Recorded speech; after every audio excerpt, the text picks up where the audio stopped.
starts with this, a person that you miss. Mine draws a blank. I wanna go back to the early days when life was an escape. Now I just wait for better days. I lost myself in your reality. Lost myself. I lost myself in your reality. Lost myself. I feel that life, according to a friend, we're all shrink wrapped in families and making ends meet, stuck in jobs we'll never leave. I never wanna be like that, so I wanna go back to my reality. Wanna go back. I wanna go back to my reality. Wanna go back. Didn't mean to sound so concerning.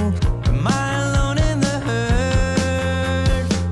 I never followed anyone. It's so absurd.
creature with no skeleton inside your hands. Got no home address, I come and go as you command. And it's fine with me, and it's fine. I'm a bandit that you use to keep from bleeding out. I'm the lover you don't love, but love to keep around. And it's fine with me, promise that it's fine. Maybe I'm a fool, it's not like I'm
We got another day of 3 best of 3s as well. We're going to be starting in the upper bracket and then moving down to the lower bracket. Importantly, how are we doing today? I'm doing fine. Actually got much better sleep than yesterday. It is almost 5 a.m. here in Bosnia, but I got used to it. Like ever since I started casting, I got used to waking up at these hours, casting some Chinese Dota. I'm looking forward to it. Looking forward to the games. I've heard there has been some upset yesterday, not in a normal sense when it comes to the games, right? Like some games haven't been played in this region. Yeah, I guess at least in particular, we can start with maybe we can even get the bracket up on screen. If not, regardless, we can speak about how the bracket is looking. I mean, LGD lost to Kev in 2-1, which is definitely a bit of an upset. I mean, Kev has got some really good plays on that team. Fly, Butterfly Effect, Old 11. Their 4 and 5 have been around for quite some time as well. And then we saw in the lower bracket, the team we casted, Dark Horse, who got bodied by G2IG, they actually beat Team Bright, which was a bit surprising because there's like ex-Asta players on that team. Irving, I believe, was on Vici Gaming for a little bit. Red Panda was with the Elephant stack as well, with like Yep. Somnus and all that. So that was really surprising for them to get knocked out. But yeah, there was a bit of a I guess it hasn't been played yet today, but it got announced that Kev forfeited their series versus Azure. So we don't really have that much information on what's particularly going on in that area. I'm not sure if Kev is going to be playing in the lower bracket. We believe that is the case or not. So maybe there's some scheduling conflicts with, of course, there's your PGL Open qualifiers going on. I'm not quite sure, but yeah, for us, that doesn't affect this stream though, because we will still have 3 series on this stream. We're going to be starting off with G2IG versus Team Zero. Should be a very, very exciting series, I think, between these two. Yeah, G2IG versus Team Zero, probably one of those matches that we might look out to get our game 3 finally. I'm not even sure anymore. Like so far we still haven't gotten our game 3 in this qualifier, but G2IG versus Team Zero, still realistically there's a clear favorite, and that is G2IG, and both of these teams haven't really been tested too hard. G2IG in particular, but if you look at Team Zero, they already dropped a game versus Team Bright. Team Bright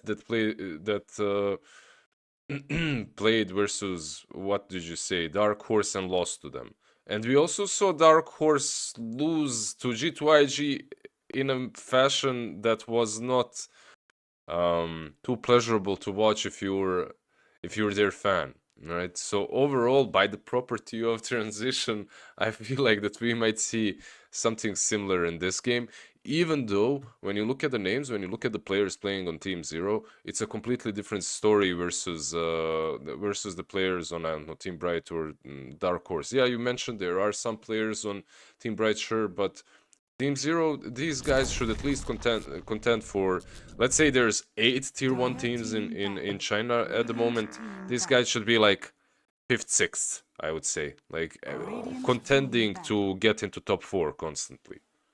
Yeah. Just to confirm as well, yeah, Kev is playing later today in the lower bracket versus Dark Horse, so not particularly sure why they needed to forfeit their series versus Azure. Don't know the details, but regardless, they are still in the tournament. So any Fly fans and Old 11 fans, I'm sure they've been around for quite some time. Maybe even Butterfly Effect. I'm a bit of a fan of him, so Kev will still be playing in that lower bracket. But we've got our first series of the day. Now, Team Zero, bit of some roster changes. You've got Erica coming in for CTY and Ponlo replacing Ice as well. Big shoes to fill for Ponlo, I think, in particular, considering Ice DI winner on wings. And I covered a lot of Team Zero in particular through last year's DPC and also in the TI China qualifiers. They had a very good showing. I think maybe 3rd or 4th place. I think 4th place from this team. They tried to stick around a little bit at the start of this year, but didn't have good results in the recent qualifiers like Bedroom Darcher and some DreamLeague qualifiers. So they had to change it up a little bit. And hoping they're able to find some success, because I enjoy watching this team and previously, and I imagine it's going to be very similar with the addition of Erica and Ponlo. Yeah, it will be interesting. Ponlo is, for me, one of those players that still hasn't really reached or I believe at least hasn't reached his peak. I'm not sure what his opinion is on that, but I feel there's still room to grow. Gonna be interesting seeing him with Team Zero. When it comes to Erika, I he's a weird cookie when it comes to Dota and like when it comes to carries, because he can surprise me really nicely, or it can look like a complete miss. At times reminds me a bit of Fly, but with a similar, I would say, hero pool that doesn't really have as big of a ceiling, as high of a ceiling at the moment, skill ceiling that is. But you can always expect him to be in tier 1 Chinese scene no matter what. Like I don't know if he ever dropped recently, if he was ever dropped out to Division 2 or anything like that. Usually he's playing in really good stacks, and deservedly so. Like the way he plays carries you. Like eventually he can carry you. Whenever I think of him, this is just me. These are the games that became most memorable for me. It's like some Raid Kings and Weavers. I don't know why. It's just I remember these games. I remember some draws as well, but I'd rather not. Centaur and Dragonite picked up on one side, on the other Tiny. Don't you wish, like you see these two boys, don't you wish that Timber isn't banned? It would be so nice. Yeah, no, it would be nice as well. I guess one of those, another kind of way to address like really strength-heavy heroes is Diffuser Blade Buyer. And this is going to be another game where Nothing to Say is playing the Pingler. We saw in both their games in the first upper bracket series for them. They played the Pango, and now they're going to pick it up again. So obviously you're still feeling like this series is pretty decent after some of the nerfs. Yep. Even with the recent nerf, right? Like yesterday they played it and they won with it. So okay, Rubik, he's always fun. If nothing else, this hero is fun for me. I'm looking at him though in this particular game. What can you steal that's super game changing? Some Avalanche is nice. Frostbite is also decent. You get that instant lift. He's a decent laner together with Centaur. Overall, just a stable hero. I feel like they wanted to pick for themselves, but at the same time, I don't see the big spell at the moment. I don't see the big spell that changes the game when you steal it. But a lot of mini ones, a lot of small spells that are always nice to have. Let's see, they have you most likely have your offlaner and your Rubik. Like right now, if you want to put the Centaur on 3, Lifestealer either needs to be picked for you or banned for you. I don't see a world in which you... Yeah. You just cannot... I've heard stories that this guy's stories. I was playing with B-Cop last night. We stacked. I haven't played in a party queue in 10,000 years. How'd you stack? What was the ping like? Isn't the ping pretty bad? It was, but it was some unranked fun game. It doesn't matter. They let it go through. I really think Team Zero cooked something. Like there is no way you let this. If it was that obvious to us, whoever is taking the lead on the drafting, I see that 70 has the captaincy role at the moment, but drafting role that is, but doesn't have to be mean that he's the one calling all the picks. Bloodseeker into Lifestealer isn't that bad. Like in general, it's not a bad matchup for Bloodseeker. You're one of those zooming heroes that attack really fast, that can build into a basher eventually, can deal with Lifestealer, but this new Lifestealer with Aghanim's is just gonna infest you, right? It's especially because you need to heal and then he infests you, disarms you with Aghanim's. It's, I don't know. And also you're playing this Lifestealer into Dragonites, into Rubik and Centaur in the lane. I can't imagine a better lane for Lifestealer. If I'm Centaur, I feel bad in this lane. If I'm Rubik, I feel bad in this lane. I don't know. Maybe put Centaur on 5 and pick some different offlaner.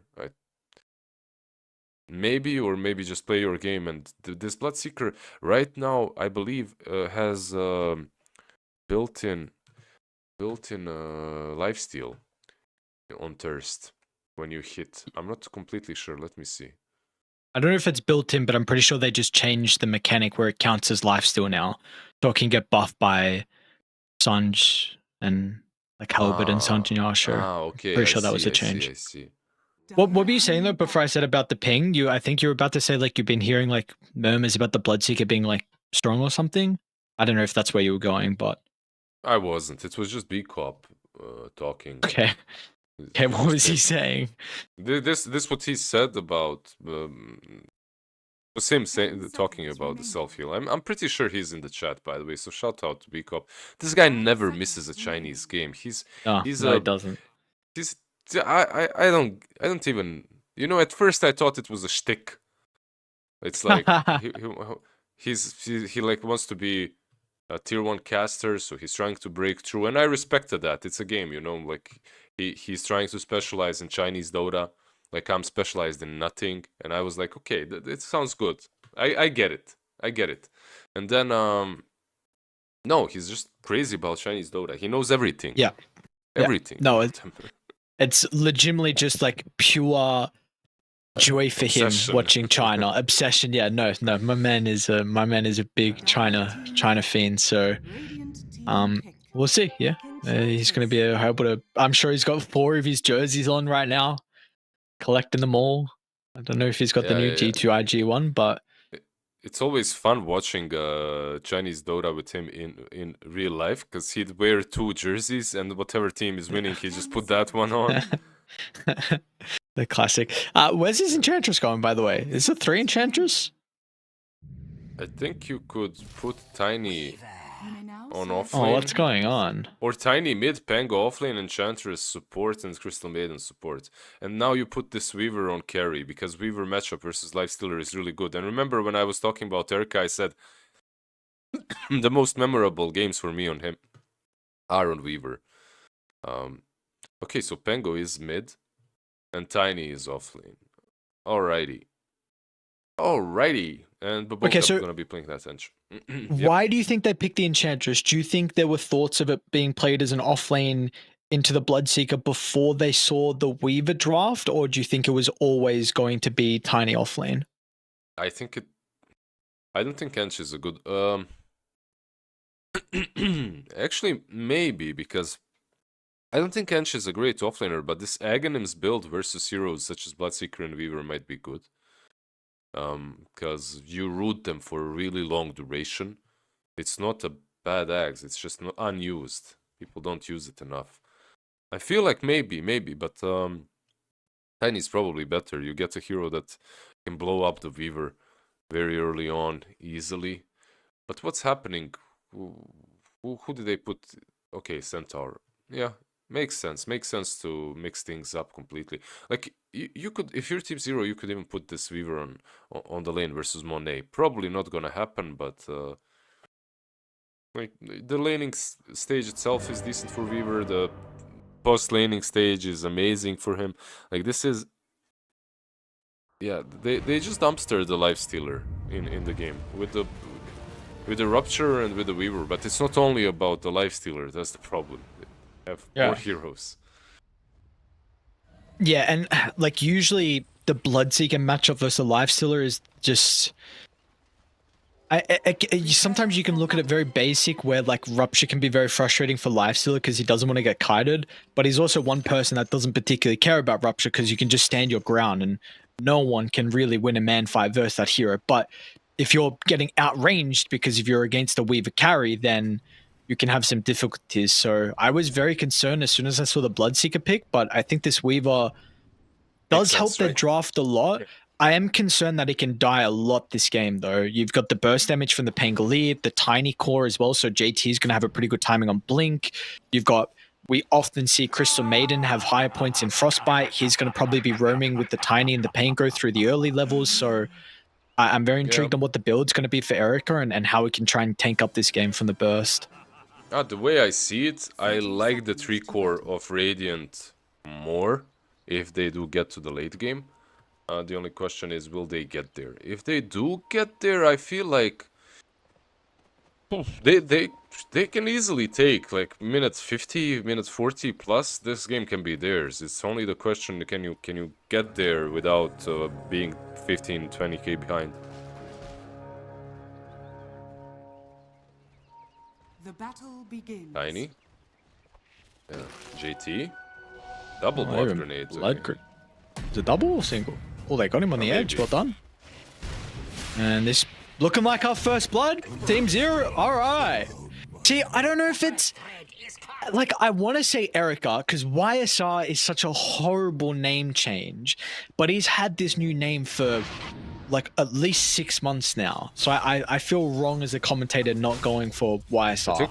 I think for longer. I think he. I remember this nick for a really long time. Maybe it's just a pub nickname. I'm not sure. But I don't know what in the Elon Musk happened to his name. And there's something with name changes though. Sometimes look, it works out for people. You know, you had Depressed Kid change into Kiyotaka, and that man was just the next big mid laner. That's really the only person I can think of right now that's done a good job with the name change. But there's been some others in Southeast Asia in particular that have changed their names and it just has not worked for them. Bro, you probably don't want to have your nickname be Depressed Kid now that you've made it to the tier 1 scene. Just Yeah. imagine you meet this cute girl outside and you're talking and what's your Dota nickname? Depressed Kid. Oh, okay. Okay. Who am I kidding? Dota players aren't meeting girls. Come on, we have zero interactions with anyone outside the world of the game. We can't even communicate properly in the game as well. Oh yeah, but properly is a stretch for us, definitely. But Boku got a pretty nice neutral to start with the Ghost. I guess it's not going to be up for too much longer, but always one of the nicer ones for him to play with. But did they block the hard camp? Small camp's still going to be open as well for the Enchantress down bottom. I love the way, by the way, Team Zero, I just loved what they've done to their draft with, like, I was really worried about the Centaur. It made so much sense to pick the Lifestealer, and, like, we talked about it, right? Like, we said, it makes sense, so Wow. it must be a trap. And look at the last Sorry, stats. Pomlo's cooking top as well, by the way. But yeah, keep going, sorry. What's he cooking? What did he cook up? Oh, he just kind of outplayed X-Nova and forced him to TP back to the T1 tower, so I mean, no resources for X-Nova now. He's got Courier coming out, so another set of Tangos sell Blood Grenade as well, but no, Pomlo's doing a really good job. Yep. Just rough lanes for G2IG, left, right, and center. Mid lane, I guess, is doing fine. Tango now taking over, but top lane, they're not in control. Bottom lane, they're definitely not in control. Of course, everything can change once this Tiny starts nuking people down, right?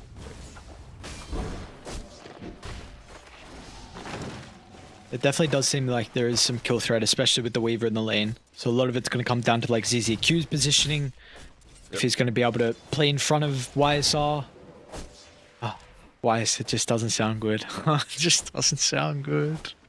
You can call him like a Bosnian name, Yashar. Yashar?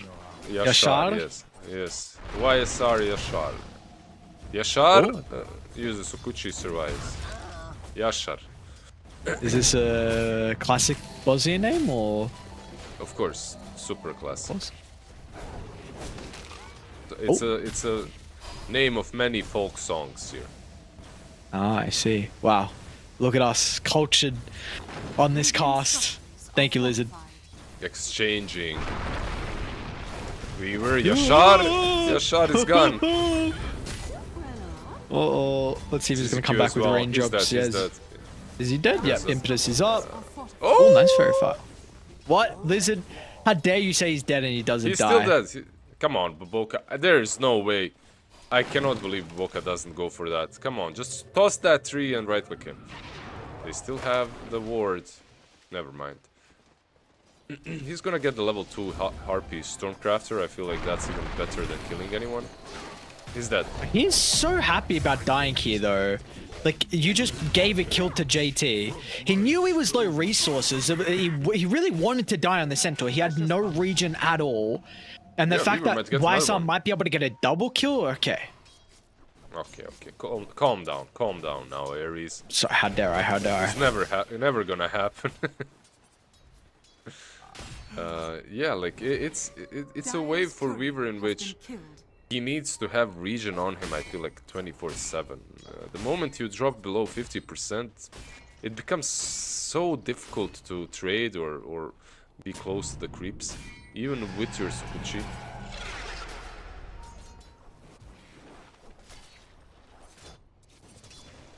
What is the item build for an offlane Bloodseeker?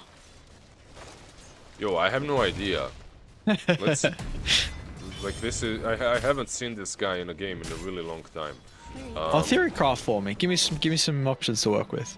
Well, if you want to farm, Hold that let's see, thought. bot Bottom. lane, yeah. Yeah, we do Yeah, have fine. nothing to say starting to rotate down. They've got the cliff ward. They'll just be able to get the kill into ZZQ. I suppose even going to try and poke back at nothing to say. I think this is a bit ambitious if you're getting the Well, kill. Dragon Knight's Maybe coming. it does have DK actually rotating from the river. Nothing to say. I mean, might need to look for the Yo, he TP might pretty die. shortly. Out of mana. Hang on. Nothing to say. He's actually looking to go back in. Tries to duck around, but they've got the vision. So the tree fog is not going to work out in the end. Swashbuckle up soon, but YSR snipes him down. Now, does he go for Baboka, though? Oh, he won. They weren't careful with the magic wand charges. He had like 15 of them. So it was very easy for him to fight on. I'm not sure, let's see. Bloodseeker right now has 2 raid bands and face boots on, so he's already kind of tanky with all the armor, 70 taking mid.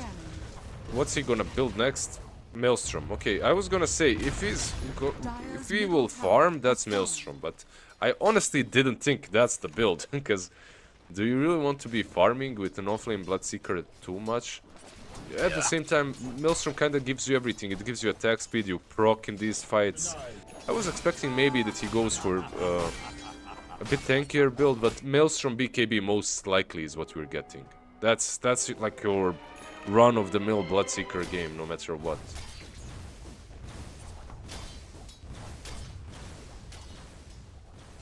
Nicely done, by the way, so far by Team Zero. The lanes are going, frankly, quite fine. They even took the mid-tier 1.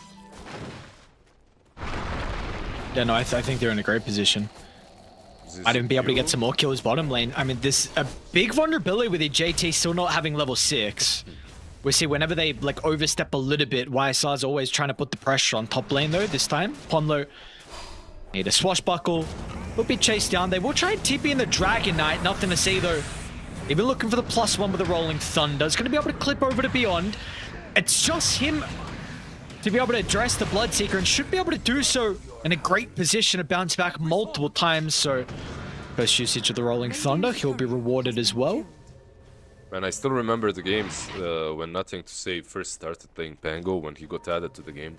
And he would be missing literally everything. And then this dude, within a week of playing, became like a god tier Pango. Extremely talented. I love the way everything connected there on his Rolling Thunder and Swashbuckle ending. Do they have 6? Basically what I'm waiting for is this Bloodseeker to hit 6. Once he hits 6, you have to save your Rage TP on Lifestealer, I think. It becomes a bit scarier. By the way, so if your self-healing is now classified as lifesteal, what would you buy? I think Sanjin Yasha every game. That's why? Yeah. But Makes sense. I'd like, I mean, I don't know. I think this Helbert item is very undervalued right now. But no, I think Sanjin Yasha is just like much better on you. So that is probably what I would be expect. But it's again, I really don't know because it's offlane Bloodseeker, so I'm not sure how different it's going to be. I don't know if he'll go for some utility after the Maelstrom BKB. Yeah, I feel like the real offlaner in this game is DK70. Like the build, it should be some Blink BKB. That should be the playstyle as well. Like just roam around, take towers, make space. Bottom lane? Yeah, Xnova. Got a bit of a brawl going on. Dive under the tower to try and target down ZZQ. They'll get the Centaur. At least the Weaver's able to slither on out of danger, so It is a bit of a rotation from G2IG. We are going to see the response out of Team Zero. Actually, never mind. Looks like they're just trying to secure the rune. So 17's got a shield rune to work with. I wonder if he mirrors this to top with the Elder Dragon form. And yes, it looked like that will be the case. Yeah, with the shield rune, maybe you can even force some TP from Lifestealer because of Rupture, but they might even respond to this. Most likely I see some Rupture into TP out. If they Rupture him, that is. Weaver is rotating top too. Okay, so they really want this tier 1 tower.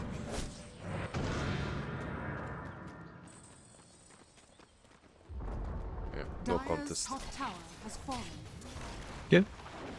It's definitely being able to open up the map's going to feel quite nice, especially when you have this greedy offlaner in Beyond, so... Yeah, but they weren't taking the tier 1 bottom, so this might even get denied now by 7E. If it even drops in the... Okay, it is in deny range. I'm surprised they didn't at least take down the tower, like force it. Gonna say mid lane? Rupture on Pango, you know it goddamn sucks to play against.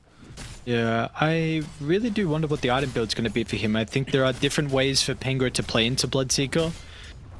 The one way I think is Blink Agshard, because you can just play in an area of the fight where if you blink straight in instead of like taking a while to get into the middle, then you're going to already be on top of them before the Rupture comes out, and Agshard means you don't have to move too far. Then there is the more greedier way of just rushing Lincolns, which it could still go for this game as well. I mean, a lot of value, especially with him being a universal hero. I mean, you've got Telekinesis, you've got Dragon Tail, but there are usually two ways to address the Bloodseeker response. Jesus Christ, what is that damage, man? I mean, he's just going to get poked down from Baboka. Beyond does at least, I mean, Silver Lining sniped the Arcane Rune away from nothing to say. Yeah, but I don't know. I feel like they, with this Arcane Rune, at least you could have used maybe the Rupture and try to go for a kill on someone there. Baboka is level 7 without Nature's Dependence or Untouchable. He's definitely killable here. Both sides got some pretty big timings though. Blink Dagger completed from 7E. Does actually show it in the mid lane. JT's got his own Blink Dagger as well, is now getting delivered, so I think we're probably going to see a smoke. And while Ponlo actually... Oh, he's fine. Still Rage. Still his Frostbite.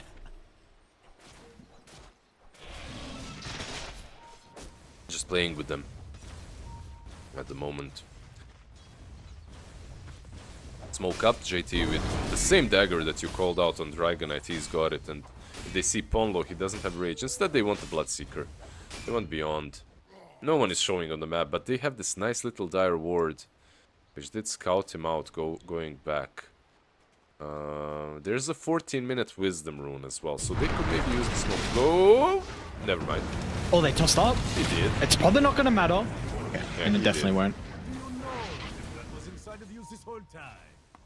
I really like the decision to go for the Bloodseeker, because again, we've mentioned multiple times, like he's going for this greedy build. And if you slow down the Bloodseeker, then we're going to feel no impact of him. Ponlo. Another jump over the top from JT. TPs are coming out though. And Ponlo without a doubt is going to go down, but the important thing is just making so much space. He's actually even going to buy back as well. JT will get chased down from YSR. Time-lapse back into the middle of the freezing field. This will be rewarded with a double kill. Bit unfortunate that buyback probably wasn't necessary in the end, but regardless, very nice response from Team Zero. And you see just your Ponlo with the Solar Avalanche really makes him just take a couple seconds longer to get the kill, which helps out these rotations in the end. Yeah, nice Avalanche usage by him. The buyback, perhaps not as nice, because he's not rushing Blink as well. He's got this Arcane Boots and Magic Wand, and now after the... It just slows everything down, right? So you have to... At the same time, if you think about it, you have 7E to Blink, you have Centaur with Stampede, so there's probably enough mobility on them. Just that you'd really like it on your Rubik as well. Looking for a play. Fine with 7E. Elder Dragon form is now currently over. Even Beyond's going to join in the smoke as well. Nothing to say. Such a valuable kill. Top net worth hero. Try and chase me down. They're even going to try and stampede to close the distance. Something to say. Rupture out. He's got some boys behind it, but without a doubt, he's going to be killed off. Did they see them in the lane, though? On the Palmo just charging in. Accidentally popped smoke. Oops, wrong button. Yeah, he's...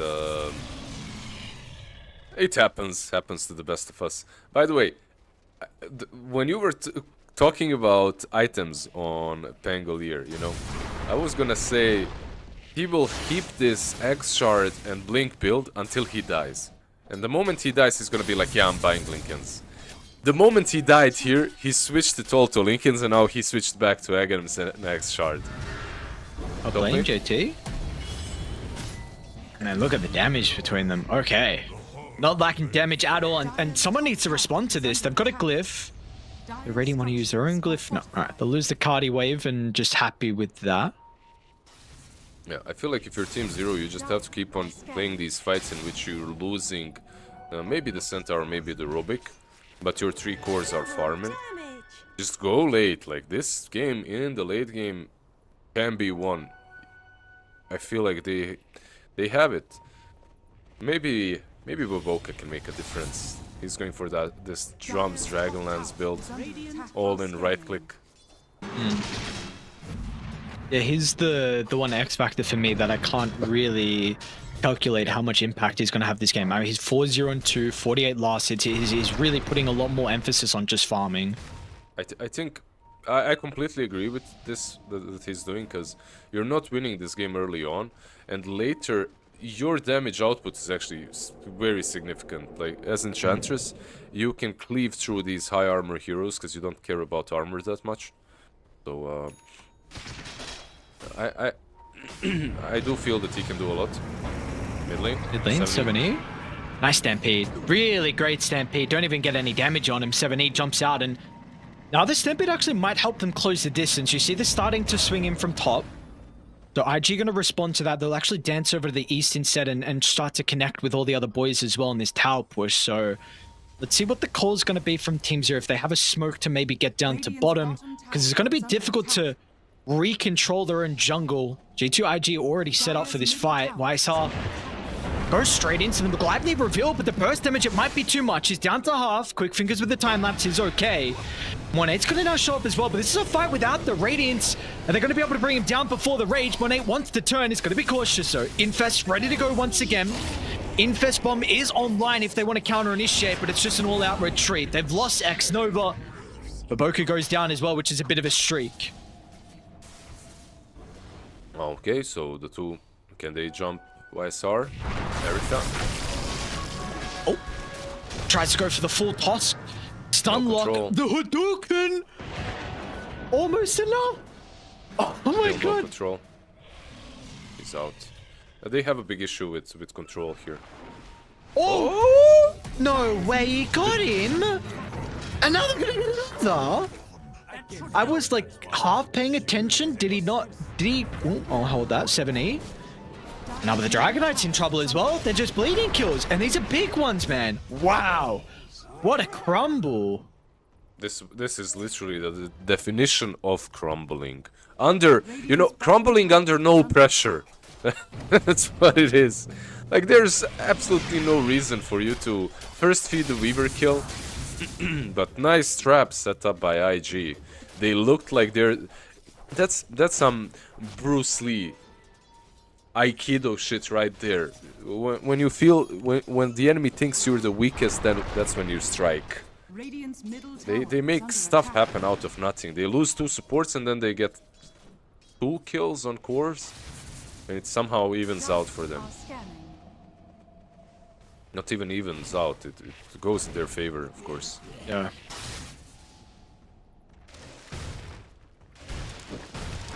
Now, it was just when you were starting to stop IG from building up some of that momentum, and I don't know, it feels like you give this... That was a fight where you could have gone and tried to maybe smoke into Dai's jungle, because they were still lacking the Radiance on 1A. Yep. You had a pretty good team fight by the bottom tier 2 tower. You just bleed a couple kills and you bleed the Dragonite. And now you could have continued to play aggressive. And in fact, G2IG that are trying to force him. Look at Baboka's damage, man. This is 20 minutes in.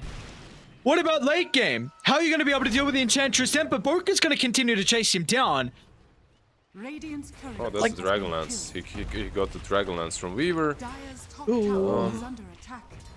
Yeah, later on, if you can get on top of Ench, it's a bit nicer. You have some heroes that deal that have a lot of attack speed, so it's not impossible. And you just need to get these BKBs. 70 has his. BKB on Bloodseeker is about to be completed. So this is pretty much where it all changes. By the way, he got probably the best item, right? With the recent change. He got the Vampire Fangs on Beyond. Bot lane smoke up. Jump in. Silence comes in before the Rage. Gonna try and do his best with the armor top. There's nothing to say to rescue. It's not enough. But still maybe the chain can show to the Weaver. JT jumps over the top. Down goes the carry of Radiant. 70's going to be able to activate the BKB, but look at Baboka's rainbows! Oh my god! You may be able to kill the cause, but Baboka, the only thing that's going to stop him is the mana now. Although it's a pretty decent freezing field to prevent them from continuing to chase Beyond down. They will not be able to get any more, and honestly, that fight could have been so much worse if Baboka just had a little bit more mana.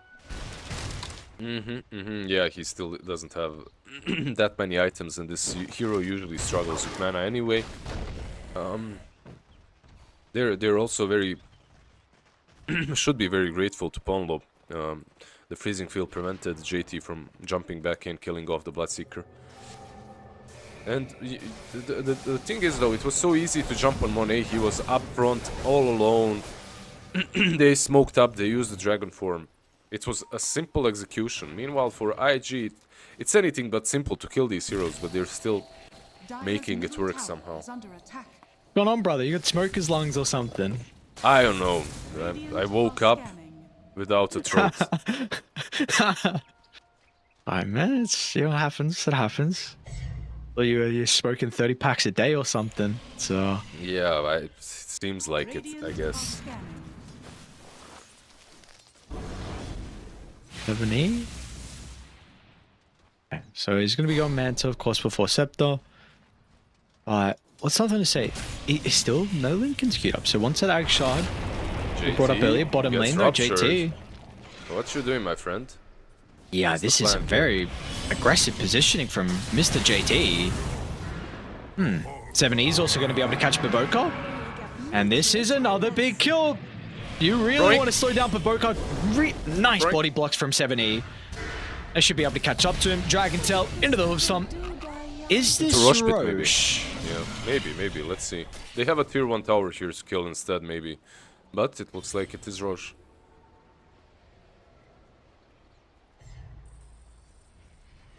Alright, not bad. I think the really nice thing that we see from Team Zero is that still all the cores are keeping up. I did have some concerns that maybe if this game you might have like the greedy offlaner fall behind if he dies a couple times, but I'm very impressed the net worth, how even the net worth is between everyone. Even Ponlo's got like a decent amount of net worth considering he did buy back as well. X-Nova. He's fine, right? Steepy.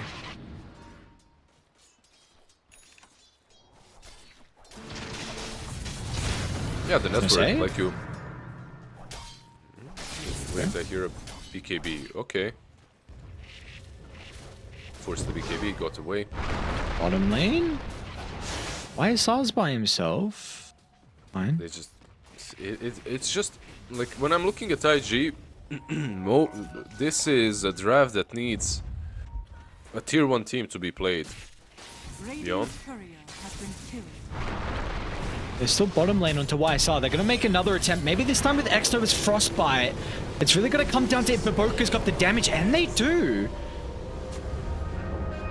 On the respawn now, JT spell's going to be back up surely. Stampede ain't going to do nothing when the Frostbite comes out. And while all this was going on, Nothing to Say was completely wasting all the time of 3 heroes up top. Yeah, they tried killing him. He just used Rolling Thunder and TP'd away. And that's it. Radiant's bottom tower is under attack. I don't know. They're making it look easy. They're truly making it look easy, but I'm just imagining any tier 2 team playing this game with a Lifestealer into a Bloodseeker, into a Weaver, and I'm imagining this Weaver already having Skadi, BKB, not dying once in the game.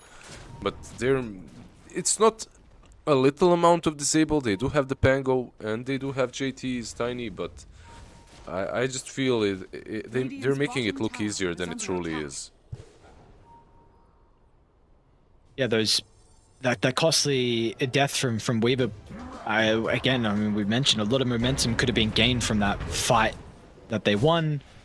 Now you just lost the Aegis, which was a big advantage. Like, Boker is continuing to be an issue. I really wonder what his item build's going to be overall. Like, I feel like if you have some control issues, there could be like a late game Hex that he can consider. He's going Orchid, so I think that's the best of both worlds, where it's like, helps out with your right click, but also gives you some control. If you really want late game, you can go Bloodthorn. So, in fact, I really like this item build from Boker a lot. Yeah, Orchid became a really good item. Damn. The Orchid became a damn good item for Enchantress. That's what I was saying with the changes. And also, I really do like the Ags. I wouldn't mind seeing these tier 1 players pick up Ags more often on Enchantress.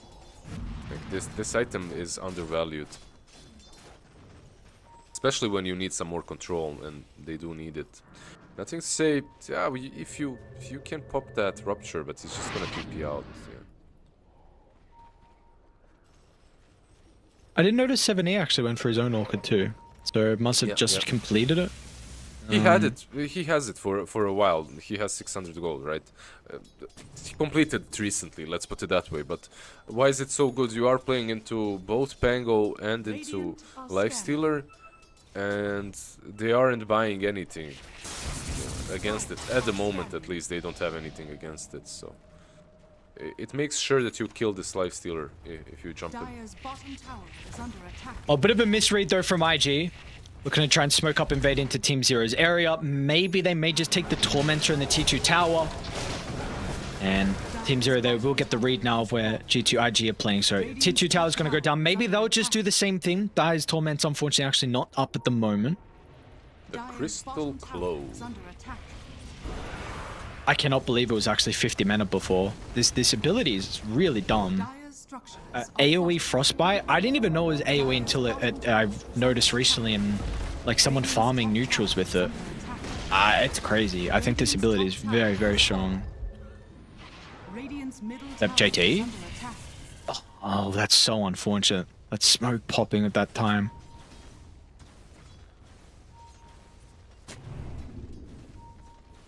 This is very difficult.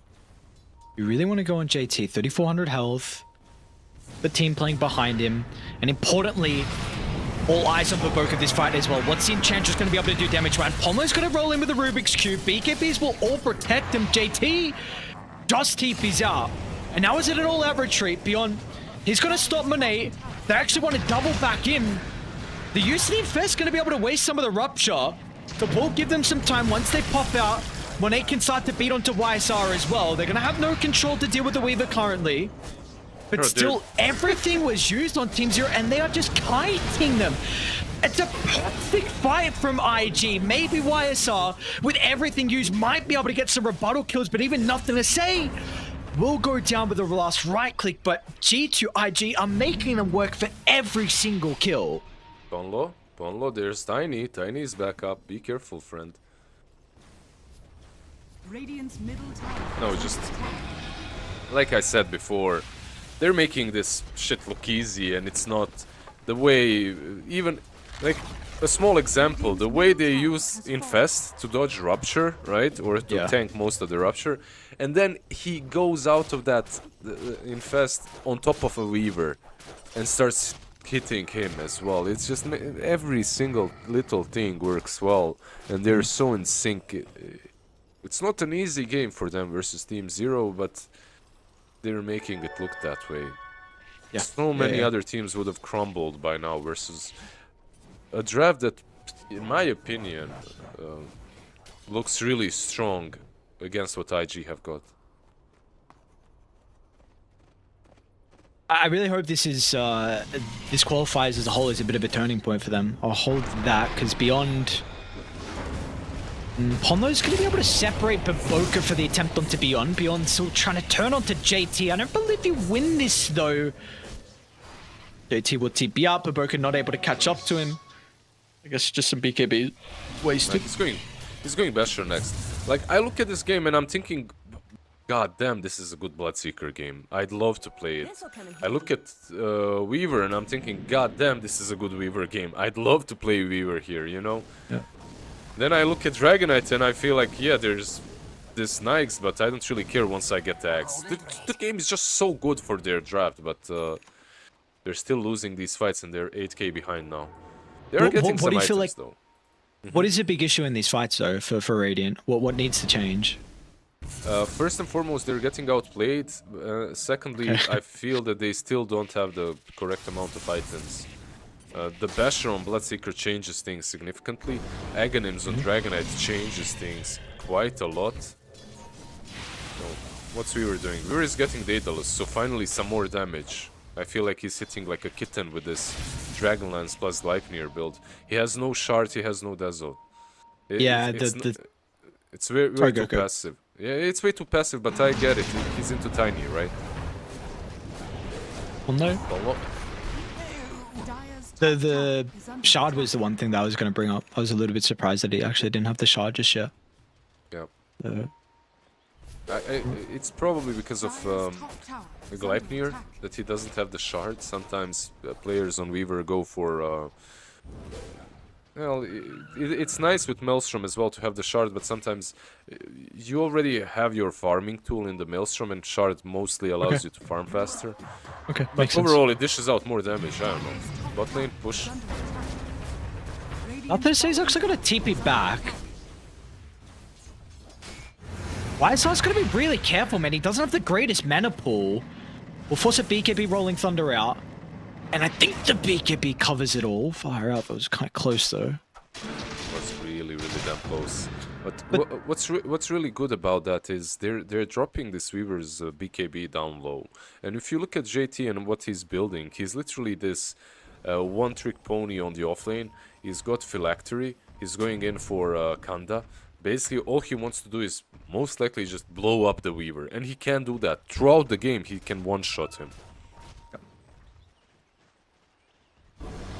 Careful 70. U2IG set up in the trees, ready and waiting for someone to show in this lane. 70 goes to farm the camp instead, and by the time he'll show, they will back up, and they're just starting Roche now. Can they fight this though? Again, like you said, this Weaver BKB getting low. In fact, it's still on cooldown, and this Roche will fall fast. Yeah, Bloodseeker's starting to TP now. They can maybe fight after, but... Now they get set up because JT on the high ground. That's got a glimpse of the Weaver. Yep.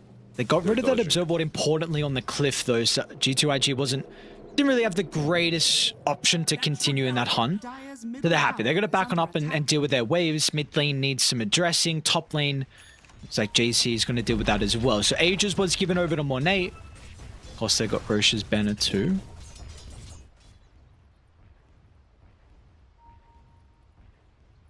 Yeah, he's back down. He just pushed one wave, moved straight back down, and they smoke up. So they're maybe expecting the Tiny to come from top, but meanwhile there's a smoke down bottom. Just these little mind games, you know. It's hard to play against this. Oh no, he's going to get greedy for it. He's so close to Scepter. And smoke pop from Monet, they should know. He should be able to BKB TP outright, but they're maybe going to try and get him out with a Stampede. It's not going to matter. Has Monet got the damage? He does. That is just a slight greediness from 70 to think he could escape with a Stampede. You eat the Tiny combo. When you fall down and try and BKB TP out, it's too late. They got way too much damage beforehand. And now he's got no buyback as well. And even if he did, he's got no BKB. So this is a full set of barracks mid lane. And Weaver's a little bit too slow to get top pushed in. Preach, brother! He was too greedy. That's it. He was really too greedy. I mean, I get it. you try to get away with Stampede to save the BKB for the high ground push.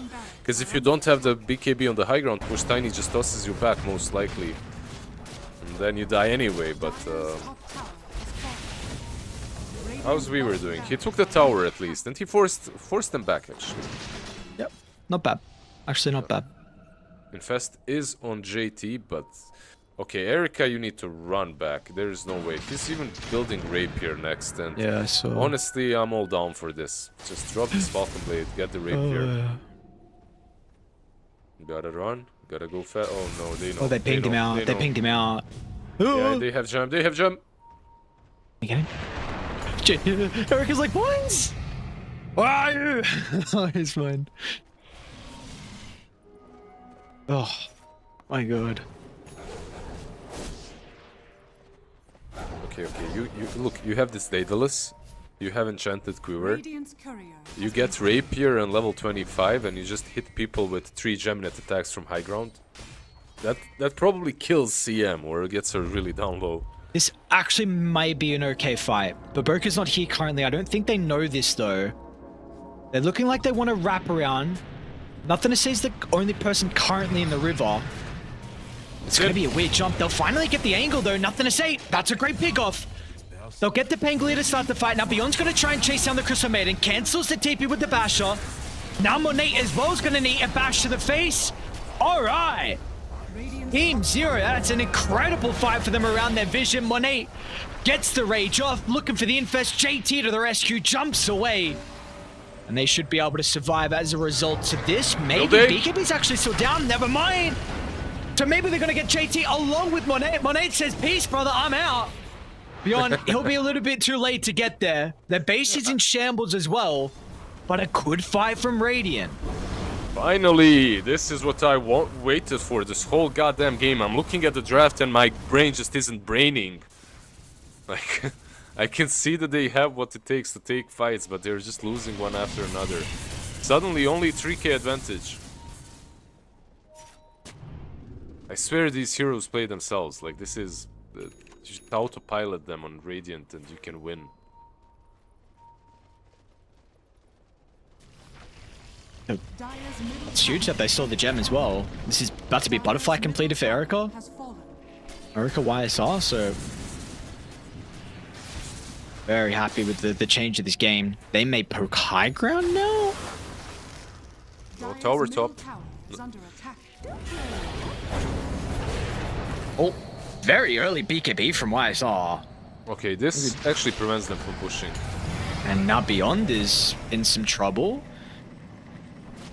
Nothing to say, he's going to try and get in. BKB's not going to cover him. Oh, That's a jump.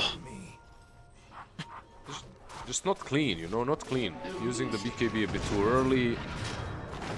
Trying to get away the way he did. Like, if he BKBs instantly and just TPs, he's fine, but not if he runs. And one problem that IG have had so far is BKBs and how to deal with them. First, those BKBs are dropping really damn low. They're almost all in 6 seconds. If they aren't all in 6 seconds, let me see, 6, and Bloodseeker. Yeah, everything is on 6. And then you have Pango with Basher now as well. Middle tower is under attack. they might run through this bottom lane. They still have a decent ward set up. JT's going to enter the base under the cover of the smoke. Meanwhile, Monet's going to beat on the buildings as well. JT toss. A freebie onto the Centaur. And they're going to force the buybacks. Can they get out there? They already used the infest onto JT. So nothing to say, he's going to be in a lot of trouble. Somehow leaps to the high ground. Are they able to get the vision? Ponlo finds him. Frostbite to cancel the TP. And now the rest of IG. Ponlo again with a stun. Holding Baboka down. 70's going to leap over the top. Monet though will at least survive, but all the other G2IG members, they're in trouble. JT, Gari's over the right side. Great spell casting once again. Never mind Ponlo, I mean, started the fight perfectly. He's going to end it as well, catching JT out. That's a dieback. He'll be able to get at least a kill. You know, proving to be a bit of a bully here from JT, but he's at 3 heroes down without a buyback on G2IG. Yeah, very nicely done. Very, very nicely done. No buybacks. They're running straight down mid. This game is so damn back and forth. Lifestealer, Monet infested, Hellbear Smasher. But the moment these creeps hit, your towers are falling. They just need this backdoor protection to go away, yeah. Okay, so buyback on Bloodseeker. Monet? Doesn't Monet? have infest, remember. Hang on a second, Monet. Ooh, do they want to go for the kill? Why, sorry, he's going for it. He'll get it. Now look for the BKB TP up. Meanwhile, JT's addressing the backline. Anyway, to cancel it. Oh. No way. They respect them so much. The moment they get a kill, the moment they get anything, they just back out. I felt like this was maybe a force on the buyback from Lifestealer by the two of them, like Dragonite and Weaver. They're super strong at the moment.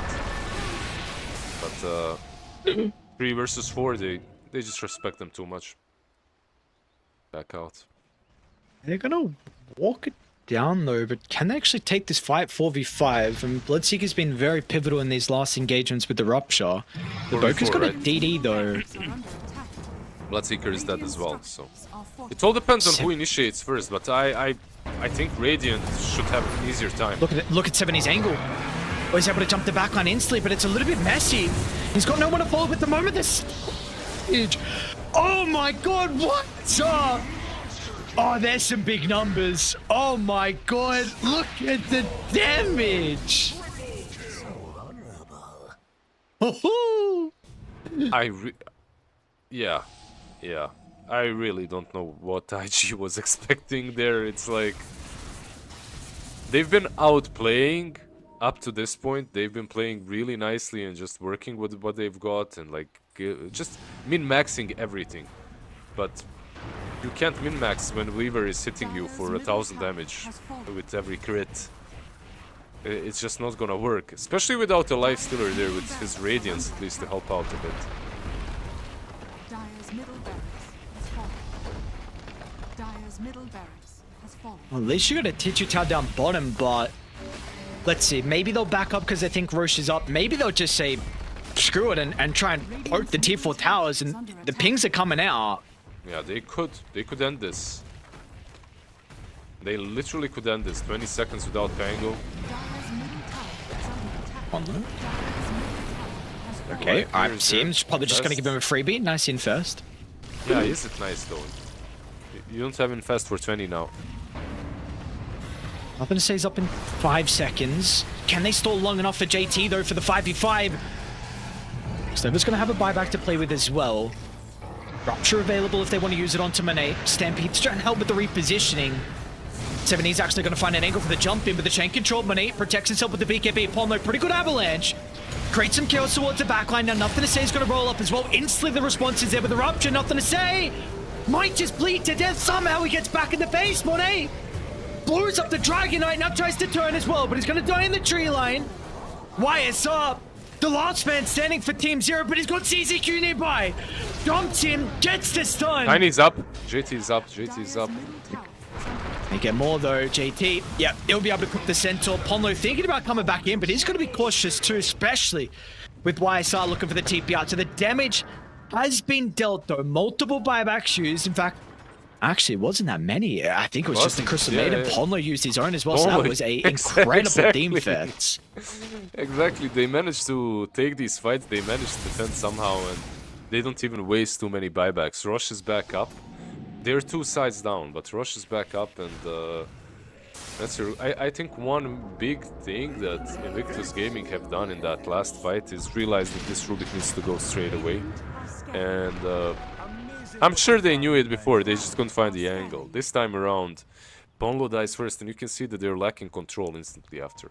Like, they just need, because realistically, if you get rid of Rubik, the X factor in the fight is gone. Like, there is nothing really to surprise you. There's a DK stun, there's a Rupture, nothing more. But this Rubik is really making a difference in fights, so get rid of him. They do have some issues to deal with inside their base though. Like Baboka's going to be able to address this, but luckily for Radiant, it's a bottom Roche, so they can instantly TP in. I do have actually never mind. going Roche is top. going to go to top. So I already spawned. JT set up.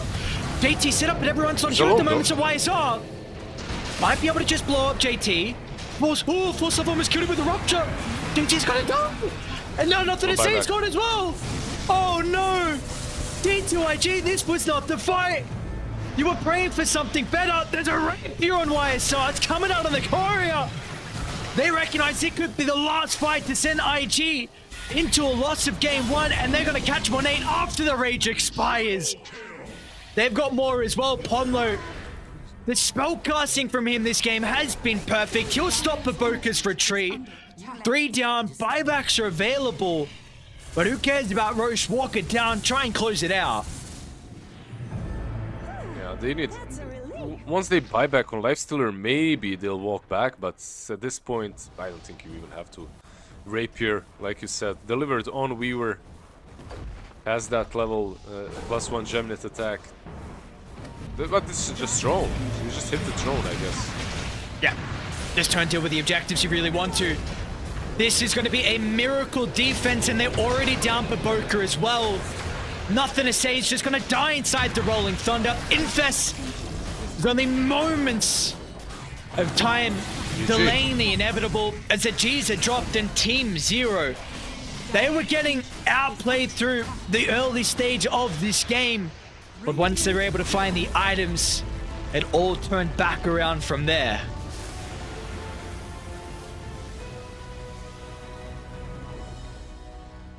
Yeah, this is...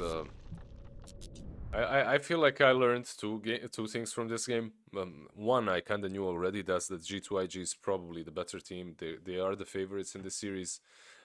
At the same time, like, you just got so outdrafted, like with that early Centaur pick. You baited out the Lifestealer, and then you got yourself a Bloodseeker versus both him and the Pangolier. This game was literally, like, we were talking about it in the early to mid game, right? It feels like a default win for Radiant, but they were still getting outplayed left, right, and center. Like, G2IG still played this game almost to perfection. That one high ground push was where they lost it. They played 4 versus 5, 4 versus 4, whatever. They played without Monet. Without Monet, you couldn't take these fights because you need that front line, you need that Infest to save people. Yeah, I really think we're gonna see a game 3 here for the first time, the two of us, unless Team Zero just manages to pull out a miracle and you get another outdraft such as this one.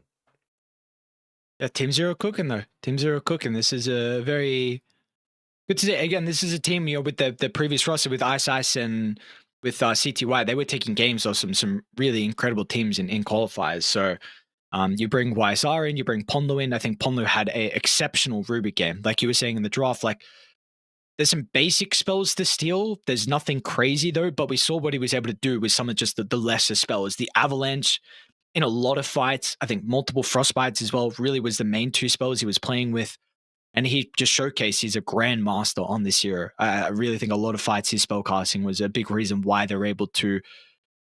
You said like without Ponlo, the control is really something that's lacking for Team Zero. So I think for him that this is going to feel great. Like you honestly might consider about banning the Rubik like somewhere in the second phase potentially if they feel like it was that big of an issue. Maybe they can take it for Baboka, who knows? But Team Zero, they're going to take game 1, an incredible performance from them, 46 minutes in off the back of a 21-4-12 performance from YSR on the Weaver. But hopefully this puts us in a position where we finally get to go to a game 3 for us. I'm sure Team Zero want to close it out 2-0 and move forward in the upper bracket. We'll have to find out though after a quick break.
Team Zero, a incredible performance for them. It's going to give them a game advantage on a first series of the night. Lizard, what do we want to see a little bit different out of G2IG? Because you were saying a lot in that game. It definitely felt like they were kind of outplaying Team Zero. You felt like your Team Zero's draft in particular was a little bit favored, but we just saw G2IG with their gameplay, their team fighting execution was a level above for the first half of the game. And then we really started to see the draft come into play from Team Zero. Of course, they had to execute it as well, which they did without a doubt. But what do we feel like starting with the draft that we would like to see slightly different from G?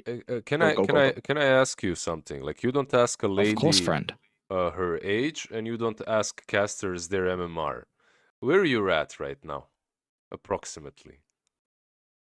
I've Like putting you on a no, you're not putting me in. No, I don't play ranked anymore. I peaked at 5.2. Okay, so you peaked at 5.2. Do you remember when you were at 5.2 playing games versus like 2K MMRs? Or 3K, like when you play with some friend stack, I don't know.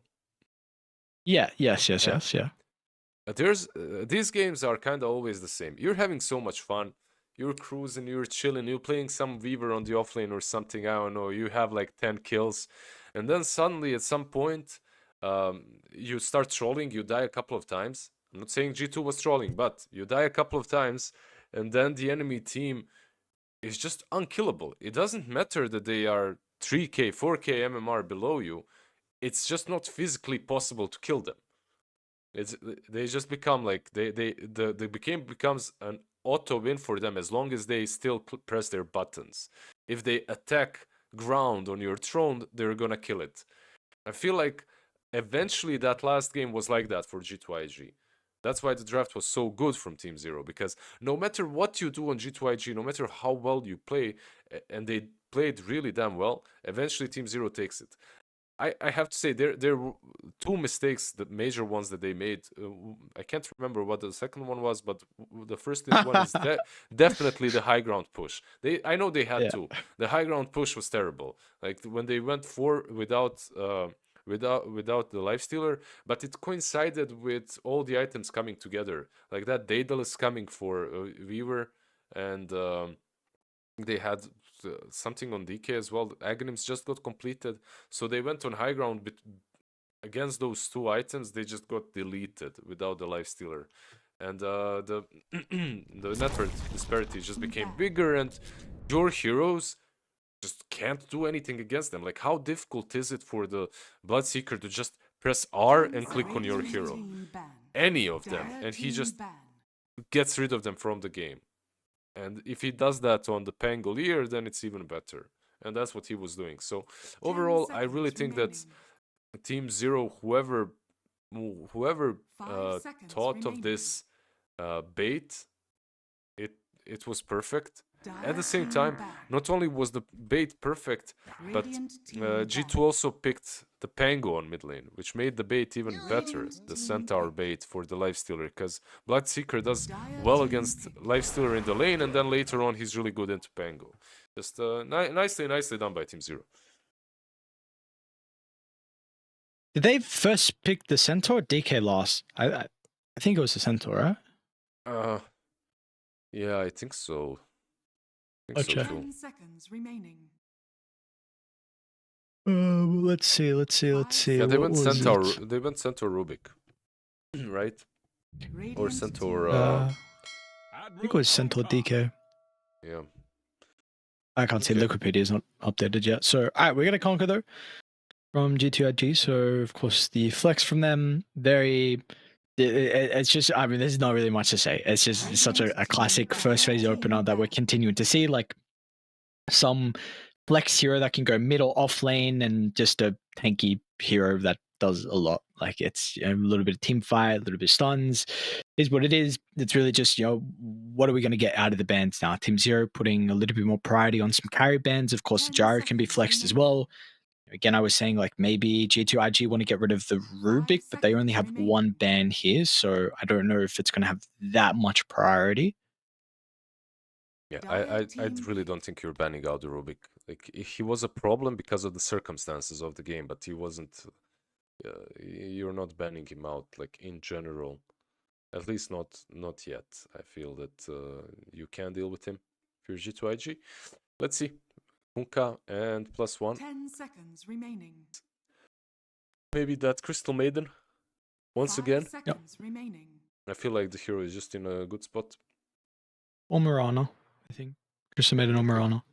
Yeah, So yesterday, right? yes. So they played the Conquer Murano, and they actually played it quite well too. So I'm trying to remember what was. I can look up now what the nerfs were to Murano. I don't think they're anything crazy. Oh, it's just movement speed. Hoodwink. Okay. I mean, this is a.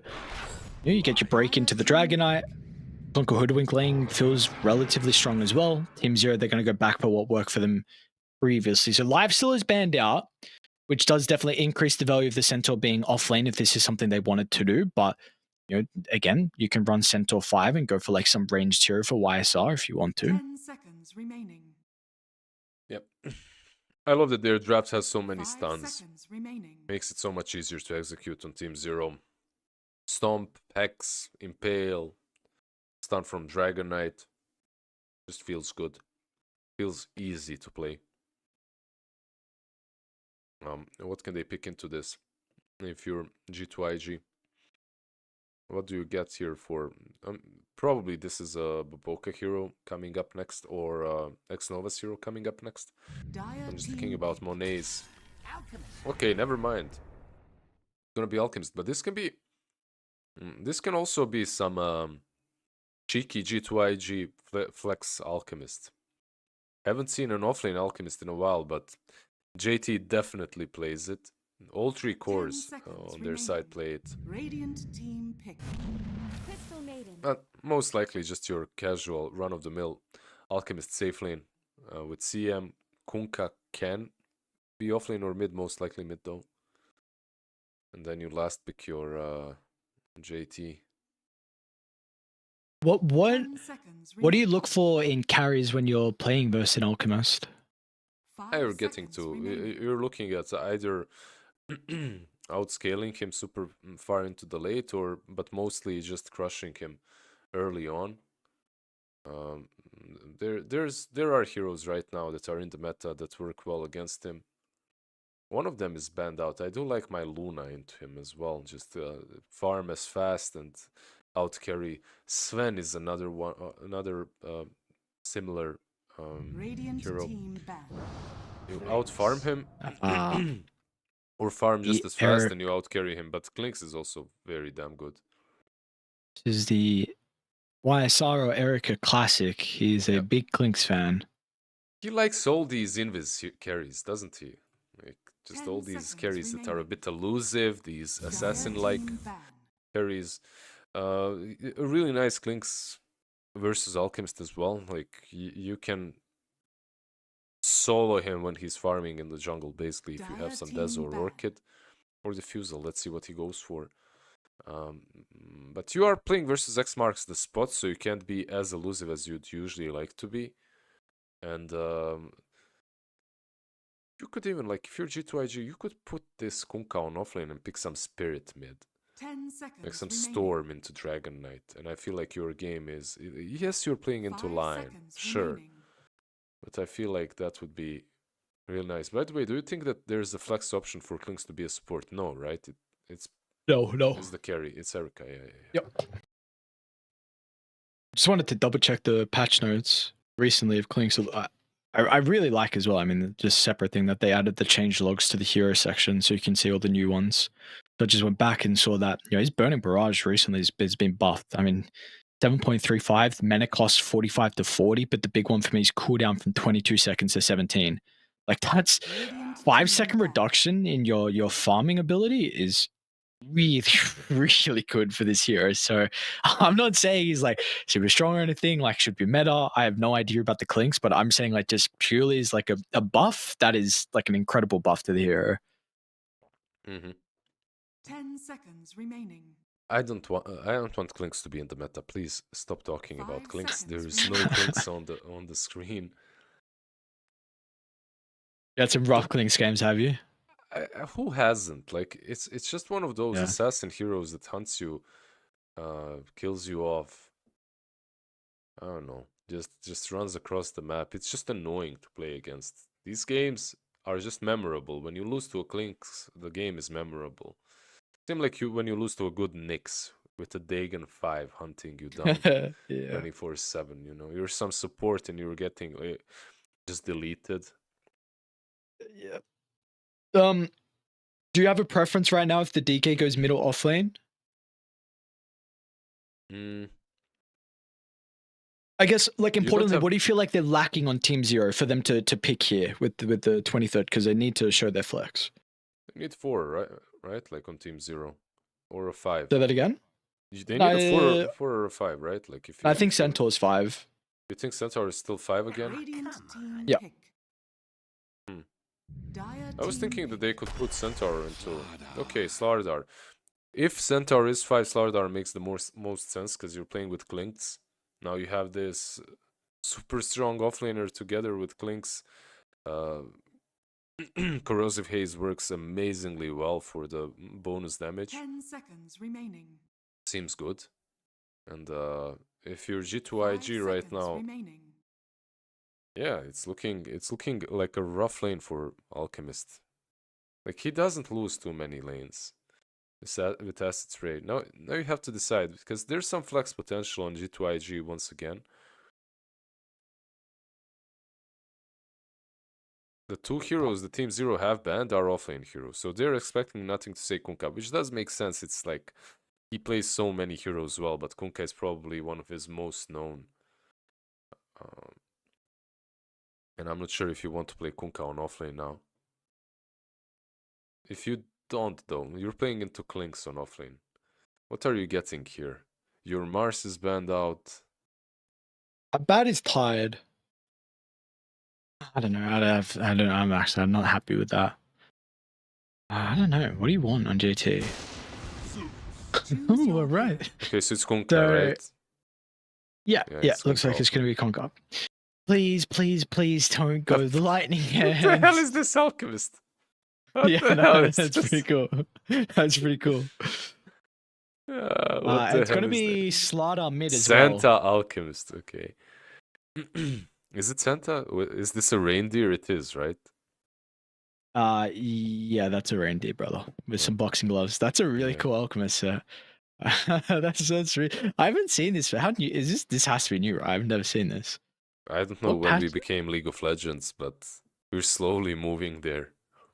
Ah, It looks like you know that little girl that's Warlock in League of Legends. It looks like her summon. Annie. Yeah. I guess the summon it looks like. I shouldn't have been able to guess it that quickly. People are gonna call me out. Oops. Yeah, how dare you Oops. play League? I'm never casting with you again. I'm done. I quit. Quit's right Um, here. Is this a good Zeus game? I'm sorry. course I'm it sorry. I'm is. trying to just. Oh, it's good. is it's good. Yeah. Why not? Yeah. All right. mean, You have the Slardar to jump on your face, and you have Centaur with Stampede. Like, you're gonna be hunted down 24/7. But if you aren't hunted down, if you are the one hunting, if you have a lot of damage, it can be scary to play against.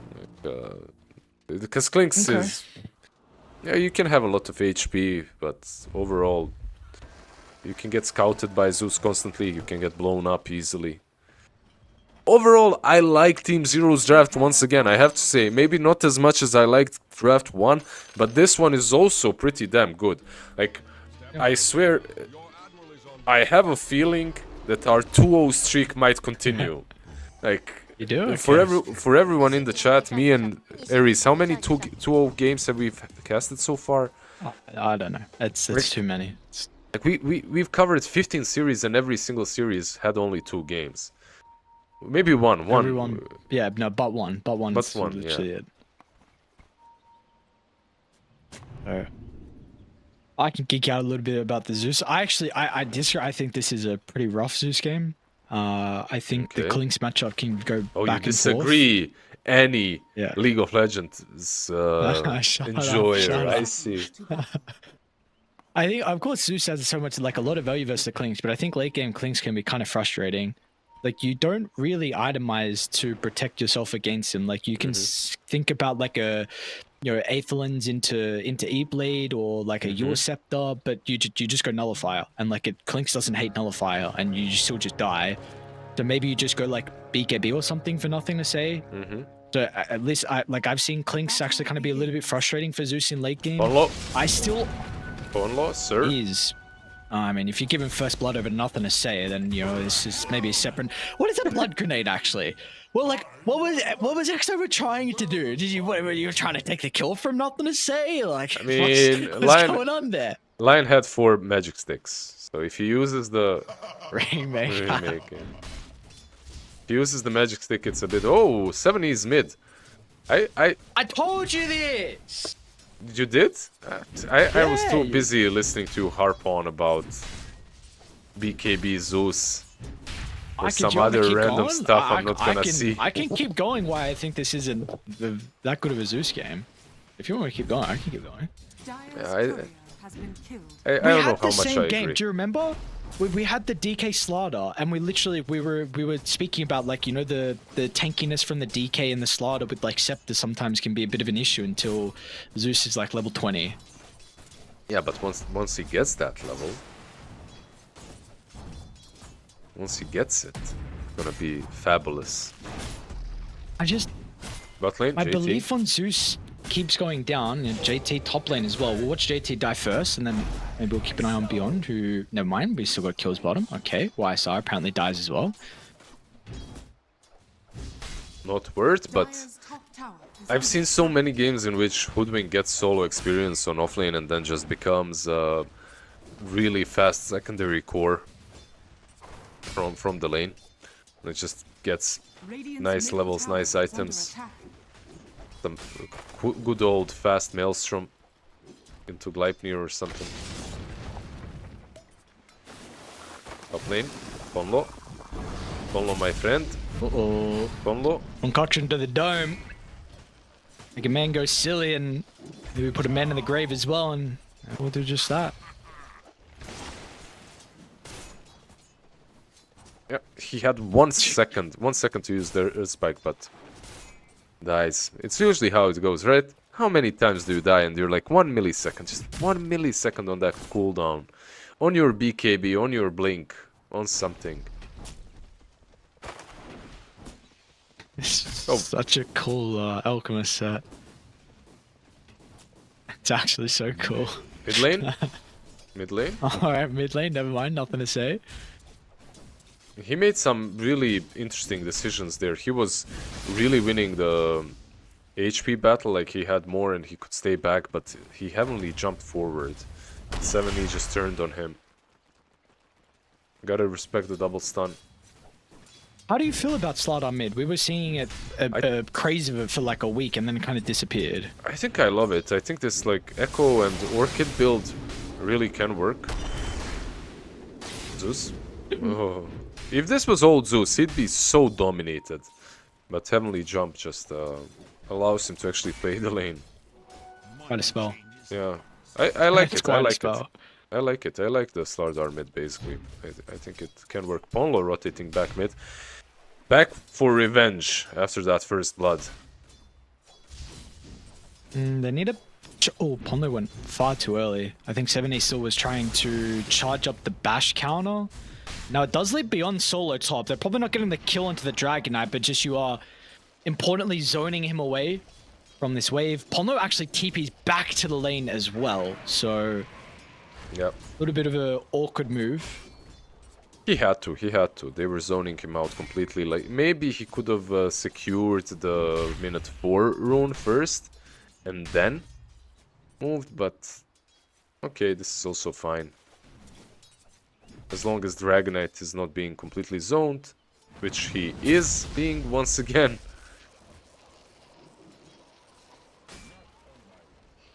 He managed to block the small camp. Usually, minute 4, are you truly that worried about the small camp? Usually not, but you're playing into an alchemist, so you don't want him to get that extra farm.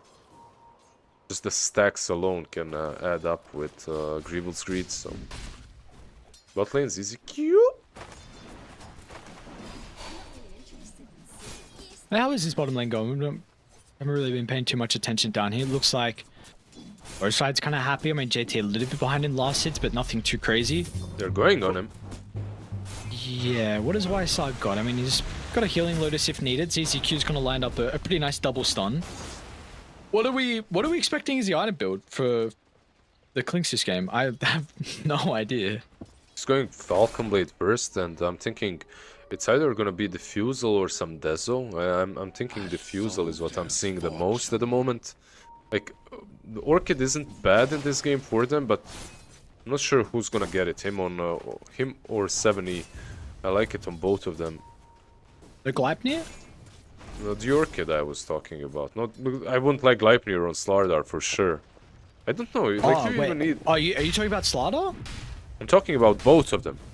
Like the I'm Klinks. so good. Yeah. okay. Alright, sorry. Like, What you about can the get Klink specifically? with the Klinks, yeah, you can go for some Maelstrom as well to farm up the stacks. I'm not sure if you need to complete the Gleipnir straight after, but I think it's also good into these heroes. Buff you up a little bit. I haven't seen too many Klinks games, to be honest, recently. It will be interesting to see the build. Yeah, I've really got no idea what the build is, so we'll see. We'll see what the that one item's going to be for YSR to be able to help out with his farming. Having a pretty good lane though, but still, I mean, we see JT double bracer like the DK. Not as tanky as the Dragonite because he doesn't have to sustain with the Dragon's Blood, but he's still having a fine time. So both off lane is going to be able to find their farm this game. And then what do we expect? Like, it definitely feels like Team Zero are going to have an advantage, right, with the Slardar being able to rotate. So where does the playmaking come out from G2IG this game? Yeah, I feel like we're in for a weird one from them once again, same like in the last game. In the last game, at least you had the Pango doing stuff on the map. Zeus, look, with this phylactery, once he gets it, you know how it is. You told me you play a lot of this Zeus. Like, he can execute down bot. There you go, that's the playmaking. Press R. Press R. Yeah, no, look, honestly, usually I don't like to bring up my my games because they're unlike yours. Again, I play unranked and you play 8-9k pubs. I have a very good Zeus win rate at the moment, and so I think it kind of has some merit in a way. Of course, if it's you, like if you play a lot of 80% games. and like Dude.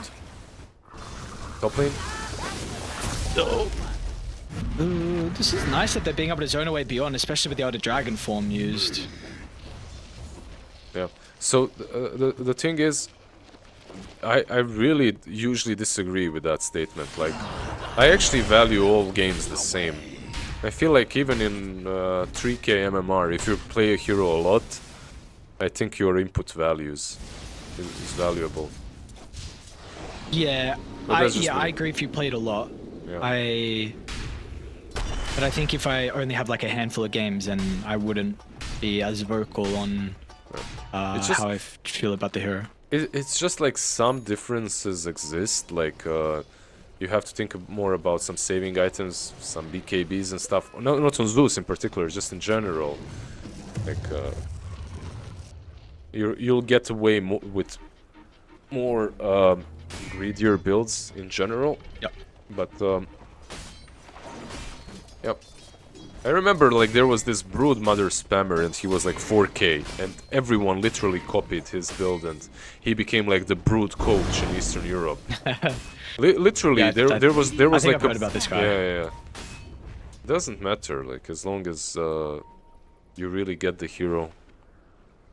Maybe you're just not fast enough, you know. I don't know who it was, like who spoke about it in the interview, but it really was someone who like mentioned something similar to the Brood guy, where they actually just like PM someone who had like 2,000 whatever the amount of games were of one particular hero, and they're like, just like, please teach me just like every little minor thing, and I mean they did it. And then I mean you see how valuable that is for someone. Like, someone wants to be able to teach someone. They obviously love the hero so much to play it that many games. Yeah, of course. And it's only with that many games do you learn all the little details that are kinda invisible when you're watching the game, you know? You don't get what's happening. You can't just read it. a lot of them is those feels things, right? Like it's something that a lot of Dota players speak about often, where it's just a feeling on when the item is right. What's going on? Centaur is coming in, so I'm thinking maybe this is a Oh kill. wow, Duck got him on the edge. And he's going to try and charge up the concoction, but he's going to die nonetheless. Hang on a second. Dude, there's all 5 heroes. Devon E wrapped around, YSR comes through the portal. Not that I say we'll be able to snipe Pon low, but they should be able to get Baboka as well. It doesn't have Q. No, No unfortunately bushwhack. not going to be able to get the kill, like you said. Q is on cooldown, so great rotation, dude. All of a sudden, Team Zero, 5 heroes kind of popped out of nowhere. No, that was perfect. That was the good old let's use the twin gate. And they used it with ZZQ, but I didn't expect the Clinks to do it as well. And this Clinks is actually going Dazo, so this is a kill boy. Like, he just wants to get kills across the map. And I respect it. You're playing into Alchemist. Hunting him down, slowing him down, killing him off. Actually can... Good work. Let's see. And you have Dazo plus Lardar, Corrosive Haze. These heroes are going to melt in a couple of hits. Lightning Hands mid lane. Zeus going Manta. Yes, I saw. You love it, don't you? I heard you're a big fan. I'm indeed a big fan of this. My happiness is through the roof right now from seeing this build. Now, this might be in a pretty good position to pop the smoke. He's got a ward. That's him out. Now, 70 of those swords are going to be able to find the angle to jump. Nice sidestep with a bushwhack. They're trying to take a fight into multiple members of IG, so they're going to need to respond with their own. Yon's going to come through. They'll be able to secure the kill into X-Nova. YSR's taking a lot of damage at the moment from the Clink, so he's going to be cautious because nothing to say.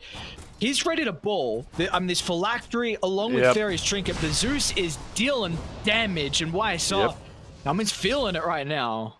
That's the playmaker. You want? I felt it on my own skin playing with Tor against this. Like, you get this Phylactery and suddenly, if you get it fast enough, this hero hurts. Yeah, man. Yeah, man. Yeah, man, dude. It does so much damage. It's actually so crazy. Like, he should just be bolted right now. And look at 70, 500 damage. Like, it's so crazy. They're gonna get a nice little Invis rune. Plus, he has a blink. Remember, so gotta be a bit careful on everyone on the dire side.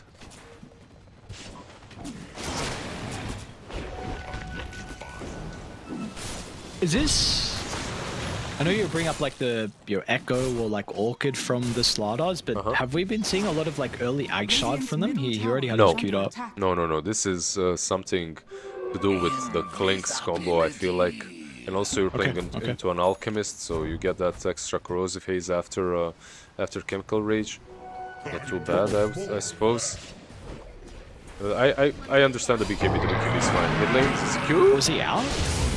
No, they got him. Okay, and they're gonna see 70 as well. Oh my, that's so unfortunate. Thundergod's using the timing just as he was wrapping close enough behind them to prevent that like slither away afterwards. It's just, and you're licking your lips, nothing to say. Second net worth, getting very close to the Manta. Never lucky. Never lucky? Okay, never lucky. Never lucky. Slardar never lucky. Like, he goes in, he gets like, that's just... At this point, he's already, I'm done rotating. I want this BKB, guys. Like, get away from your moves.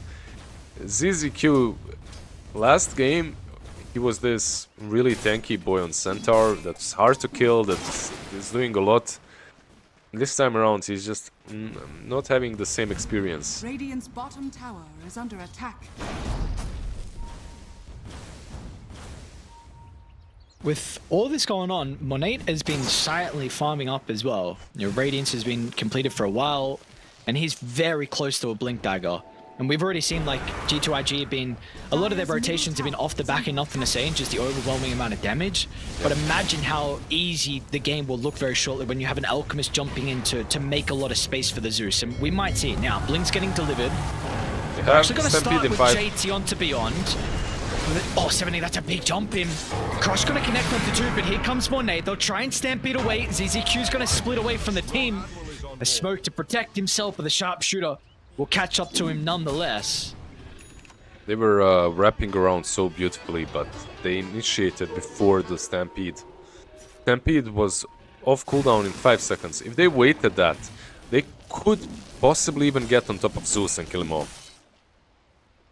Just a bit of impatience makes your play look pretty silly when it was a nice rotation, all 5 heroes mid. Wait.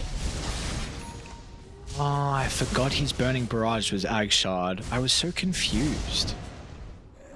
I'm like, where's his Burning Barrage? What's going Radiant's on? bottom tower is under Okay. attack. You mean Clinks? Yeah. The Clinks, yeah. Okay. Okay, that makes so much sense. Yeah, you farm Forgot with they changed that. You farm with...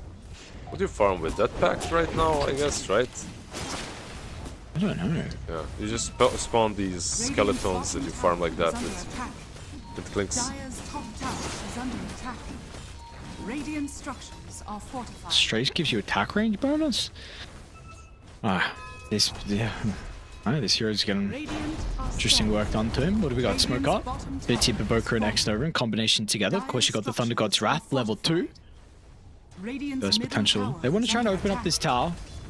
Let's see, they're able to take bottom. Monet will slowly start to waltz on over to help out with the boys as well. 70 is going to show. He does have a shield ring though.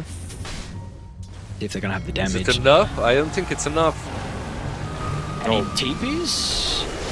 No one, absolutely no one is coming to protect 70. They'll stampede, but that is an ambitious stampede What? to get him What? out. And now they don't have to use it to maybe escape from top. But Boka, Is under attack. good setup, a little bit slow nonetheless. Nice stun with the turnaround. They might be able to zap him. Monet though wants to jump over the top. It's going to prevent the fall, but YSR is in a lot of trouble. Once that they're onto the damage. Clinks, all he can do is try and fight back. But Monet, he's going to win the man fight. He still may go down in the end. The Mage Slayer damage over time. Beyond's going to tank up the stun. But Here now comes that nothing to Zeus. say is nearby, this will be a fight over and done with thanks to the rotation. Tier 2 tower does go down. But of course, you're losing a couple heroes and there's some claws as well. Onlo still around top lane, but nothing really for him here to do. He doesn't even have the finger. Is under attack. Yeah, just really awkward engagements. Onlo? Really? Dire's bottom Random tower torrent? is under attack.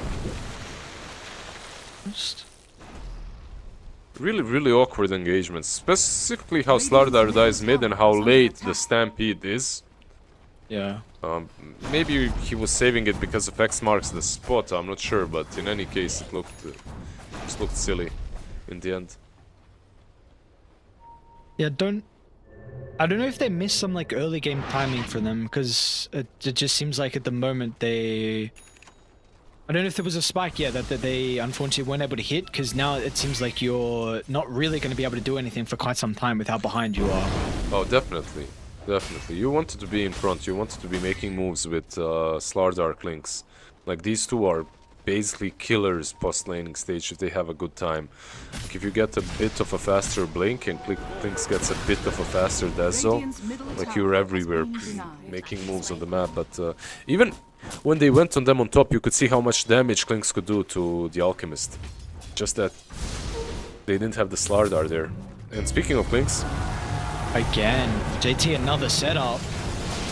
And Ponlu's going to do whatever he can to try and disrupt, but they've already got a Torrent Storm out, so both the members are going to take a ride on the water park. And there's just a lot of questions at the moment on what they were, or what was in their mind when they went for this. And mid Slardo's not giving them what they were hoping for. That this safe lane Clinks as well. We're seeing have a lot of issues, and so you have to go a second item BKB to address the Conquer catch, but then second item BKB never feels great, so... yeah, I feel like actually, even though it got relegated to the offlane, this Kunkka is solving their draft. Dire's At the middle moment, tower at least. has been denied. It's like X marks the spot, just solves every issue they've got. Slardar very mobile, Stampede very mobility for the whole team. Links as well. And on the other hand, you have this one X marks the spot boy just catching you.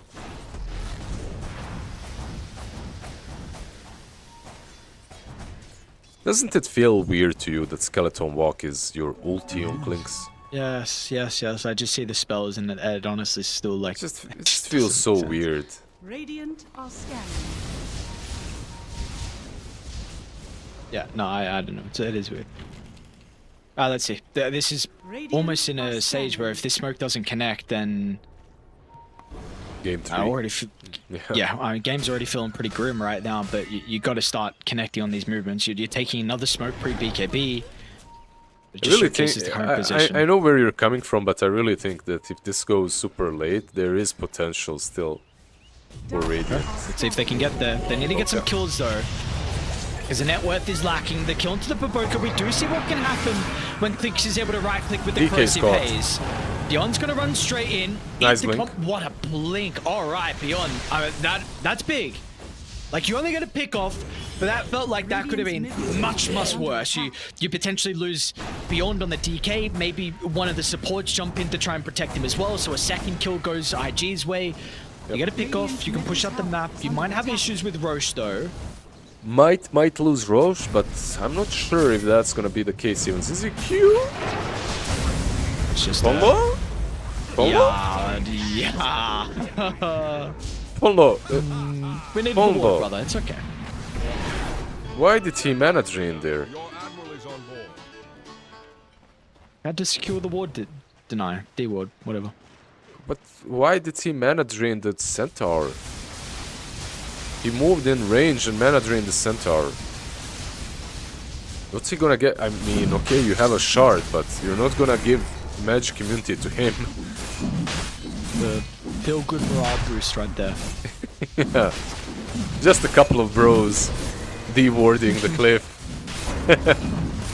Alright, we died together. That's what it is. Script gets it. What did I miss? Lied to me? It's all good. Okay. It's all good.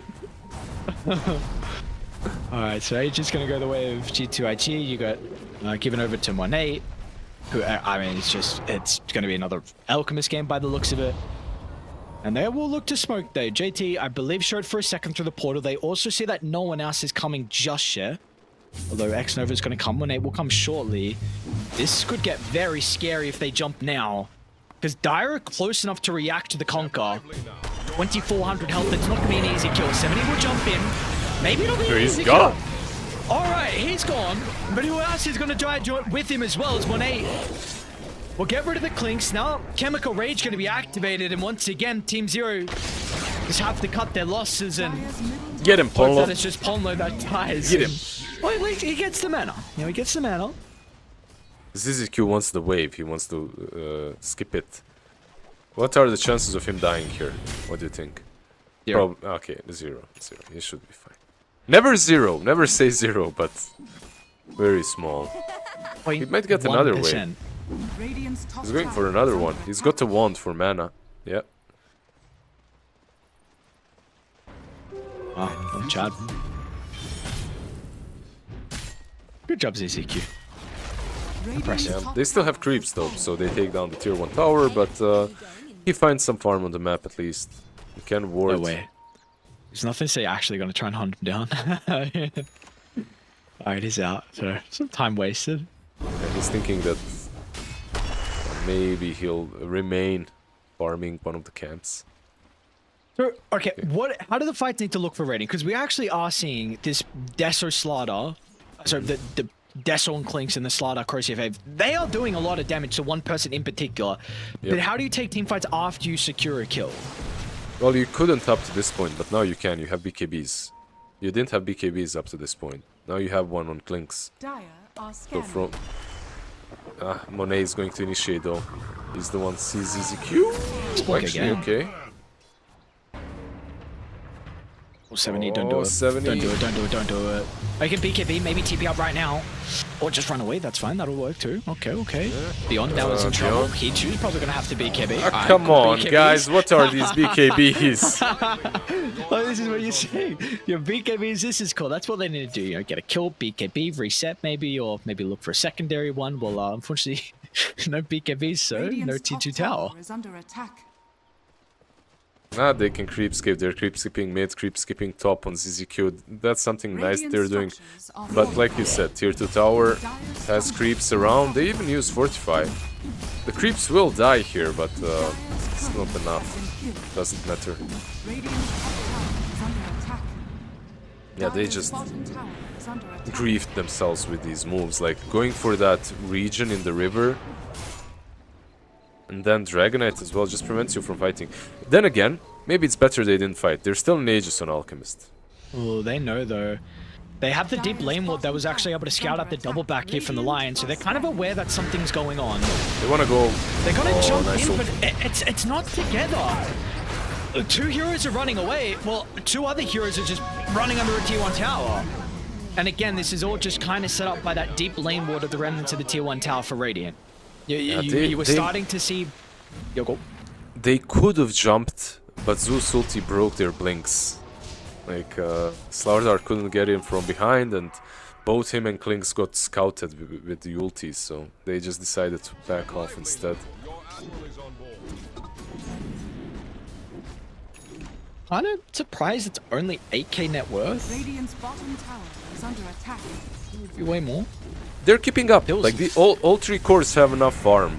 I feel like all three cores on Radiant have enough farm to take fights. I'm not saying they'll win them easily, but they can take them. And all they need is this Aegis to be gone. And then perhaps you can pop anyone. Literally any hero can fall if you initiate fast enough. Elk included? Sure. Alk in particular, yeah, he dies. Okay. Let's see, if you jump Elk, what is nothing to say going to be able to do in the team fight? What can this Torrent Storm do in the team fight? It's a big thing about these BKBs for Team 0. It will be very vital in these upcoming fights. What? Like you probably kill a hero before the boat even arrives in the BKB. They're pinging out, they know about Alchemist mid, they have good ward on it. I think ZZQ's doing a great job with keeping this top lane shut down. He's going to TP back now, but even drops a... I'm a little bit intrigued about that power ward, but maybe that's actually just going to help them continue to play around top to stall the game. They do have a pretty decent ward that sees nothing to say. Manta on cooldown, but he's got BKB. They're going to have to jump blindly. Beyond will start. Oh, they got him! With the BKB though, this is a big opportunity! What are you going to be able to do? You're in the middle of all four. Meanwhile, Polo as well on the outskirts. Monet still got BKB to work with, but you need to get more out of this on Team 0. This is your one chance to fight a decent fight. Boyan jumps up. Ooh, the stuns! The double stun! That's what they needed. Klinks? Torrent Storm won't do anything. BKB protects Beyond. They might get Klinks. Okay. And it'll net him a kill. But a big stun from ZZQ and all set up with the kill to start onto nothing to say. That fight was perfect until Erica decided to kill himself. Sometimes you just want to make it a bit harder, so you use your whole strafe and all your damage on a Blade Mill Kunkka. You drop O and then that's literally what he did. It was a perfect fight for them. By the way, that fight goes horribly wrong if Zeus sees the stun flying and he pops the BKB. I'm not sure, like, it was really weird that Nothing to Say didn't react to that Dragonite. I think it's because he went low ground just as the Dragonite blinked on him. So he couldn't see the... Yeah, exactly. In any other circumstance, he pops the BKB and the fight is easier for Dire, but...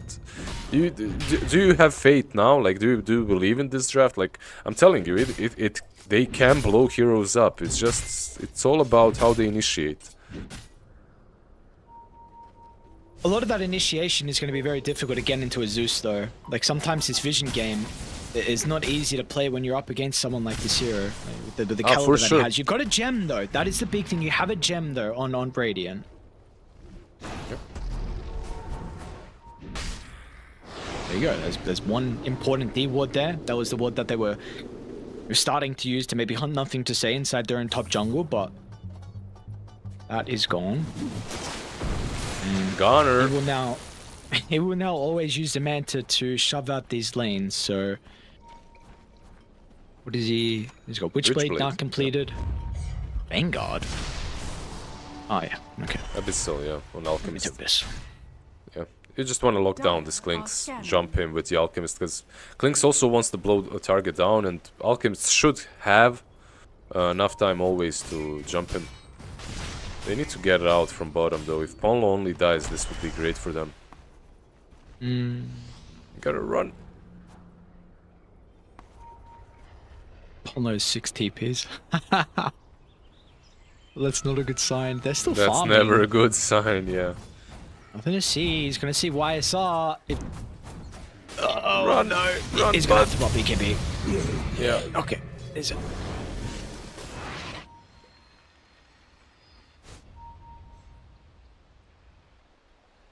Ponlo Good. pinging himself out. Secret agent Ponlo.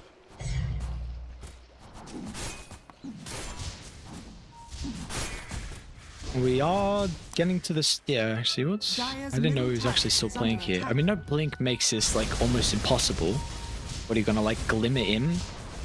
Yeah, I Dude, don't okay, know. he's gonna get scouted. Zeus is gonna bolt Roche and they're gonna see him. There's no way this play will work.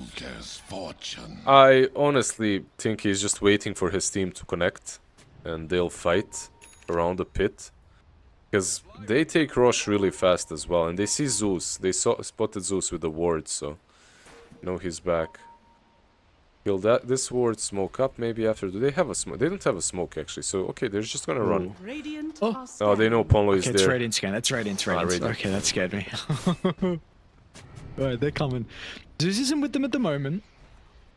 Vision is Close. actually a little bit behind as well for a potential wraparound they're expecting on Team Zero. JT in good position Radiant for it. Well, Ponlo, he reveals himself now. Like, hey, Nice. there's a lion, guys, there's a lion. They're gonna get the Thunder Gods. They're like, wait, what? Yeah. They're all grouped up. They're bringing- the angle to jump in. It's only got to one. But where's the Slava? X-Nova stopped 70's jump in, so they're gonna turn to deal with X-Nova. And now the Current Storm's gonna make it very difficult. 70 though. It's a decent crush, but YSR is nowhere to be seen. They're just running straight into IG's setup. And with the BKBs, they can stand strong and turn it around. D2IG, an easy fight for them to take by the Roche pit. That's going to be dieback for Ponlo as well. Just the messy engagement. Yeah, just JT being a god once again. Good positioning on the high ground, the torrent, the tidal wave as well. Then they were going too deep. By the way, Ponlo hiding there worked out in the end because he stopped Alchemist from initiating. He stunned him and then the Alchemist stunned himself. It was, like, in the end, that was actually really nicely done by him, but just super messy and not enough damage. I feel like you said, they killed this Crystal Maiden and then the Klinks did nothing. They need a bigger target. They need a bigger, like, the supports need to die, sure, but I feel like Zeus needs to die first, and then the supports. Or at least the Hoodwink. This Hoodwink is doing too much. There's going to be a dieback on. Never mind. ZZQ, well done.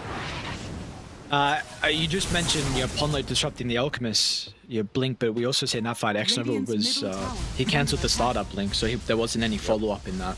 So as just kind of both supports, doing a pretty decent job, and just a bit of a difficult position for you to take a team fight. Your daytime with Conquer on the high ground, giving you information. Zeus just playing so far away. You kind of needed the smoke wraparound, but you had no smoke. That was, that was the big thing. Radiant weren't playing with a smoke, and how are you ever going to enter the fight to get that perfect pick off without being under the cover of smoke?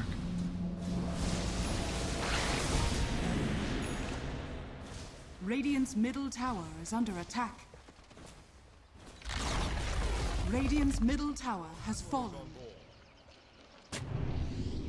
Anything His big heroes coming up? Nothing really, right? On Radiant in particular, or in general? No, I'm getting, like, on Dire nothing. It's maybe a Swift Link on Alchemist. Besides that, they're already stocked out. They probably just want one catch before they start pressuring high ground. Dire's On bottom Radiant, tower is under there's attack. this Aghanims on 7E that might change the game a bit. And DAC on Dragonite, but it's all kind of too far. Does Monate die, even without Aegis, if they full commit? Radiant's top tower is under attack. What saves do they have? No saves actually. Maybe if they full commit with Clinks.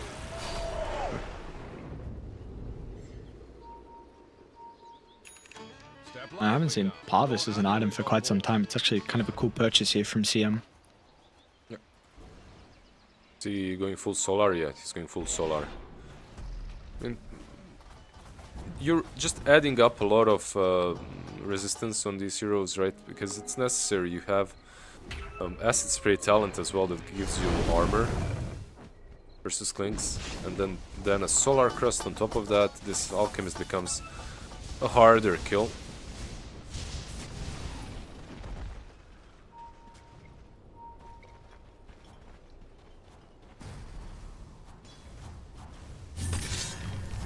Poke again if they want to. They're actually going to do it incredibly safe with the X. Chemical Rage, Monade up. Reserve Potion. I'm really messing around. We got Octarine actually now complete for the Conquer as well. They say no one's home and they're actually just going to all walk up. Radiant structures are fortified. They're so late. They're just so damn late. Slardar doesn't even want to go back. He wants to finish his Aghanims. One more. Alright, decent jump onto 2. Where's the Corrosive Haze without the starter though? Nothing to say, he's okay. You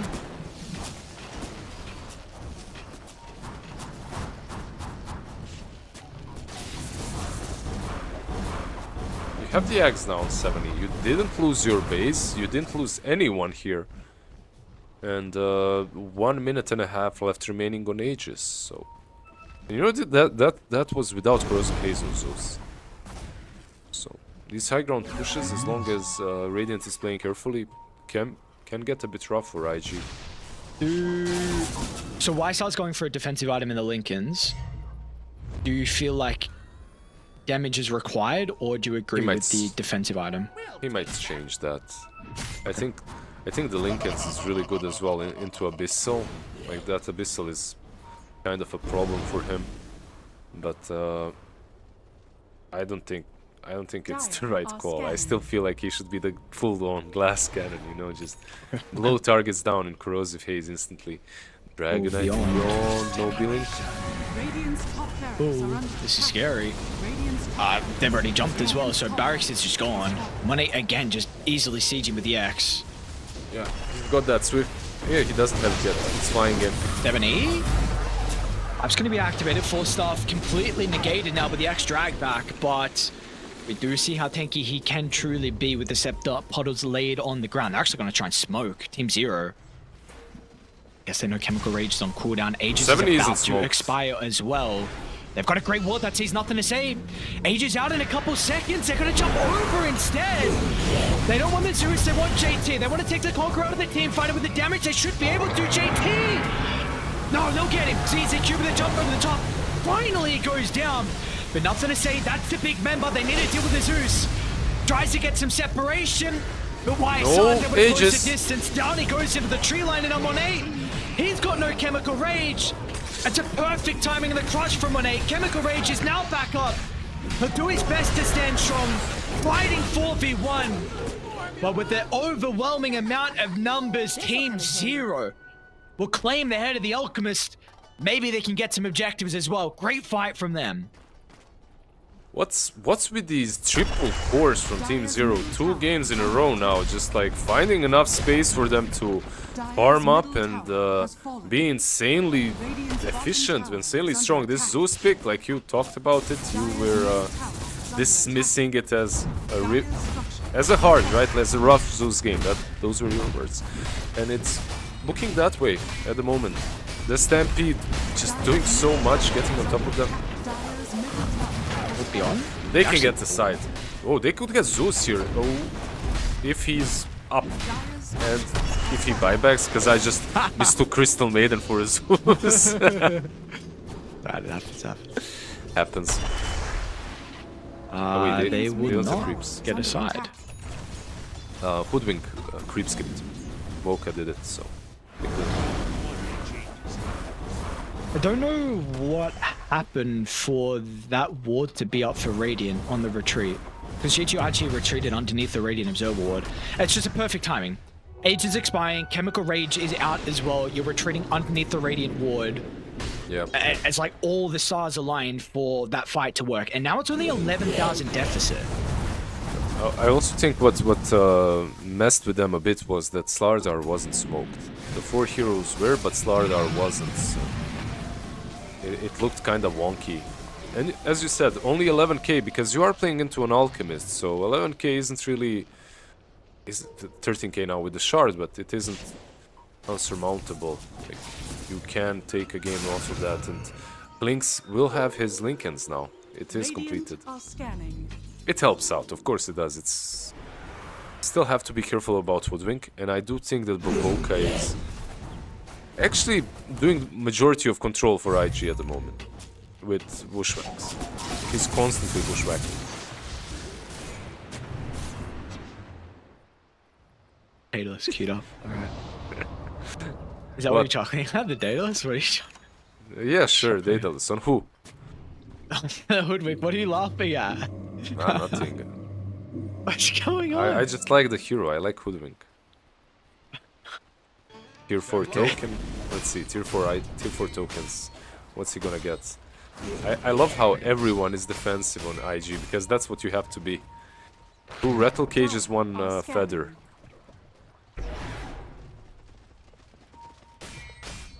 And 1 dandelion. For now. Radiant are scanning.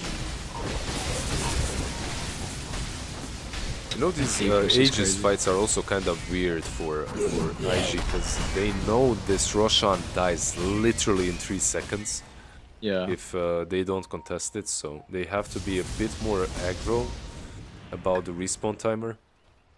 But very I feel unlucky like- on 0. I feel like the fights to work for Team Zero are so low probability. Like you have to blow 1 hero up and it's got to be a core. And if that doesn't happen, you only won last fight with Chemical Rage on cooldown. I feel like this fight's going to be so different if you don't get a quick pick off and Chemical Rage is used perfectly. I don't know. I feel like, let's see. Mate. Nothing to say. Result. Pops the blink importantly. Dominate's going to try and jump in, trading some Gonna stun chaos. himself. YSR into the backline though, they'll assassinate NX over, and it's getting Alchemist. messy, and this is what they need on Radiant. 2 fights breaking out simultaneously, nothing to say getting hunted from the left, and all the other heroes on the right, they're onto nothing to say. But meanwhile as well with the Alchemist trying to create some chaos, the left saw nothing to say, activate to BKB, but the damage from YSR is going to go through it. That dead. is what they need. A chaotic team fight from Team Zero where they isolate the cores Radiant's middle and can tower catch is up to under the attack. Zeus. This should be Roche now for them. The only chaotic thing in that whole team fight was Monet not using his BKB. He jumped in without the BKB, he gets stunned, then he stuns himself, then he gets hexed. He's just lucky that he didn't insta-die there, because one thing that I am noticing in these fights, Erika is respecting the Alchemist quite a lot. Like, he's always gonna go for everyone else but the Alchemist. And I really think that in some of these fights, he can blow him up first. If he gets caught without the BKB, like, this Alchemist dies just as everyone else does. So, I really wouldn't mind even seeing them doing that. Boboka, I feel like he knows he's being hunted. Polo is on him. Oh. It's too fast. Hard to catch this hero. Just one scurry after another. Who do you want the refresher shard to be on Radiant? They don't really have like the greatest heroes for it. I don't even know. I guess even Dragonite, it's kinda waste. Give it to Klinks for the BKB maybe after Aegis? I'm not even sure. Okay. Who do you give it to? What's your opinion? Like, Dragonite's form is not really like the cooldown isn't big anymore. Like, I guess on Yeah. him probably. I don't know. No, I think Klinks or Slaughter. I think Slaughter maybe for double crush and like if you actually get a kill on Elk or Zeus because of the chain control, that's worth it. I'm sure there could be an At the instance moment. where you, it's in the backpack as Large 70. okay. They're coming out the base, maybe looking to try and de-ward on G2IG. But what's the probability actually? 53% in Radiant's favor. Wow. Yeah. It's all about... I don't even know. Honestly, I do think IG have missed their timing. Yep. Like, I feel this Alchemist at the moment doesn't heal people anymore. It's all about JT and his Ags and how much he can do, and Zeus if he manages to stay far from the fights and use lightning cans a lot. He's still the main damage dealer of this team. And he's quite farm. He's like second net worth. He's getting to level 25.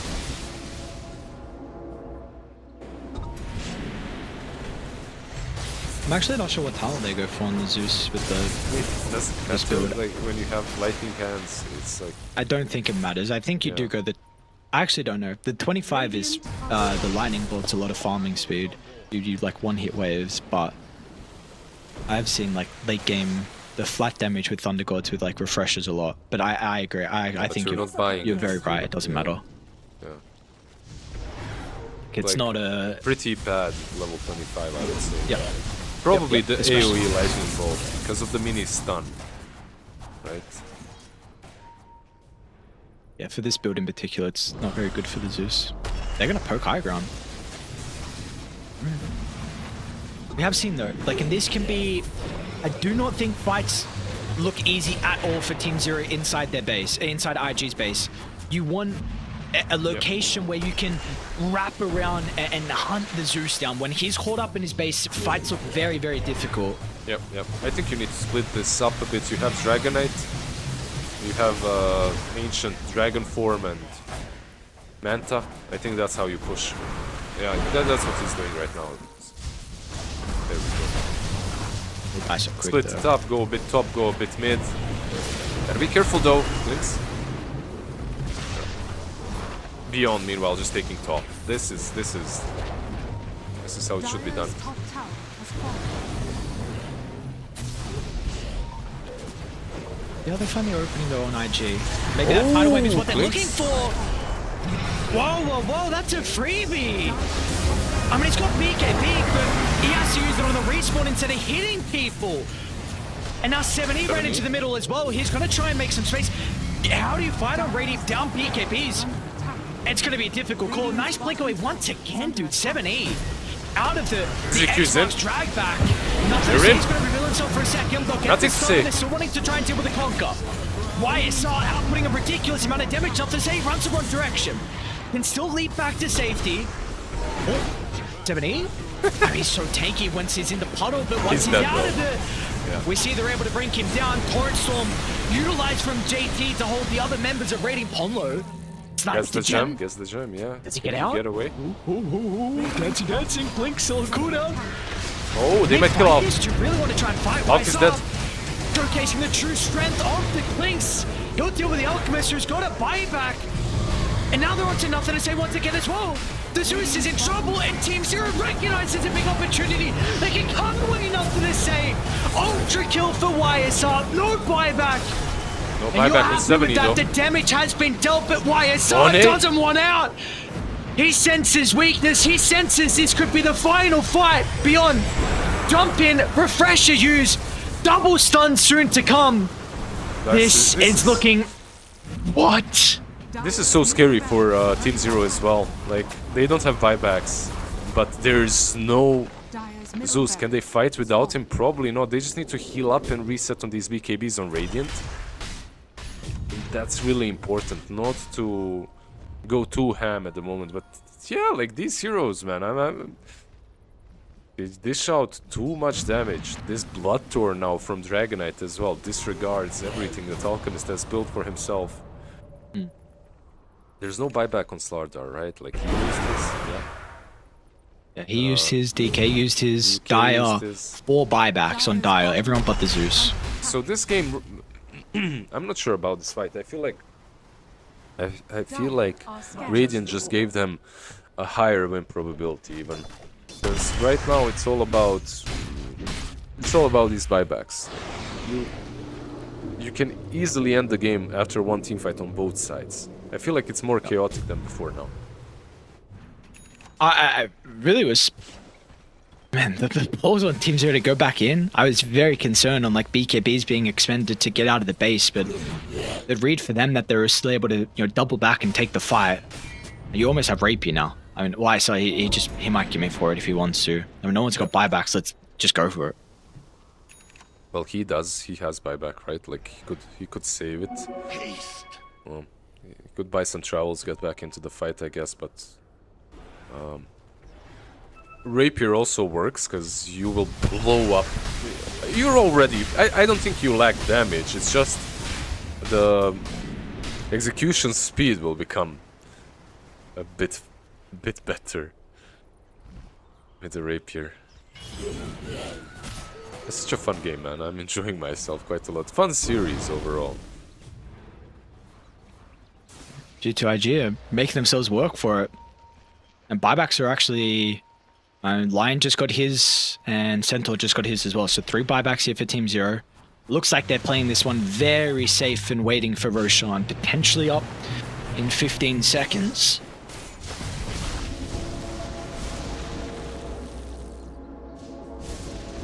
Yeah, let's see how what long the this- timer is gonna be like. Yeah. It's gonna be on Radiant no matter what, so yeah. That's the good part for Team Zero.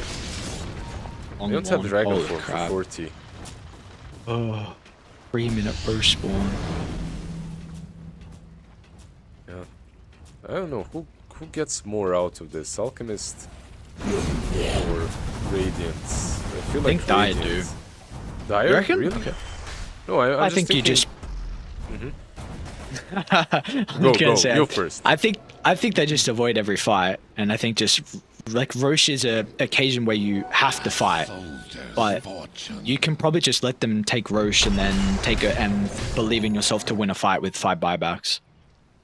Okay, but you're not gonna get to the buybacks. That's my issue. Unless they do something like this. This high ground push for me is very scary. Dire's bottom tower is He can under blow up the attack. tower, probably. But this is... I don't like this. I really don't like this. Well, let's see. You'll be G2IG. fine. Yeah.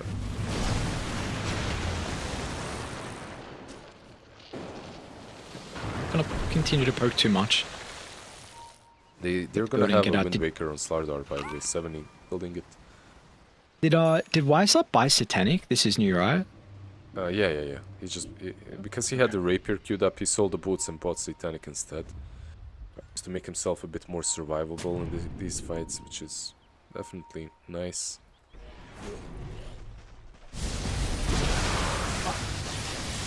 What a position we're currently in. I mean, both games now, to be honest, has been G2IG favored, and then mid to late game, Team Zero just done some incredible execution in some of these team fights, and now they're the one This- in the driver's seat. I have to say this game was much harder for Team Zero than the first one, but even this one, as the game goes on, you can see that they have like Kunkka in the mid game is incredibly strong, but he falls off. He did fall off, and on the other side you have these 3 cores. They're all hitting hard. They're all just constantly being a nuisance. Either the Slardar that hits hard, plus he deals through BKBs, deals with your BKBs, and then Clinks and Dragonite just farming and scaling forever, it feels like.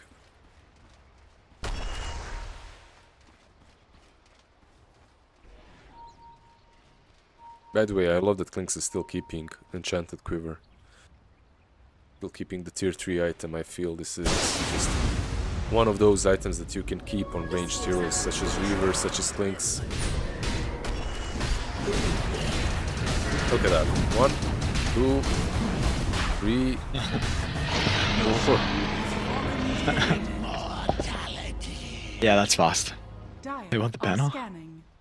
Yeah, they'll use it now, probably. Well, they gave Top the lane. Aegis to Radiant's 70. courier I mean, he has doesn't been have killed. buyback, right? So they give it to him. Oh, Wait. I'm But his Wind Waker died, right? Or what died? Or just the courier? I feel like just the courier. I think just the right? courier, yeah. Does the banner where it is inside Radiant's base clip both the Radiant, both the top and I midwave? think so. That's why he planted it there, I guess. Let's see. I think so. I don't know. I've not actually seen people place I it feel in like the it middle. shouldn't, right? It's not clipping anything. Yeah, I think. True, actually. I think it's missed both. Okay, and it's just a morale thing in the end now. It's just an extra little thing inside the base. Yeah, sure. I feel like there's probably a spot where it clips both, but he missed it. Dire's top barracks And it's are like under attack. it's like this spot that will probably get patched out. Dire's top barracks. Yon is caught, but this is gonna be megas, sure. The thing is, though, it doesn't really change a lot. You're still gonna be in the same spot. I don't think they even have to force it that hard. After getting megas, I think you can wait for buybacks on Radiant. Like, it seems like the win condition for G2IG, at least the fight condition, is like this refresher on JT. I think I would like him to kind of buy out for it. I don't think buyback on him is as vital. Yeah, the only maybe psychological problem is they usually went on him. So they would usually blow him up first, and not having buyback and dying would mean you griefed. So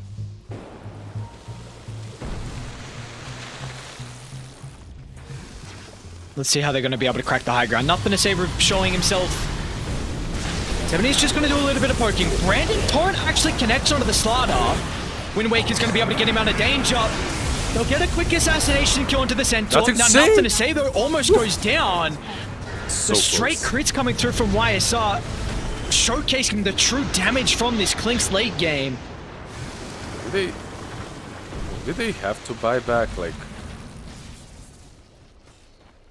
I mean, of course they didn't. There was absolutely no necessity for ZZQ to buy back. But okay, he bought back. They want to go back in. Let's see.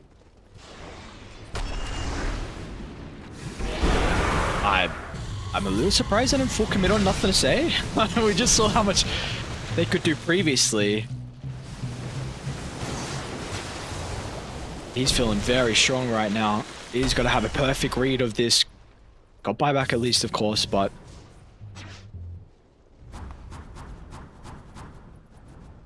How many buybacks are back?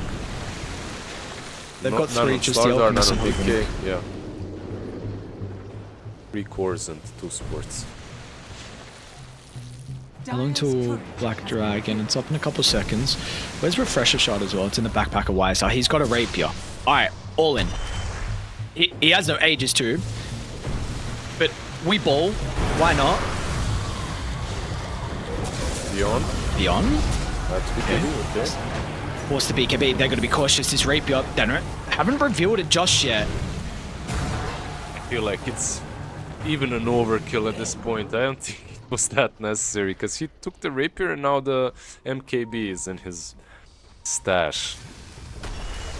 Zeus jumped. Jump. Where's the Clink's damage? Monade's going to be able to follow up as well. Importantly, nothing to say. He's back to safety. So they haven't been able to blow up the Zeus. Did they get an X drive back onto anyone, though? It doesn't look like that's going to be the case. Just some indecisiveness. Yep. 100% exactly that. Indecisive. The buyback on ZZQ as well, keeping him a bit more back than usually. This Rapier might even be one of those bait items, like you buy it and now you're also being more careful on the clinks. I don't know. Weir's one. They had opportunities to kill, nothing to say, definitely, but even if you do, right, like he still buybacks.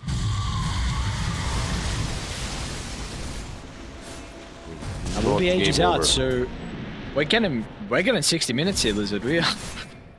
We might not get game 3, but at least we will get 60 minutes.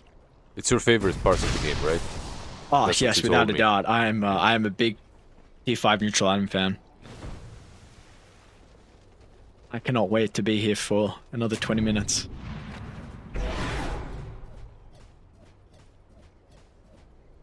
You know, actually, one hero that's making now a huge difference in these fights is Hoodwink. Like, we aren't talking about Boca. We haven't mentioned true. him in quite some time, but he's got that +2 Acorn shot charges.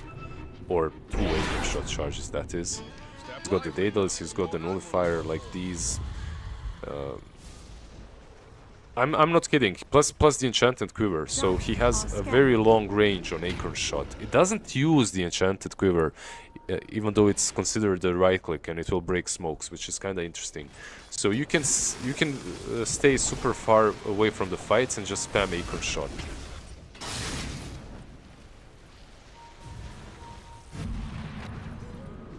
Radiant still having this observable in Dire's top jungle could be important if they want to actually farm this area for the neutrals. We'll have to see if anyone get clipped by that or not, because we do have 60-minute now up, and Team Zero, they're actually not...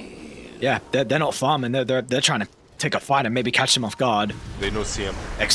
Yeah, and they're going to be able to get him. So X-Nova will go down. Dire kind of here. Maybe they're thinking about poking their heads out to protect X-Nova. They're going in. A Bushwhack will connect on YSR. Rapier in some danger. Ooh. Someone needs to protect the clicks, but it's gone. Rapier picked up from 1-8 now. And they just went a little bit too crazy. I mean, they've given an opportunity, a clear one for IG to come back to this game. BKB's over as well, and... Oh. I told you this Rapier is a bait, man. It's such a bait. He doesn't even have MKB in his inventory because of it. You know, like, it's just a bait.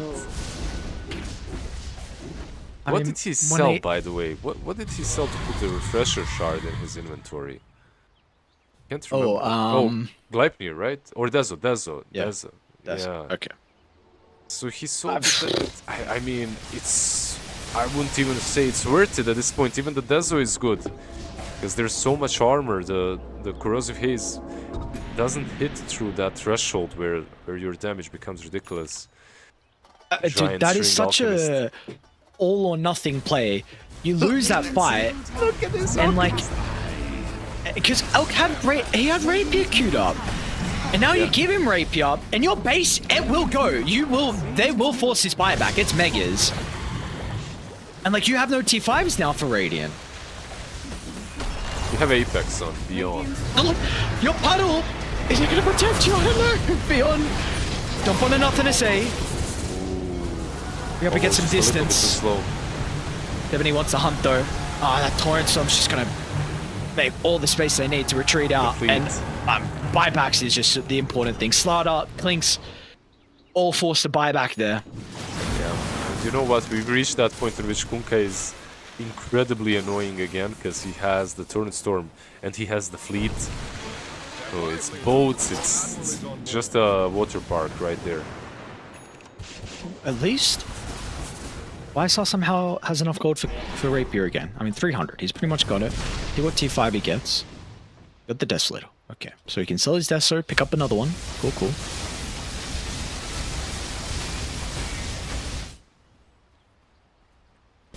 Dire are scanning. Apex on Beyond. It's kind of alright. Nothing really crazy. Makes sense. Sell the Dezo, get Stygian Desolator. Seems good. That's what he was hoping for. Roche, unfortunately, a bit of a long spawn as well. Once again, minute 30 till it's up. Monet has one component of the Rapier with the Sacred Relic. He also has a Refresher Orb as well, so I do wonder if he's going to get a second Rapier for his buyback, or if he wants the Orb instead. I think you can have it for the buyback as well, right? What's his cost? 3.6k? Yeah, if he doesn't have enough. He doesn't have enough at the moment. Alright. Everyone has tier 5, right? Yeah, they have a lot of mirror shields. A lot, yeah. Nothing on Lion, like he's still rocking the cap. Rock's gonna pop 70. Nice cross onto 2. Vivoca's gonna be able to get out. Look at Monet's damage. His health was gone! Oh my god, YSR with the freshly picked up Rapier, nothing to say, will not win this man fight! Oh, finally we see a fight where YSR can right click with the Rapier. We didn't get it prior, but he is showcasing how much damage he can truly do. JT is gonna hope he can TP out. There's no way. Wait, JT actually want to fight. He cancelled his TP. JT! That's a crazy call. They have all these buybacks, but it won't really... Well, Roche isn't up. Dude, it will respawn in 7. Come on. Lion, you better stay in there. You better stay in the pit. 2 more seconds. But Boko snuck the rapier out. Yeah, but it's now stuck with him. But it's still not good, not bad, right? Like it's pretty good on Hoodwink. Probably the best hero that you like it on. Has fallen to the Radiant. After Alchemist, of course. The damage. You see what happened? Klink sold his Dezo, he instantly started losing. It was his lucky Dezo. And then Gaben is like, you need this. He gave him the Stygian back in and they started winning again. That's it, that's all they needed. Insane team fight, by the way. I have no idea what happened. It was just damage on the turret and center. It was fun to watch, Just big though. numbers. Yeah, just Big was numbers, big flashy. Was cool. You can force the megas now, guys. They're not gonna buy back probably for them. I really think you force the megas here. They're being really passive. They're so careful, but I mean they got destroyed here before. You're not buying back for that. You're just buying back for the throne. That's it. You're not buying back for the Rexes. These buildings will fall fast. Like, you actually might have to buy back on the Conquer now. You're gonna try and save it, but... With Alchemist. When he respawns, you can buy back. You'll have to. One tier 4 gone. A loss here puts him in the lower bracket. G2IG need a miracle defense. They'll get the buyback. They're actually gonna retreat. They're so disciplined. Yeah. There is really like an argument for them to just... Especially the Clinks. He could just run up BKB, kill the throne, and maybe even put Refresher Shot in his inventory and use like second BKB. And I actually think you could win a fight like that or in the game like that. But that's very risky. There's just a bunch of disciplined gentlemen on Radiant. Yeah, you can win a fight like that, or what else you could do is you could do the same thing and just hit Ancient. They don't have Glyph. That's what I said. Pop. Just pop. Didn't you say you wanted to win a fight like that? And I did. Look, the fight was the wrong word, but I meant like end the game like that. Yeah, the fight was the wrong. long fight, the ultimate fight. Yes. The long fight. It's the war that they're trying to win here. Mind games. You said they've been disciplined boys, and now you go in for a culling blow at the end where you don't even look for a fight. You just do it the wimpy way. You just try and kill objectives before the heroes. Let's see. They might go in for the heroes instead. I feel like that's the... They have a lot of vision with the ward. And Weishaupt might just go for it. He's going for it. What can you do, brothers? And BKB Rapier clinks straight to the objective, and they didn't even need a refresher at all. Team Zero, wow. They will knock G2IG down to the lower bracket. What a cool game. Just super cool game. Enjoyable to watch. A lot of tier 5 items. 66 minutes. Cool throne ending in the end as well. Oh, I loved this. I loved every part of this. Especially because G2IG, we consider them to be the favorites, right? Coming into the series. Game 1, they were outplaying, but they got heavily outdrafted. Game 2, they just missed their timing. They were outplaying. They had a good time. I don't think their draft was much weaker. It's just that they missed their timing. Well, actually, same like in Game 1. Just that Game 1, I feel that they never had the timing. They just made it for themselves because they're so good that they made things happen. But I feel like Team Zero had a better draft in Game 1. Game 2, I also said when the game started that they have a better draft, but not to such extent. Like, this was still very playable for Dire. Very nicely done. Like, this Clinks plus Slardar, they're bringing some new stuff. They baited G2 into that Lifestealer Game 1, and now this Game 2, they didn't really bait them into anything. They just had a good strat that they executed very damn well.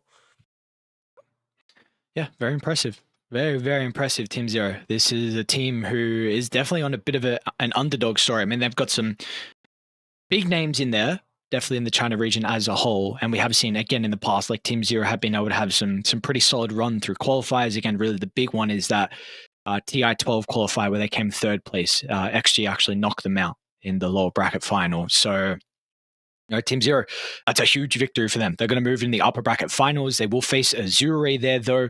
And of course, G2IG, they will have a second chance, but they're going to have to drop down and potentially face LGD Gaming. So, yeah, one of these teams already will not be playing in the grand finals, being in that lower bracket. So, we will see. There's some crazy stuff brewing here in China with an upset like that, but that we might be saying very shortly that it's not too much of an upset if Team Zero can continue to have performances like this. In the end, they're going to take our first series of the day in 2-0 fashion. Now, we will have a bit of a prolonged break. It's going to be about an hour and a half, just under an hour and a half until our second series of the night. But when we have that, we're going to go down to the lower bracket. We need to see some teams eliminated from the hunt to DreamLeague. Who will it be? We'll find out after the break.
creature with no skeleton inside your hands.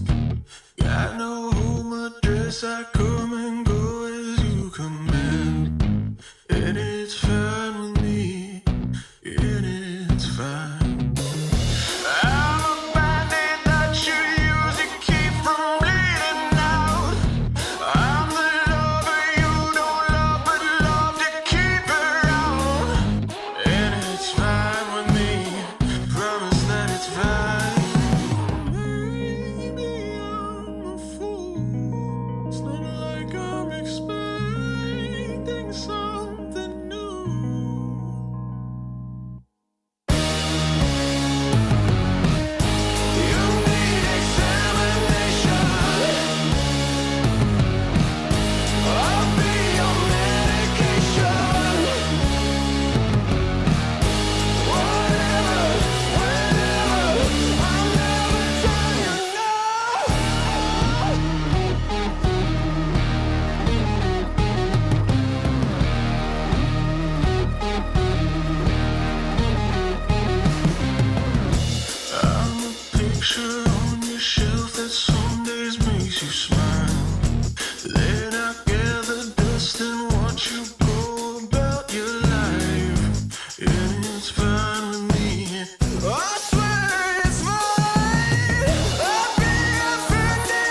It starts with this, a person that you miss. Mine draws a blank.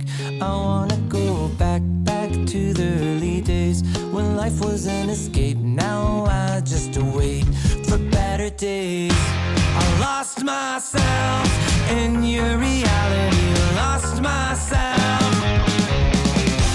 I lost myself in your reality. Lost myself. I feel that life, according to a friend, we're all shrink wrapped in families and making ends meet, stuck in jobs we'll never leave. I never wanna be like that, so I wanna go back to my reality. Wanna go back. I wanna go back to my reality. Wanna go back. Didn't mean to sound so concerning.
creature with no skeleton inside your hands. Got no home address, I come and go as you command. And it's fine with me, and it's fine. I'm a bandit that you use to keep from bleeding out. I'm the lover you don't love, but love to keep around. And it's fine with me, promise that it's fine. Maybe I'm a fool. It's not like I'm expecting something new.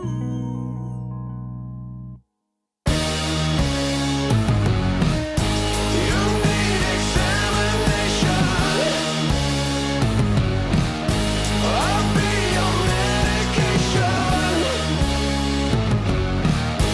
Whatever, whenever, I'll never tell you no.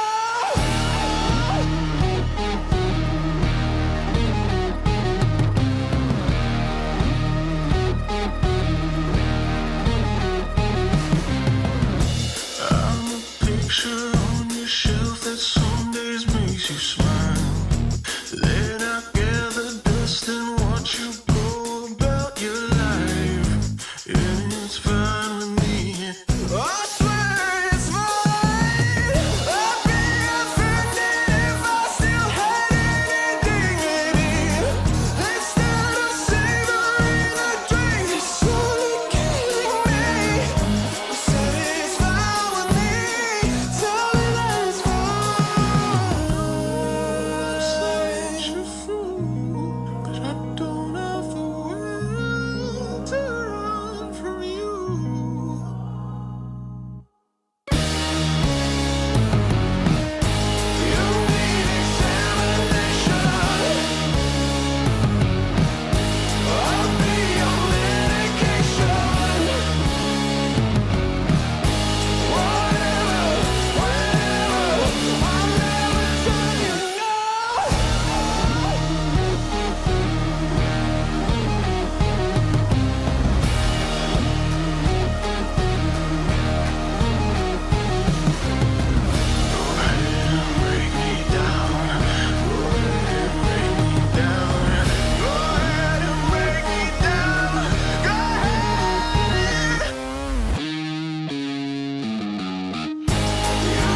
It starts with this, a person that you miss. Mine draws a blank.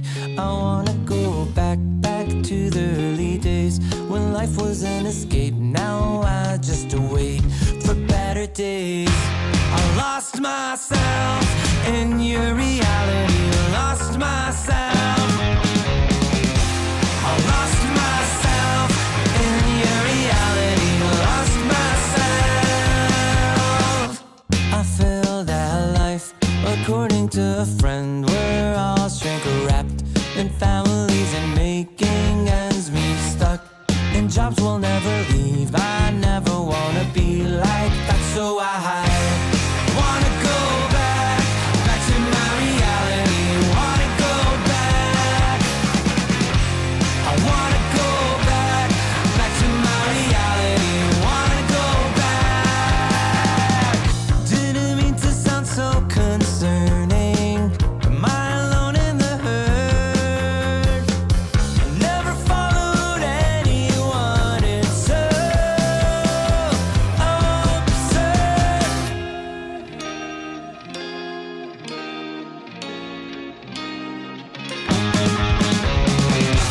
I wanna go back to my reality. Wanna go back. I wanna go back to my reality. Wanna go back.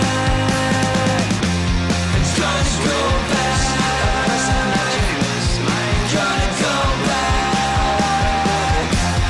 Gotta go back.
creature with no skeleton inside your hands. Got no home address, I come and go as you command. And it's fine with me, and it's fine. I'm a bandit that you use to keep from bleeding out. I'm the lover you don't love but love to keep around. And it's fine with me, promise that it's fine.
And after a long break, we are back for our second series of the night. We got two brand new teams as well, bringing us some action. It's going to be Dark Horse taking on the boys on Kev. So yesterday we saw Dark Horse play Lizard. They had a bit of a rough showing versus G2IG. We haven't seen Kev play just yet, but they've got some pretty big names on that team. So I'm expecting a good game from them nonetheless, but we did see a bit of an upset earlier, so who knows what Dark Horse can bring out.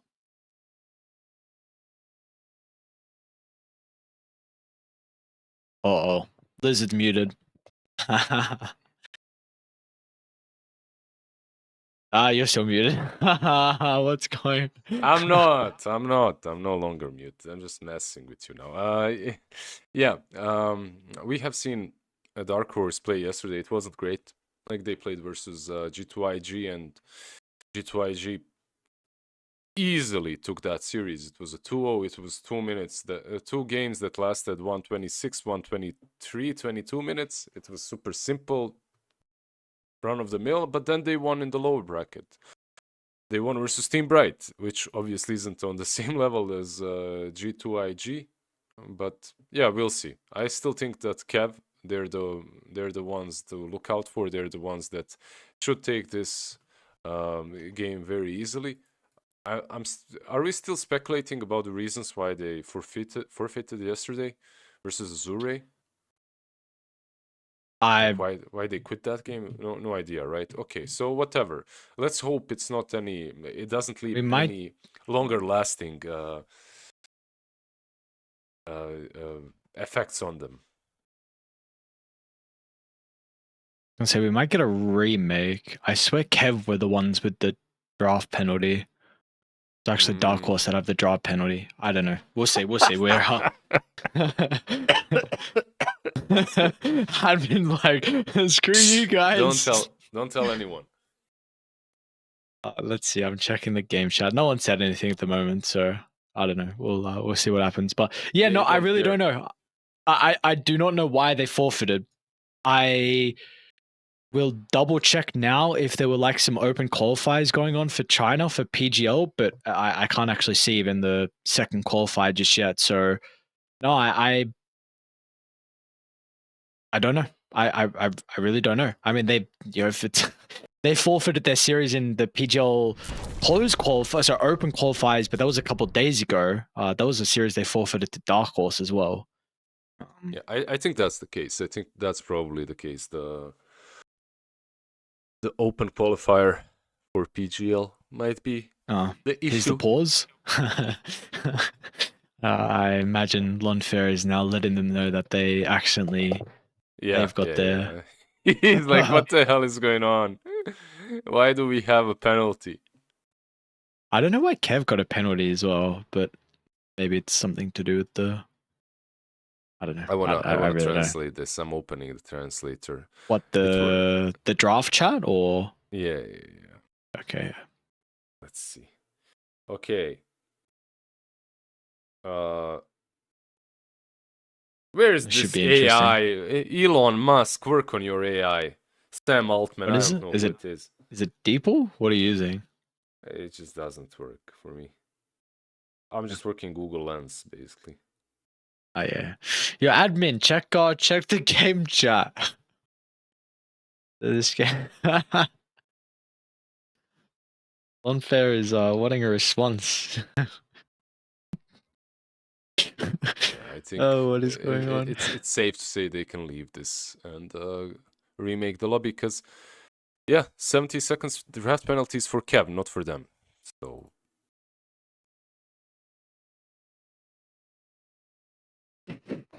yeah. So are we just gonna wait and see how this resolves? I guess we're waiting. I don't know. Like admin AFK. Admin's AFK. Yeah, he's report to admin. He's chilling, his role is just to start the game and then just go get some food. He's happy. He's done his job. He doesn't need to worry about the draft. But unfortunately, admins are always going to be on the ball, and he's so it's a difficult job, Blizzard. How dare you critique him? You sitting in your chair talking about a video game when this admin has to sit in his chair and watch the video game. There's so much He's stuff gotta- he needs to know. Make Dude, he has to shit pull up. the rule book out. I don't know. Yeah, what rule book? Where is the rule book? Like, when did you see a Dota have an actual rule book? So lies, man. So lies. I We feel don't like- have a rule book. The rule book would have been something when you were a pro player. Maybe the admins brought it around then. You know, some big like binded folder, a bunch of like silly rules.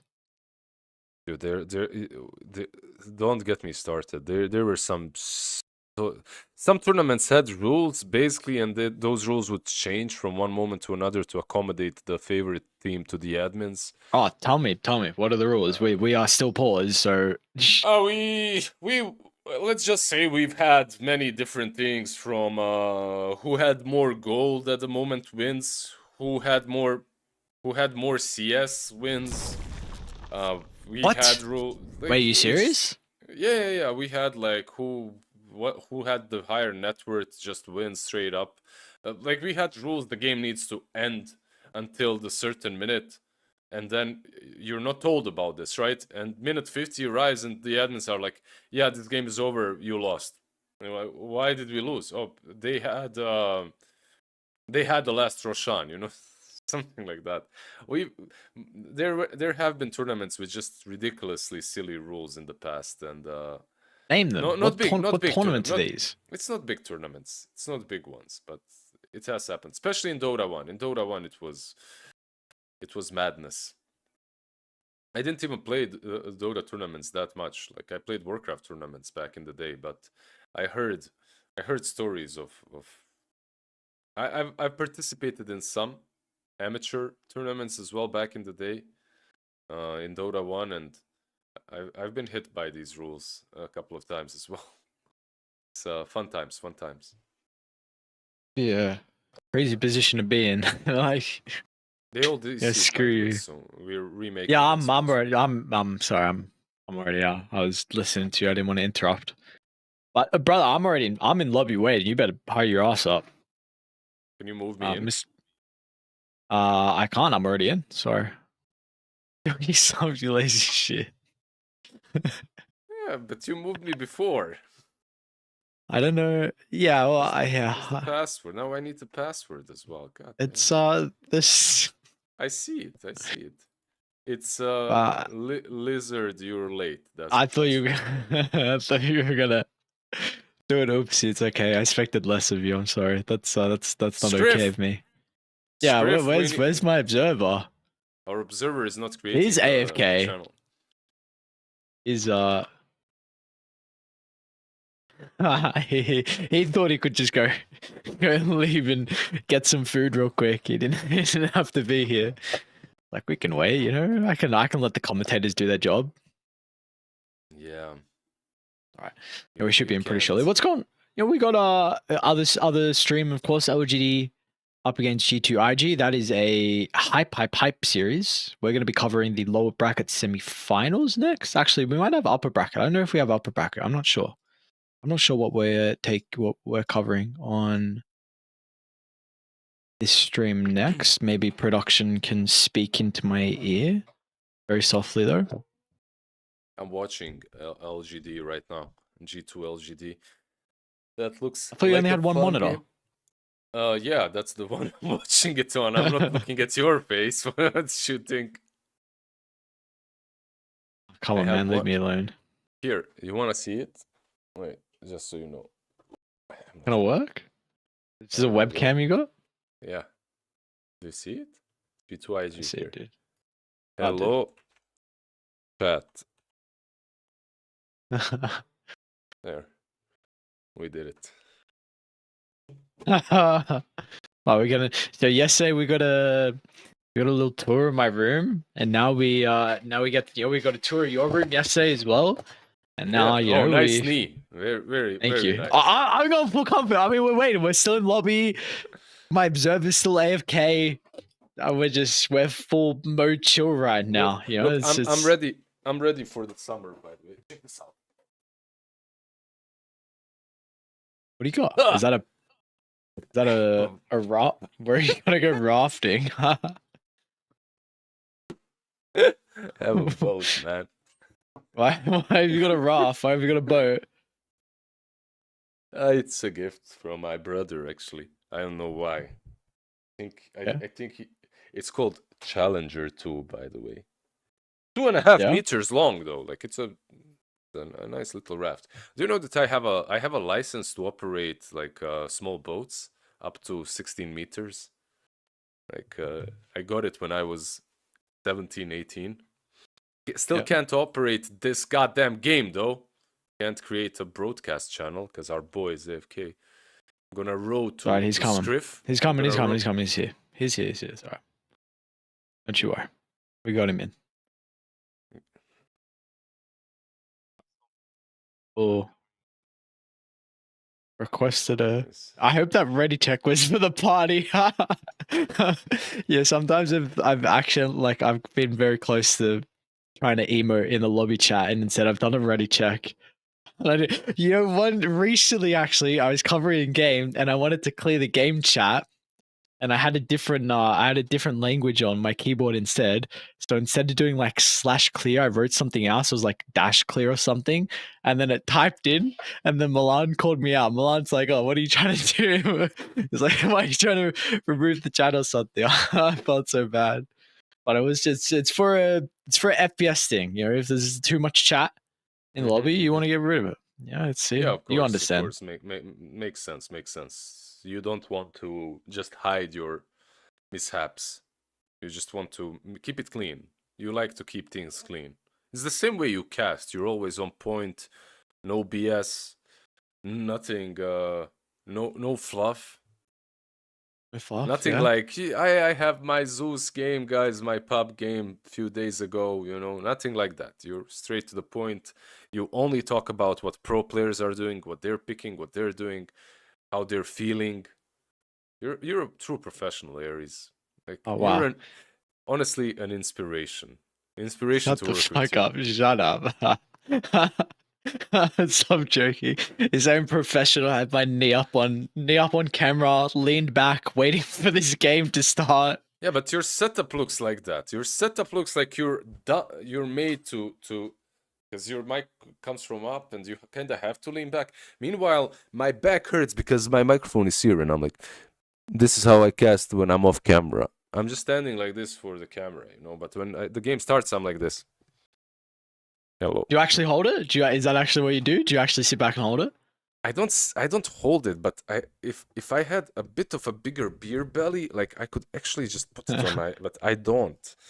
You could like maybe put a book there or something, and then put it on the book. Yeah, but then when I on camera, it's gonna be like here. It's big. And I had this shit. I had the arm, the holder as well. But this mic, Yeah. this blue Yeti thing, it's really nice, but it's heavy as hell. I need a stronger arm to keep it like in place. Isn't that why you gym to hold the microphone? I feel like there's no other reason. I'm gonna hold this microphone like this the whole time. That's it. Yeah, dude, the mic quality sounds incredible from you being up there. You should definitely keep it. Yeah, right. Okay, just what I do for you guys. I'm gonna be keeping it like this. Nice workout. We got a There's like- draft on. There's like a 1.25 kilos in this at least. In this set. Maybe even 2. I swear there's 2 kilos in this. It's heavy as hell. Damn, that's really heavy. Wow. Yeah. Look at Wait, you. blue- The way you, Blue Yeti size. there's no way you're looking it up. We'd have a draft as 1 well. We'll get kilogram. into it shortly just to keep you updated. 1 kilo. Wow. But really? just the microphone. The stand weighs as much. Okay. So, yeah. Very that you should be curling it while we're while we're in game, while we're watching draft. Just start curling the microphone. That's what I do. Nice. Yeah, is that why you're so jacked? Of course. I just I just leave the microphone 24/7. Oh, thank God we're in draft. Jesus Christ. Had I miss your knee a small already. talk with you. There's a Disrupt the Band lizard. That's a very interesting band. Hey, thank you, Aries. I see there's a disruptor ban, Aries. Why is There's there a a- Disrupt the Band? There's a razor ban, Aries. As well. I see why there's a Disrupt the Band. Kev picked it in literally every game versus LGD. I see. Radiant Makes sense. team ban. Yeah. I played it recently. I don't know. I feel like the hero is good. He's not picked, but it's Disruptor, goddammit. Like this guy has always been doesn't because the glimpse now works through BKB as well. So same like with 10 Kunkka. seconds remaining. Oh, I don't wow. know. I like it. I like Disruptor. 5 seconds remaining. I mean, the only thing that changed for him was the Dire team Thunderstrike. ban. Just it has a flat. I'm almost certain it's flat now. The blow, I think it was like 0.1. Now it's just 0.4, which honestly feels quite nice for him. I wonder because we're getting a lot of Primal Beast at the moment too, and Disruptor was one of the responses we were getting to Primal Beast 10 TI seconds 11. remaining. So we may see people attempt it 5 again, seconds but remaining. yeah, What was the again, last TI? The last TI was TI 12. 12. TI 12, yeah. Yep. They lost me It's- when they stopped going with the Dire team years. pick. But yeah, Radiant that's because team COVID. pick. Yeah, COVID really messed a lot of things up. And Yeah. I'm actually the thing I'm annoyed the most by is exactly what you said. Now that was so easy to remember the TIs, and now I just this year would be TI 14, but no, it's TI 13. So yeah, Damn I would just Cloud take 1 year 10 off. Yeah, seconds remaining. but you know it's That- alright. 5 Okay, we seconds got the lion. remaining. No Disruptor, but we got a line for them. For some support, pretty good. Played them a lot. Dark Horse, they did try playing. Actually, no, they got crushed by this lion. If you remember, they had this Timber on mid, and they played the lion as well. The lion was played into him, and nothing to say plus lion. They were constantly bullying Timber, killing him off. Now they snatched for themselves. Maybe it gives them more luck. Timber, probably the only team I've seen it go through is Dark Horse. Like they give it away. But their Timber at the same time wasn't really scary. It had 1 or 2 good Radiant moves team in. pick. I think in both games. Once it was offlane, one game it was mid. I'm not sure. They picked Tiny into it as well. Okay, another hero that Timber likes to whirling death and shred. But 10 seconds let's see what they go for remaining. next. This Do you could not be think the your- tiny? Dire Sorry, go. team pick. You my friend. don't- You my friend. I interrupted. Let me imagine what you want to say. Oh, Hero- okay. Mate, don't you think Tiny is good versus Timber Soul, mate? Like you can avalanche and toss him, mate. Oh. Yes, Aries. Thank you. 10 Thank you. seconds remaining. It does work at times. Is that what you want to say? 5 I seconds was remaining. honestly going to say I don't like Tiny does offer some burst and control against the Timber. I mean, he does. I'm kidding. It's good. It's not bad. It does go both ways though, Timber. If he gets on top of you, he shreds through you, just like Yep. versus any other strength bulky hero. And techies for Kel. Like this is a hero that China keeps on picking. And they don't give Dire a team damn about him being nerfed.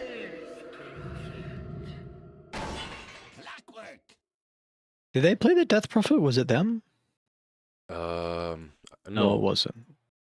because that Prophet won, I think, the game that we watched. Right? Did she win? Or she lost? 10 seconds remaining. Can't remember, I but don't know. she did fine. She did fine, right, on that mid lane. It was versus a 5 puck. seconds I remaining. remember now. Yeah, and I think the Puck won that game though. Yeah, the Puck did win that game, but I don't know what game it was. Maybe it was it must have been Southeast Asia. I'm pretty sure. Yeah, many games. Could be. Radiant team In any back. case, yeah, it's a nice Kunkka counter. Like you can play that Prophet into Kunkka mid. Like the Siphon is annoying to play against. Into Tiny as well, by the way. No matter which one of these two is mid, that Prophet for me at least looks good. And now they pick an Enigma, 10 and last 2 seconds picks will be remaining. carries for both sides. Cool. 5 seconds. If you're remaining. Dark Horse, Dire you're team probably back. thinking about heroes that can deal with the Black Hole or with the Eidolons, like Faceless Void. This sounds like a pretty good deal to me. You don't really have a lot in the Chrono, but you always have a way of dealing with the Black Hole, and you're a carry, which 10 for me seconds remaining. seems good. There are other options. You can just deal with 5 seconds the Eidolons as well, right? Like some Luna or some Sven also come to mind. Alchemist is another option as well. If this is a route they want to go down on Dark Horse, I feel like it would be a very like the timings seem like they would fit quite well together with the Timber and the Death Prophet. Who's got first pick though? Kev got the pick, so we're gonna have priority. I'd like your Alchemist as well. I think it's a good call. So what we're running Techies 5, probably melee hero high. I don't also need a lane versus the Timber. Like your range heroes to deal with Timber is Gyro Luna, and they're not there. Void for them is also an option. Like with the time dilation, you can play around the Timber, but you're playing in Timber Lion, it's not that easy. There's also this hero that no one is drafting, which is Ursa. If you're Kev, you could go Faceless Void as well. It's also decent for you.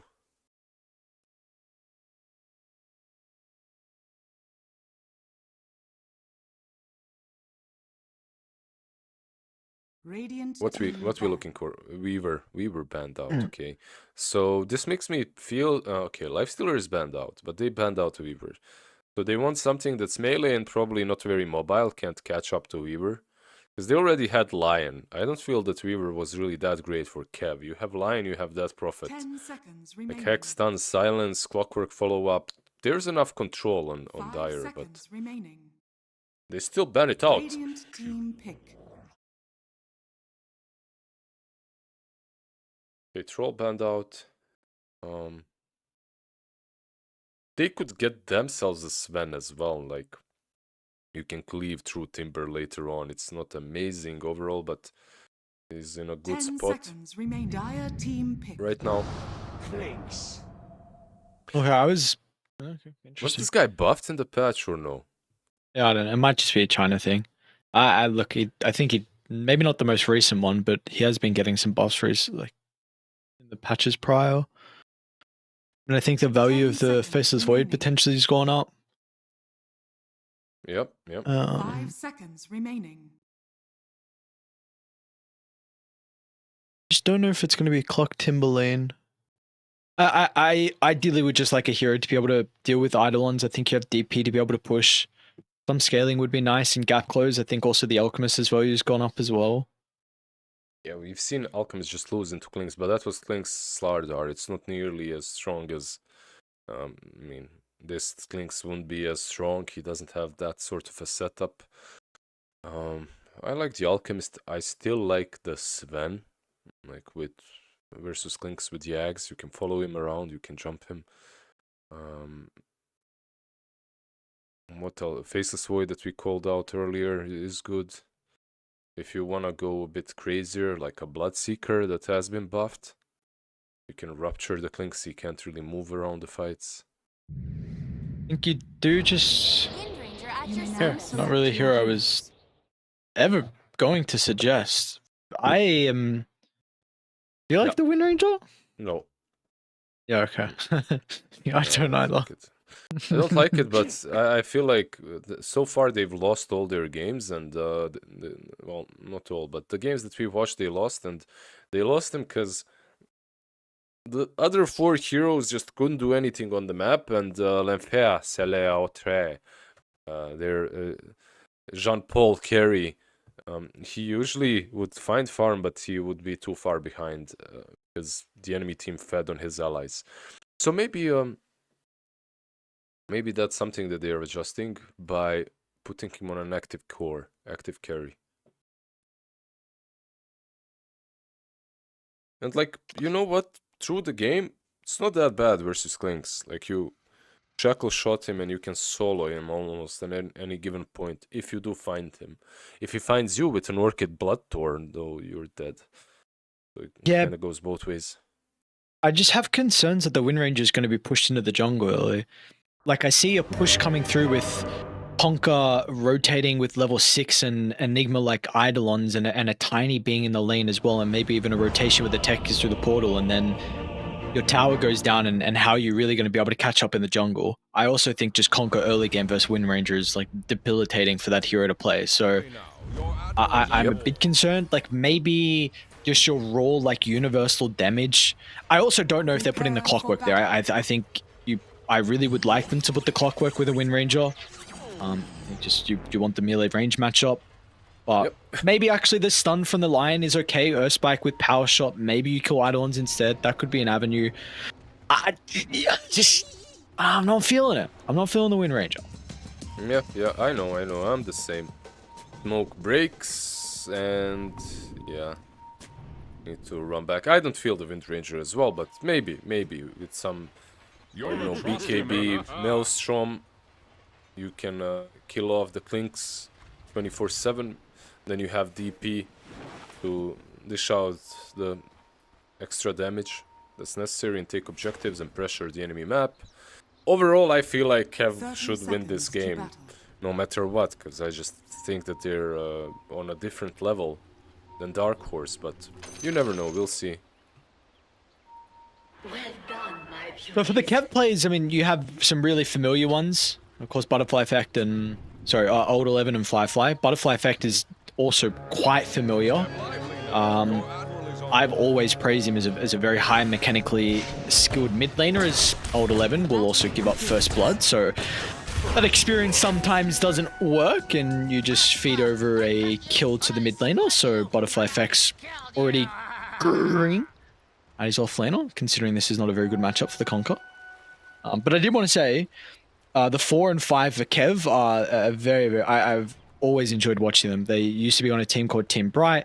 They had some great showings in Division 2. Then when they made it to Division 1, of course, they were just, a step under.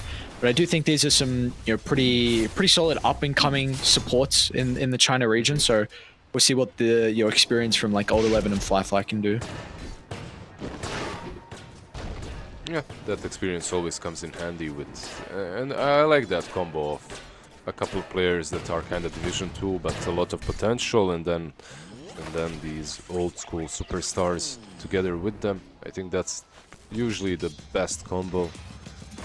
Just, the mix of fire, sheer willpower and experience.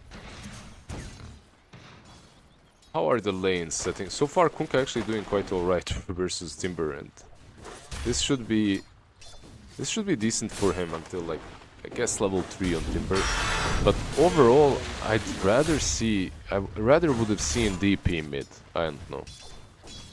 Yeah. For Dark Horse, yeah. Even versus Clinks, I feel like Timber Lion down bottom has a lot of kill potential. And like DP with Siphon into Kunkka feels decent as well.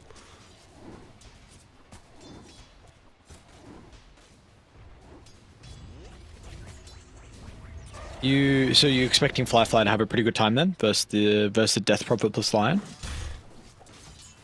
I don't expect him to be suffering as much as he's suffering at the moment. I think he just missed some last hits. I think it's basically that. Not it doesn't represent the strength of DP and Lion properly. Yeah, he's just losing the range creeps to DP so far. I think this is the third one that I've seen get killed, or second. I guess this is kind of the weakness with the hero as well for the Clinks, is like your ability to secure range creeps, and maybe the techies should be doing it with this sticky bomb. That could be an argument you can make. I think it's probably one of the worst supports to secure range creeps, but... Yep. And also a pull happened down bottom, so you're very happy if you're DP and Lion. You're just chilling in this lane, getting levels, farming. So far everyone is very even on the course. No one is getting crushed. No one is, like, even this Enigma that has 6 denies isn't doing that well against Windrunner, who's got 4 denies of her own. So yeah, Clockwork as well can't really do a lot in this lane. You can see him now zoning out the Tiny, but this isn't really the lane in which he absolutely shines. Like, you have Eidolons versus Enigma, and they're annoying. And then you have this Tiny with Tossback like this, and he's annoying too. So. And he might be dead, actually. Never mind, they're not going to get Eidolon split, but she will still die. So really nice angle for the Tossback. Lunfair's going to get a trade. Body Nice blocks. body blocks from Older Ledham. Okay. They're really are playing that. He's like, one sequence. he's like, where are you going, buddy? Relax, chill. Sit back. Yeah, exactly. Just, he's too wide, man. Like, this Enigma is just way too wide. Those lats, you can't pass. Got some early rotations out from some of the supports to try and secure the water runes. Onko also went the bottle for Butterfly Effect. Very interesting. I wonder if this is purely a Timbersaw matchup where you need some of the regen from the bottle as well, and maybe to make this matchup okay, it's a torrent spam heavy lane, but we really don't see bottle often on Conquer. Yeah, I agree. It's a little bit of both. Like, you're playing into Kunkka, you're playing into Timber, he also got the first blood. You want to heal up as much as possible. Up lane sheep again. Not gonna get the kill, but a lot of resources expended for the Clockwork, so has to pop the Salve. And they've got a great position currently with the lane as well, so definitely could angle for another toss here for the Tiny if he finds that opportunity. Also, keep in mind, bot lane, nothing's gonna happen here, right? Like, Lynx is fine, yeah. Keep in mind, basically, small KK, he hits you with Whirling Death on mid lane, and if you have a bottle on Kunkka, you just heal up so much more because you lose half of your strength almost, so it helps out. He's actually taping bottom. Level 6 on the Conquer rotation. And he's only got one Siphon to work with on A in it as well. Looks like with the blast off connecting. Though Sparks actually didn't do a decent job at holding back some of the damage, but it didn't matter in the end. Go for them to find. Sheep. Mr. Sheep. Is also dead. Miss. Not dead. Okay, Sheep lives. Sheep dies. Sheep's running. Corey's dead. Maybe Tiny's dead now. What's going on? Could get the denied. Looking for the toss instead. Sheep pokes his head forward. This is a very messy sequence of events. So damn messy, crazy. Old 11 does get 2 bounties off of that, which is at least something, but super nice for Dark Horse.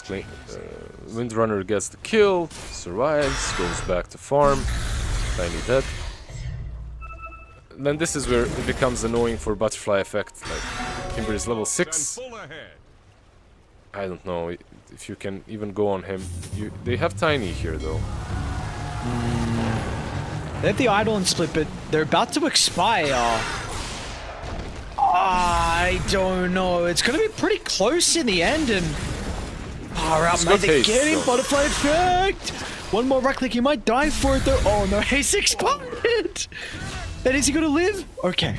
Oh my god, that would have been disastrous. I mean, it still is, I would argue. Tiny. Yeah, he's gone. Lonfair, TP'd in. Going to be rewarded for that rotation as well. I believe they also sniped the Wisdom Room while all the chaos was going on in the mid lane. She was able to walk on across the bridge and take that. Yeah, Techies took the other one though, so he stole the Dire Wisdom Rune at least. Yeah, like, so far Kev not looking too hot, mostly due to this Timbersaw just doing whatever he wants to, and now he wants to go bottom, it seems like.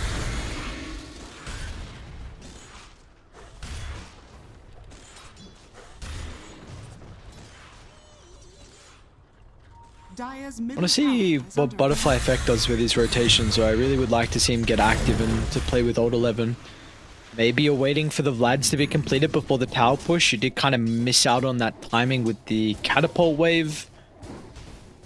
So maybe he just wants to try and get a little bit of catch up here for the Conqueror, and then he can look at manipulating some of the other lanes.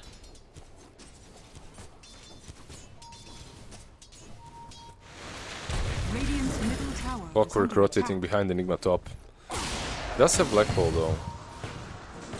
Thinking about maybe using it onto Lonfair, but Lonfair with Windrun's able to reposition, able to got the focus fire. Max distance, and it'll be a kill in the end. Very nicely done. I feel like I'm like definitely peculiar for Old 11, but I think that was a misplay there. he had all these Eidolons that he could have moved towards him to suck some of the damage off from Battery Assault, because it was Battery Assault that really messed with him. And if he moved all the Eidolons around him, you can even... It is a tricky one, but you can even Black Hole. Windrunner. Easy kill for them to find. Rotation with the Arcane Rune as well. Dire's top tower Butterfly is under effect. attack. Not the longest cooldown with the ultimate. Firefly's even actually going to come through the portal in case it's required for the kills onto some extra reinforcements, which they do have now slowly funneling in on small KK's Timber. Level 8 with the Fairy's Trinket. Is under attack. Looks like might be a little bit too late to set up a defense for the tower, so we'll go down. Do see Dire. They're trading bottom though. Exo committed from A and I, but they do have time to react if they want on Radiant.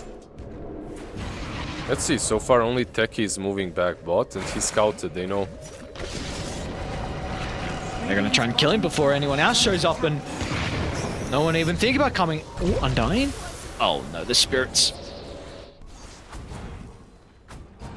I just want to know how much better G2IG is than everyone else. If their games versus Dark Horse just looked... It looked like, I don't know, they're playing versus a team that's 3000 MMR below them. Per player. Yeah, it's been a good stuff for Dark Horse. Maybe it was a bad series, who knows. Dire's middle tower It's is just, under attack. you know, what are they going to be able to do with this good start though? You got Timber top net worth, Kaya almost completed for him. Going for that nuke build. Imagine Blink Dagger is probably going to be looked at afterwards as well. We've got the old offlane Death Prophet build as well with the mechanism. Oh, the mech DP offlane. Okay, so probably Greaves, right? Not too bad considering you're playing into these heroes that can blow you up. Like Greaves come in handy versus them. Undying again, he's being careful this time around, not poking out. Level 6 on Sheep as well, very soon. It needs to be in range for one creep, basically. Radiant are scanning. Gonna have it. It's a nice clockwork game as well. I wouldn't mind if he got Dire's some middle farm. tower is under attack.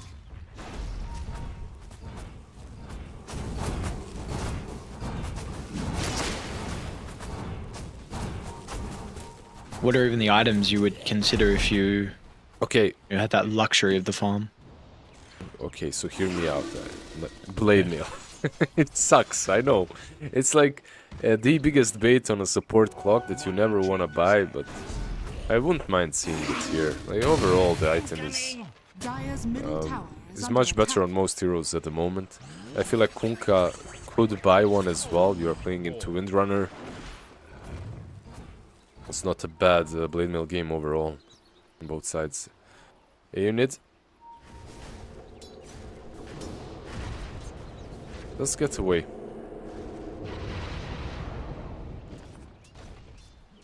How do you feel about this Orchid on Butterfly effect? I think it's okay. Hold that thought. Lion is gonna give her a freebie. Under attack. Think it's alright? I think it's fine. I actually, we talked about this before as well, and I'm a big enjoyer of these orchids on strength-based cores at the moment, like your Kunkkas, your Slardars. I feel like it adds to their arsenal, which is already good, and then you just have this item that has cornucopia in it Radiant's anyway, middle so you tower get is some under attack. decent stats, mana regen damage, HP Radiant's regen. courier has been And of course, catch for heroes such as Timber and Wind Ranger is always nice. Yep.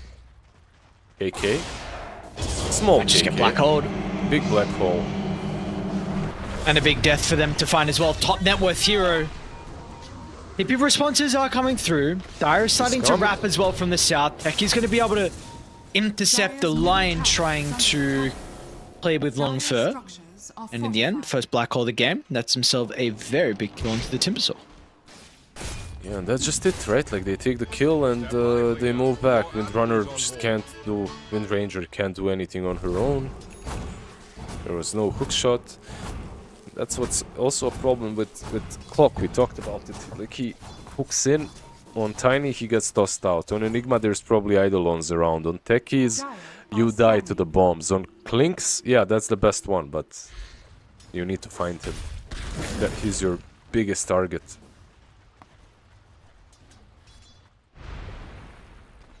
Peck is showing in the mid lane, like you said though. You're gonna eat some mines. This stage of the game, not too many set up currently.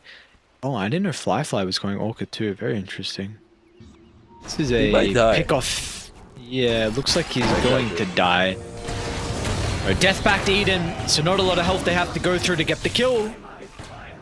Nice smoke, great smoke. They just, you know, wrap around. Not happy with the techies pick off. That was a potential for them in the mid lane.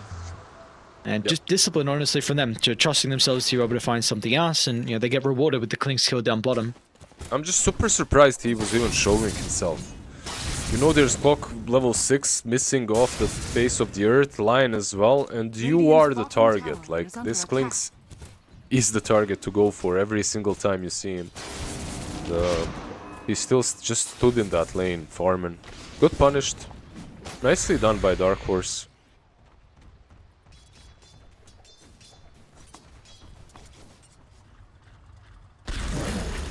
Yeah, Ian had to change his item build. He had the Eternal Shroud queued up for a little bit, but after seeing the double Orchid, it's your Scepter to be able to deal with that. We must see Kev do something. You cannot sit back and farm. You go for this double Orchid. No toss. And Tiny's really a catalyst for you to do stuff across the map. And with him dying, it slows the game down. 30 seconds is the death timer. They're actually still going to try and make a play here. Butterfly Effect and Undying. Smokers 2. Black Hole still down. Yeah, no Black Hole, but X marks and Orchid should be enough. Marks a spot for a kill onto the Lion. Fly. Get involved for Old 11. Very close to getting Sheep. You got to keep going. You cannot stop. Double Orchid. Keep the pressure up. Play on the opposite side of the map. Get the vision. You've got a deep ward. You know, you've got a nice ward at the top jungle, which will be de-warded pretty shortly. But I wanted to see you continue. And I like this push. They're going to go for the tier 1 mid. Yeah, they have Black Hole now as well to work with, so no reason not to. Sheep, Orchid. Also dead. Dire's middle tower is under attack.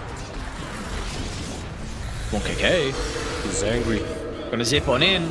Power shot snipes as well. Exo is committed, unfortunately, with the torrent. Will enable the escape.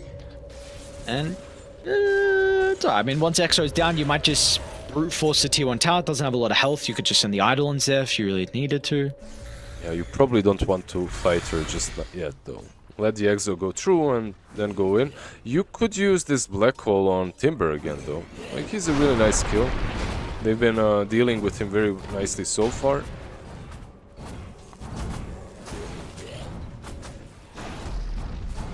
But they are sitting on a ward, right? Yeah, this hard cam ward is a sneaky one. Nicely placed. I like it. Hook shot. Hook shot in. They're going to be able to find Undying. Butterfly Effect will lay the bow down. Run buff, unfortunately, a little bit too late to protect this support, but it should get a return kill. 1-for-1. Tower's going to go down mid lane, though. In fact, it already has. I love that this power shot always comes in handy to them. Like every fight, every pick-off, there's some random power shot from Windrunner. He's always close enough to contribute to these pick-offs. Oh, this spell's dumb right now. 470 damage, 35% slow. What? Yeah, I don't even know. What are they doing, actually? How do they... How do you come up with these numbers? You know, these numbers are called the sus. Sus numbers. Why did they add the slow to it? Like, it wasn't necessary. Yeah. Like, this is the thing. Like, some abilities just get random attributes added to it. You know, your perfect ones that are broken is like, you know, the Puck Shard. Why is it extra 40 damage plus give you an AoE right click and also apparently the search range? Yeah, I mean, it's just a free kill. Lonfair is actually looking for maybe. No, it's not free at all. Because Dai and then beelining to bottom as well. Flyfly is just going to try and do whatever he can, but Lonfair will win that man fight. It is not free. Yeah, that's what I was afraid of. Lonfair though. Both. He's dead. Peeps are looking for Old 11. And he's going to do whatever he can to try and disrupt, but with the Exo committed and the silence from afar, maybe a threat of a black hole is going to be limited straight away. And Tiny's going to be caught as well at the bottom of the rift, so good fights for Dark Horse. I mean, you lose your carry and your Lion as well, which was really the catalyst for this little skirmish breaking out down bottom, but 3,000 net worth lead is being worked on here for Dial.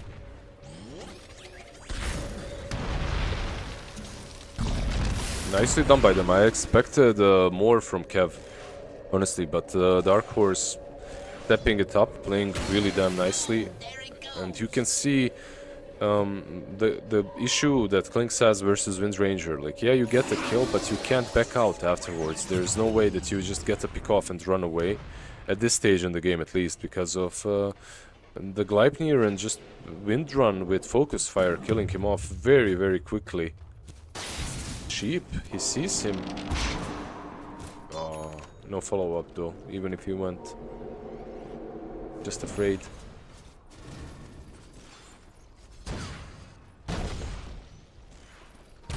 You feel like both sides are going to be talking about Roshan? Because they definitely, either one has the ability to take it down pretty easily.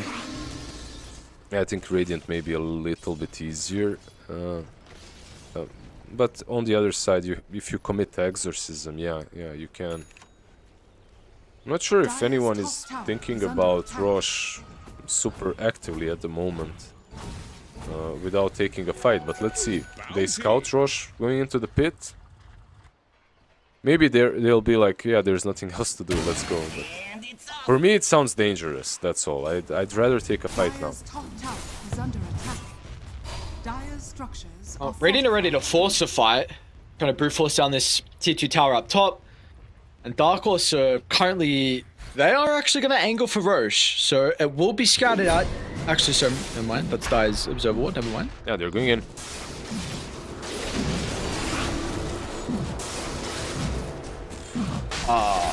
Is this... They got scan? No scan. Is this like a 2018 trade, tier 2 for Roche? They're actually tipping back.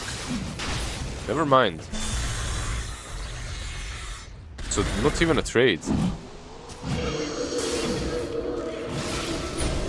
You might lose sheep though. A minor exchange. That's gotta signal Roche. I'm so surprised no pings have come out. Roche is gonna go down now. How long they got an extra left? It's still half duration. They could fight top. They're gonna be quick though. They're tipping It's in. a 4v5. And it's gonna reveal for a second. Tiny's in a pretty decent position to get the toss back. Gotta be careful of the back line, and yeah, look at the pings. They know though. They know that he's there, so Orchid maybe. are scanned. It's more KK, he's not gonna hesitate. An aggressive jump in the middle, butterfly effective with the BKB, now Lonfair as well though. Looking to try and target down, but not until Old 11 comes in. It's cancelled pretty fast though. Lion spellcasting gonna prevent the team fight ulti. A little bit messy though, but still we see the Aegis advantage is probably gonna pay off in the end unless Tiny's got something else to say about it. The Avalanche, all it does is just annoy Dire in the end with a respawn they can set up and continue on with the team fight. Long Gleipnir as well from Lonfair, but Flyfly, he's going to be cautious about the burst potential. Small KK, he's going to be in, gets the first. Does he want the second? Undyne, the only person here, Butterfly Effect, is already TP'd out, so he's nowhere to be seen, but looks like boys on Dark Horse happy with that team fight. Yeah, they did lose the Aegis and the life on Wind Ranger, but she's actually only 100 gold away from BKB. And then that's when she becomes even more active. This Klinks will not be able to turn just the way that he did right there.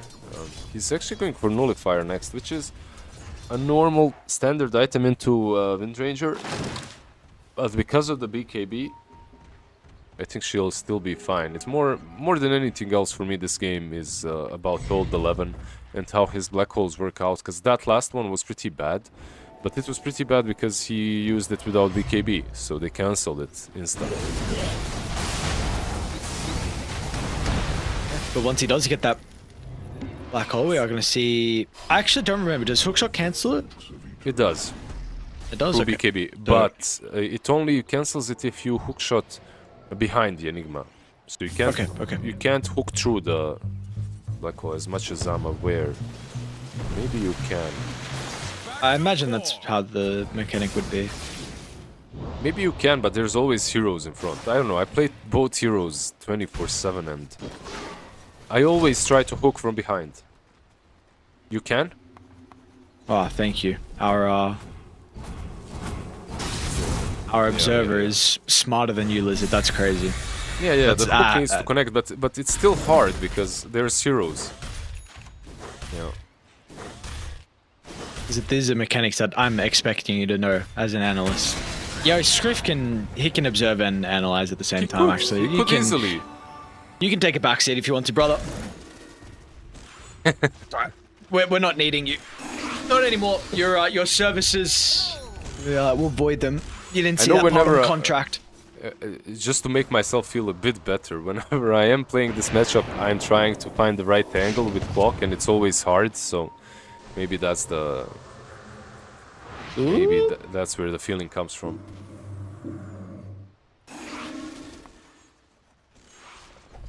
You can redeem yourself here, though. You just gotta correctly guess who's gonna win this game from this current position, and you can keep your job if you're right. You can redeem yourself, right? But you have to answer these next 3 questions. 50-50? Fly? Oh, dust, yeah. There, I guess the dust. You guessed the dust? You guessed to cancel the TP? Because 4KK's got it. Wow, your guesses, they're so good! They're so good! Very impressive, well done. Right. No, yeah, like you can't play like this. It's a bit too aggro, and it looks like he will switch up to BKB on Klinks. He's been dying quite a bit. This game for Klinks is much harder than the last one we watched, because there's just way too many heroes that get on top of him easily. And he went. Oh, this no move's really cool. items. This move's really cool. 4 people smoking to connect with Lonfair was already wrapping around. Bushhawk's gonna fly on past, and that will actually enable Butterfly Effect to TP out, but... And he's already gonna be caught at the front of the T2 tower. I feel like they should have been rewarded more for that attempt, though. I really like that setup.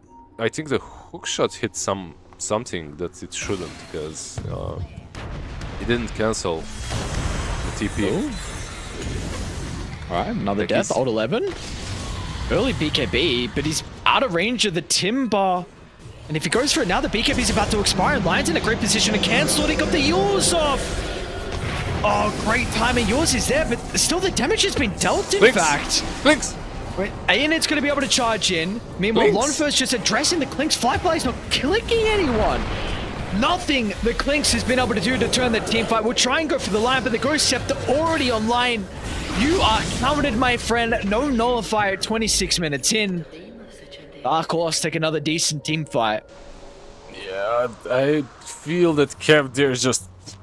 I don't know, it's mostly old 11, I would even say. He's rushing things. Mid lane, Avalanche. Alright, nice combo. Should be able to get the kill. Maximum use of the chain control with the toss afterwards. And they will get him. And that's Aghanim's now on Kunkka as well. So he's got a full Aghanim plus 600 gold. Buying the shard next, which will be very helpful to save his Klinks. That's most of the times in problems, like whenever I see him, he's getting clipped or caught somehow. Tiny has force. Ah! No way. He's actually fine. No way. Oh my god. He had 12 magic wand charges and dagger was coming off cooldown, so managed to toss an Ava. Nicely done.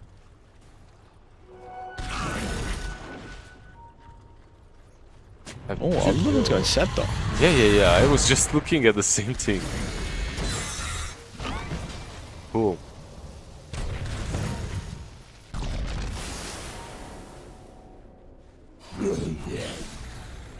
KK. Oh, we chilling. Shard next on Timber. Interesting.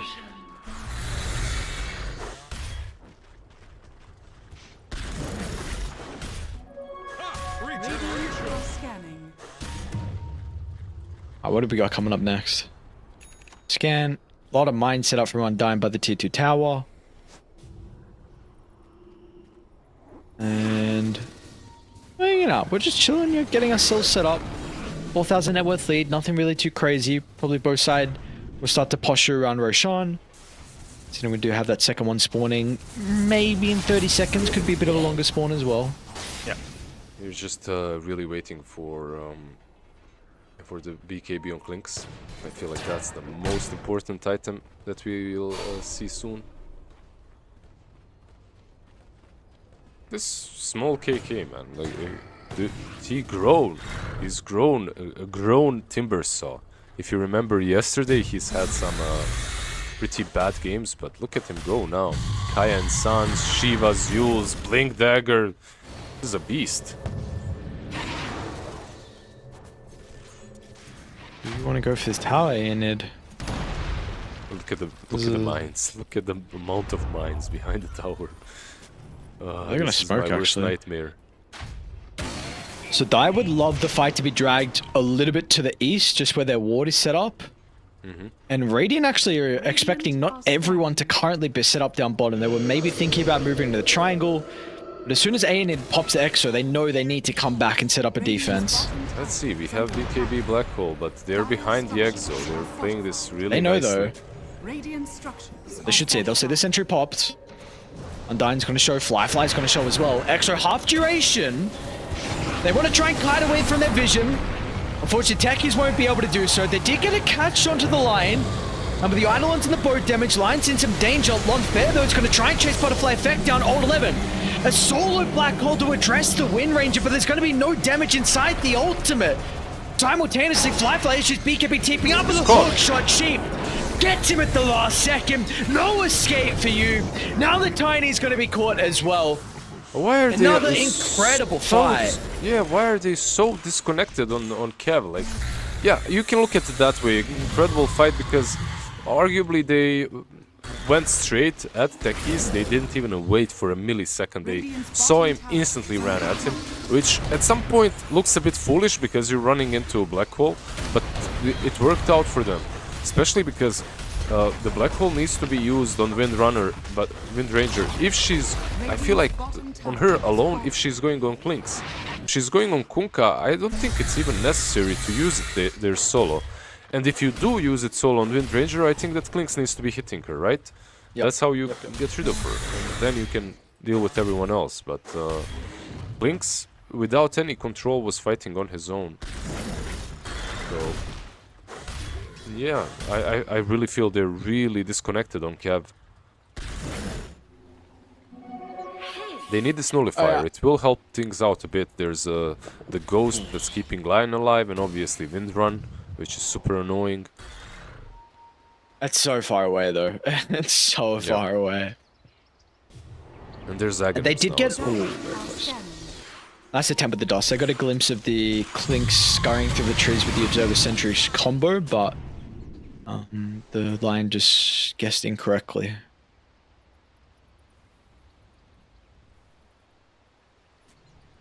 Rush is up though, okay.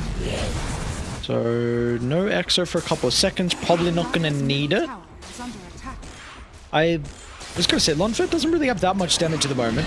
Do you like that the Wind Ranger has been going for the Conqueror in all of these fights? If you remember the last game, who were they going on? Last series. Like Lynx and Slarge are always on Kunkka, right? Usually in fights, the way I see it, the hero with most control needs to be killed first. Like, that's how I rate the... Of course, it's not the same in every game, in every situation, but I'd rather kill the Lion than the Death Prophet, let's put it that way. I'd rather kill the Clock than the Timbersaw first. And Kunkka, for Radiant, he brings a lot and he's in front. I don't think that he's necessarily the main target to kill. What? How did this happen? Yeah. How? You're just not gonna find Enigma in the back, so Kunkka is easier, but I don't know. The Clinks is dying way too much. This game is turning to be very bad for him. Radiant's bottom tower is under attack. I don't know. Okay. Or you're charging up a T2 tower now, you don't care. Maybe you need to care. Or maybe you don't. Ain't it's fine. He's only half health. They did no damage. Nice That's black a hole. Huge black hole, but cheap. Pinpoint accuracy. The hook shot. It's even better. Canceling the only hope they had to turn the team fight. And now Tiny's going to get caught as well. I mean, that is just a perfect hook shot from She. It was threading the needle right there. He did it. Smoke KK. Okay. Can you kill him? Oh, they're going to be able to kill the Conquer now instead. Actually, Small KK is just kind of baiting. Might lose Clockwork too, but Ain, it's in. Ain, he doesn't care. This Death Prophet showcasing her true strength inside the base of Radiant. Fly. Not having enough damage at this stage of the game. They'll get the kill into the Timber, but U2 Tower soon to fall. Damn, this is Dark Horse just making one good move after another. Honestly, when we were coming into this series, I thought, okay, easy 2-0 for Kev. This is one of those games where the teams are just not evenly matched, but far from it. I am not seeing the old 11. Wi-Fi as well, just really struggling throughout the game.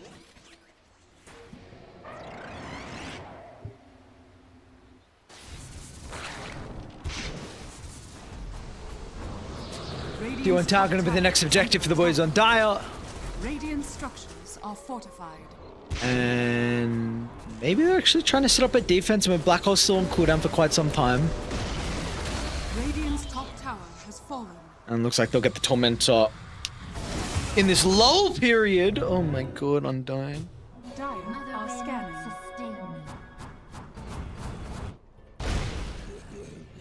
You are... Oh, actually, what's going on? Sheep. Also able to catch up Tiny. Oh, Tiny. I'm just so wrong about the Wind Ranger. Yeah, she starts to hurt now. Like with this crit, all the you know what's even the funniest is all these items up to this point.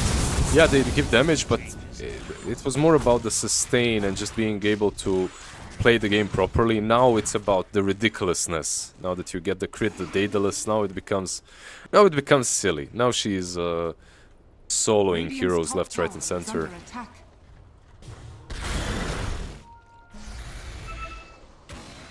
BD as well. Yummy. Radiant's top tower. Firefly did a good job to cut the top wave, but it looks like Aenid happy to commit the ultimate. One nice thing is he's very close to Nullifier, 200 gold away. And this Nullifier, keep in mind, it will deal with the Wind Ranger. It will help you out tremendously versus her, but Oh, Lizard, it's they gonna know. get caught. Oh, they know. They Oh, know, what they a know. read. What a read. What a read. Yeah. Okay, can I ask you something? You can ask me anything. Just tell me, because I might be a bit overthinking this. Is it really that big of a read? Like, this man was literally creep skipping for the last minute and a half. Like, isn't it it's a kind good of obvious that you have to maybe go up there and check for him? Isn't it on maybe him I to hyped it TP too out? much. Yeah. I don't know, I feel like he needed to get out.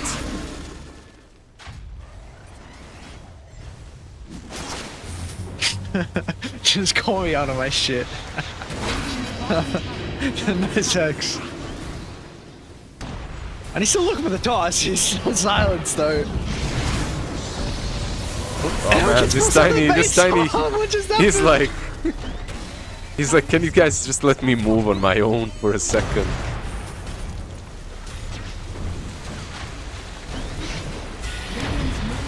Okay, K. We're waiting for a 5-man black hole. I mean, this is old 11. Show us your best. Tower has fallen. Is there a nullifier? Still no nullifier.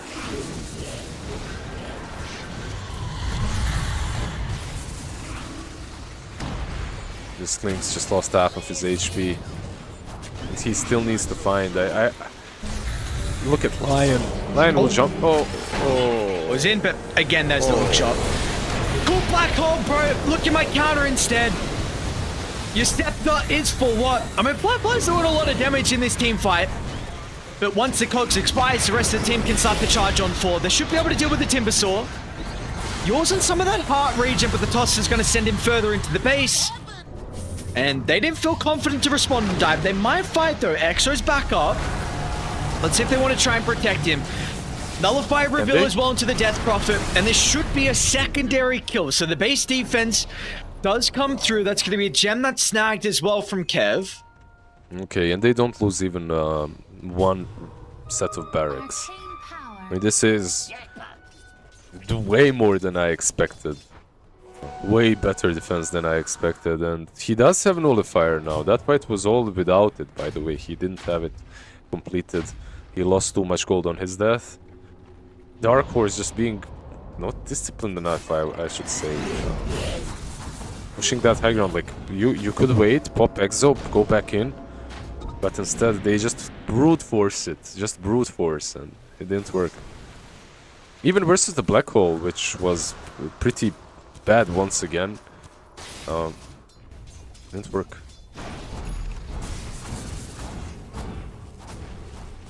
It's almost like they need to... someone needs to kill the Clockwork, or like force not the greatest hook shot to be used, just to help Old 11. Because he's going Scepter, dude. Like, you've itemized for your Black Hole this game without its Blink, BKB, Scepter. You are solely playing for this ability, but... So this is up to the... It's up to the Clinks, it's up to the Tiny... Maybe even the Conquer for that extent, but probably a little bit difficult for the Conquer, but like, the Clockwork has to go to enable the Enigma. Maybe even that Aghanim has something to do with Clock. Because of the pull, it's gonna disposition heroes a bit faster, so the hookshot will be harder to be on target, I think. But also he's going to Refresher, so he'll have 2 holes to work with. Let's see. He's been finding some decent ones. It's just the issue, like, they are getting cancelled. And I think, again, like, Clockwork's positioning has been pretty on point so far this game. Yep. So I think a lot more of as a praise to Sheep instead of Old 11's play. But you, regardless, are down 13,000 gold and in a position where it's going to be very difficult to take a fight by the Roche Pit.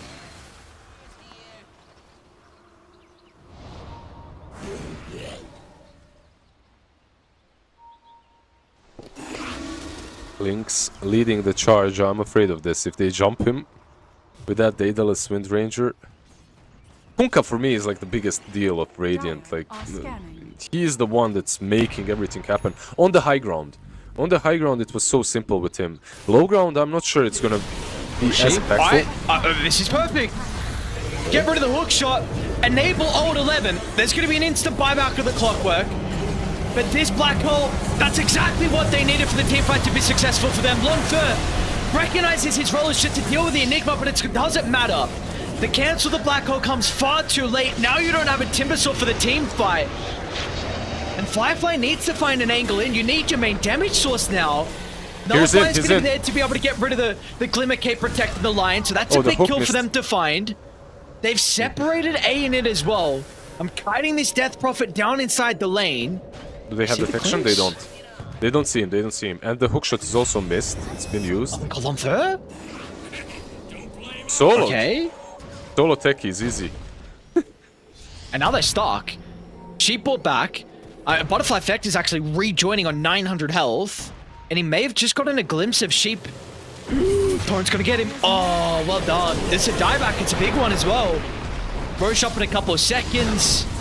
What an incredible fight for Kev. And literally, you kill the Clockwork first. Look how different the fight looks. Yep. And Roshan instantly respawns. I think it's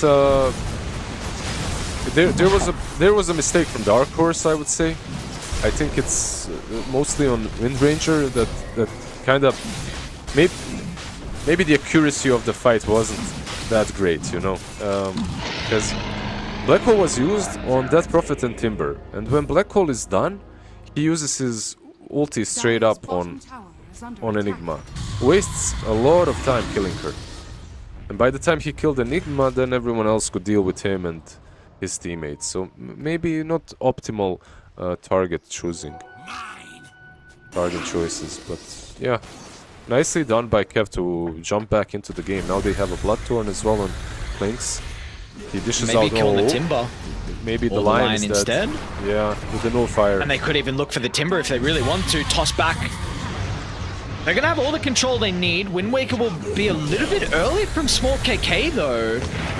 And the respawn, it's 5 seconds into the Wind Ranger's live. And by the time she's up, you're already going to have another member in the grave. Oh, this is a big crumble.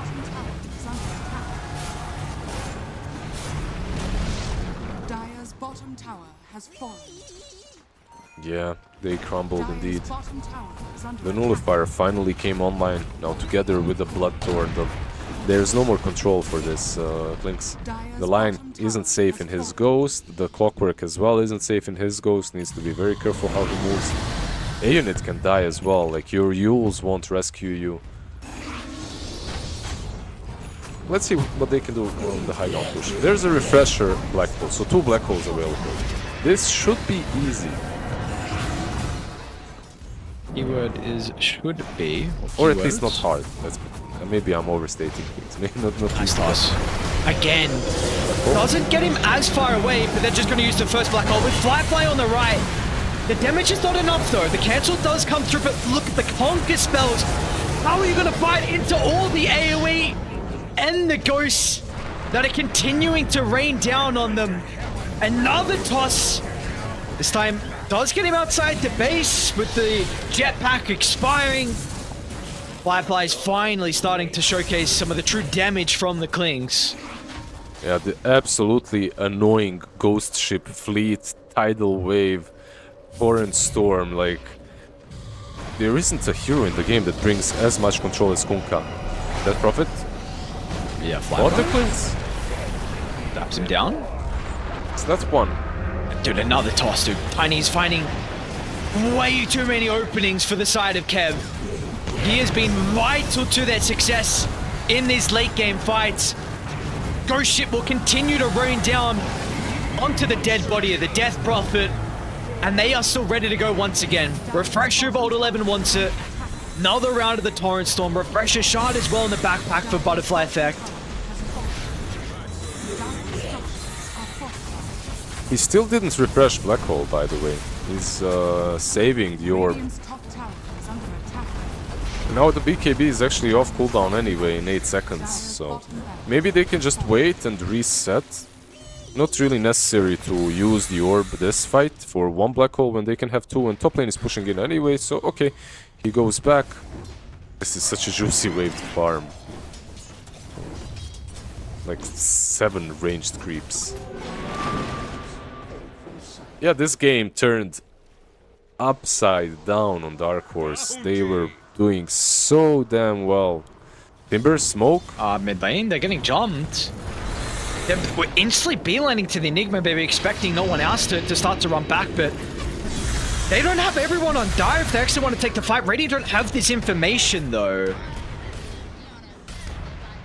Gem rescued. Saving Private Gem Courier. Got it. Went back in. I don't know if you noticed what happened, but Tiny actually blinked on top of Timber, who was smoked.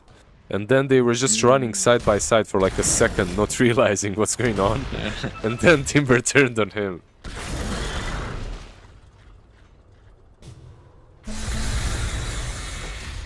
I want to point out as well, like we've been mentioning a little bit about like the Death Prophet builds lately and some of the games we've been seeing over. This is, I like this build a lot. Like it really feels like we are feeling the value of this hero. I mean, high net worth, impact has been incredible. 9, 3, and 15s really showcase like the damage inside finds just from her tankiness. So I wonder if this could be the build at the moment here for the Death Prophet. Yeah, it's a really good build. I love it as well. The Wind Waker here doesn't have as much impact because of the Nulli, but besides that, everything is great. And she needed Yules earlier. It did a lot for her throughout the game. Yeah. So, yeah, I won't change anything, really. I like it a lot.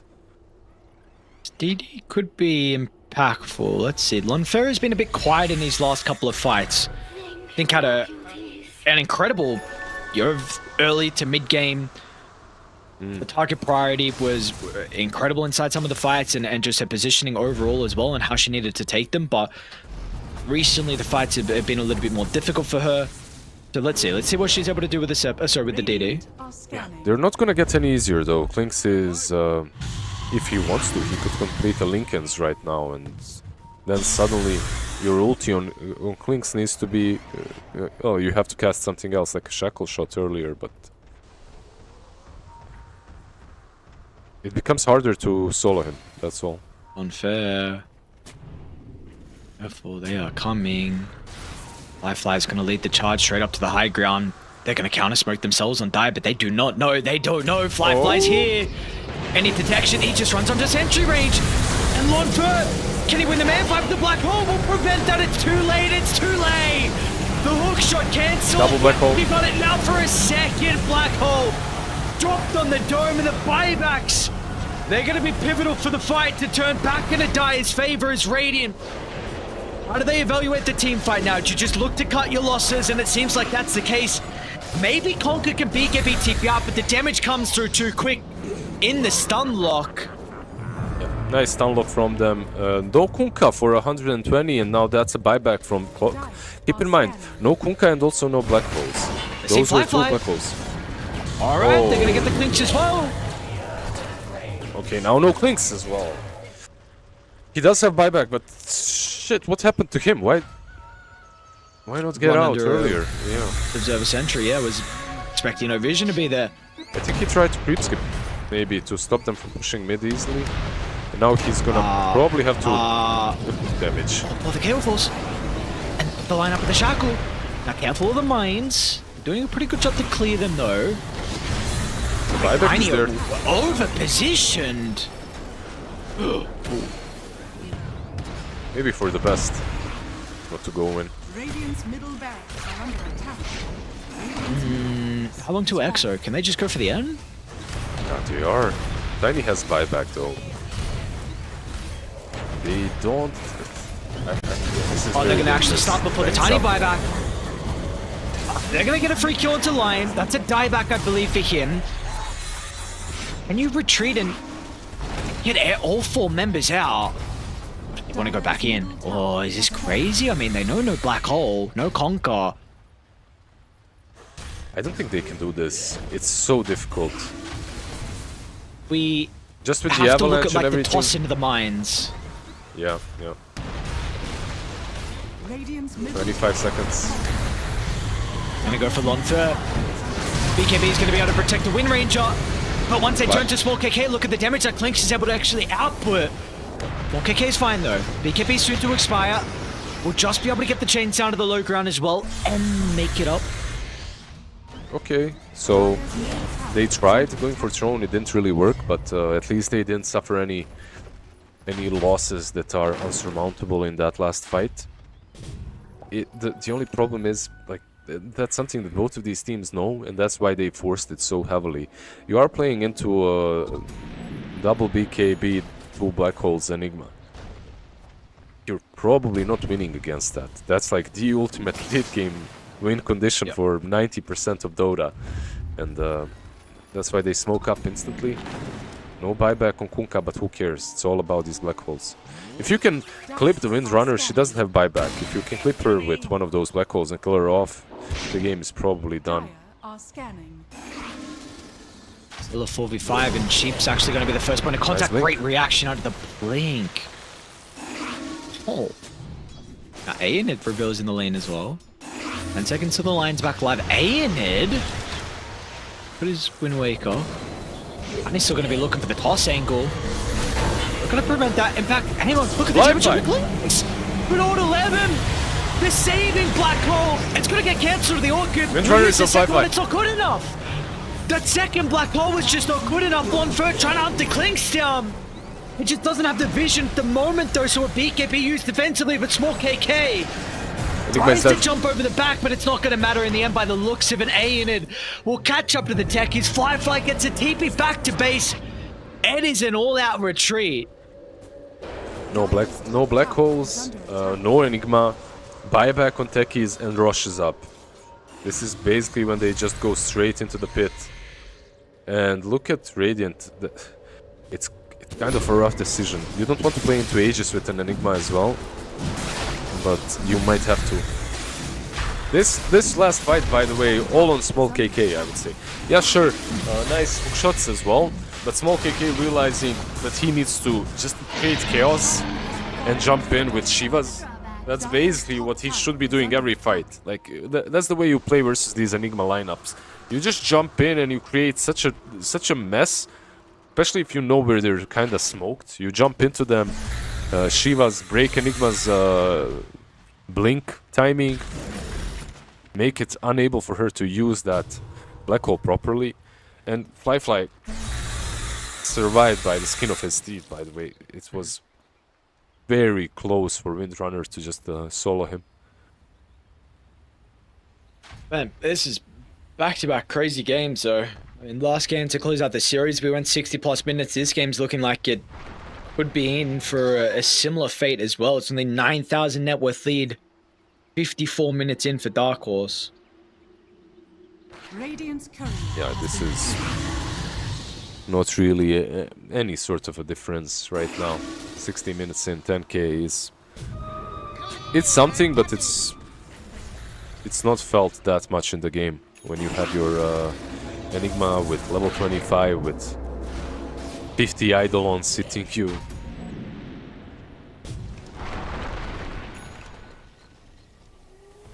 See, so where did everything go though from Roche? Looks unfair with the Ages. Is that refresher shard importantly? Yeah, okay.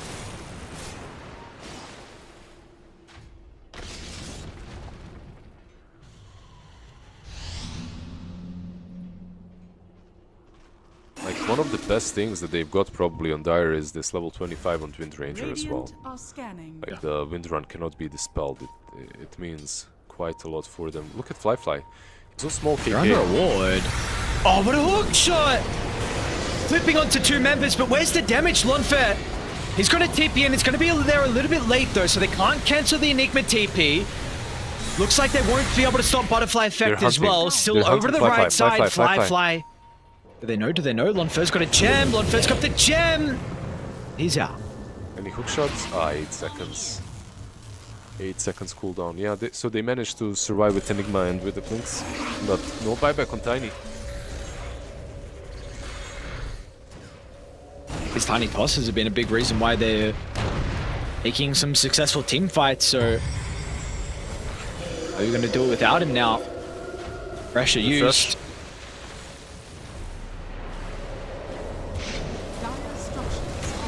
You know what? Another big issue is 40 seconds on cooldown for the Enigma BKB.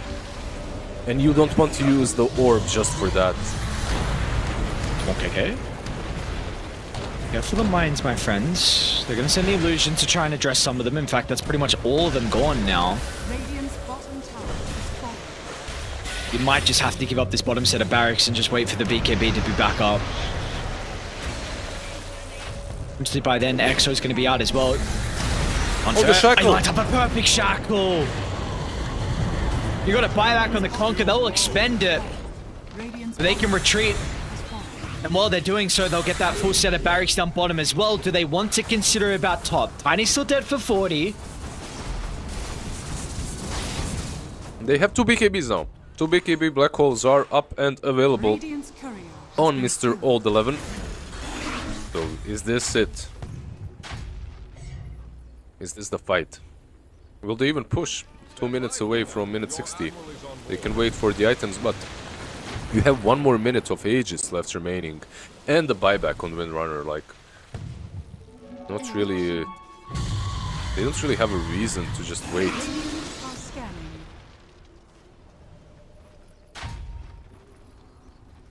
Level 30, that profit.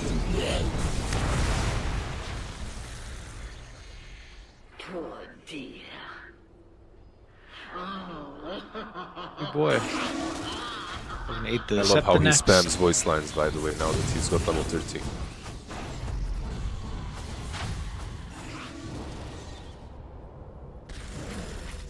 Probability at this stage. 79% still for Dark Horse. I'm surprised they We're gonna didn't get force it with the Aegis. What do you think? Like 18 seconds of the Aegis left remaining. They're not gonna go in. Yeah, I mean, you know you have a big buyback advantage as well. Yeah, I guess I'm a little surprised. Corey, that's an Octarine. Oh, wow, somehow that sneaks through. Old 11 has it now. There was the cooldown, Black Hole. 120 now. Oh, we're gonna fight actually. Hang on, Tiny. It's so aggressive of initiation. He's the Black Hole, A yeah. solo Black Hole the Death Prophet, but Sheep instantly is able to cancel that. Now Old 11 stuck in the cogs, and Lonfer's going to be able to turn to deal with the Enigma. He's got a buyback at least, but he used BKB before he died, so he doesn't have it for this second Black Hole. That's huge. More smoke, okay. Actually looking to try and jump into the middle. Plus further inside the base as well, over to the mines! There's a Wind Waker off! He didn't make it to the low ground though, he was so close to living, so close! But it looks like they'll get him in the end. That's a incredible defense considering they couldn't even Black Hole.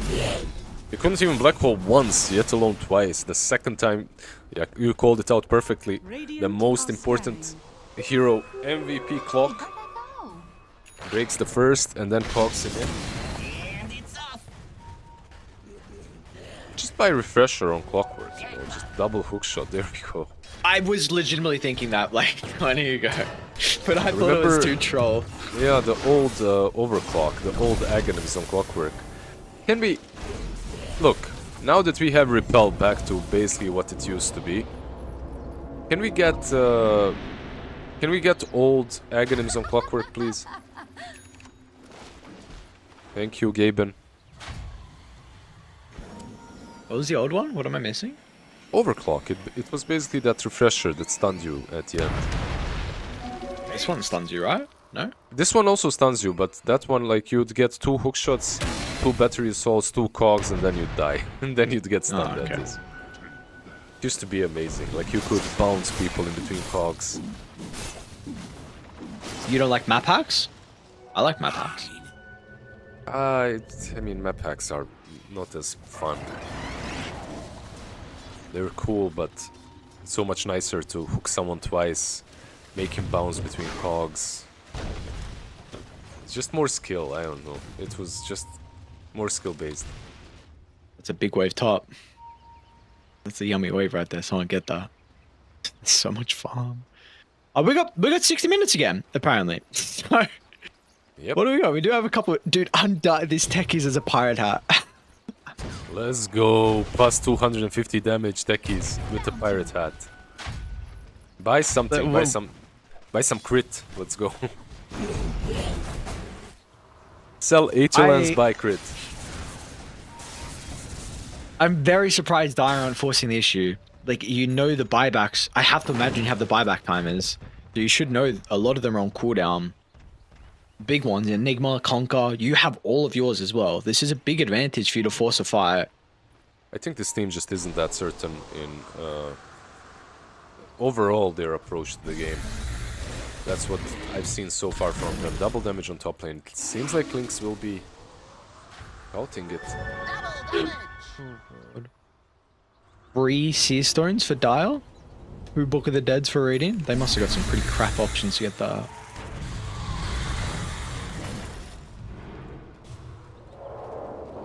Seer Stone isn't that bad with the range. What are they? For Lion, right? Like you get huge range. Yeah, no, it's good. Yeah. Clockwork one is interesting. I guess, I mean, that's the same with him, right? And it's, you're literally doing whatever you can for the hook shot, so... Does he actually go refresher? Like, he's got 5k gold. I wouldn't hate it. Like, do you really need BKB now? You've got the 25 talent. I don't know. Dire are scanning. Smoke up. There's no tier 5 on... Ah, there is. Oh, he trained in. Where's the nullifier? It's a little bit slow. Oh. Importantly, where's the hook shot though? It's nowhere to be seen. Windrunner! She's got! It's true. Oh, they got him. It's not going to matter. You get the pick onto the Timber Sword. There's no buyback on Old 11 as well, so no double black hole. You got to do it by yourself. Oh, Shackle. With your net worth lead for the Shackle again from Lonfer. Holds 2 into place. Goodbye. Butterfly effect Thanks. will get chased down. Blackfly's Thanks. going to try and target down Lonfer. They'll be rewarded, but the buybacks are going to be there, and it does not matter. Dire will come out on top. Everyone's going to buy back at the end. Lonfer TP's mid. Radiant are scanning. Gotta be careful here. No buyback on you, sir. Well, no buyback on anyone, I guess. That Prophet has hers. She's also got a full refresher flying out her, so the Exorcism will be there this fight. You have to toss into mines. Is unfortunately an illusion. There are all those mines. How do you fight this? Oh, maybe toss inside the base. Do they have stuns? No way. Okay, Small KK's just able to get outside. But it's just space. That is all it is, and it's just space. But the focus fight, the game's over. Dark Horse, they'll take it 64 minutes in. They had to work for it. My, but in the end, they'll be rewarded for their efforts. Oh, what a messy game.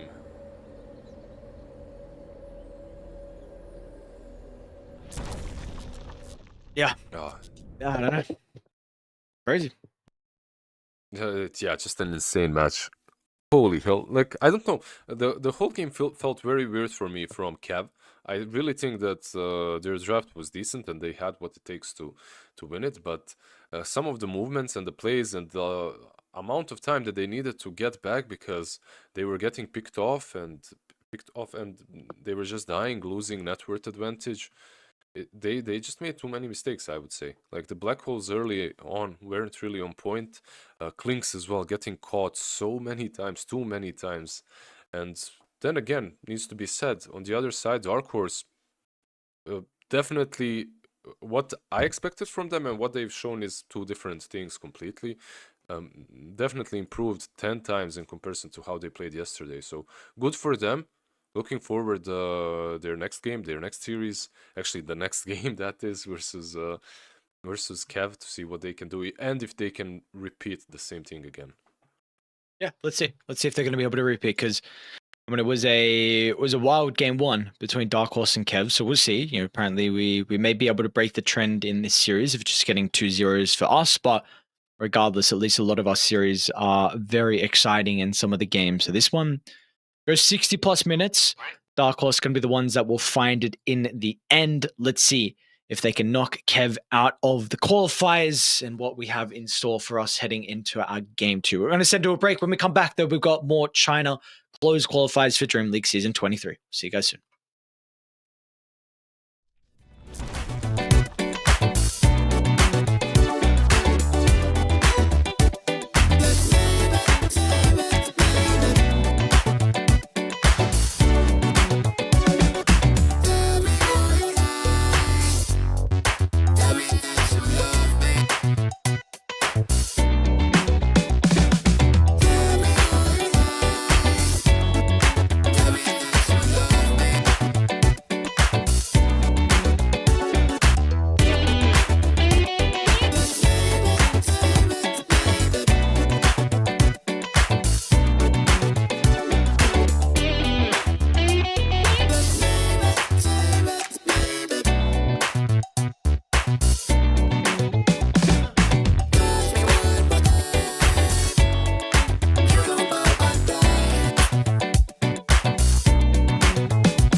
Welcome back to Dream League Season 23. We'll have our Game 2 coming up shortly. Dark Horse with a game advantage over Kev, who were in the upper bracket, unfortunately dropped down to a forfeit to Azure, and are now one game away of being eliminated. On the other stream, looks like G2IG, they won game 1 against LGD as well. So it looks like, that's at least how the other series is going on tonight. Of course, we do still have 2 more series as well. We're going to be upper bracket finals, when we've got lower bracket semifinals. So still a lot more Dota to be played after this series. And this series might even go 3 games as well.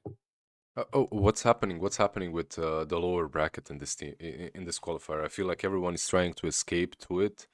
We have G2IG in the lower bracket. We have Kev in the lower bracket as well, running away from Azure. Like, what's going on? What's with the lower bracket? Is it where the party is, or is the upper bracket for bitches? Is that still the case? That is like it used to be. That is exactly the case. I'm glad we've cracked the code. We now understand that you have to make a lower bracket run, otherwise it truly doesn't feel worth it. LGD they didn't start in the lower bracket, but they lost their first series in the upper bracket, so they are they lower bracket round 1 they played in, so they're trying to go for some crazy run through. Yep. Yeah, we'll see if We'll see. Like, this is for me such an unpredictable now game. I don't know. Like, up to today, we were kind of very good at predicting which team is better, which team is worse, and what can happen. Everything is out the window today. Like G2 losing to Team 0 2-0, and now winning against LGD 1-0, and Kev losing to Dark Horse the first game. And the worst thing is I'm not even sure how to put the power levels of these two teams, how to compare them, because Kev, they didn't look that great. It's not even about the draft and stuff, it's just the way they played didn't look really great. I'd reset everything, pick them different heroes. I know these are, by the way, I know who they are. I know these are some really good experienced names, but I'm actually talking about those experienced names. Like, they're the ones that really didn't pull their weight completely in the game 1 of the series. I would say maybe Kunkka did, like he did quite a lot. But even on the Kunkka, I think I'd be getting a Blade Mail maybe earlier. I don't know. In this game, everyone does the same thing, like Aghanim's Rush, sure, but this time he went with an Orchid. Maybe a Blade Mail would have worked too, because they had the Bloodthorn being built by someone else anyway. Rushed as the first item. Let's see what game 2 brings us. Dire team pick. we'll see some adaptations in regards to the Death Prophet getting banned out. Dark Horse, they will go back into the Timber. Small KK had a pretty good performance on it. And of course, you can give it to Aeonid on the offlane if this is something you're really wanting to do. See, do we still go? Are they worried about any heroes versus Timber? Like, what did they go? They went Kunkka Tiny, right? Last game. This time around CM. Okay. So, already a difference.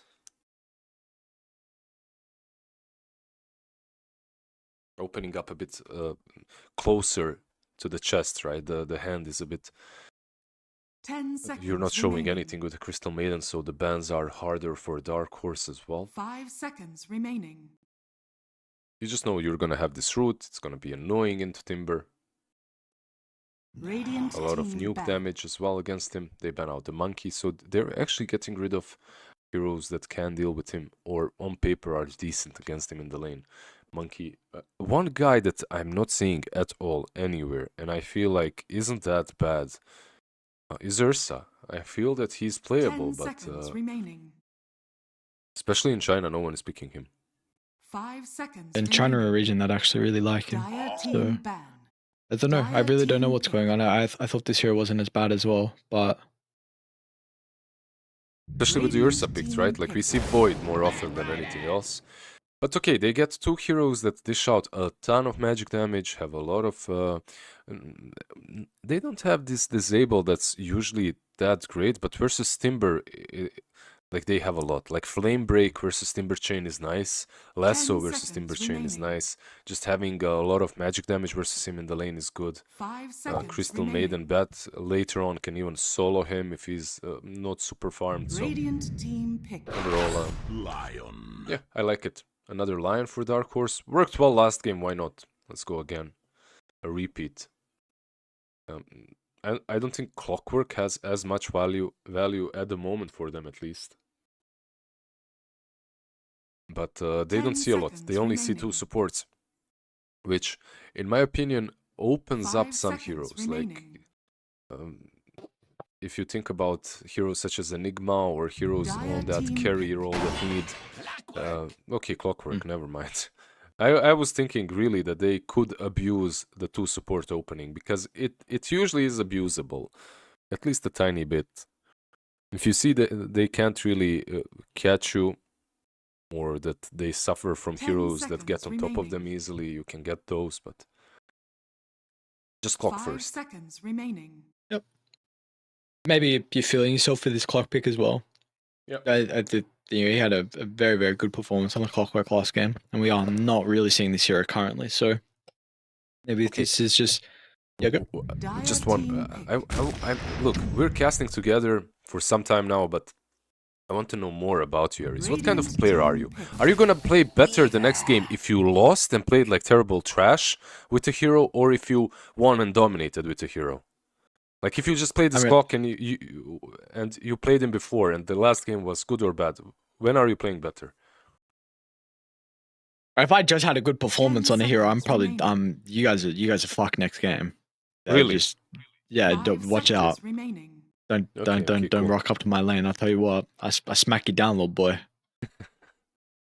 I see. They are abusing it, by the way. They go with the Weaver. A Lion, maybe not the worst hero into Weaver, but overall, they get one of Fly's best, most played, I would say, or at least in my mind. I just know that he loves this Weaver, so okay, he gets it. They get the Doom. They have this Doom plus some disables and some slows, which is nice. So the Doom target won't be able to escape that easily. Right now, this Doom is most likely reserved just for Timber. And also, Doom is kind of bad into Lifestealer, but now with the Weaver, you're kind of at least covering that. I want to see that, what's his name? Bloodseeker. I want to see the Bloodseeker more often, but we're going to get the draw. What was that noise? You don't like it? I don't know when last. Actually, we did cast a draw game relatively recently, but this hero is a bit forgotten. Do you think it's stronger than people give it credit for? I feel like she has a spot in certain games, and I'm not sure if this is one of those. Like back in the day, she was like this hero you get into Doom because he had no armor and you could abuse him easily in the lane, win that lane against him. It's still a strong lane, like Drow Clock versus Doom feels good, but it's no longer this wash in which you crush him and he can't really contribute. The Silence is nice versus Weaver Bat as well. 10 seconds. But overall, I don't know. I feel like maybe they could have had better options, but the carry-to-carry matchup ain't that bad. Like, it's actually not bad for Drow. Once you get items, like, Weaver should be in front and he should be moving a bit faster with his team, so it's on Cav to pressure. But once Drow gets really big, I feel like it's not that difficult to play into a Weaver. Like, he can't really go on you easily. You have that Silence, you have the Pike, maybe a Glacier as well to work with. Radiant team ban. Viper ban. Interesting. Very interesting Viper ban. Currently, would you like the Timber to be mid or off lane? Do you have a preference? Timber to be mid or off? Like if you're off, you're playing into Crystal, Maiden, and Weaver, or Bat and Weaver. It's not the easiest lane for sure. And the way small KK played it last game, I'd rather have him mid for now. Maybe get something different against the Weaver on the off lane.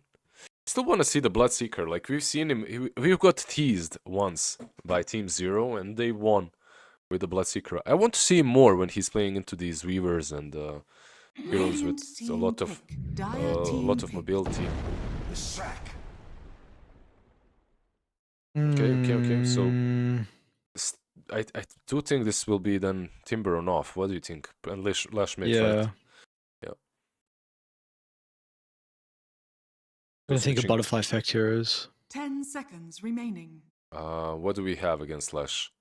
That's in the pool. Invoker, but remaining. I don't know if people aren't picking Invoker. Lena got first phase banned. First phase, okay. Yeah. Invoker into all these heroes could work, but might be a bit rough. It is dangerous, yeah. What Clock about line, some people sniper into Clock also, but why not? Get yourself a sniper, peep this guy down. Long distance. Your draft would be very wonky on Dark Horse if you did that, though. Does any of the spirits work? Not really, right? You can't. Ember's probably the better one, but I don't think you want to pick that hero. Yep. Lash seems like literally a hero that I cannot Choose solve at your the hero. moment. And I've seen people pick Puck, and I've seen people not do well with Puck against him. So, I'm not sure. And you're picking Puck as well into Lion, which is, sure, whatever, you know, like, it's not the biggest deal. It is a good hero overall. It's still borderline broken, even with the nerfs to Parasma. I think it's, and his, what else? His phase shift attack got nerfed on the shard, right? The range is smaller, yeah. I think he lost the plus 200 range on it. Yes, that's correct. Yeah. Look, They I think needed some control. Not too bad, right? yes, 100% agree. Like you're maybe a little bit worried about people just running away from the Doom if the Crystal Maiden and Bat Rider weren't using their abilities in conjunction together with the Personal Ultimate. So I also think just your Puck late game as well versus Drow can be quite nice, especially with this damage build that we're getting with Scepter, where if you just coil the Drow, she's pretty much dead. Without like a team's Wind Waker or I mean, even through Hurricane Pike, you pretty much take like 3/4 your health pool. So I do have some concerns that I think they're gonna severely lack damage in the early game on the Puck team. So I would like to see. It just really depends how active the Drow Ranger gets, though. Which she is a little bit more of a slower hero than what she's like traditionally used to be in the past, with a lot of the like group up kind of style of drafts. But I do feel like maybe you could utilize that weakness of the Doom farming, Weaver farming, Puck farming. A lot of it's going to be down to the supports for their early damage to get the towers with the Leshrac, because Lesh Timber early game with Clock and Lion, like it can be scary. But I don't know. How do you feel? I think I completely agree. It's on this Lash to lead the pack. Just get that Diabolic Edict maxed out and take one tower after another. You have this Timber as well to die with you. So I'm looking at those two to make something happen. And on Kev, it's much harder. Maybe Fly will have to join definitely a lot earlier.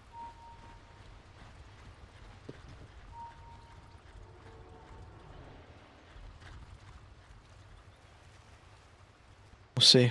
He's saying that this is one of Firefly's heroes. They get a double Weaver game. Isn't it? Like, wait, Fly was in IG, right? With Emo. Yep. Yeah, no, for sure. He played Weaver with Emo all the time. He was always some semi-core, and then they would pick Morphling to him, and Emo would steal Morphling away from him and still give him some Weaver or Razor. It's definitely one of his The battle begins. signatures. He's buying Bracer, by the way, not something I see. Yeah, I saw that. Yeah, it's interesting as well. Like, I actually haven't seen it before. First time. Maybe I guess just because of the burst, right? Yep. That was what I was gonna say.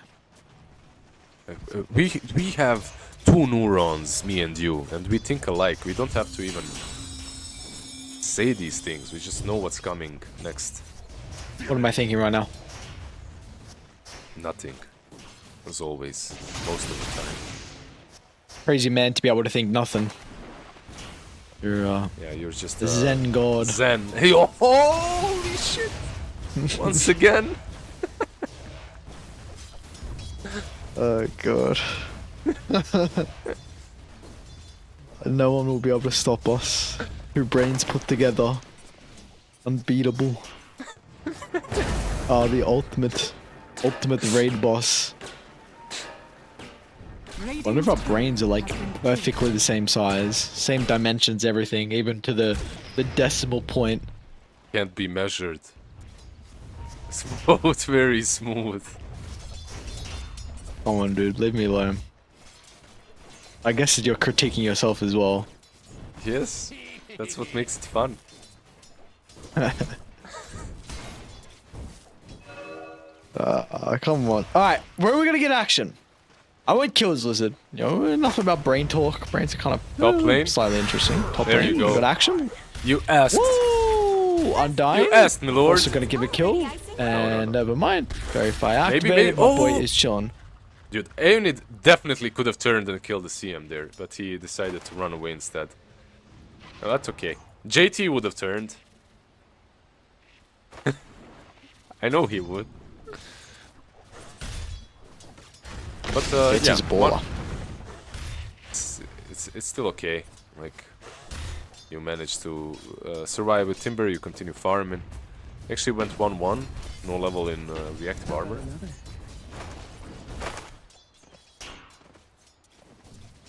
I have a feeling this Drow might do really well this game. Let's see. In before 0-11, but I don't know. For some reason I feel that it's gonna be a good Drow performance. What oh, this is not good. Small KK's gone all the way back to base. Or maybe he's just running to the choreo. Does he have bottle already? Yes, he does. Okay, yeah, he's all the way back to base. Still base. Still what, base, yeah. What is it with the Drow Ranger that you're liking?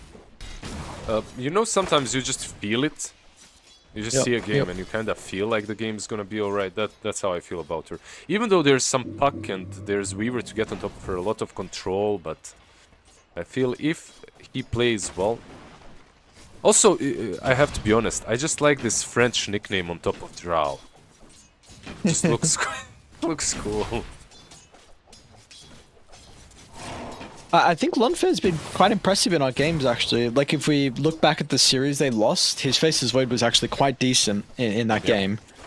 And then, you know, his win range, I was quite surprised at how well he was able to perform. I think he did have some fights that were a bit questionable, but a lot of the early game, a lot of the early to mid game, I think he looked very good. So, you will see. Drow is a very volatile hero, like all these kind of glass cannon heroes are. Dire's top tower So you is under cannot attack. make too many mistakes, though. Yeah, jokes aside, he did really well in games where his team was losing hard. And that's not easy to do. The easiest to do is just to be swept away by the tide together with your teammates. But no, he'd always have farm. He'd still lose, but he'd do alright. So, yeah, looking forward to his career in general. This'll come in handy. That's maybe a bit too much for me, but okay. Let's see. He's being... Maybe Doe went down bottom. Flame break, quite the spell still. Tipska actually going to do his nice best to cut in and block the Doom. So running intercept play is going to be the clockwork and does enough to be able to keep the Drow alive. She got some resources. Got a Tango, I think a Lotus as well. Yeah, the Doom was caught, but Drow didn't want to go for him because of all the damage that she would have taken from Firefly. Also nice spell on Doom. He's got the mana burns. Super annoying. Drow can't use her frost arrows constantly on 0 mana. Kinda slow game so far. The only winning lane, effectively winning, is this puck mid, right? Hold on there. Sun's going to be able to push the Doom away. But right if damage, he might look for a cheeky dive out of the tower though, and he's going to get it. Undyne comes to the portal, and not the person you would expect to pick up a double kill, but it will be her indeed that finds it. Yeah, I told you this Drow is gonna have a shit game. Oh mate, you were on point. Great prediction. Yeah, thank you, thank you.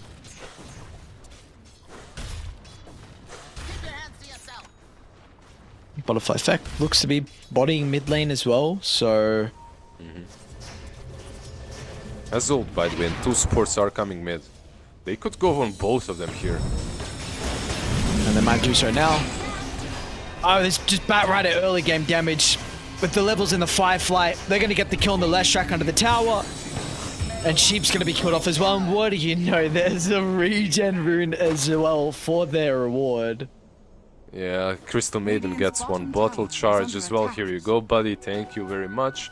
And now they can go back bottom. Like, these 2 supports are dishing out a lot of damage together. The Drow is going to get Doven. DM moving on the left. Can they catch on? Probably not. Oh, unless he stands. Oh, Lash what's is going coming though. on? Yeah, but it's only level 5 Lash. Now he's level 6. Radiant's bottom tower is under attack. Looks like he's going to be able to get Undyne as well. Lightning Storm into the stun if required, which it is not. They are some much needed kills. Yeah, they were so desperate for this. And nice Radiant's bait top tower is under attack. on the Watcher. He starts using the Watcher, he baits them in, and Lesh is already there from the tier 2. Radiant's Nicely middle done. tower is Like under you said, attack. he's currently doubled by Puck in CS. Oh. Lenfa. Oh, no good. Amazing draw game, as I said. Yeah, your feeling was a good Dire's feel. middle It's a good tower read you is had. under attack. Yeah, I'm impressed. On point, on point. Top lane, fly. It's fine. Thought we might try and get aggressive onto A and Red's Bracer 1, lot of stats. Gonna be into the Maelstrom here for Fly, so eventual Gleipnir that we'll see out of the Bugman. But top looks to be a bit of a wash. They might be able to get a kill on the Timber with a rotation out of the Puck. But they could also just want to continue to slow down the Drow. Yeah, I feel like you're fine with the state of the game right now, where you're kind of crushing mid and bot, and you just let the Weaver do what he can against the Timber. He's getting farm as well. He can even join if he wants to on other lanes, but he doesn't have to. Gonna be the Crystal Maiden actually joins once again down bottom.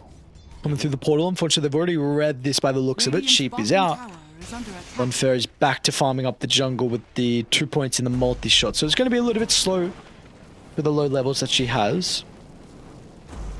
I'm honestly just waiting for this Timber to react to one of these moves and turn the state of the game. If he if they start diving and Timber TPs, like he did it once already, but I believe his TP either got cancelled or he cancelled it. Also, one thing that I'm noticing from these two teams now that they started making stacks is that they didn't have a lot of them in the last game as well. Yeah. It was more about just kills. Radiant structures are fortified. I've really been seeing a change in the mentality on stacks where like it doesn't matter what game, if you don't have a stack taker, people are just doing it. Because you can 3 people can take the stack at once and the experience is even just worth it in its own right. I mean, it did get nerfed though, right? I'm pretty sure the experience, bonus experience from stacking was 30% to 25 is butterfly effect. To be able to get a kill onto Sheep with the assistance of the Bat Rider. And the Courier bonus. Easy But clap. this is something that can't be happening though. You cannot be giving the Puck a good game. Your only worry is the Lion this game, and they're going to be able to get another kill. Top lane as well. Do one to the Timber with a TP up. He'll die even before he gets back to the fountain. This is a absolute disaster of a second game. Lion was also getting chased down. Like, we might be getting our first game 3 that we've seen in a while. Where the hell was this in game 1 from Cav? Why was game 1 so different? Like, they had heroes that could play Dota, but it was... Like, they never made a move with 2 supports in game 1. Like, early on, like they're doing right now. They never rotated, pressured mid, nothing like that. This time around, it's completely different story. All their moves are nicely done. Maybe they're... You know, maybe it's the Enigma. Like, this hero is just so greedy that people become way too passive with it in the team.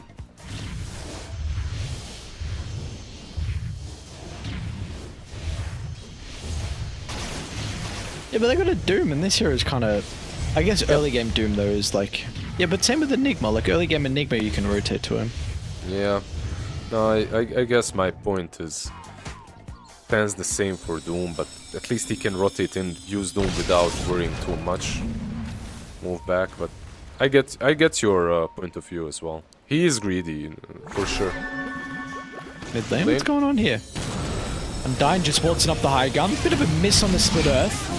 Looks like they're still going to be able to get the kill. They are finding into a double damage rune Puck though. And now all the boys have shown up. Old 11's here. Fly wants to get involved in the party. He'll be rewarded with a chase under the tower. Looks like Lonfer will be able to slip back to the safety of the tier 2 though, nonetheless. But this game continues to be grim. Yeah, he has a crossbow once again, or a bow, whatever, but he is not Windrunner. Like, it's not the same thing. This is a much harder hero to rotate with top lane. They have lasso. They get up to him though. Flame Break. Mana's the lacking thing on the Battle Rider. Lash is here. Enid's falling really low though. There's Maelstrom procs. Oh no. Oh, don't get stunned. Okay, fire out. They might go on small KK. And they will. Doesn't Freezing have field in the Kaya. outskirts. Side steps, but the bugs are starting to prove to be a really big issue with the low armor from the Lesh. Oh, this is just... 9,000 gold lead. Go game 3, boys. This is just a disaster. By the way, Timber had a healing Lotus that whole fight, so he could have maybe even lived if he used it. Timber chain away. First item yours is desperate. That's not a good sign. First item yours on a Timber. Yeah, there's a Witchblade already on Puck.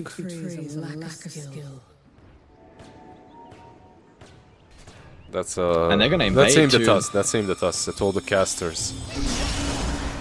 Oh, he's got Blink. Oh, okay. We'll take the stacks. Thank you for the stacks, boys. Much appreciated. Maybe they want kills instead. Clockwork, the only one that gets caught from the coil. Lesh. Small KK. You're gonna... Lesh. Yeah, you're gonna die. You're dead. And that's Do- a cold, hard fact. Do you kinda call it? Not straight away, but kinda soon. If this continues. They need to defend these stacks, but they can't. Chocolate. Lion is tipping in. Have they stuck around for a little bit too long? Fly will be enough to get him over.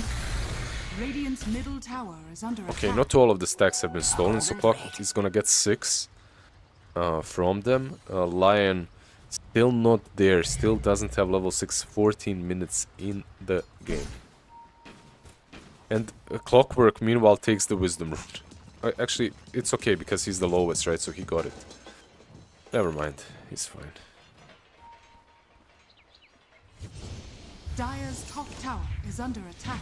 But the Drow though, right? She'll win Yeah, the it's game the for it. best game ever. I can see it. That's a Fly solo. just solo killed the Timber.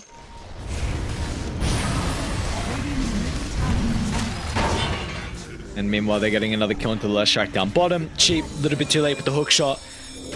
Puck's also playing around with his food. Could have been cautious though, butterfly effect. Gonna try and run to his teammates to save him.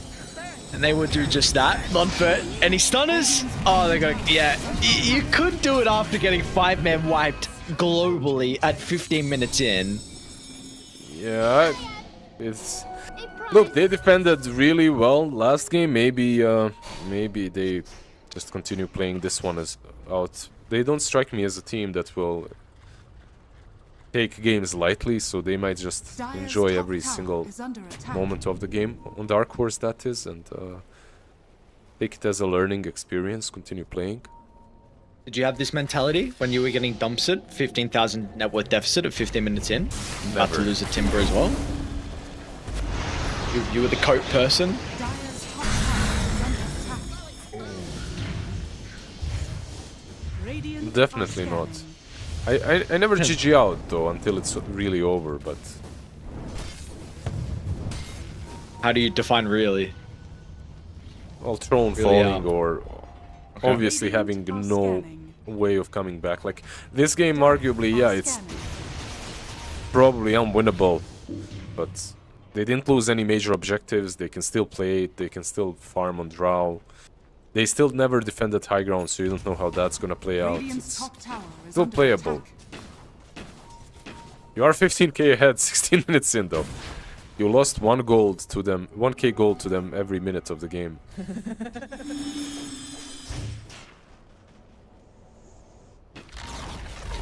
Yeah, Top I'm tower like... is fallen.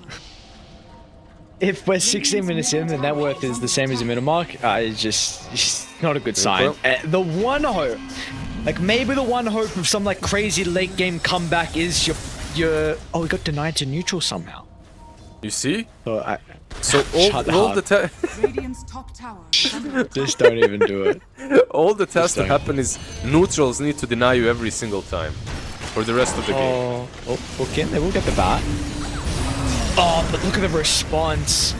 They're just so quick this game. It's just such a different look of Kev. They are making sure no one dies for free, and in fact, no one will die. That rider still lives, and it's another 5-man 20k. wipe. 20k. It's above the minute mark now. Yeah, this game is over, guys. You can wrap it up. There was like some crazy statistic a year and a half ago Is under attack. that when you had like a 6,000 net worth lead at like 13-14 minutes into the game, it was like a 93% probability that you would win. It's And what's the probability right now? this wasn't even Dota Plus, this was that Dota as well, so okay. which I hold a little bit higher than Daddy Gaben's predictions. Well, Daddy Gaben gives us 96%, and this lion is under vision. He's dead. And Lesh is also going to join him in the afterlife as well. Hopefully they can drink beer and eat some yummy food and What? enjoy their time, because this one, you got Old 11 also diving. Just once Drow dies, she Yeah, wants out, totally. and she's going to call it before she dies. Oh, Old 11 said well played. This is like it's a kind of a no-no thing. Yeah, he said, yeah, this Attack victory. yeah, you don't. I would expect the next court, the experienced man of him to know when to not to put the well played in with the GG, and this is definitely one of them. Yeah, I think this is probably one of them. That's well played. What, do you want to say that they didn't play well? Are you flaming the players, caster? How dare you? How dare you say such things? They played well. See, that is- They just had Did a that- couple of yeah? misunderstandings in the lane and post laning stage. Yeah, it was just rough. They crumbled everything, and it's not like they crumbled individually in the lanes. It's they were forced to crumble by how Kev played. They rotated the two supports extremely well. Undyne suddenly looks like a god position 5. Together with the Batrider, they moved mid bot. Like, they made so many things happen. Last game, there was zero of that. Zero, absolutely. So, yeah, this is what I expected from Kev. I don't know what to think anymore. These games are just crazy. I expected them to win game 1 and game 2 like this, but yeah, let's go to game 3 and see if we're going to see Kev from game 1 or Kev from game 2. Because it's completely two different teams. Yes, it is indeed. Completely two different teams. So, do we get the good Kev? Do we get the bad Kev? Do we get the good Dark Horse? Do we get the bad Dark Horse? All our questions will be answered after a quick break. See you guys shortly. Game 3 coming up around the corner.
And listen, we got a game 3.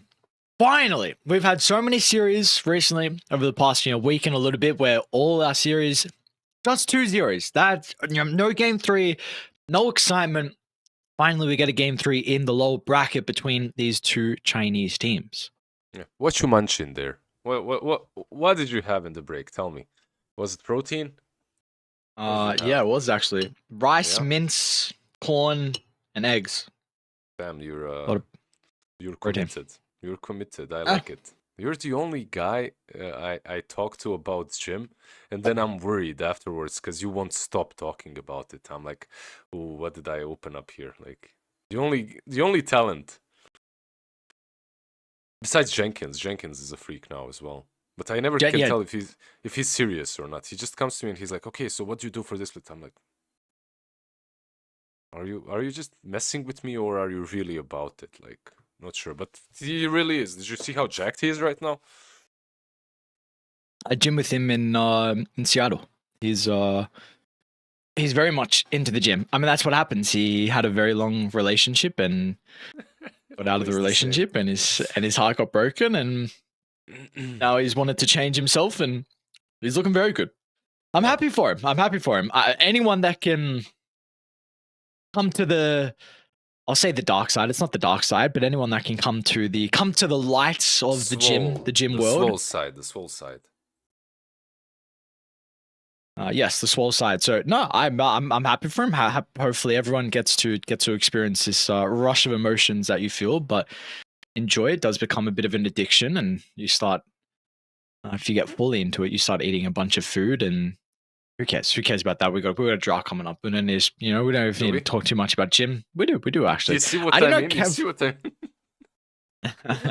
I mentioned it and he's like, yeah, so the side, is it the light side, the gym side, the rush of emotions that we get, it's almost like the rush of emotions that we get in game 3 usually in a series, because finally we have it. Aries, it's unbelievable. We got to game 3. Yes sir, we did indeed. We got a bit of a different opener as well. Kev, gonna start with the Razor, Dark Horse with the Wind Ranger, as well as a response. 10 seconds Yep. remaining. Wind Ranger on one side, Razor on the other. Okay, maybe a Morphling as well for Dark Horse, and you put this Wind Ranger mid or something like that. We'll see what they do. It looked really solid on their carry in game 1. I feel like we actually did talk about this during game 1 draft. He looks better when he's on an active core. It's not because he's doing much better. He's doing the same on more or less the same gameplay. He's playing well, but his teammates need this extra buff from one more playmaker. That's what it actually feels like, and he starts providing that to them. So, okay, Wind Ranger instantly picked up. Have to ban out some heroes, obviously, like Shadow Demon gets banned out. I wouldn't mind seeing Kev go for just an instant counter to her, maybe some of these illusion-based heroes. Not that great versus Lion, though. Maybe some catch, some extra catch. You don't have Kunkka to play with. Kunkka was really good in that game. Once again, I'm asking you all to consider Bloodseeker. Like, it's an option. 5 seconds remaining. Radiant team pick. Dire team Could just start with the CM. Oh, we got a task. Okay. So this is going to open the potential of the Razor to go offlane for Old 11, with the Toss being able to pair with him. And we have a Grimstroke as well. So, of course, Grim Toss, pretty decent pairing. You're probably going to look for an active hero for Butterfly Effect, who I will also say does really like running Razor mid lane too. So he is very comfortable to play it. Old 11's very comfortable, but I do think with the Grim, I'd prefer like an active mid hero. Yeah. Do you think that Puck was too early to be picked there? Like, they don't have enough bans to protect him, and this Wind Ranger could be like safe lane, and then the Puck would struggle. Because I'm thinking if you made enough stacks for Puck and you picked him, and you know that this Wind Ranger is a carry, then it's even worth it. If you're that farmed and you're catching her, but it can go both ways, of course. You have a Lion on the other side, and you can get shackle shotted. If Wind Ranger gets some good farm, you can disappear from the game too. Anyways, we got Techies, Lion, Wind Ranger. They need some front here. You need some offlane that can actually create space, go in first. And you are playing into a Razor as well, so have to keep that in mind. What about some Mars? Is it banned? Mars Not isn't banned. banned. Yeah, I feel like this is maybe a very simple Mars pick, because it's an offlane that's good, that gives you control, that sets things up for techies, and Windranger, and also can lane into Razor because of the spear. You can spear him away after the static link. I think it could be a decent idea for them. Radiant team pick. Naga Siren. Okay, so it will be Windranger mid then, right? Most likely. Can be offlane, of course, as well, but Naga is like, we have seen her played a bit. We have seen her banned way more often than 10 played. seconds remaining. It's a good hero into a Razor in general. Yeah. 5 seconds remaining. You could just But- Sven here for Kev Yeah. if you want to. Yeah, I think so. Would be good. Because I think it's probably going to get banned out in the next phase if you don't pick it here. Maybe you Yeah, want to continue what with the flex else? of the Razor. What else besides this one? I feel like he's probably the best, right? Anything else that you would like to pick into her? I just like Sven the most. I like that call. Yeah. There is like some troll option as well, but no, I feel like Sven is probably the best at the moment. Did he get nerfed? Let me see, because he was picked constantly, like every game, and or banned. I'd be surprised if he wasn't. His base armor got decreased by 1. Damn. I like you. I just opened my stats on Sven. I have 13 Radiant loss team streak. banned. Oh, Spirit. they embedded. That is very Wild. interesting. I mean, Team ban. it's your. It used to be a Naga answer with Maelstrom and all the AoE damage. You are like a classic Grimstroke Inkswell carrier as well. It's probably one of Butterfly Effect's best heroes. I'd say top 3. I think Chains is really nice for the control versus the Wind Ranger. It's a good lane as well. It's really not that bad into her. 10 Like, you can seconds slight annoy her constantly. They ban out the 5 Huskar because seconds there's still a remaining. chance for this Windranger to be on offlane though. Like, you put Windranger techies, offlane Lion, Naga, safe lane, and you last pick something into Ember mid that completely destroys him. But maybe they're just securing themselves against this Huskar. Like, they don't want to lose to a cheese. You ban out the Huskar. You play the game off of that. Another cheese that seconds if Dark remaining. Source played it, and it's a really good for him game for him. You can guess it 5 is Meepo. seconds remaining. Like, would absolutely crush Cav Radiant and what they team have. banned. Ben Sven. Yeah, Very they've done this wrong. surprised. It's another good hero into illusions, right? Like, overall good.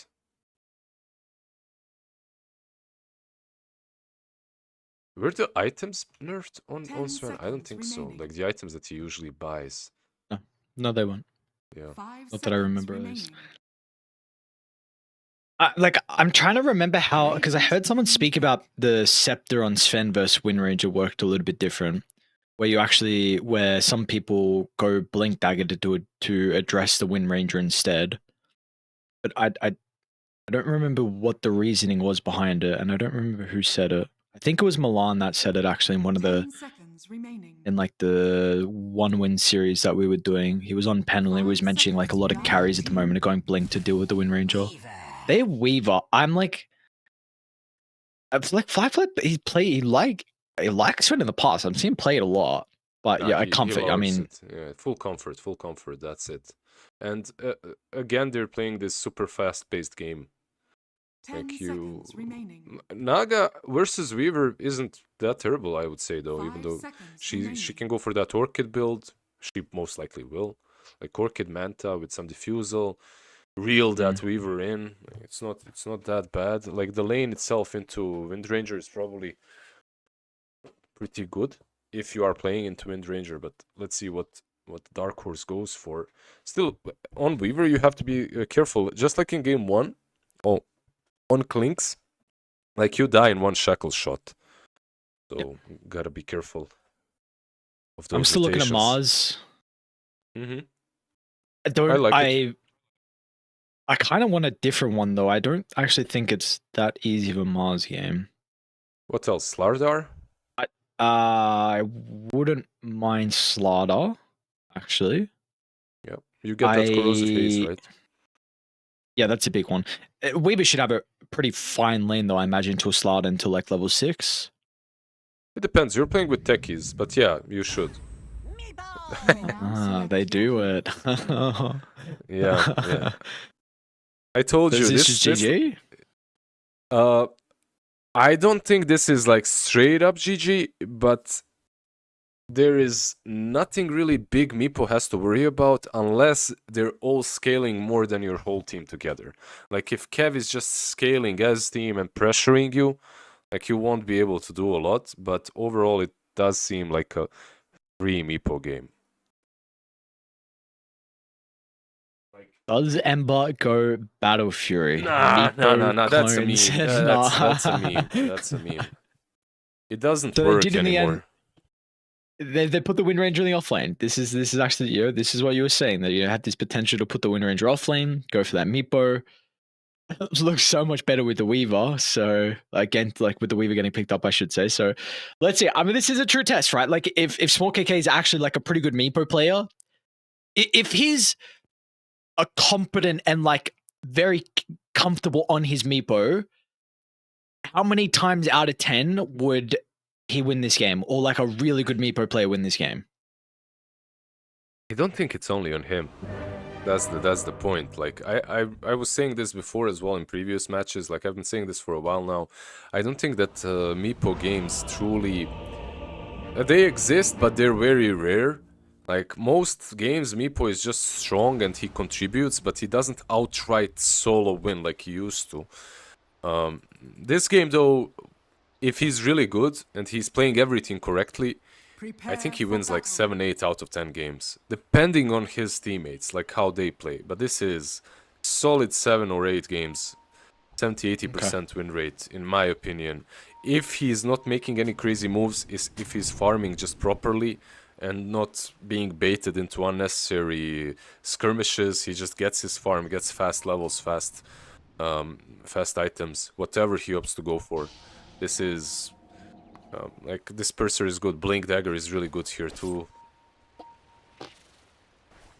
I will say, seeing a Meepo be silver tier, slightly concerning. Silver, Maybe he has good enough. some Smurfs. Silver's good enough for Meepo, you reckon? Yeah, I think so. Alright, well, he's gonna get first blood. This is a lovely way to start. Ah, Lion, you can't... Honestly, I think this is The Yokin terrible. kills. This is terrible for the Meepo, though. Like, I absolutely hate when I see Earthbind level 1. But okay. If he got the kill, it could be warranted, right? But he didn't get the kill. I think it just slows you down. It's not even about the lane, unless they can get Ember here. Like, if they get Ember, okay, it's worth it, I guess. He's blocking Any very body nicely. blocks. That's so much damage. You don't get the kill, it's still so much damage. Oh, Now he's turning on him. Yeah, still with this amount of damage. Fly dies. It had to be. how does he have any right dying to this? Did they have a sentry? They didn't even have a sentry set up on Dire. What happened? Lost? Yeah, power shot and impale, I guess. Yeah, he definitely shouldn't be dying. Let me nerd out about this Earthbind though. Like, you get this Earthbind, and it's not even about the lane. Like, you still lane easily into Ember. He's not a good matchup. Not a hard matchup, that is. The problem is, like, you're getting level 3 poof later. So you're farming the jungle harder. You also don't have as many levels of Ransack. Everything is delayed, basically, but... it's not terrible. Like, you can still play with it, just a bit harder. Yeah. And Meepo is one of those heroes, right, where it's purely like efficiency in the early game. I mean, something that I didn't know until Verifier. Okay, he's gonna go down. So at least they're able to get some retribution for that previous death on Fly. But like, yeah, something you were telling me is like this hero needs to be this the same level as the minute mark until level 10 or up to level 10. Yep. It's all about efficiency. I mean, most heroes are all about efficiency, right? But with some, you can allow yourself to clown a little bit, you know, make some plays across the map. With this guy, you cannot. Like, if you clown, you fall off, and you never feel as impactful as you should be. In sort of an alchemist, I would get, you know, like the best comparison. Yeah, I mean, a big reason is because he's a bit of a tempo hero, and like your late game is... maybe it's a little bit different with Scepter, like I truly don't know, but you are still someone who really likes to snowball the game, and that's a big thing about his efficiency. We'll see. I mean, Butterfly Effect still 14 and 2. Do wonder what the build's going to be for him. Or is it still the Mage Slayer, or is it just a straight Maelstrom? Regardless, so Ember with the Mage Slayer nerfs has really not looked good. Yeah, we'll see. And I think Maelstrom is also very nice. Top lane, like, we should have some pretty aggressive side lanes as we're actually seeing bottom onto line. Just undying though at the moment, and with some of the right clicks from Aenid, double bracer for the offlane Wind Raiders. So yeah, her right clicks really hurt. But yeah, both side lanes should have a lot of aggression. It's a Razor Tusk lane. I think Dies is a little bit more passive, but like the Techies Naga. But you can definitely maybe have a turnaround kill if the Tusk over positions.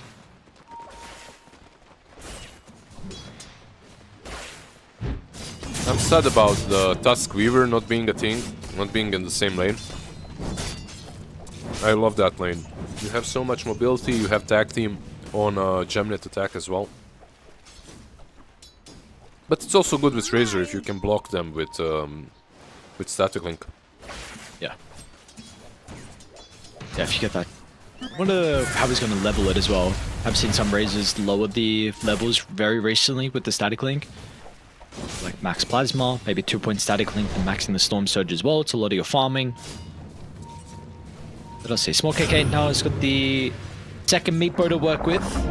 Tusk is mid. See how he's going to be able to utilize that. Tusk's going to run straight into him. And unfortunately, he's going to end up dying. He does. Why does Ember help him though? That's my only... don't know. He's coming now. Like, more right clicks required. Chain's actually going to connect very nicely from Butterfly Effect, but it looks like... Yeah. Oh, he's bad. It was never obvious to me that Tusk should die there, you know. That's why I'm saying this. I feel like he was fine. Oh, chains didn't connect.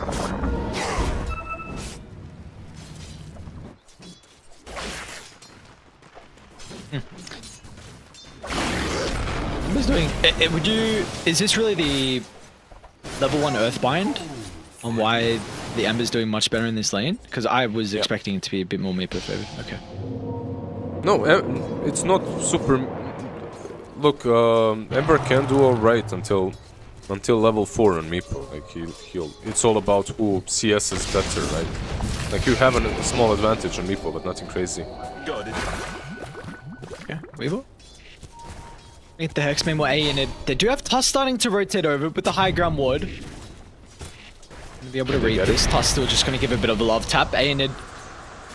Oh, there's Snowball? Okay. Grimstroke isn't there, so he opts not to go for it. I was thinking maybe he'll snowball the lion. Gotta be careful with these snowballs. You are playing into Impale as well, so it can be really annoying. By the way, no mana drainer. Got nerfed too hard, I guess. 2 levels of Impale, 1 of Hex on Lion. They are rotating on Meepo now. A little bit messy, Small KK. While they're making their own rotation mid, we've also got Sheep down bottom. And maybe with the extra nuke and the stun, they might be able to get the kill into the Weaver. He's got... Nah, he's fine. He's got Bracer, Wand, Raindrop. They're actually probably a little bit more tanky than what they would expect at the early game. If they used everything on him perfectly, maybe it's a kill. But he even has this ward. He did give away the fact that they have a ward by attacking from Fog. Yeah. Keep the catapult alive. They do. Nicely done. So this tower's going to take a little bit extra damage. Kill the bugs on the Cardi. Okay. Doesn't matter. Tower does, you know, still, it's not bad. Not bad, their ass. That is kind of one of the weaknesses for Dire. I guess the tower taking isn't the worst, but it's still not the greatest either. Radiance is honestly pretty bad, but regardless, we've got some wisdom rooms up. Looks like no stolen runes are going to come into play. Tush should be able to get the stack and find their own. Sheep's going to do the same as well. Yeah, a very quiet beginning of the game so far. After the first couple of kills, nothing really happening on the map. Ember is rotating Radiant's though. middle tower is under attack. He's going to be rewarded for the rotation. Kill into the lion. Don't mind, Undyne gets it. Okay. He got it. He got it with the rend damage of Phantom's Embrace. He wasn't even trying to get the kill. He just he got it with the Phantom Embrace returning to him. Level 5 Grimstroke is actually quite important this game for the Ember to be able to enable his early game. I think, you know, higher levels and early Ag Shard as well is going to feel really nice for them for some of these early rotations that we'll see, so there's something.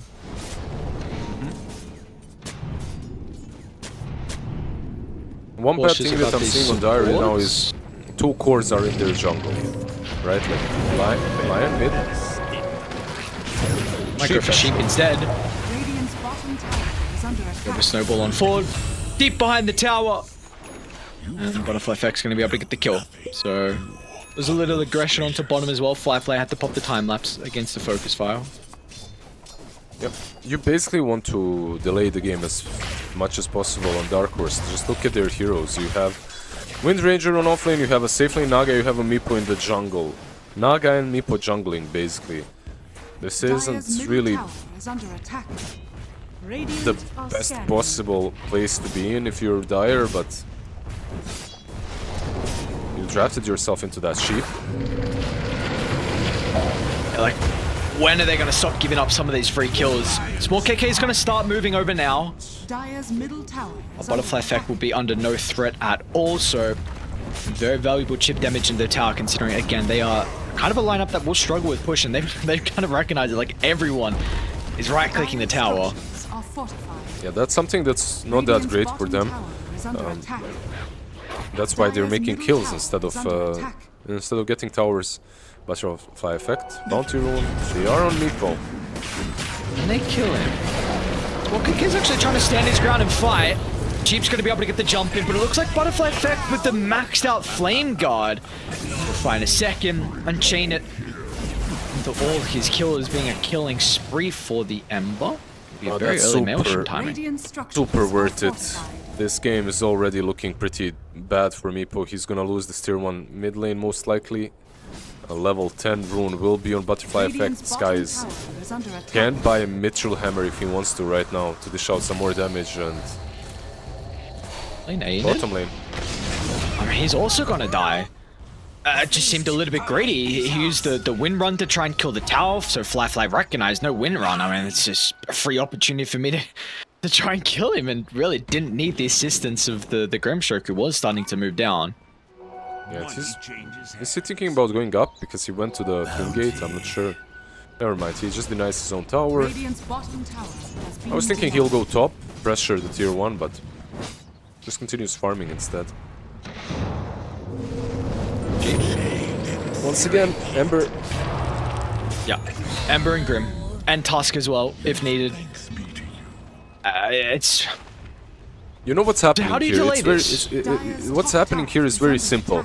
You don't have a single core that's able to do anything on the map. Dire's middle tower has fallen. Like, how do you delay this? Maybe this was an option that they could have done before. Pressure the Razor. Like, he's a kill. He's actually a free kill, but if you go for that Razor, you're not farming on Meepo. He decided to farm, and Dire's middle tower I don't is think it's under working attack. out for them right now. Level 9, minute 11. Not enough farm as well. They are trying to delay it, but just by dodging fights so far, but at least what's really good for Dark Horse is Radiant's tower pushes past. Dire's top tower is under attack. alright. Radiant's bottom tower Is is it? under attack. Need a couple more of them. Maybe not onto the Weaver, but just onto some easy support kills. It's unfortunately a bit too early for us to even mention, like, maybe Naga can start cutting waves with illusions as well. She will start to put herself down bottom though, so at least can always have this lane shoved out. But you're still going to have really big issues about your tier 1 tower. You're getting rotated through to lead into the jungle, which I think is what we're about to see. Yeah, they do know this is going on though. Dire's middle tower is under attack. Radiant They are scanning. saw the Corey delivering the Maelstrom for the Ember. Dire are They are scanning. well aware. Yeah, the scan as well was pretty good. They have this tier 1 tower, Windrunner Radiant's bottom goes top. tower is under attack. Oh, nice scan. They have He's Lion. going to be able to pop the smoke. Unfair, does he want a song? He will. Oh, the ink spell. It was on him Yeah, instead of on Ember.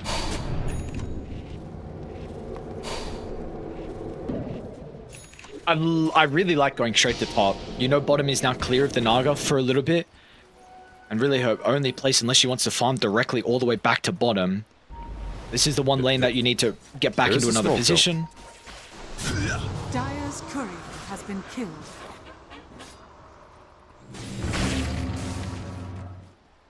This is how they should be playing. Like, I love that you noticed it as well. They just have to be as active and Radiant's middle as tower pressuring is as under possible, attack. because there isn't really a lot that Dark Horse can do. Fly. Fly? He's got his ulti. He does, and he's actually just going to be able to chase down the Lion. And even Tusk is starting to move on over. Now, there are the songs on cooldown, but I think Tusk is a little bit too far away. And well, Butterfly Effect is getting kills across the map and is actually just... he just double killed them both. Yeah, he two actually kills. just double killed them. I mean, I wasn't joking when I said this is probably one of his best heroes. That Lon Fur as well. Song on cooldown, Smoke AK is going to watch his carry die in the trees. In fact, he's going to step forward, might be able to get the kill on the Weaver. Time lapse. Still in trouble underneath the tower range. This is a big kill and they're going to be able to find it. Now they'll get also the Tusk. There's another little consolation prize for that dive. He's got blink. He's got blink. Even Butterfly Effect isn't really that safe here. Never mind, he is. Maybe he's actually going to be up. Yeah, he's safe, and in fact, he's offering too much burst potential. Or is he safe? All right, he dies. And we get to kill on the Meatboat, but that's a big streak to give over. Now, on 11. He thinks it's a good fight for him. He charged in the middle. The boys gave him the confidence. They said, come, brother. Come to his own death. He did indeed, and down to a 1,000 lead now. Up one single item on that Meepo. Now imagine if he had it like 2 minutes earlier, which is the normal timing. It's rough still for Dire, but that was a huge comeback. Suddenly everything is possible, especially because of that.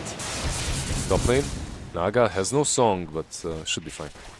It's all about playing around that Blink Dagger timing now, and Ember isn't able to just solo re-roam the map and kill everyone. Be careful about the Blink Earthbind. Smoke on smoke mid. It's the Meepo. The triangle is under a ward. They want to go for him though. Husker's got blink. I don't know, this is a bit They're too a deep. little bit far away from the team. The shards at least stops him from getting back to the T2 tower. The sound's going to prevent the poof as well. But the blast off is even better from Sheep, and like you said, Ed's far too deep. Butterfly Effect's going to try and hunt him. Remnant over, but now he's going to be cautious as well. Where the stairs. Root comes through after the stun. And they may have just completely thrown this game back in Dire's favor. Like, we are at the stage now where... No, that's not Meepers. made. That's a huge throw. Yeah, that's Dire's top tower is under attack. all that you had, all that advantage that you had is through the window. That's really damn bad, and it's all about just diving so deep under the tier 2, because that's what this hero is all about. Making you think you can kill him when in fact you can. Microing your way out, very nicely done by a small KK. Realizing that he can get out, and even nicer plays from Sheep. Sheep just owning on the stackies.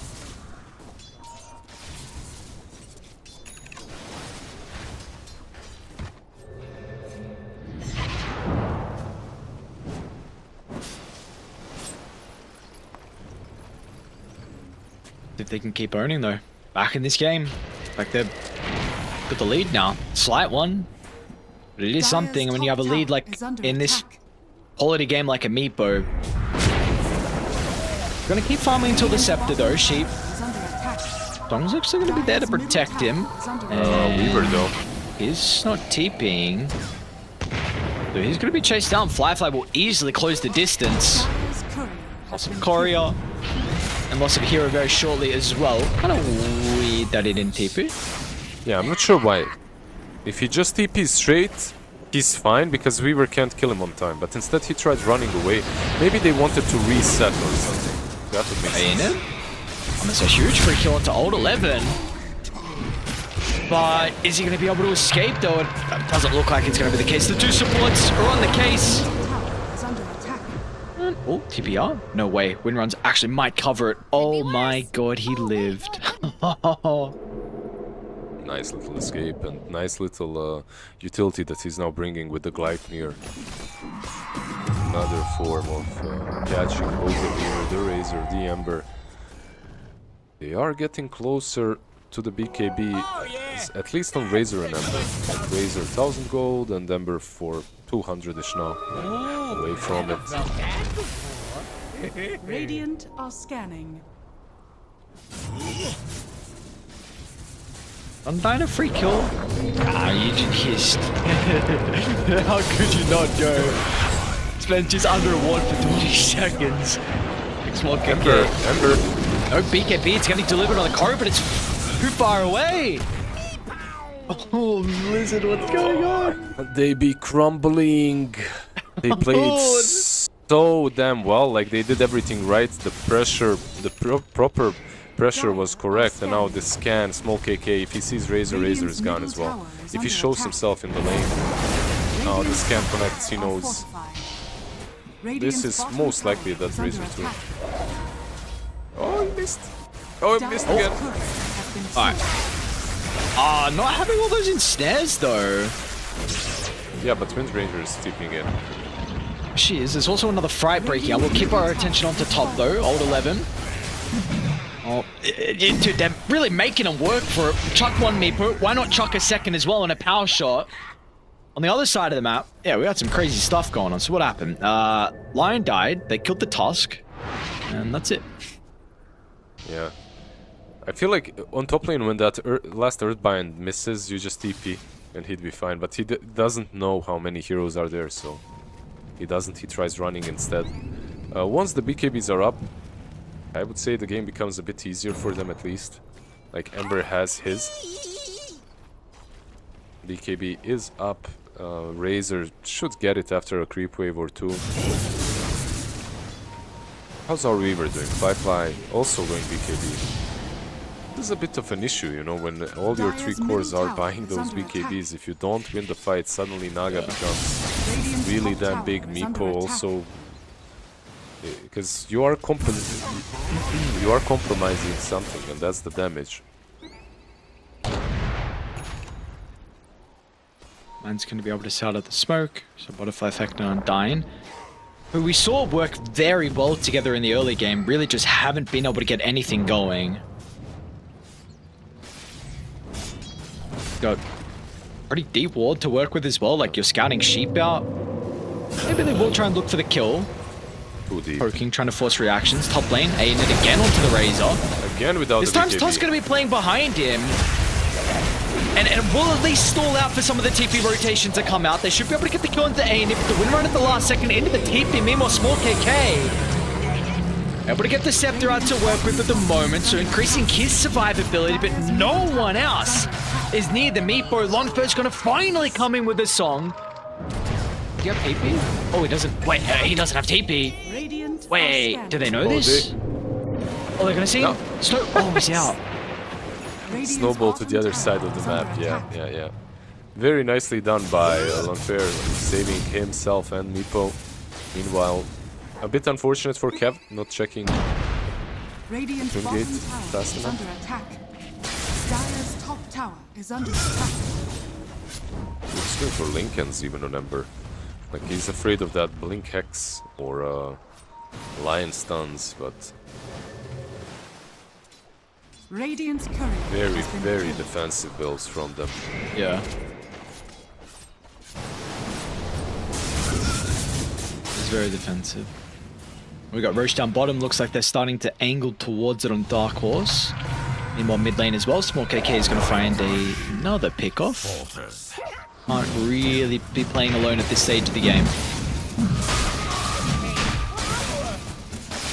Cursor next. Not even a shard on him. Just unlinking the tags. I'm surprised that they're taking this rush without him though. Like, usually you want to give it to the Meepo anyway, and he does it the fastest. We'll be there now. Maybe that's the point though. If you're showing on the map, they're not expecting it, so I'll grab it like this for free.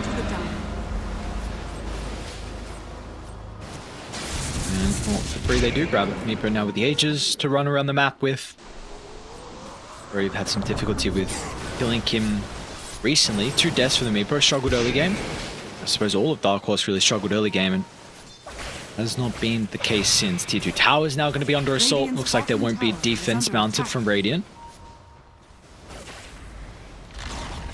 Radiant's bottom tower has fallen. Can They smoke are. up? Yeah, Radiant. is it Radiant or Dio? Yeah, okay. I mean, on both sides, it felt like Radiant are going to do it, but it seems not. They would be smoking into an Aegis, so unfavorable for them no matter what. Top lane as well is pushing in. Radiant's middle You tower can is under probably attack. go there with Ember or Weaver out push it. But this game, even Naga is getting some farm now. She's got that Orchid Manta. What's next? Bloodthorn she's queuing up. Pretty good. And also has a full Eternal Shroud. In Courier though.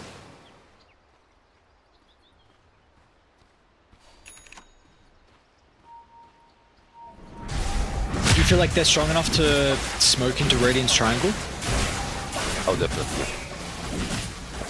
I think they are. It's how they approach it. And can they catch anyone? I believe they can. You have this lion with the Radiant's Hex top Blink. tower is under attack. I really wouldn't mind them going there.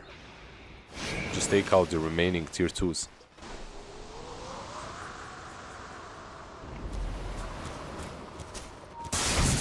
Well, they're slowing the game down a little bit. But they do still have the Aegis for quite some time, so Meepo level 20. Happy with getting levels and farm up. Like you said, Eternal Shroud delivered on the Naga as well. So should be go time for them pretty shortly, because I mean Radiant, they're still being able to farm. We haven't really kept tabs on Fly too much recently, but importantly, triple BKB is up for all the cores, and I like this change as well. Butterfly effect is actually going Radiance, so Not bad. I just like it's not a Linken's, not as defensive. We will see how the Radiance is going to feel though. Radiant's Yeah, middle especially because tower is Meepo didn't under take attack. the True Strike talent on Earthbind, so it was real good. In it though, the smoke is here. Can they catch him? Got They don't have haste the as Meepo well. though. Mid lane, Flatlite. Rex is there to start. Got the Sakuchi off at least. Song's going to actually be committed to try and protect the Lion, but Meepo. not enough. Ember does know where he is. Oh, Oh, where and the Ember Shack is. was actually going to connect onto the tree as well, and they might not need the Meepo. Everyone is available. They want to try and take the fight. Plus shards, lock sheep into place. dangerous. And Meepo's just going to blow up the backline. Assassinates the Grimstroke. And now should be able to protect Aenid as well. He's got the BKB win run to be able to reposition. And Flyfly's going to continue to charge in full. The BKBs are really going to be the big thing for Radiant inside this team fight. And that'll enable them to chase down Aenid, but can they deal with the Meepo himself? Small KK. His Old 11 BKB soon to expire. Mimel over to the right side as well. Back to the middle, actually, instead we go. Old 11.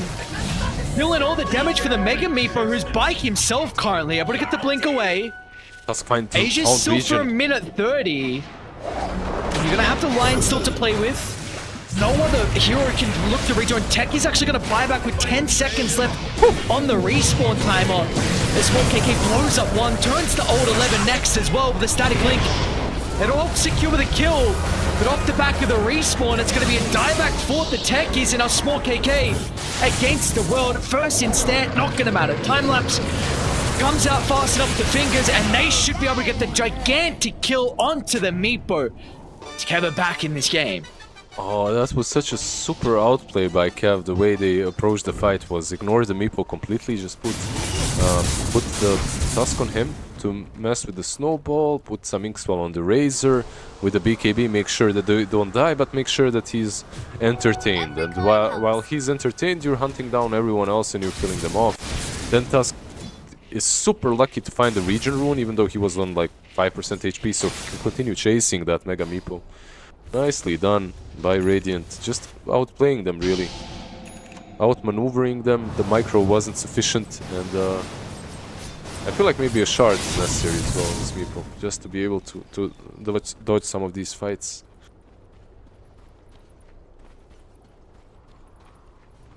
How concerned are we that Dire's potentially middle tower Meepo is has under lost a attack. bit of his timing in this game? I think like it's not great, but the game isn't lost yet. Dire's top Weaver tower is getting under big, attack. that's an issue. Soon you'll have to be jumping and killing him off first. He's got that MKB pretty much completed. Dire's top tower is under How many attack. times do you find yourself in this place? You take a tier 3 item on a Weaver or someone like that, but you have Growbow tier 2, and then you're like, do I really want this? Do I really want this Paladin sword? I like my range. I like my attack speed. I'm still even an item that actually got nerfed as well. A little bit of the attack range getting reduced, but it's just so nice. Oh, I just read that, by the way. I didn't see it. I mean, I just saw it and then you called it out. I ignored it. It's, yeah, even with the reduction, it's good. It's just like, it's a little hidden benefit, not hidden benefit, but the benefit as well from the magic resistance. Getting reduced is really nice on this hero. For sure, it's not a little. It's like 15%. Yeah. And 15%, 20 attack speed and attack range. The item is too good if you're some ranged core. Yep. Yes, indeed. Some range core who has some way of dealing magic damage as well. Even without, of course, even without. But we see a lot of these Growbow heroes. They'll do some hybrid damage. We're going to get a smoke up from Kev. They're back in this game without a doubt with that previous team fight. Incredible execution from them. They might be able to run into A in it as well. Is farming relatively aggressive on the map. And yep, smoke's gonna pop. Still blink. Oh, the timing of him to blink away. I guess he showed in the lane, right? Never mind.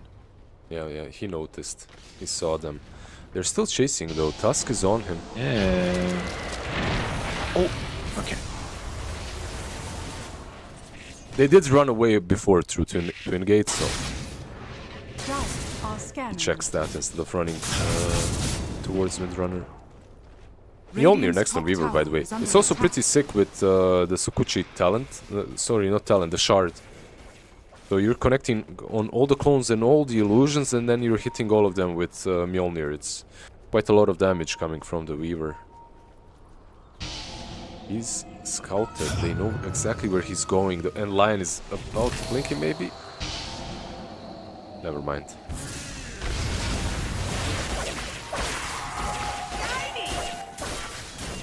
Radiant's top tower is Do you feel like they're in a position where they can't actually force something? Because we see Dire avoiding every little skirmish opportunity they have.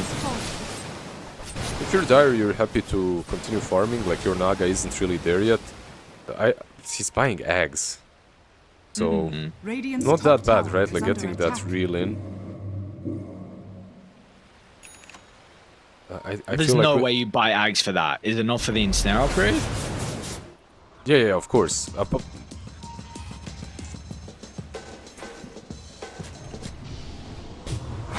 It's for the ensnare. Brother. What's going on? No. It's for the ensnare. I was reading through it because I'm kind of putting those two together in my mind. I don't know why. Why? Jesus.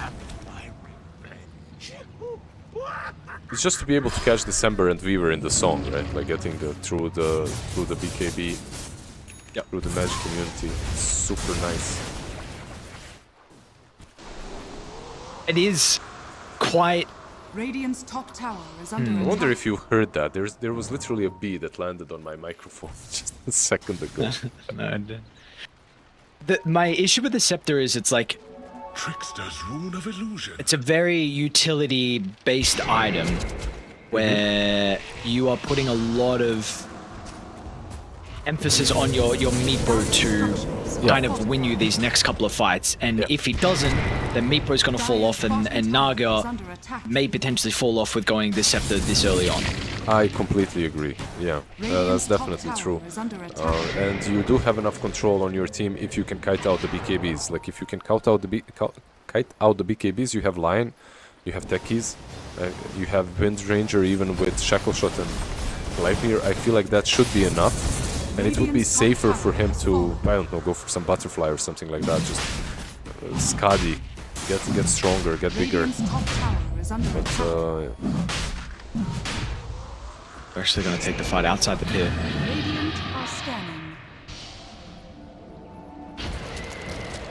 Who gets the jump?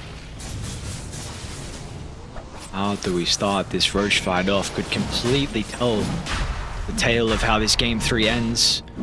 An elimination series, Butterfly effect. He'll charge in, amped up by the Ink Spell.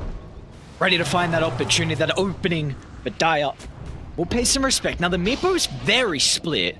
One clone deep inside, deep down the bottom. He might get clipped by the bugs. Okay, they actually throw it off. They need the power shot. It's going to be there. Small KK jumps in. The burst actually almost enough. He wants to try and deal with the Aegis fly, but he shoots it. Oh, the Weaver got it. Now with the second life. Can you come out on top? But that was the big question. Butterfly effect tries to remnant over the top. The Meepo's in some trouble. Goes for the dig. Invulnerable for a couple of seconds now, but once he bounces out, the Meepo needs to turn the fight. Otherwise, they are in such a disastrous position, and that will be the case. As what a steal from Fly, and what a fight for Kev as well. Radiant's middle tower it was a bit mad mode, right? Like jumping in, trying to take that Aegis, but at the same time, if they use the sleep a bit earlier and it connects before the BKBs, then it's doable. Maybe a slight miscommunication on how it should be done, but Weaver in any case. BKB takes the Aegis, fights with it, and yeah, now we're reaching that territory in which these heroes on Radiant will scale a bit better. Aeonid does he want to jump someone here? Maybe the Grim? See? Thinking about it. Fly with an MKB and enough gold for... I can buy this pretty easily.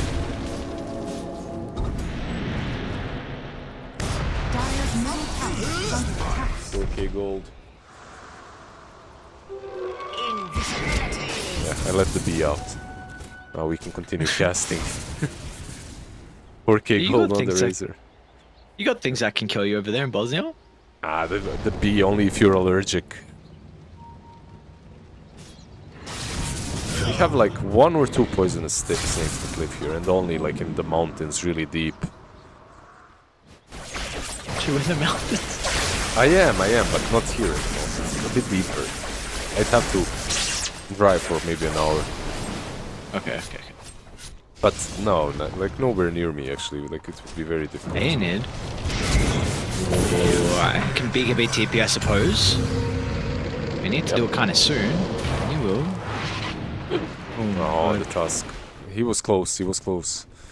Can't really do that against him, but he managed to get away. Mid lane Razor, they're jumping him. He missed the Earth Mine. What? Dude, the illusion. He dodged it. And now Auto Lemon's actually going to go for the kill into small KK. Gong's going to be used. But Butterfly Tech was in the slide, so he could actually activate the BKB, and as a result, one Fed gets clipped. The BKB's will still expire, so the retreat is on. For the chase, it's even faster. Maybe the turnaround though. Shackle's catching the Weave up, but he's got the buyback into the instant time lapse. Where's the Meepo? It's all up to him once again, it feels like. And his small KK, it's just not going to be enough. His heroes are crumbling around him. Lion goes for a Hail Mary play, but he dies to the slide to the face. And Meepo is gone as well. And an unnecessary buyback means that Techies is the only person alive for this defense. Maybe not that unnecessary, at least he can start stacking up mines in the base, because they will be pushing the high ground. There's one buyback on the Meepo and there's a glyph, but they will not go back until that is used. This is 2 fights in a row combined 800 damage for the Naga. 2 fights in a row. That bottom Roche fight 600, that fight 200. Okay, this time around he was just hunted down, right? Like, it wasn't really on him, but it's exactly how you called it. He's playing the game like he's utility. He's not playing the game like he's this big boy carry that's supposed to win it for them, and the Meepo is the one that's supposed to be creating space and playmaking. And I really feel that this hero is that now. He's no longer the win condition. I do believe that he is in some games broken playmaker. That's how you should view it. Unfortunately for Naga, yeah, he's unable to do much in these fights.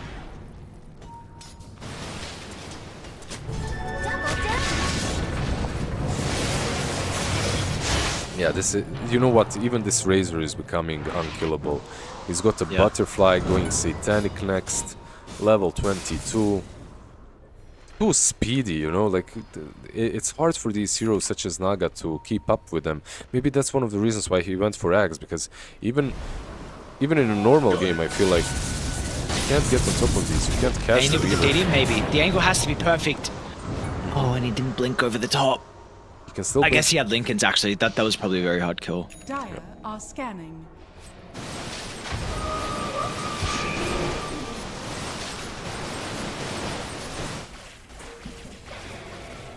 Radiant's middle Swing BKB next on Meepo.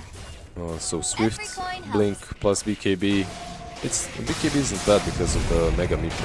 You can use it on all of them, right? Together.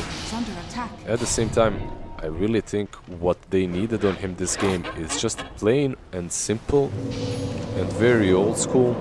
They needed a Blink and a Hex. And that's it. Literally Blink, Hex, be the first one to initiate and have your Naga carry the game after you die, and your Windrunner. They dish out the damage. Meepo is not with the team mid if they actually do try and quickly jump and take a fight on Radiant, but they're looking for the wave instead. Game might slow down a little bit with Roshan potentially up in 2 minutes. And Kev really don't need to force the issue. Like, this game goes longer and longer. The probability will continue to rise. It is up to 85% already for them. Yeah, they don't get any weaker. As the game progresses, as time passes, they're just stronger and stronger. But at the same time, you kind of do have everything that you need. Satanic is completed. Both of them. Did you not get clipped by the dust? Still, Fly. No Ember. BKB with a jump in. Just gonna rip apart Sheep in the corner of the high ground and Mabel as well. Oh, the Tusk. He popped BKB, so this Naga can't escape, and they're just gonna be forced to send their ground and team fight. Old Eleven's gonna be able to chase the Naga's high down. The Naga's got no damage, and what? Where'd she go, dude? You've got a third carry to deal with in this offlane Razor. Butterfly Satanic, good luck with dealing with Old 11. And now you still got to go through the Ember Spirit as well. Dig.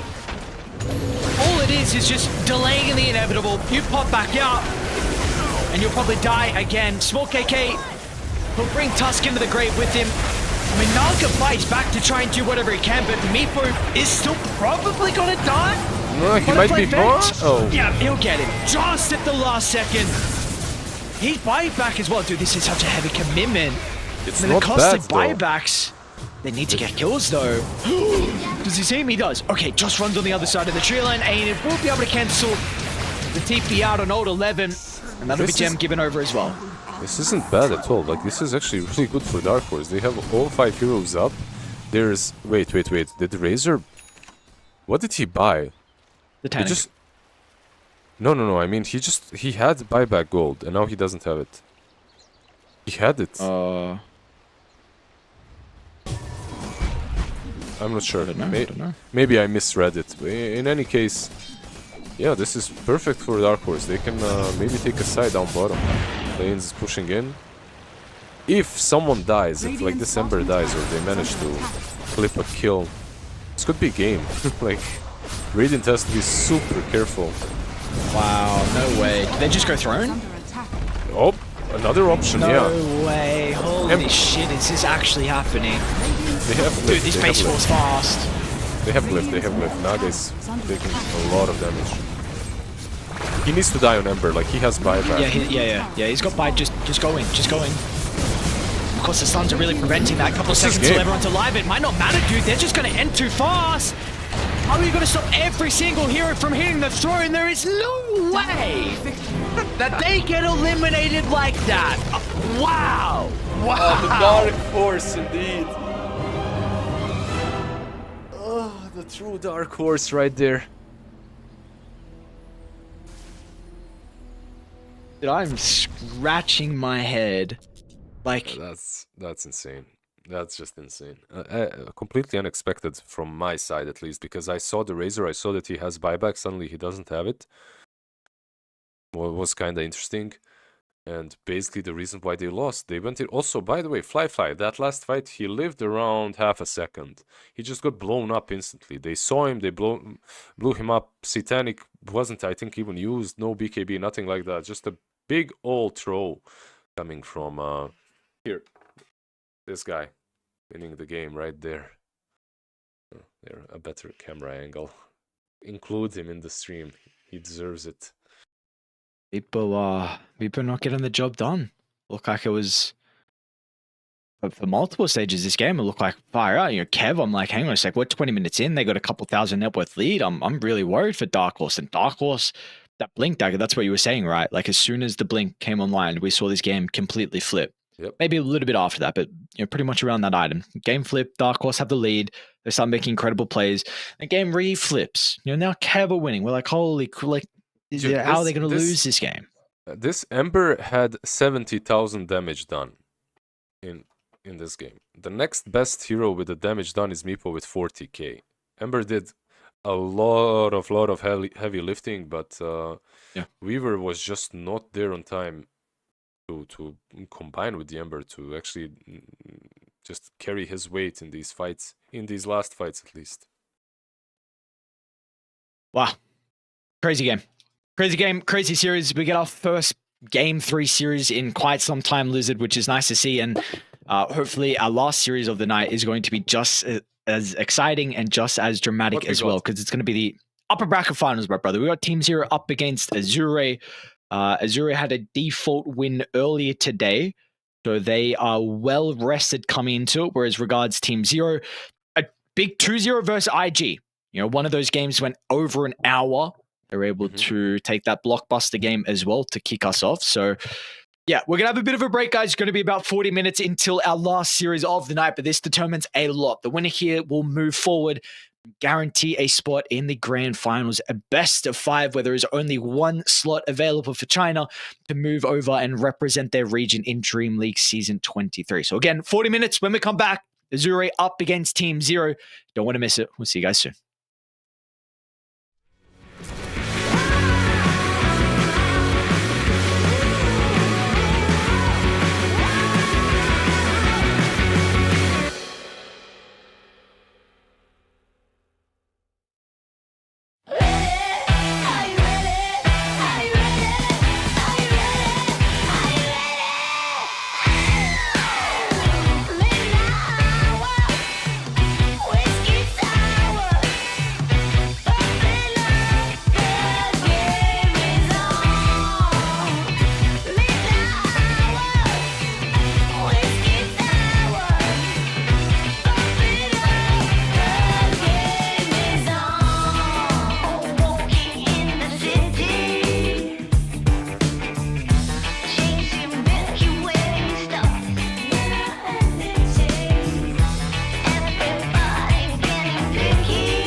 It starts with this, a person that you miss. Mine draws a blank.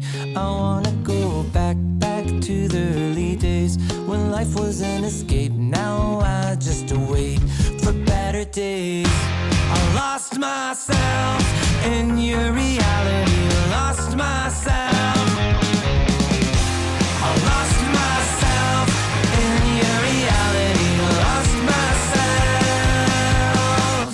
I feel that life, according to a friend, we're all shrink wrapped in families and making ends meet, stuck in jobs we'll never leave. I never wanna be like that, so I wanna go back to my reality. Wanna go back. I wanna go back to my reality. Wanna go back. Didn't mean to sound so concerning. Am I alone in the hurt? I never followed anyone. It's so absurd.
I'm a creature with no skeleton inside your hands.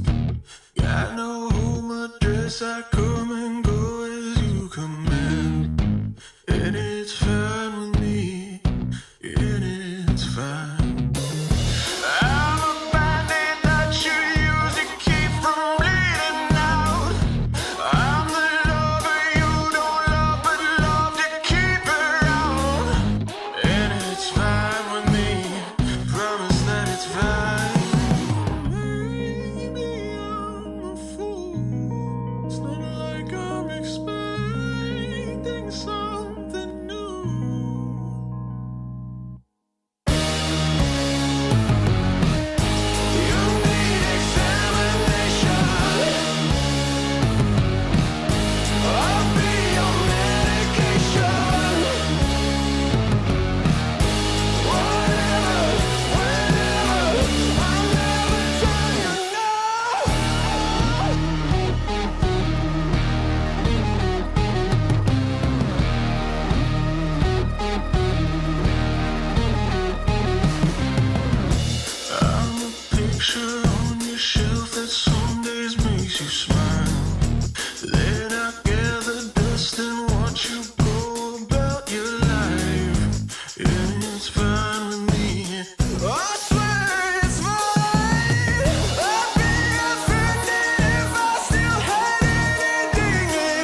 And we are back for our final series of the night, a series that will determine who will be one of the teams to move over to that best of 5 grand finals. Azure taking on Team Zero. Lizard, we saw Team Zero play earlier today. Looked pretty goddamn good. 2-0 over G2IG. They've got a little bit of momentum coming in. Azure still haven't played today, but of course they had a lot of time to be able to watch the other games. I'm sure they've been pubbing as well to warm up. Yep, you can chill a bit more, play some pubs. I think you even come with more clarity of mind in a game such as this one. If you're just chilling, watching the games, pubbing, then if you have to play one best of 3, then another, it's easier coming from the world of pubs because you're grateful. That's what it really is. Like when you're a player and you play pubs and then you end with that pub and you go into a pro game, you're grateful. You're like, blessed be thy name, Gabe, and I can actually play some normal Dota. I don't have to deal with that guy with the Shadow Amulet mid. But it's not going to be easy for them because, like you mentioned, Team Zero, they won versus G2IG. For me, at least, that was a bit unexpected, as they managed to even drop the game off of Bright earlier. Dark Horse won Bright, and G2IG devastated Dark Horse. So, like, the power spikes, I feel like in this Chinese qualifier for the Dream League are more about how you were, how you woke up that day and how well do you feel that way, because anything can really happen. All right, well, let's see how Azure woke up today, and I guess how Team Zero feeling after their break as well. Just to update everyone as well, of course, in the lower bracket semifinals, we do have another series going on, which is Dark Horse versus G2IG. So they are, still playing.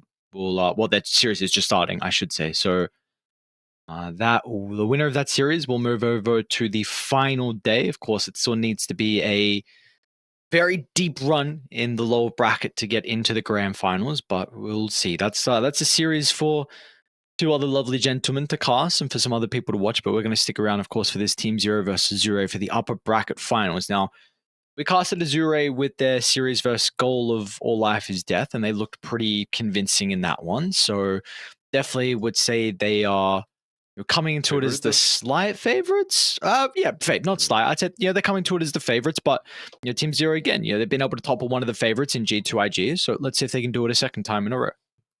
Yeah, I'm not sure what happened in that. Well, I am sure what happened in that first game. It was really a little bit. Sometimes it's obvious that the team is dissing you a little bit, like disrespecting just a tiny little bit in a way that they're playing. It's not even some conscious disrespect, like, I feel that these guys aren't matched for us.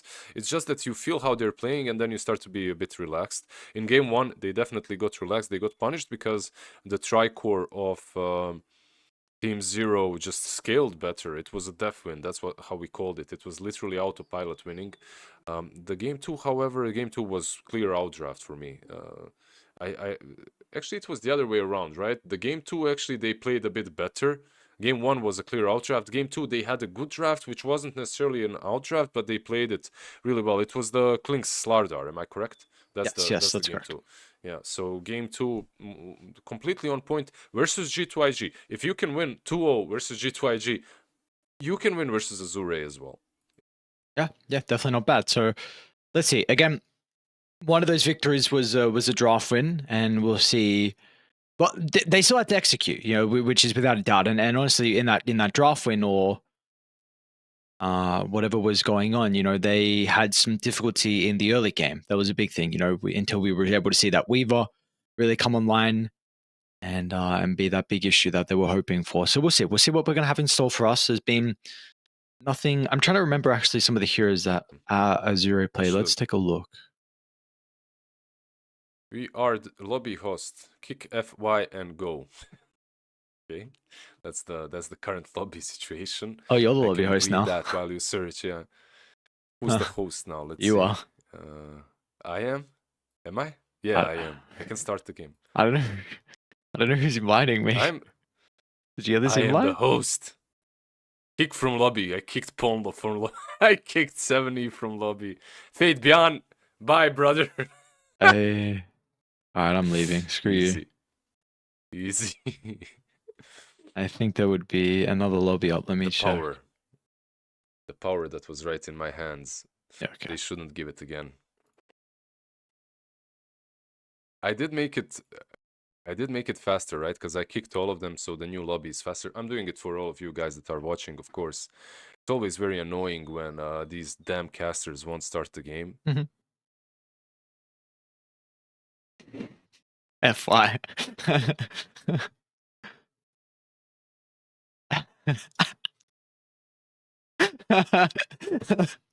FY's played around. That's so funny. I haven't seen this side of FY. That's why I'm laughing a lot. We're in the lobby. We're trying to get everyone joined into the slots, and we had our broadcast channel. FI was having a little bit of fun joining the English broadcast. It's very fun to see. Can you create your own channel again, please? And go away from me. Create your own. Nice. The cool kids. Nice. The noobs. The noobs. Alright, you guys can't see it. It's kind of funny for us. I apologize. Yeah, Liz and I are just messing around. We got another little bit of a wait. Who is it in? There we go. 70. Yeah, all right. FY. 70. Yeah. FY was with us. He was with us. He was the culprit. He was the culprit of the shenanigans. Everyone is in now, though. So we should be starting any moment. Thank you for the update, I'm going Lizard. through their. Yeah, of course. I'm going through. Look at Fate Beyond's mini profile. Check it out.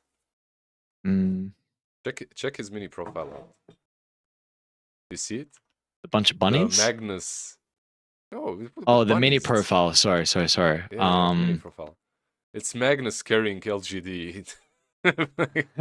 Collapse Magnus just skewering them. Maybe Script can show when we get in. Show it, yeah. It's a really nice mini profile. So I don't know if you can show in draft. We are in draft. You guys are about to see. Sorry about this. We're entertaining Lizard and myself, but you guys aren't being able to see what we are getting. So sorry. Maybe we can we can tell Script when we actually get into the game. He can check out the profile of Faith Beyond of Bach. But we're in.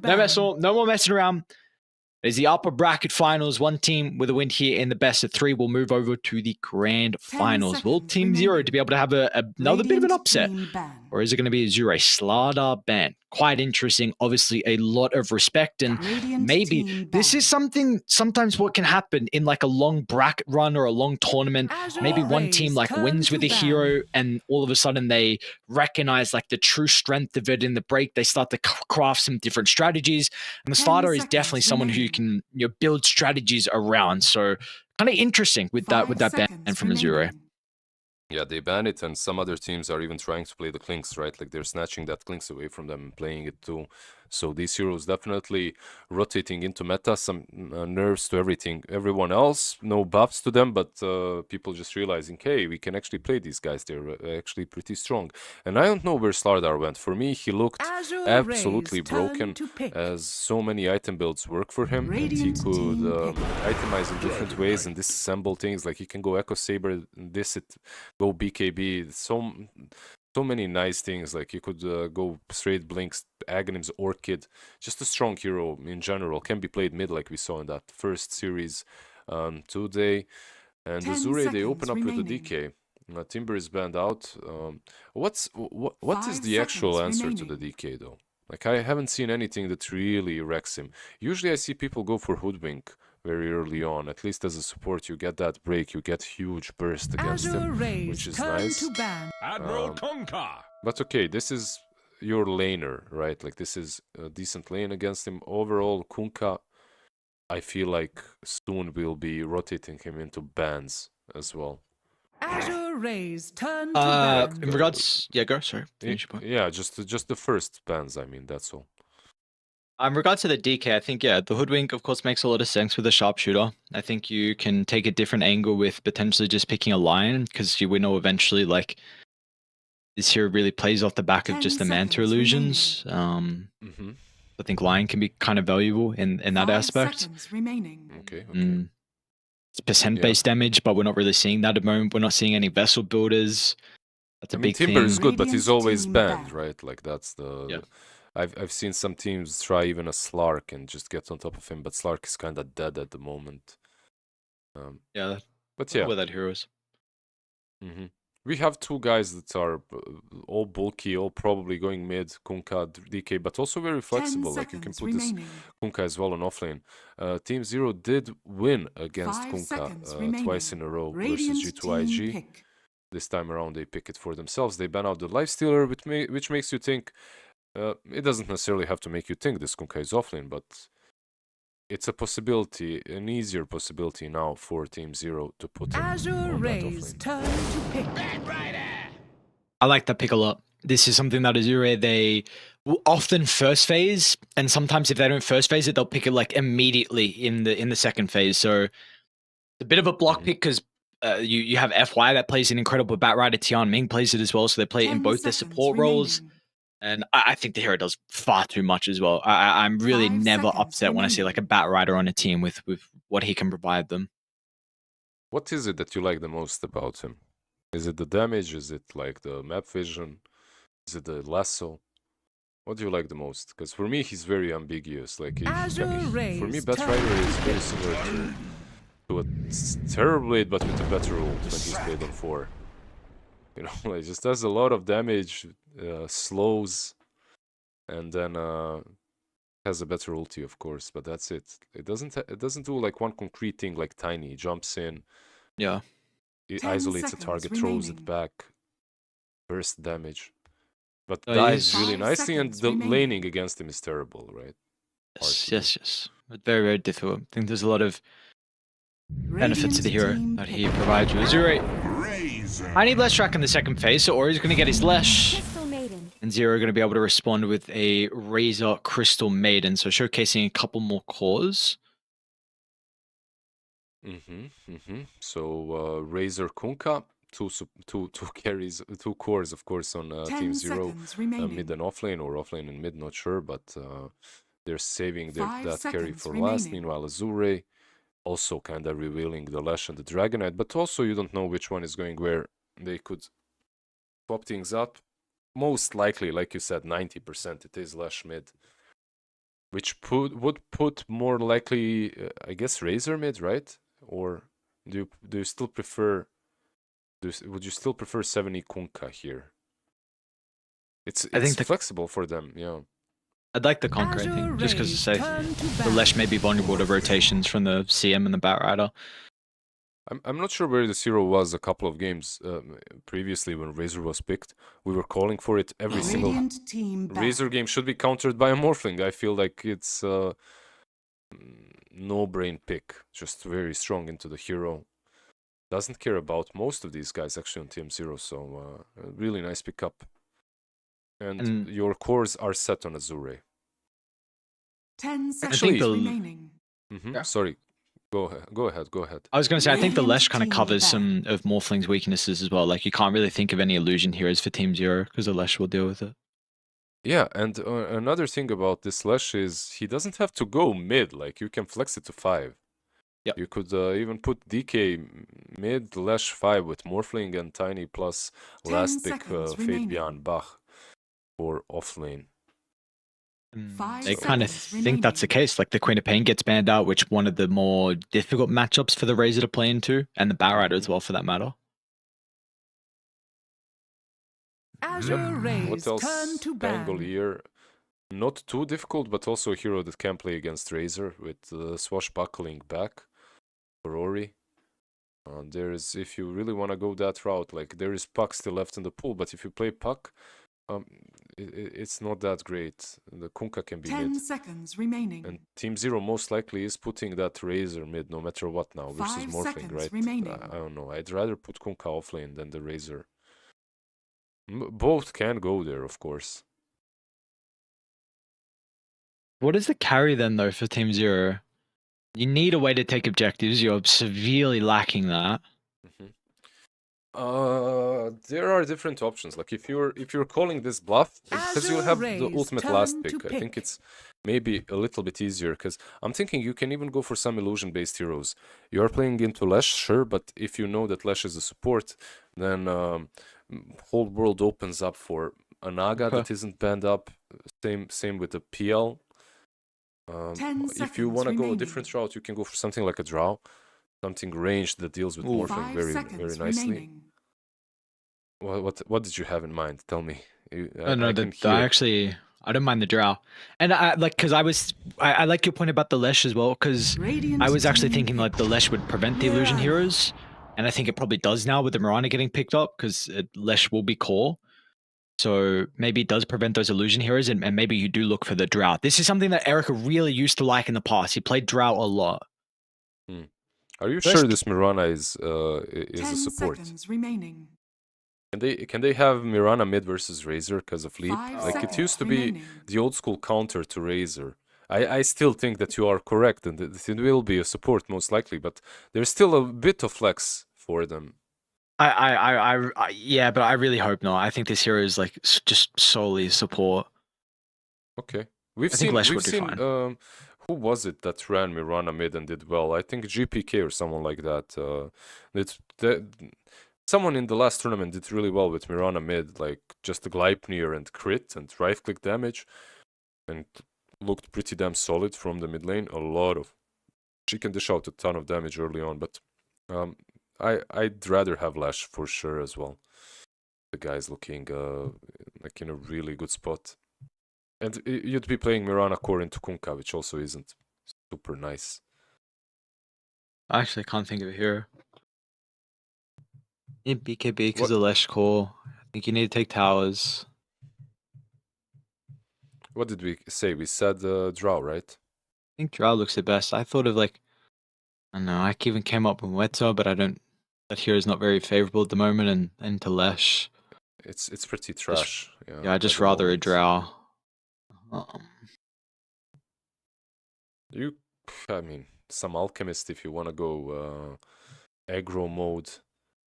But it is Erica, right? So Erica Drow feels really tightly knit, you know? Like these two heroes, like Fly and Weaver.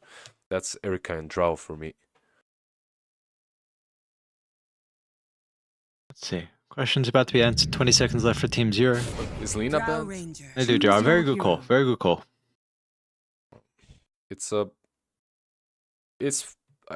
I didn't call it. I wasn't even looking at the players.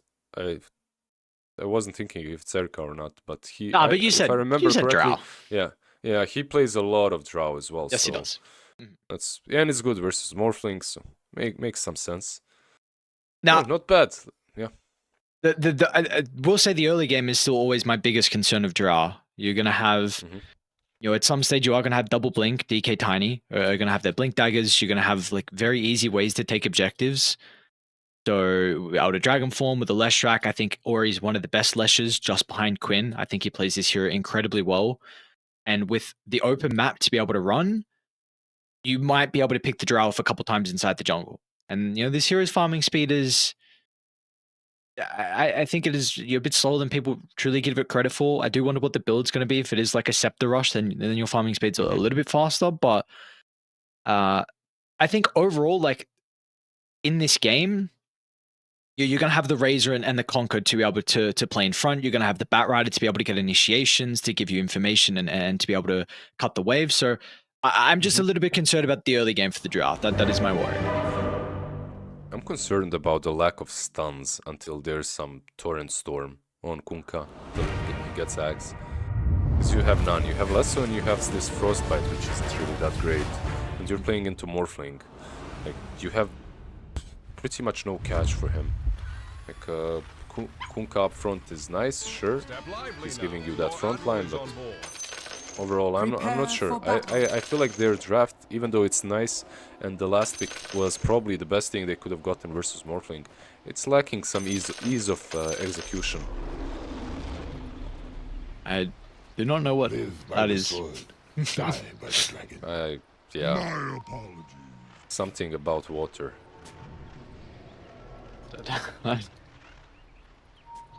I don't know. Yeah, I feel like there's some they're trolling Blue a bit and his Morphling. I think that's the case here. It's all about him. Maybe some weeb shit. Yeah, I see. I know Ponlo is a weeb enjoyer. Filthy 30 weeb seconds enjoyer. to battle. Okay. Can't all be perfect. Don't blame me, Ponlo. All right, brother. Yep. We all have our sins, our crosses to bear. What can you do? Anime is definitely up on the list of reasons why you should not be led into heaven. But who am For I? sure. Straight up on the gates. They go through your browser history. They see like different hubs, and that's all fine. And then they scroll and they see like Anime Central. They're like, no, sir, you're denied. Back off. That's alright, you know. Is it worth it in the end? Maybe they feel it's worth it. Maybe they can go to a special anime hell, where truly some of them are meant to be. Yeah, send them to the Dragon Ball Z snake spat on which they run forever till the end of time. That's because if you're a weeb, you probably should be running more. You know, so it's actually a good place for you. Why should you be running more? I mean, come on. Just for the health. Just to feel better.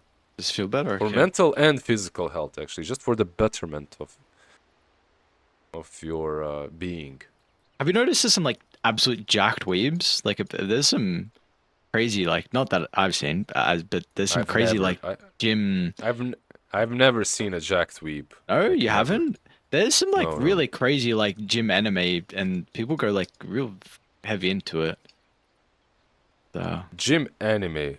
So anime that's about the gym. Yeah, but like just like anime, like gym anime arc. Like I don't know. Just your basic like anime like body image of some ridiculously unrealistic ripped dude doing like I wish I could list off particular characters. It would make this much easier, but there is I do know there's I think you're imagining.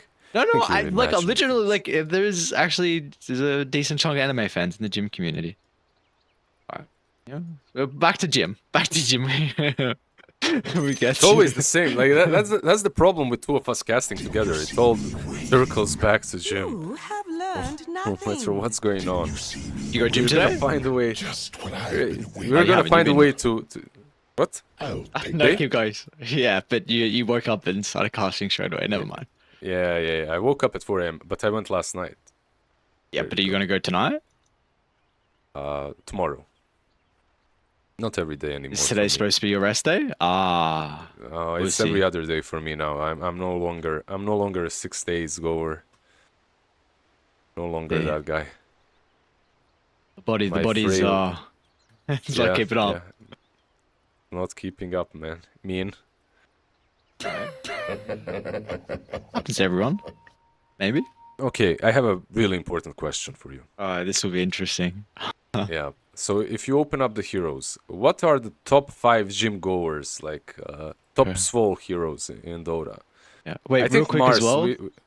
Wait, real quick. While I remember, Scriff, can you show Bark's what is it called? Mini profile. Mini profile. We were speaking about it before we got in game. If you can just go over him. Bark. Over Bach, yeah, over Fabian. He's DK. playing DK, yeah. If you can go over him. Because you have the paused, scoreboard maybe you hotkey? No, I can. If he has click on his name. Oh, what's his? Don't mute them.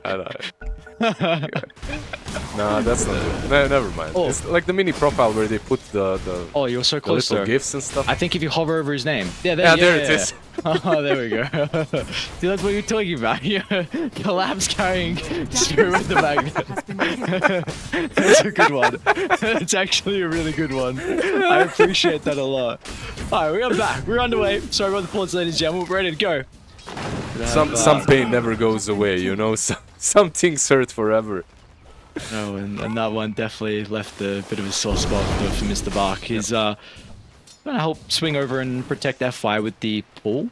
How do you feel about this actually? We don't really get a lot of these like crazy lane pulling shenanigans anymore. What do you feel like the reasoning is behind the Drowsy lane? I don't think it's super necessary here, but you are playing with very low armor on Tiny, you can't really Radiant's bottom contribute that tower much. is under Draw and attack. CM can right you down, and if you get this Dragonite to level 2, level 3, he's already completely fine on his own versus these two. Well, not Radiant's completely courier fine, you has need to been help him a killed. bit, but from that point onwards the lane is much easier, so why not skip to that part, you know, just keep everything up to level 3. Drow is still annoying, right? Like she still hurts quite a lot if you allow her to right click her, like right click you all the Radiant's time. courier has been killed. Oh, yeah. Oh, he didn't have a creep to Tide bring him.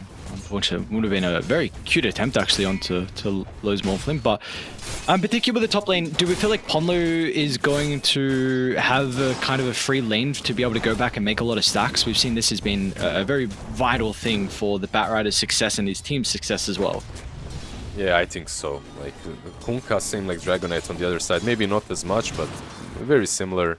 Unless he gets some crazy arrows going on, Bat should be completely fine to do whatever he wants in this game. Like roam around, go make some stacks, control the minute 4, minute 6 runes, whatever.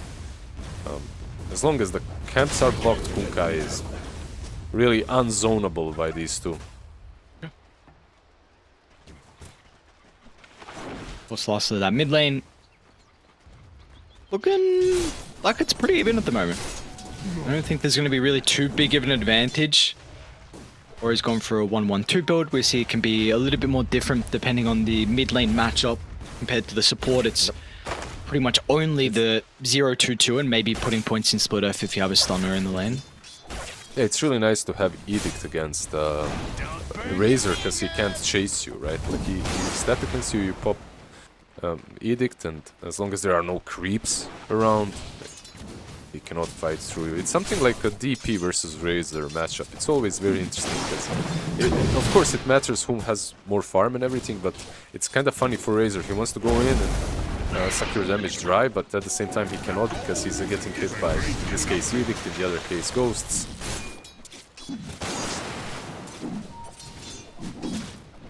Is this kind of passive start to the lane going to continue? Do you see any lanes in particular where we might have our first blood? I hope something's gonna happen. Right now they're all just chilling, farming. Bot lane Tiny just trying to mess with the creep equilibrium still. Dragonite has 2 bracers, has level 2 Dragon Blood, so he's fine. He's farming.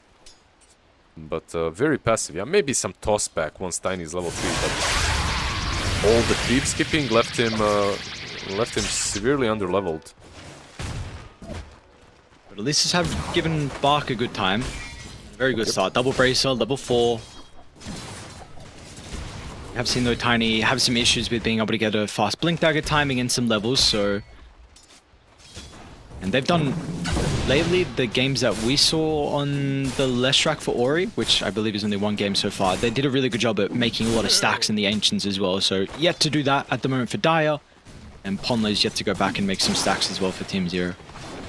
But you know, the action it'll start to ramp up a little bit more, especially once we get to the power runes. At least it will force some rotations out of the supports. Didn't we see like a 40-minute 4-kill game or something like that for one team? I wouldn't be surprised if because these heroes, it's okay. Bat bottom.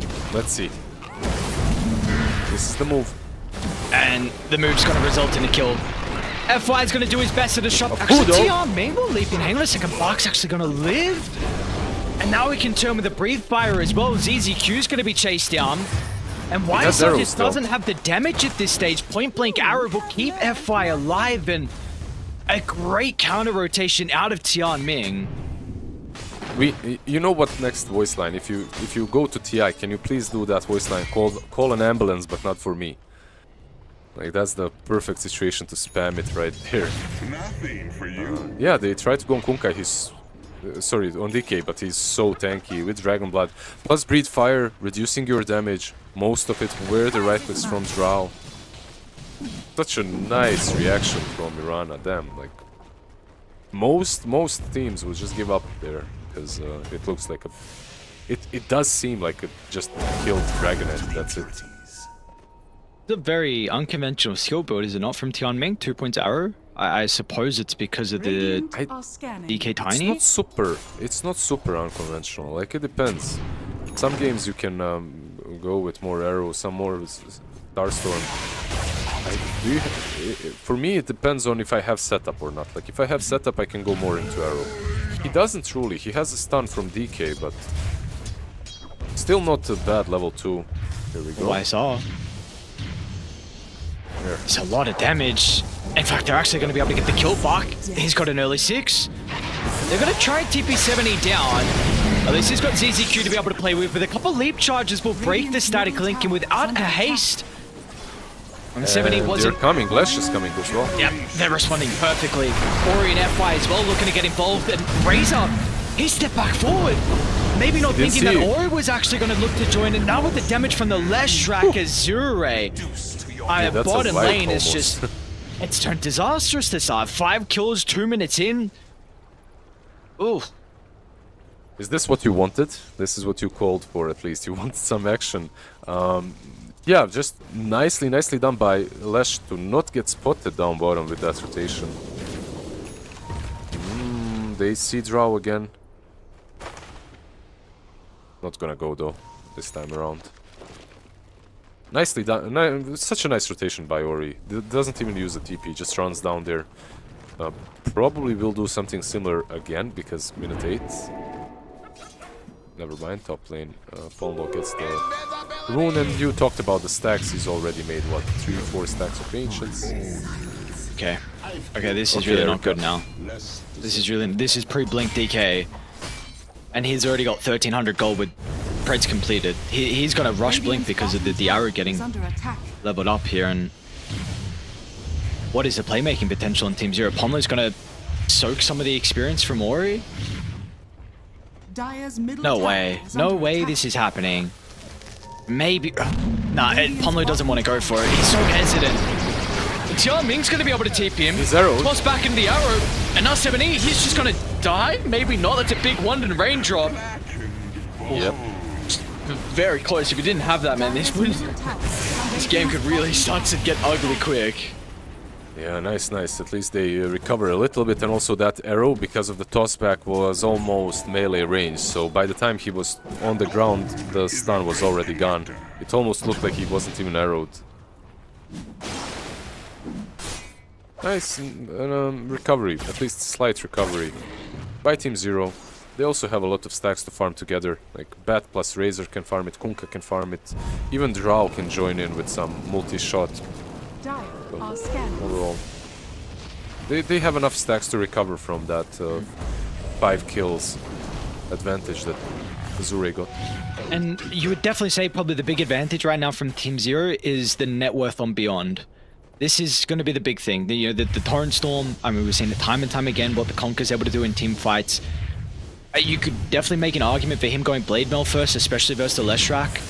So how would you feel about it this game? Or do you feel like he needs to rush the Scepter because maybe team fights could be difficult to take with when the other cores are struggling? I want to see the Scepter. Okay. Lesh. Oh, they're actually just going to instantly turn it back around. I mean, Ori doesn't care about his right-click damage, and Bark just point-blank stun onto Beyond, who's trying to enter the fight. Even Eric is getting active early. So a 2-for-1. Erica gets the kill. It's okay. Nicely read. Did he stack the medium camp and that's why he was there? I feel like that could be the reason. Like stacking the medium camp and also joining the fight at the same time. Super valuable by Drow. Super valuable move that is. Nicely done. They wouldn't have gotten Lush without him there. Beyond has 1700 gold, by the way, so he's also undecisive on what his build is going to be. So you wanted the Scepter Rush, right? That's what you were saying? I mean, I wouldn't mind it. I think it's still the best item on him. Yep. The only question is it too early to go for it first? I've seen so many Kunkas do it, like just go first, he bought Blade Mail. Never mind. I think that's also fine. If you remember last game when we were watching, I said I'd like a Blade Mail on Kunkka. If he didn't get it, he went for Orchid, I think. This time, I don't remember. yeah, They've done this last both series games. Kunkka, They've done this both games on Azure. You make a giant stack, you smoke Ori so he can take it, and then the rest of the team are going to smoke across the map with the blink dagger timing. So it just the sync is perfect for them. You've got Tian Ming's Mirana to be able to combine with as well, but it's a very good read from Radiant. You see how safe Beyond is playing, not giving them that opportunity. So it looks like they were able to somehow sniff this out. Yep. Maybe if you could sniff it out, if you saw it multiple times before, maybe they also analyzed it and called the move out. It's only so many times you can make the same move before teams start reading into it. Yules, by the way, on Ori, so he's got that extra catch next fight, a little bit of counterplay to X marks the spot as well. Can break the silence from Drow. Not too bad to get early on. I mean, all the points you mentioned make it a very good Yules game, but he really does seem like one of the only Leshes that is still going for it, like every game, it seems like. So has a bit of a unique read on the hero compared to other some Leshes. Bark? So this is... Yeah, these are just these little things that can really start to add up. 2 movements out from Azure, where you get a very early blink timing, but Barker's pretty much just been running across the map. He's going to do it again. Portal to top. If he doesn't get the kill, that's an extra minute wasted, an extra minute where Team Zero farming. And these are just minor things, especially when someone rushes a blink dagger, and especially when a team's playing behind. But it looks like this time... Arrow. It'll work. I don't know, like for me, back to the Yules topic, for me Yules on Leshrac is just one of those items that allow the hero to work. It's all about, it's not even all that odd, arrow. A little bit too late on the arrow. I mean, he's only got ZZQ behind him, but it's not going to matter. They will not continue in the hunt, so they'll push him away from the T1 tower push.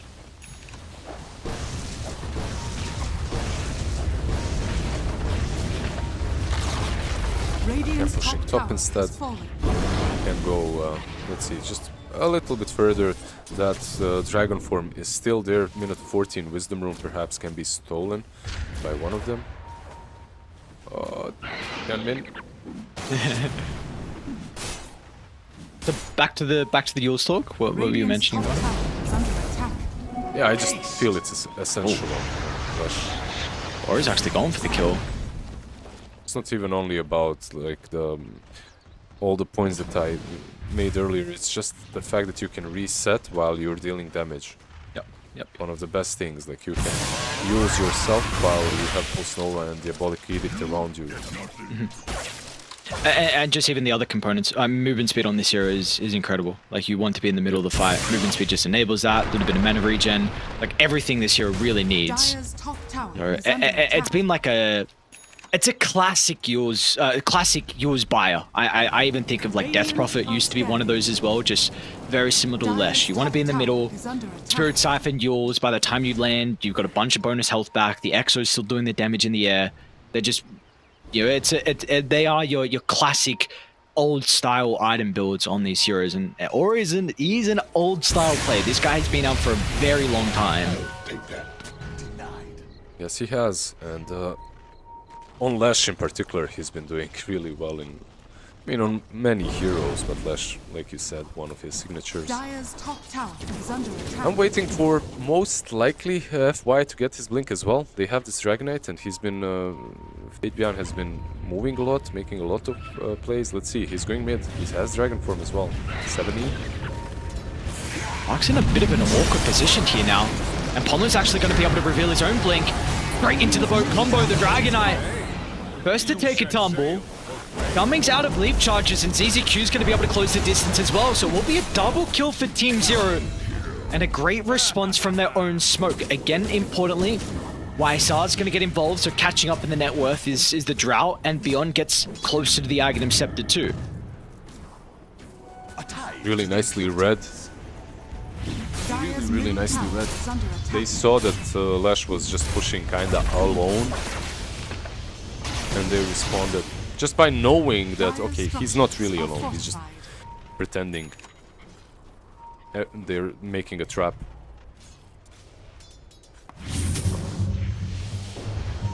that's going to be a BKB now. Oh, look at the cut around from FY. Oh, that's a perfect angle. Just was not expecting the Tiny with Tangos to find a way through the trees and finds a big opening onto the Razor. Does it always happen to you as well that you die while the recipe for BKB is in the courier? Bonlo? Okay. Gunner. Yeah, I feel like it's the same for me. You just... It's like... I buy the BKB and I feel like I already have it and I'm that one step out of position. Which is unfortunately what happened to Razor. He had the BKB, at least now he has it delivered and they can play around that. 1000 gold away from full Aghanims on Kunkka too. So you can wait for that as well. How concerned are we about the Drow's net worth though? Like, is this a game where she needed to be top net worth? Thanks. Don't Google Drow's net worth, please. Don't remind me. She doesn't have to be top. She rarely is. Like, this hero recovers. That's what she kind of does. She's not the fastest recoverer as well, but more often than not, her lane is rough. Tiny. Not a bad pick. I'll get a D-Ward as well for their efforts. Continuing to... Blink Daggers. Yeah, he's got it already. They didn't continue to delay it, but I love your point. How do you... It's still a good... I was gonna say, how did like Tinies determine when you go brown boots into the Blink or the phase boots or the arcane? I really think it's a general feeling thing of how the game is going for you. Sometimes your team needs arcanes, but usually what I am seeing from Tinies is like brown boots or maybe Tranquil's just brown boots into Blink is good. Always good enough for me. Well, someone who's been silently farming is Mr. Low on this Morphling. 0 deaths. Pretty free game so far. Vlad's into the Manta. Wait, there's a Morphling in this game? Yeah, I know. He's been chilling. This is like the freest game for a carry that I have seen in a while. Absolutely no pressure on the Morphling. What's he got? Like Vlad's Manta. I mean, he's a Vlad's enjoyer, but I also think every Morphling is at the moment. Like the item is just too good. Vlad's Manta Kanda, I feel like everyone is going for that. He's actually doing Lincolns first, which is also solid. I think one interesting thing to note is that Azuri, all their 3 cores are not going BKB at the moment. So these early couple of fights with the Torrent Storm, you will not have ways to address it. You know, you got Manta queued up on Bark, Bloodstone, I think, for Ori. I have one lore question for you. So Okay, they added these universal heroes, right? Like we have Universal Mirana, Universal this, Universal that. How is Morphling not universal? Dude literally shifts through attributes and what? He's not universal? Come on. I mean, it's probably it'd just be broken, I know, but like technically he should be the ultimate universal hero. He literally already is shifting through everything. Oh, I agree. There's been a lot of talks about this man not being universal. But I don't think any of the universal heroes really make sense on why they are. What about not shifting in? Yeah, it should be added. Make him universal and make him shift int as well. Make Morphling players like, I don't know, some what Spellcaster type? Yeah, spellcaster type, exactly. Basically Invoker, but with shifting your attributes around. Why not? His shard, his new shard allows you to shift intelligence into what though? I don't know. And you can choose what you shift into. Holy shit. Let's go. I can see that being broken in some way. We've had multiple discussions about concepts in Dota and hero concepts, and you know, if the numbers are tweaked a little bit, or over tweaked, or tuned, I should say, that they just become broken. And you give Morphling something like that, I can see being issues for a patch. Yeah, don't listen to my broken ideas. It's just just trolling, but they will smoke with Morphling maybe for the first time, yeah. So finally we summoned him. I think they saw the tiny TP bottom though. They are aware 70 with his invis. The Moonlight courier. shadowed up as well. Yep. The courier flew over No the ward. Erica. It's a 4v5. Is this really the fight they want to take? FY's got a summon to Crystal Maiden. That's a freebie. Homeland's got the counter issues with the drag back as well, but Ori with the Bloodstone activated. This is not an easy kill on the left track. 70 starting to dish out a lot of damage, and now with the Torrent Storm as well, this gives them firm control. There's nothing they can do to jump back in. 70 finds a triple kill, and a low should be fine. In fact, he's actually going to think about turning back around. Ponlo won't be fine. Look, you smoked as 5, but you weren't there as 5. This Morphling never even, like, literally never even thought about joining properly. He was just running around the fight. I do believe that he had the chance to go and morph into Razor and just start dishing out some serious damage, but add that Vlad's to his teammates, because Leshrak was doing so much work with the Bloodstone Yules. I did not know. Not sure why. Felt uncomfortable, I guess, even though Lasso was used. Most control was used already. We are in a very scary position right now for Zero. And the fact that YSR has actually been able to catch up. Gold, again, we've spoken about his counter to the Morphling. I think Drow also is one of the better heroes. Burst the Leshrak and just any long-range right-clicker. So Ori, I think maybe looking at something like a Shiva's after this Pyre and Sanj. But I think Team Zero are in a great position.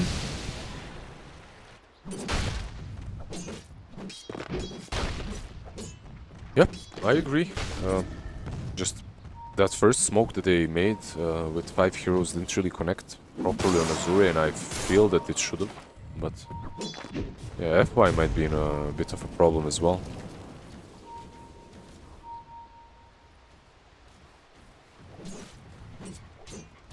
Do you wait for your BKBs on Azure now, or because they will be taking down Rosh and they're going straight in for it? Tiny kind of waited. FY was waiting for it for a really long time, but they didn't do it while he was waiting. Now they're going in. I think they can contest this. I mean, it's Scan is there. It's a nice arcane rune. Never mind, it's actually going to get denied. Very nicely done, 70. And Roche will be much faster now with the freezing field as well, so there's going to be no contest. Team Zero going to be able to find the Aegis. They're in a good position though. You probably wouldn't expect it currently where AR are. They actually get a glimpse of 70. And they're going to jump them straight away, and they should be able to blow him up from 4 to 0. Really nice angle for them, even if they're not going to contest the fight. Maybe there's some heroes that are looking to retreat that direction, you know, farming back towards their side of the map, and well, they'll be rewarded with actually catching the hero that wasn't even at Roshan. Yep. Really nicely done. They're TPing for Ponlo. They scouted him out. Well, he showed himself, of course. It's really nice of them to still make that move and to get a couple of kills, even though you're losing Rosh, you're killing Razor, now killing Bat. They're rotating top for Beyond, who doesn't have a TP anymore, remember. He used it back at the Rosh pit. And he's going to show. Enough to already start with the Yule Scepter. Yule Zero. And they'll be able to get the combination out. The team is now starting to run. Maybe he can get the Torrent Storm before the death, but not even that, dude. Ori's dishing out so much damage. Yeah, you just can't survive against that. He needs a BKB. Even if he blade mails, like maybe if he just used the Torrent Storm instantly. But he was just unlocked, can't use it. The prize is mine. Nicely done by Azure to buy themselves some time to get to these next items that they truly need, and that's the BKB on Dragonite, perhaps. This Shiva's on Lesh will change things as well, gives him some armor into Drow. My biggest issue is that after that last fight, I'm worried about lose impact, and if he's going to be able to join the fights the way I imagined him to, because he looked way too timid for the circumstances. How is he supposed to take fights this game versus Team Zero? usually if you're playing into Razor, it's always morphing into him and deleting him from the fight or removing him from the fight. Radiant's top Are you tower waveforming is in, or under do you need to save that for the Drow to escape? Dire's You can bottom save tower that actually is to get on under top of attack. Drow as well. That's another one, like, because even though Drow is really strong against you, sure, because of marksmanship, you're also strong against her because you can get within 400 range. So you can mess with that aura eventually. And you're still fine. Like this Morphling is getting towards Kanda, and that's a huge power spike for him. A tithe to the impurities. Oh, I feel like BKB check is definitely the things we're looking for from either side. Beyond's about to have his completed. Razor's had his, of course, for some time. Still die up. Only DK is the current hero that has queued the BKB up, so... But they've done an excellent job, like you said, to stall out this Aegis. I mean, when it was claimed, it was a 3,000 net worth lead. They got a couple pickoffs off the map and just farmed everything, and it's blown up to 10k all of a sudden. Radiant are scanning. Yeah, and they're very efficient at how they're doing it. This might be the play though. 5-man smoke. The scan does not connect, but do they know where they're even going? I'm not sure. I don't think they're so. a bit lost. Yeah. There is no real intent with this. Maybe the tier 2 on the mid lane. But, Oh, they keeping back for the... Dire's middle tower they is made a under mistake. attack. That was supposed to be X marks the Dire's spot on him. structures are fortified. You can see you could see Kunkka like casting it, but it was too late, so he didn't catch him. He's back Still with the boys though. at least. Yeah, he's back. It's a wasted smoke though, and you're 100% right. They really didn't know what to do, and this is continuing to They should have showcase beaten Radiant's their... bottom tower is under attack. Sorry. No, They're my continuing bad, my bad. to showcase like their inability to deal with the side lanes, right? Like we are really seeing this be a bit of a weakness right now. They have to brute force down mid, but Radiant's bottom tower bottom's getting is hit, under top's attack. getting completely shoved out from low. Yeah, but that shouldn't really be the case. You have X marks the spot TP. You can always TP someone, outpush, like Polo is the perfect hero for that. Firefly the lane, get back with the teammates, so they have ways of dealing with it, all I'm saying. Top lane, they are smoked behind the Radiant's top Morphling. tower is under attack. Radiant structures are fortified. No one's home though. Team Zero down at the bottom themselves. Multiple hero going to show on the lane. I'll show underneath the Absorb Ward as well. They will now deal with it. If they've got a gem on Dire, they do not. So maybe some things that they're going to be looking at are on. There you go. Radiant's top Tianming tower binds is his under own. attack. Ori playing a bit, Dire's turret has been pushing the high ground on his own with Edict. Dire's middle tower is under attack. What is And that Aegis 20 has been- talent on the left track? I didn't know he had that. Dire's 20% bottom damage tower is reduction? under attack. Dire's Easy. structures are fortified. Easy damage Then- reduction. I don't even know. Is that normally what they go for on Lesh? I have no idea.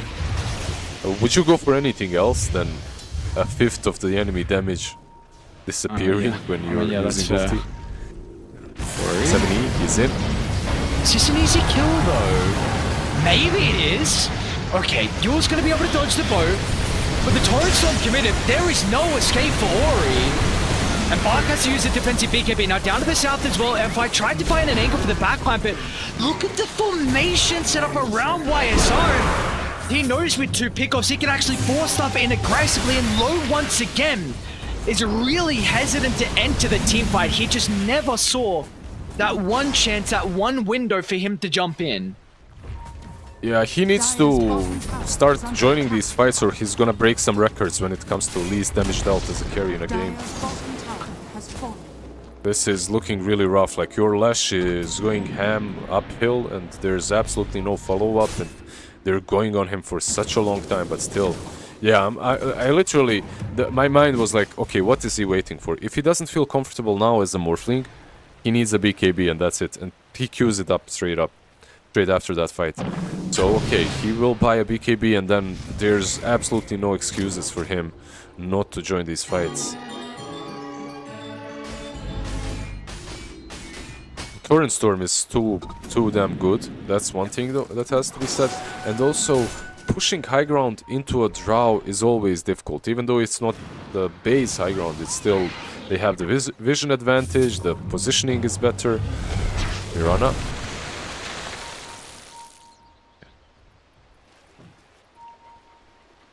Do you agree with Ori's build this game with not going BKB? I can't tell if he's died in that fight in particular because he's not really having a team play with him. I think it's mainly that, not having any assistance from the teammates. Like if you go BKB, you're dodging the Torrent Storm control, but you're still dying quite easily to the draw right click damage. I think is almost got Skadi completed, and once you get Skadi versus all three heroes, honestly, this is a devastating Skadi game. More flesh, DK. It is a incredible item for YSR. There's a DD though. Hard agree, yeah. Do they have a smoke with this DD? They don't, not on any of the heroes. It is also needing to be addressed. At least top for Radiant's looking pretty decent. Yeah, I feel like if you are Team 0, right now all you need to do is secure the area around the Rush Pit, and that's what they are doing, because it will respawn in about a minute.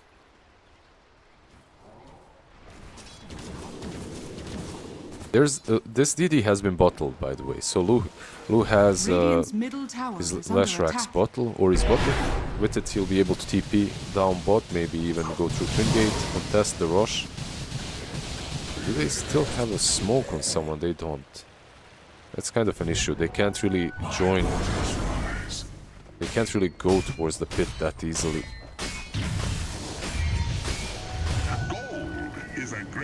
I'm impressed by Team 0, really. Like, all of these games that they've played have been really nice.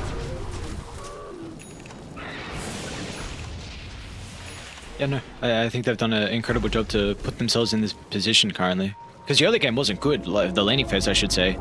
Those rotations for Azure, I mean, it was like a 5-0, 3,000 net worth lead.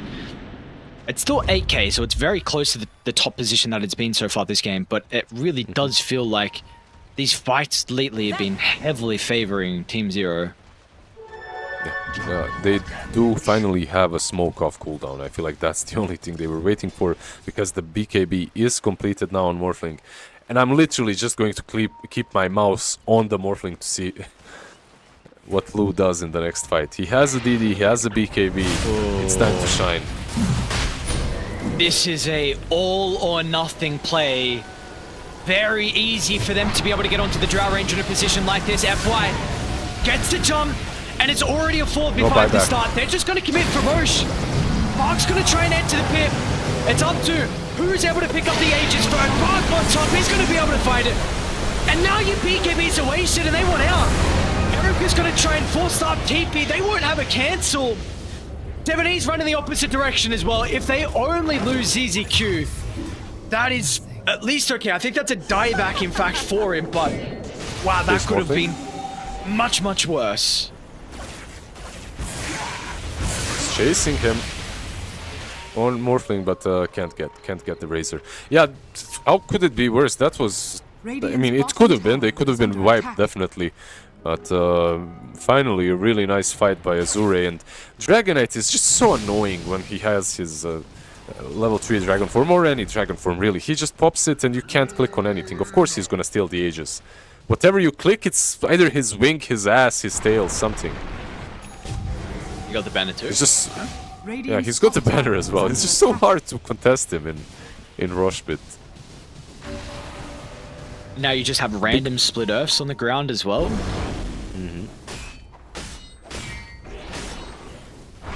Yeah, we praised Team 0 and how they played, but that was probably one of bigger mistakes.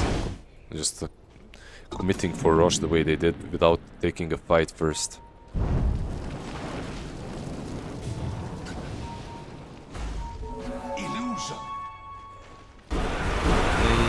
They still did hold that gem though. That is something. silver linings, right? Like you're all about those. And they're good at creep skipping, they're good at split pushing. This Dire Ward did scout out Drow TPing back. But they know that Kunkka, at least for now, is still there. That's why the smoke. I think they got a glimpse of Ponlo with this really weird ward. Get the wisdom, but he would die regardless. Is he? Who's going to try and TP? Okay, who plays that? Nice attempt. It's buying time, right? Do they have vision on Ori and Morph? Oh, if they go triangle, I mean, they're starting to TP in. Oh, what a double stun, Ori! Yon's going to be able to activate the own disc. Torrenstorm instant will come out afterwards. Eric is already up to the high ground, but he doesn't feel like this is a fight that's reasonable for them to take. So again, another get out from Team Zero. It made sense why they ran uphill. They ran uphill because they saw everyone that was going for Ponlo, right? So they thought, okay, we're safe here, we can go, we can D-ward. This triangle is super important to get your vision in. But unfortunately, Ori and Morphling set up a trap.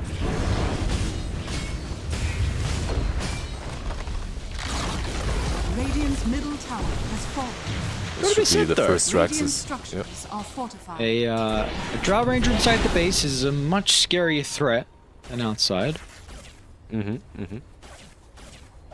She's got the Glacier as well, so double the high ground. Wow. difficult to reach her. Not the best shard in the game, of course, but it's pretty neat. Is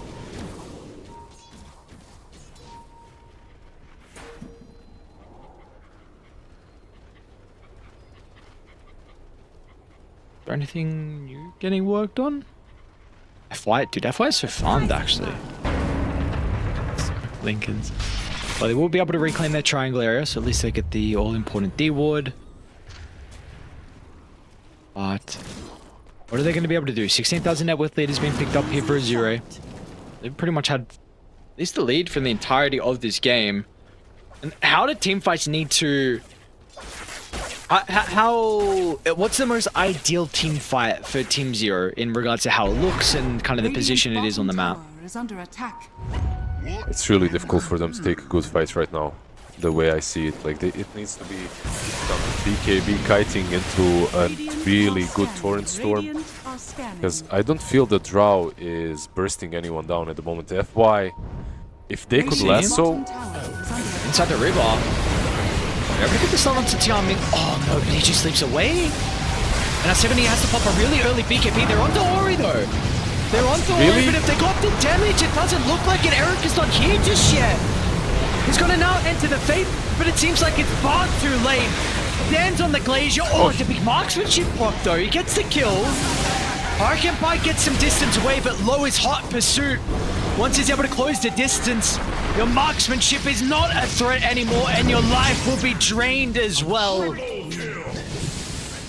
Yeah, it was like you're asking me how do they take these fights, and I'm trying to imagine a good fight on the low ground, and I just can't. I'm not sure who do you initiate on, who do you kill off first. Maybe some timing kill would be nice. Some Mirana kill is whatever. They do get the Lash, but by the time you kill Lash, like that's not the target you want to go on, because you need to kill him, you need to eliminate him, but if you do, you're wasting everything you have.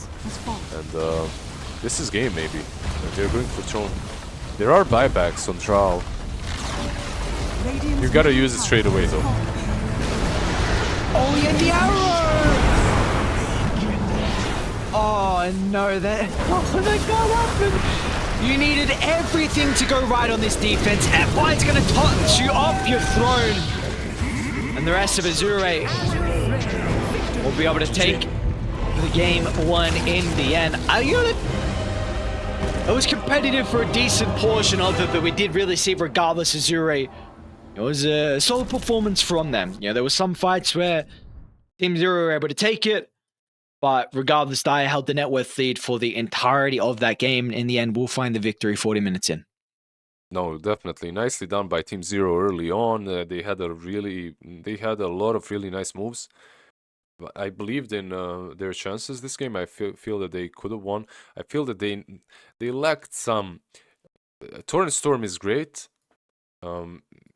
It's a lot of control, but once the BKBs are up, it just feels so wonky playing this Zhao in a draft such as this one, because she needs something more. She needs something more concrete to be giving her all the control versus these Morphlings that are jumping on top of her. It was a very difficult late game to execute for 70 and the boys on Team Zero.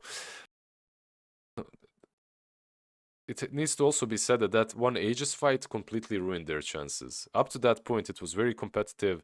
That Roche fight just ruined everything. And sometimes that happens. You try to go for a Roche before getting a pick off or two, and you get punished for it. Yeah, unfortunate.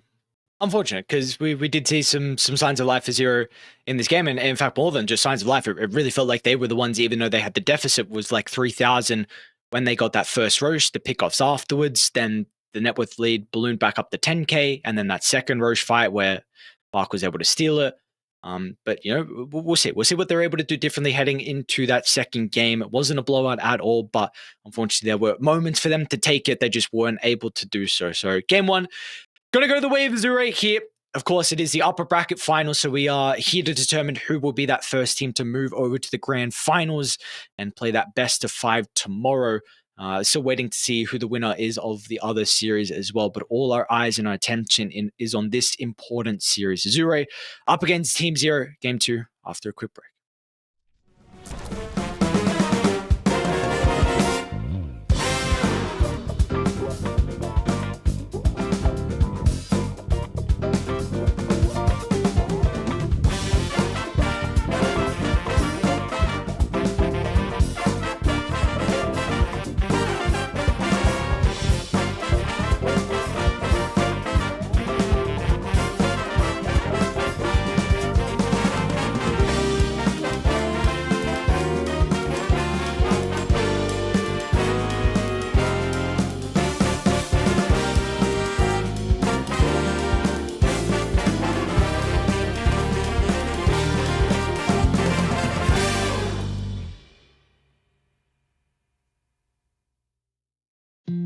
It starts with this, a person that you miss. Mine draws a blank. I wanna go back to the early days when life was an escape. Now I just wait for better days. I lost myself in your reality. Lost myself. I lost myself in your reality. Lost myself.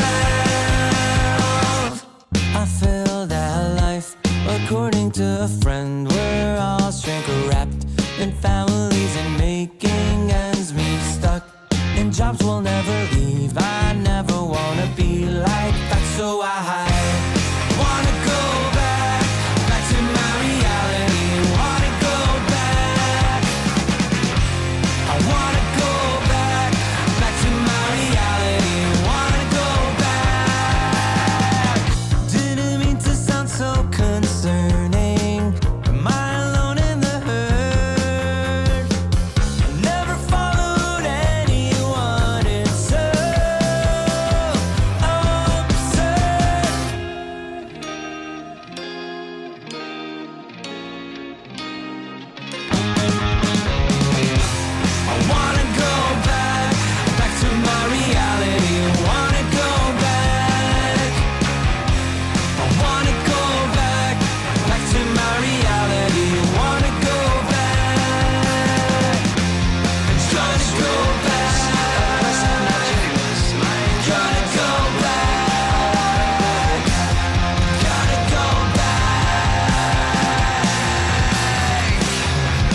And welcome back to the Dream League Season 23. China closed the qualifiers. We're heading into our second game very shortly. Azure up a game advantage in our final series of the night. Lizard, you're the big brain man, right? We pay you the big bucks for a reason. You got the glasses on. They're supposed to make you look smart.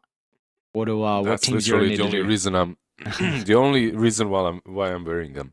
Well, Team Zero today they played already and it worked out really nicely versus G2IG when they went for their Slardar pick, right? It got banned out this time around. Maybe that's something that they can consider picking. For me, they're looking much better when they're being a bit more aggressive in the early game, or if they have like these tri-cores of ultimate scaling.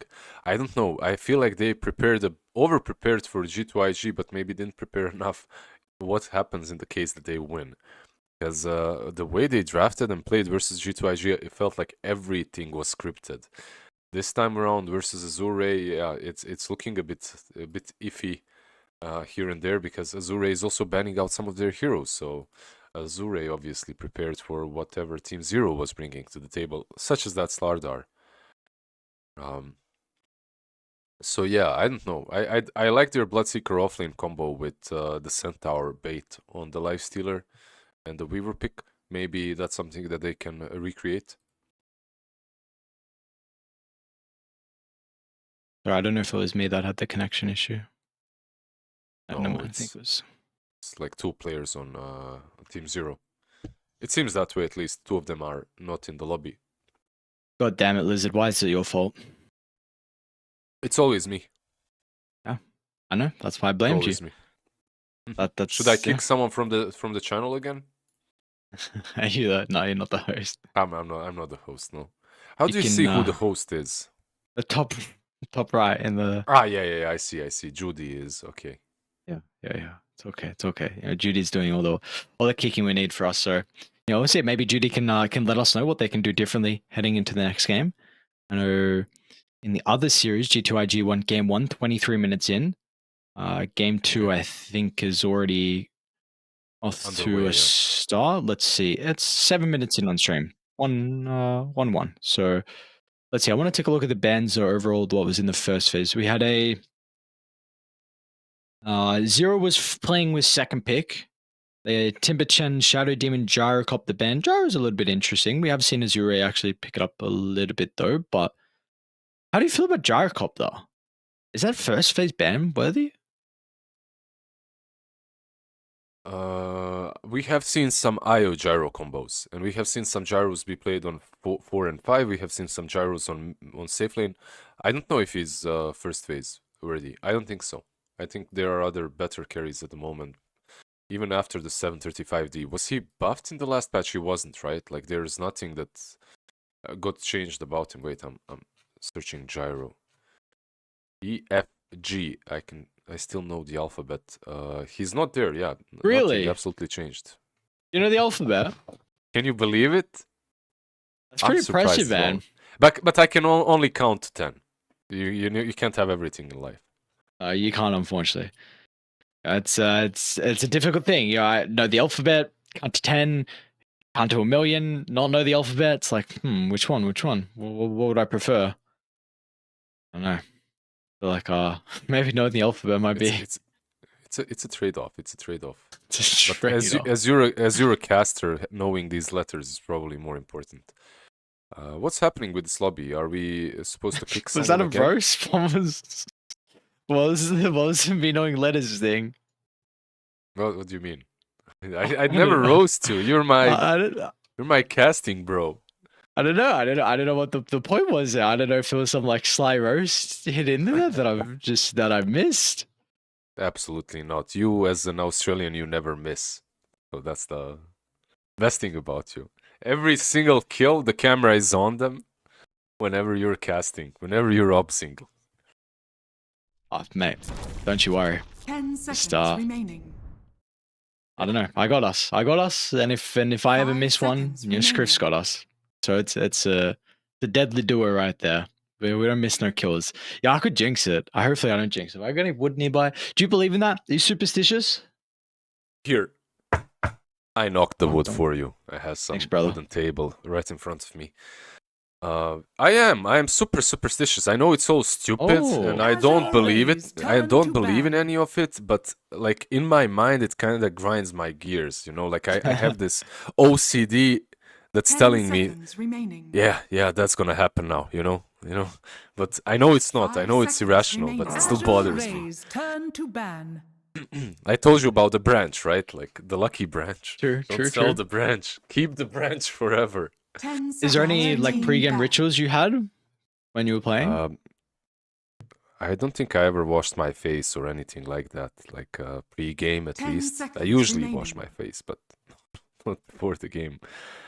Wait, did I 5 have anything? seconds I remaining. didn't, but I couldn't Azure play Rays, until turn to unless ban. everything is absolutely in the right place. Like my keyboard needed to be millimeter perfect. Oh, yuck. 10 seconds Mouse remaining. as well. It's like everything had to be just 5 perfect seconds distance. I would measure the monitor almost, Like, Wait, did you not actually? really. That's I funny. didn't, but because I Azure knew how Rays, much turn to it ban. had to be. Back. How far So it had to be, have yeah. you got crippling OCD now? No. Now I'm completely free. I healed 10 myself. seconds remaining. Free from the shackles of Dota's Dire OCD. team pick. Yeah, I'm free. Azure I'm free. Rays, I play on turn anything to now. I played on what's it called? The new Steam thing, the Steam Deck. Yeah, I play Dota Yeah. on Steam Deck. It's like whatever. I'll play on anything. I'm good. I moved too much. I've lived a bit everywhere in the recent years, so I had to play on a lot of kitchen 10 tables, seconds stoves, and remaining. whatnot. So Stoves, holy yeah, shit. yeah, that's, man.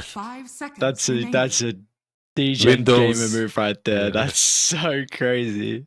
I mean, I get it though. When I first started playing Dota, like my cousin introduced me to Dota, and when I was first introduced, we were traveling around Tasmania and Australia, and we would play in the back of the car. So we would play like the Damn. laptop on our lap, and the keyboard and the mice would be on the seat, and that was Dude, rough. but- that's the sickest origin story right there. Like playing Dota in a car going through Tanzania. Like Azure what the Rays, hell? turn to ban.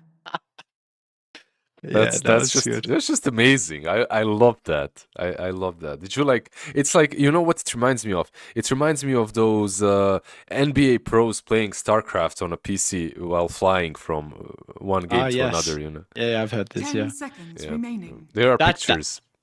dude, that's a crazy way to play. Playing on a 5 seconds private remaining. jet. Like, what is that? That would be some Almost, wild stuff. almost like you as well. Same. Yeah. I had my chauffeur. Mum and my stepdad were driving me around. That's cool enough, right? It's almost like a that private how jet. Is that how you Australian train Dota? Is that how Anna became big? Like you throw him into a bush and he needs to win games of Dota while battling spiders and snakes and kangaroos. Yeah, that's why he was never got. It was never feared the opposition on the main stage. He was already always hyper focused. Yeah, it was even boring. He would fall asleep. Azure Rays, Yes. Boring turn for him. to pick. No, that threat. This is easy. I'll fall asleep.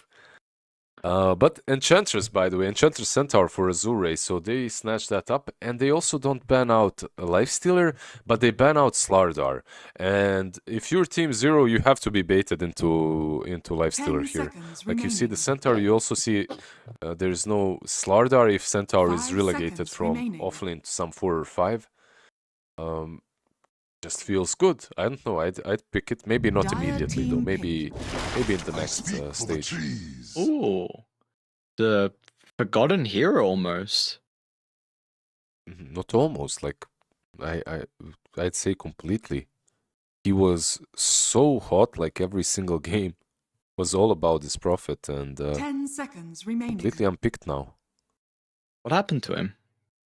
I don't even 5 know. Did he seconds get nerfed? remaining. Not the recent Right. one, but 2 patches ago. Yeah. I still feel that he was good. Like in most of my games, I still feel the impact. Like just the global potential, the damage that he gets from TP. The Sprout is nice, the Shard is nice, the Aghanim is nice. I don't know. I still feel the hero is good. Azure Rays turn to pick. Mirana. They get a bit of Mirana here. Same like Team Zero had in last game. Azure had in last game. You have a setup for Mirana with Dragon Knight stun. You also have a way of dealing with Enchantress's creeps. Like you can kill them with the arrow. You know the drill. Like 10 overall seconds seems remaining. pretty good. Crystal Maiden got banned for similar reasons. Mirana is 5 like the seconds second hero remaining. that does the same thing. Wonder if they'll snipe the lifesteal then, because for them it also works quite well if they really want it. Yeah, they could. They could, yeah. I wouldn't mind. Good into DK. Decent laner overall. You snipe it away so that Centaur can't be countered. Wouldn't mind that at all. Can he... What heroes are in the meta that are good against him right now? I guess we've seen some Weaver attempts, and that worked out well. No offlane Slardar, of course, versus him. Bloodseeker as well, that has been picked. I wouldn't mind seeing more of it. He got buffed. I wouldn't mind seeing him more often.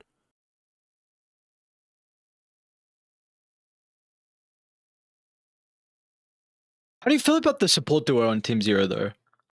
Like, I don't know. I Prophet feel... Mirana? Yeah. 10 seconds I guess you have remaining. like when you have something like a Dragon Knight on one of your cores, he's bringing 5 the stun, seconds he's bringing remaining. the front line, he's bringing the initiation, he's covering so many things on his own that you can be a bit more funkier on the 4 and 5. So because of that, I don't mind it. I would mind it with Dire something team else, pick. some different style of a core. But this core just got countered as well. If DK is mid, this is probably going to be a Razor into DK. If DK is offlane, you can also try Razor into DK. Same 10 as last game. You seconds may just look at a Morphling here for what I saw. Mhm. I mean, again, he loves his 5 range heroes. seconds remaining. Morphling's one of them. Yeah, both of these heroes, like the Drow that he played last game, not as good, but Morphling seems pretty Dire damn team decent. ban. Okay, this is what they played, and this is what they won with. Yeah, Twice, right? Did they win both games with Clinks? I think so. no, just one. I'm pretty sure. I'll double check now. Yeah, the other one was Slardar, Azure offlane Rays Bloodseeker, and turn safe to lane ban. Weaver. That was the other one. No, okay, they Yeah, take yeah. the Clinks. I love it. Illusion heroes for me work the best against him. Like heroes that Slark as well gets on top of him easily, but he can't really deal very nicely 10 with seconds I don't know, remaining. Nagas and PLs. You have a Dragonite to worry Azure about, Rays but turn to that's not ban. enough. Meanwhile, Azure, they ban out the Quap and just anything that's really good versus Razor on that mid lane. What else is there? Like Quap. What did they ban in the last game? They banned Quap +1. Pango. Yeah, and 10 Pango. seconds remaining. 5 seconds remaining. I wouldn't mind seeing the Pango ban again. If you do decide to put DK mid for some reason, maybe a Mars is an idea for Team Zero. Like have that Mars as a frontliner as well. Decent here. You get the spear if you're Dire laning into team Razor. ban. By the way, Timbersaw was banned. Never mind. I was just gonna say Timbersaw untouched, but no. Yeah, I like your Mons call if the DK does go mid. I just think regardless, you would like a hero that can at least initiate or 10 be able seconds to play in remaining. front of the Clinks. That is probably the big thing for me on what this hero needs to be. 5 seconds remaining. There's also this once again option that isn't out of this world, and that's putting Mirana mid into the Razor. Dire Like, that's a team winning pick. lane for you. The only problem is you do not see the last pick, so you have to adjust right now. Points away.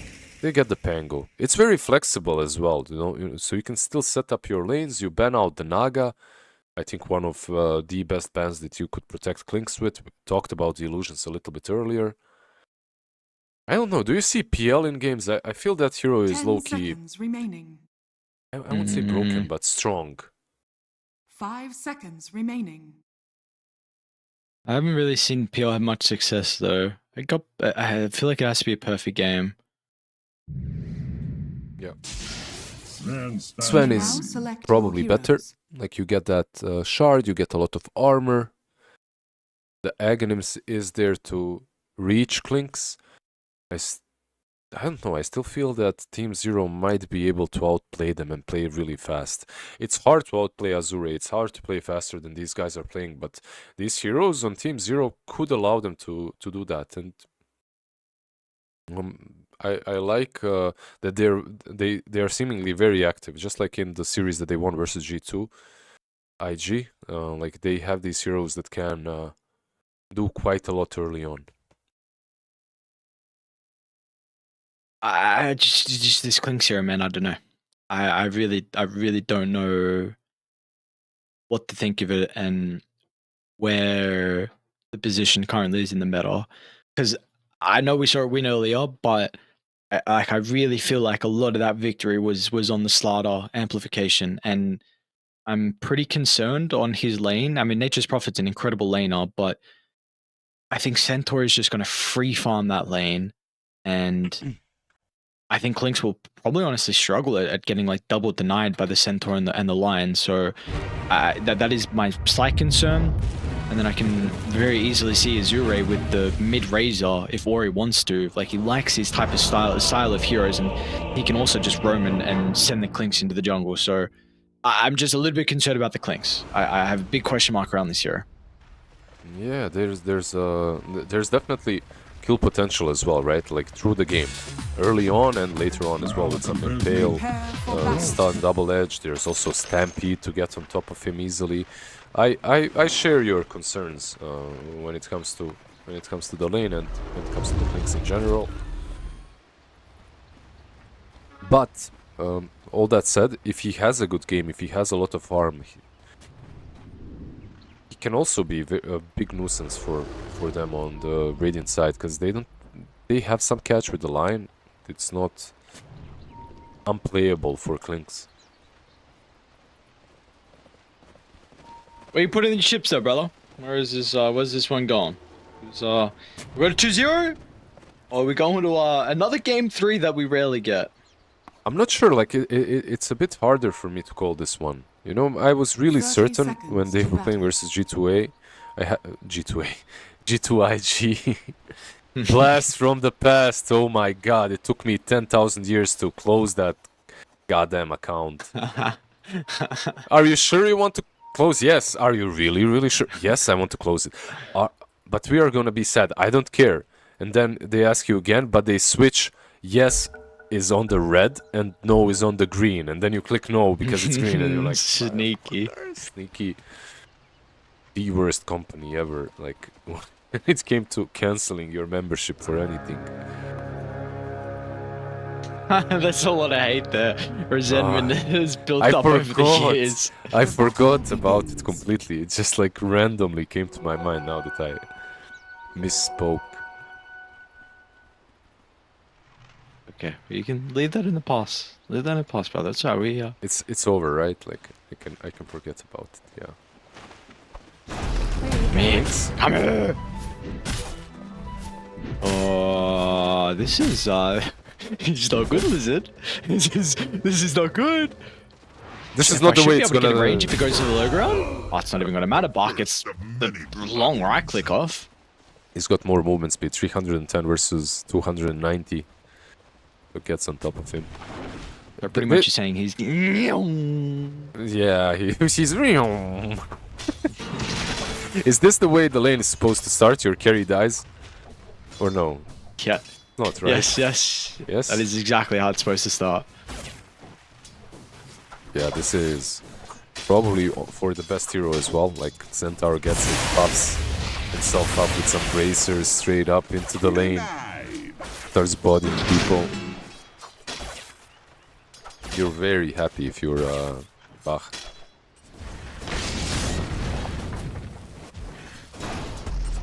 I feel like our lanes are kind of snooze. Like bottom looks boring.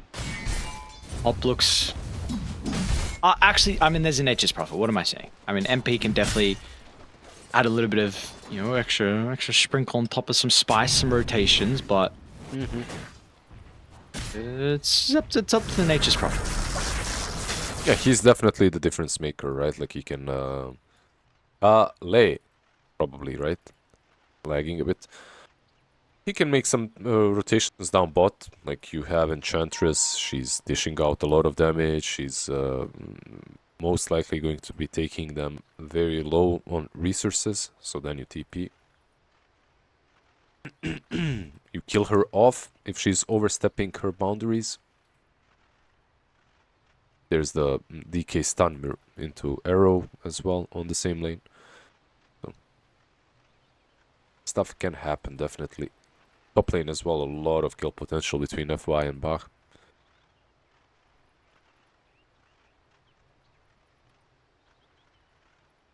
Give me a call. Like, tell me who's winning this one, and be 100% sure, cause AR. AR,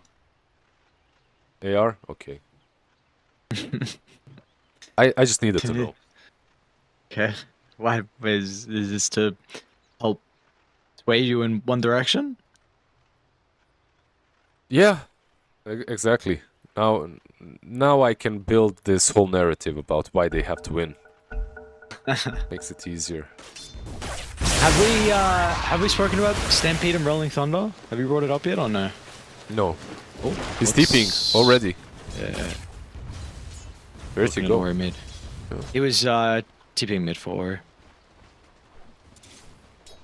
But I got you, brother. Don't you worry. I'll let you know where he goes. Yeah, I saw him TPing. I saw him TPing, but I'm a boomer. I don't see everything. No, it's okay. You got two people here to let you know. Whatever you miss, we'll get. But no, you're this AR draft. I don't know. I just like it. I mean, you keep up first blood to Bach. I really feel like he's going to free farm this lane.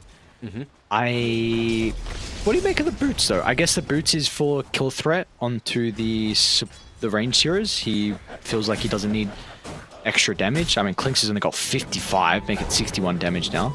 There's some stats coming out. What do you mean? You mean that he's getting late boots, or? No, do you like the boots now? Like, I thought he might go for... Well, yeah, there's... Sometimes we don't see... Like, we see offlaners go for a lot more stat-heavy build. I know the Centaur is kind of a little bit different to some of the others, but... Yep. You might even get him like this, without the boots. Okay, the Blood Grenade prevents him. I think he's got enough. Like, he's got a ring of protection and a bracer. Like, he's already kinda stocked up. It's not double bracer, nothing like that, no Vanguard. And with these items now, with the boots, like you said, you can start becoming a bully with that Y. Are you lagging at all, or is it just me? No, it's just do it DC. It's just classic. Running connection sometimes. Maybe some issues. I had it last game, I think I had it. The double stun from FY on top feels good. Yeah, this top lane is not fun for Erica. Mid lane, however, is very nicely played by 7E. He is actually even winning the CS against Razor. That's why Pangu is picked, of course, into Razor. You're one of those heroes that can get away from him with Swashbuckle. They're sending the Satire Mindstealer mid to take his mana. Come here, Sony. Oh yeah.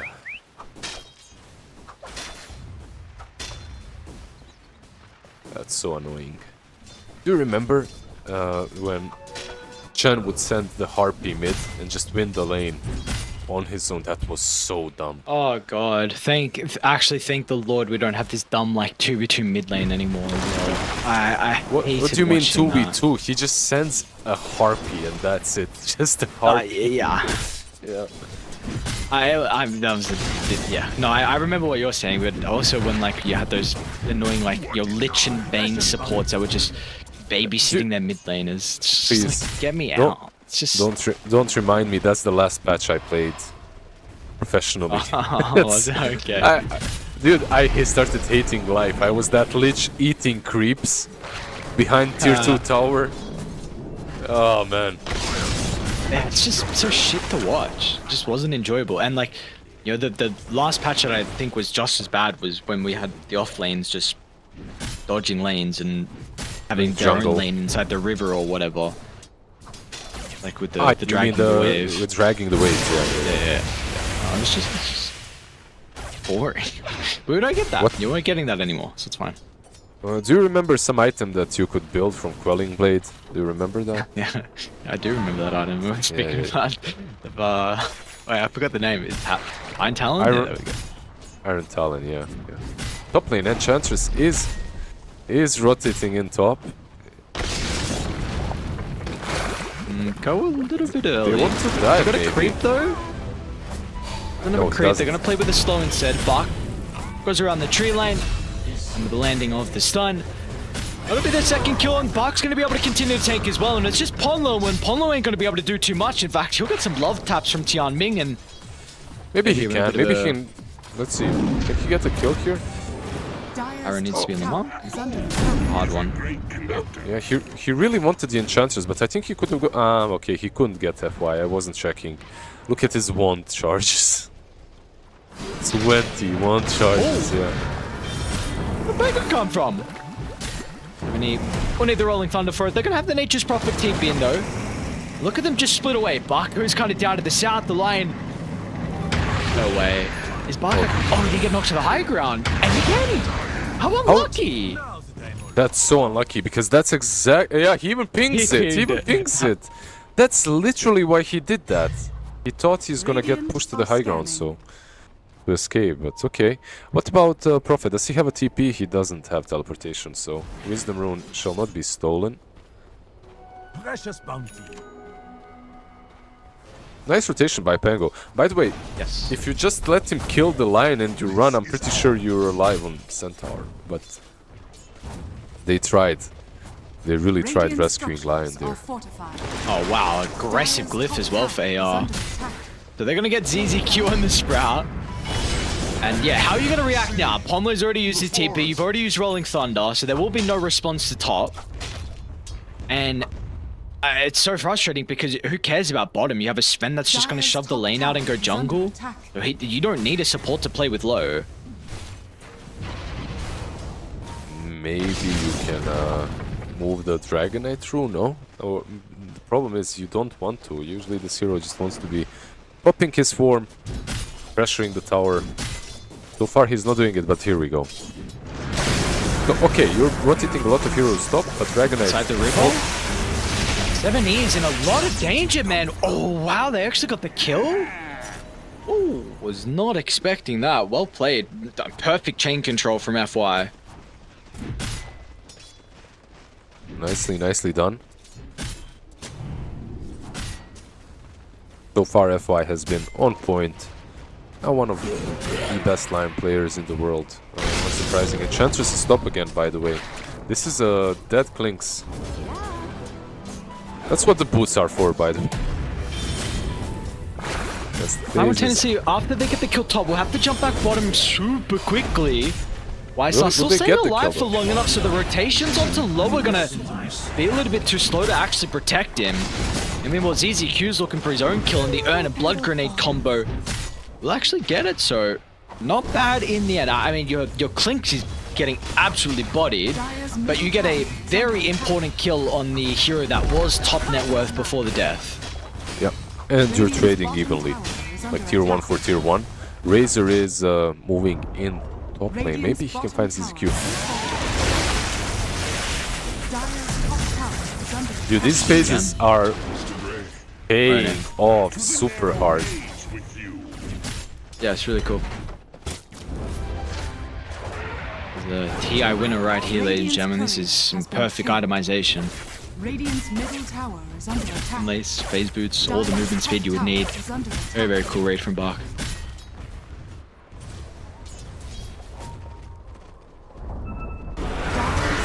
It will be said, mid lane, this Enchantress. It will be said, I mean, it's nothing crazy. We do see this item often.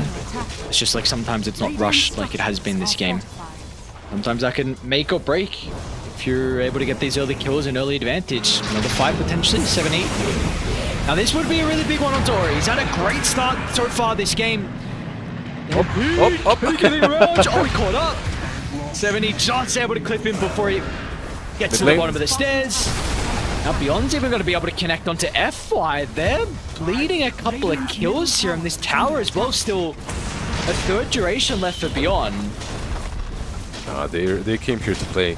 Team Zero's draft definitely allows them to make these plays profit.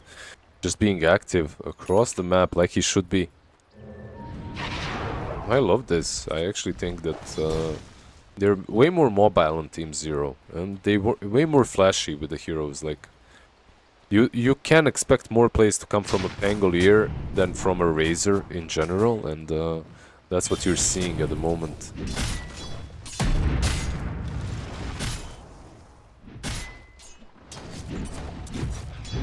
How many stacks do they have? They have some ancient stacks, right, for the Sven to recover. Not really recover, it's just to farm. They got a couple. I think it's a quad, maybe? At the triangle. The other ancients don't have any at the moment. If you've played not completed for 70, and you've taken 2 tier 1 towers, they are in a great position. I was a little bit concerned about AR's movements in the early game. You know, the Enchantress coming through the portal and really shutting down the Kling spot. He's actually not that bad in net worth, all things considering. It's going to be another Desto game as well for YSR. Edge. And another death. Yeah. Your phase ends. Nice rotations from Team Zero. Playing the map very nicely right now. Centaur did Twin Gate, true, but he might even die here. Mirana? He can't TP because of Mirana. Like, the arrow is a problem. Not Stampede, but it's like, where does he run? Yep. And blinks back up in a couple of seconds for Beyond, so yeah. Buck's gonna go down. The only thing they really can do is try and make their own play on the opposite side of the map. This is a vessel. Like, full vessel completed on ZZQ. Okay. I mean, the game is looking completely in their control at the moment. But yeah, like you said, opposite side of the map, FY and Ori.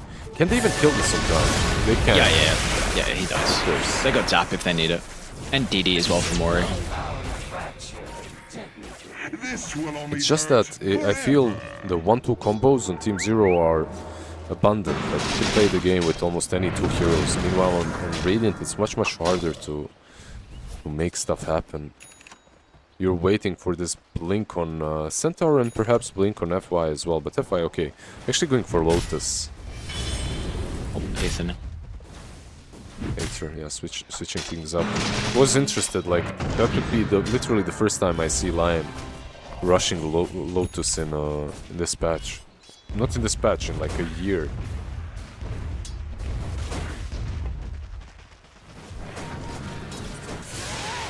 Smoke cut.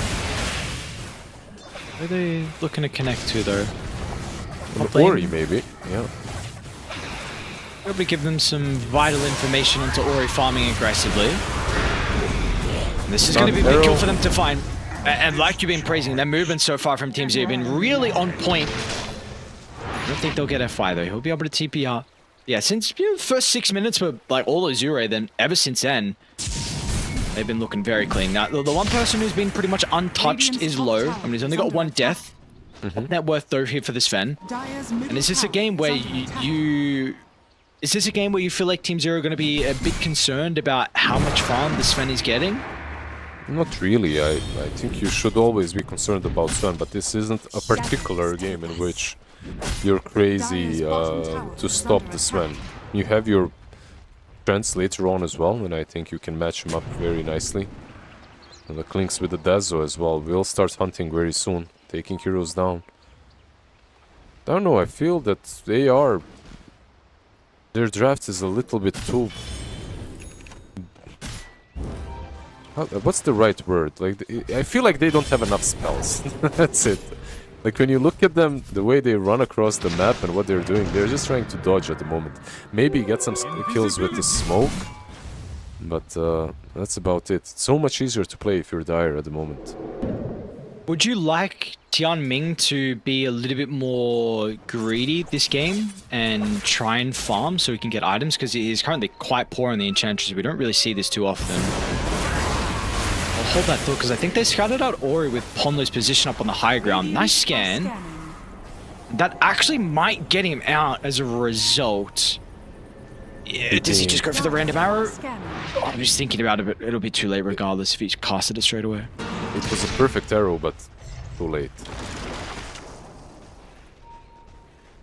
Yeah, I would like... I'd always like to see an Enchantress have more farm, because it's so easy on you, especially when you go for this build in which you have Enchant maxed out. Like, it's so easy for you to find items. You just enchant a range creep and you can easily push in. Okay, and if he does get his farm then, well, what is the build? Because there is kind of, you know, two different builds you go for. One's a little bit more utility and like auras, and the other is, like we saw earlier today with Baboka's kind of right-click heavy Enchantress build. He's doing the utility build, he's buying mech already, so he has decided. But I also think that this is the right move, because you die really quickly in these fights. You're not an Enchantress that's able to... You know, in some games you're a support Ench, but you just cannot die, so they even ignore you, and that's why you push out so much damage. But in this game, you get blown up very quickly. Maybe it's nicer to buy some mech, some pipe, use it on your allies before you fall. Pangolier, they have a blink, but... Oh, they're a bit indecisive. It looks like Ori wanted nothing to do with that initiation. Maybe they just actually wanted to force out some reactions? I'm not quite sure. I think so. I think so as well. They were more than anything else just forcing. Maybe a TP, maybe Mirana ulti, and now they smoke all together. Lynx has Dazzle, but... Radiant's bottom tower Let's is see, under they attack. should see 7E soon if they plant this ward. Yeah. And they're going to be able to blow him up. And the other By one. that burst potential, and also the Nature's Prophet's going to evaporate as well. 5 heroes leap out of the jungle, and now rewarded with a T1 tower as well. Dire's middle tower is under If you're all together playing this game, it's fine. They do lose the ward immediately, and they do use God's Strength, so Sven most likely will go back to farming. He's not far from Max, by the way, top lane. Ooh, very much out of range. Polnish should be able to escape. A nice attempt, you know, you're trying to use that Impale not on target but on ground to reach the Mirana.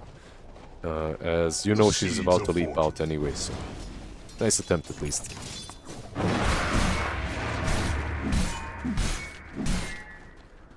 The game did slow down quite a lot for Team Zero. I feel like they needed to ramp it up and continue playing very aggressively, but they allowed Radiant, they allowed Azure to control the ball. They did just smoke under a ward as well, so Radiant are well aware of what's going on. Tianming, and maybe that's the only thing they're gonna get. This is quickly through the portal, which might be the case. Oh my god. Wow, that was close. With Dezo, this is fast enough, I would say. Can they even defend this?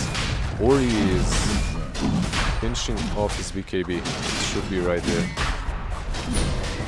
And they're all showing, so yeah, this is... We'll not be contesting this Aegis.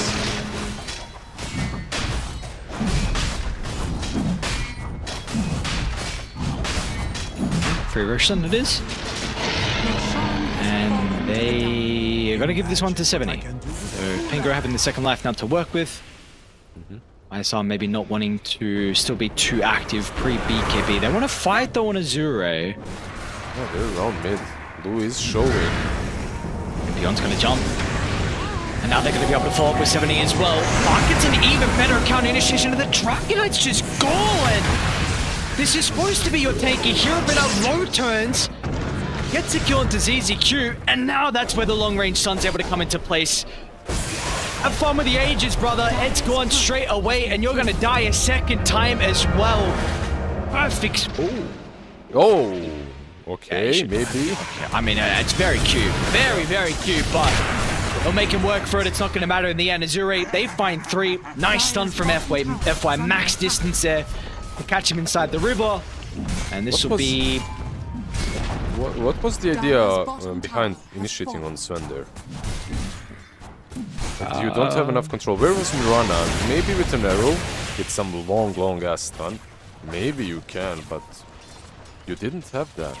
Like, you had Dragonite and you had Pangolier, but you cannot stun control those. Like, if you blow up Blue there, which is what I thought they were going for, okay, you can take that fight, but without blowing him up, that's just suicide right there.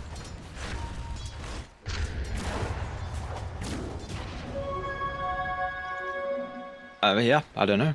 I mean, we see how the price they had to pay though for that misjudgment of the team fight for Dire. A very, very costly price. Waste the Aegis advantage, 4,000 gold. Azure go back. A very efficient Ori with a regen rune is able to farm the Tormentor. At the timing and the wisdom as well. You get the shard now for Lion. And FI's almost got Blink too. So, you know, he hasn't been playing with so far this game, and now you're about to have that. You just got a Shivas. Their timings are... These items, they're getting picked up at a fast rate, and we are... You know, for Dire, we're not seeing that. YSR still trying to find this BKB. The Pango had a great start to the game, I think, has died 2 times in a row, maybe 3, so his net worth is kind of taken a bit of a downpour as well. It's definitely slowing down, so... Yep. So it's scary right now. The way I imagine this game going is Dire just constantly pressuring the enemy side of the map, preventing them from ramping up and getting to this point, but your Clinks has been pretty much AFKing for some time now. What is going on between these two? Is ZZQ actually almost solo killing Ori? Are you serious? He's just dead. Not almost. Oh, what?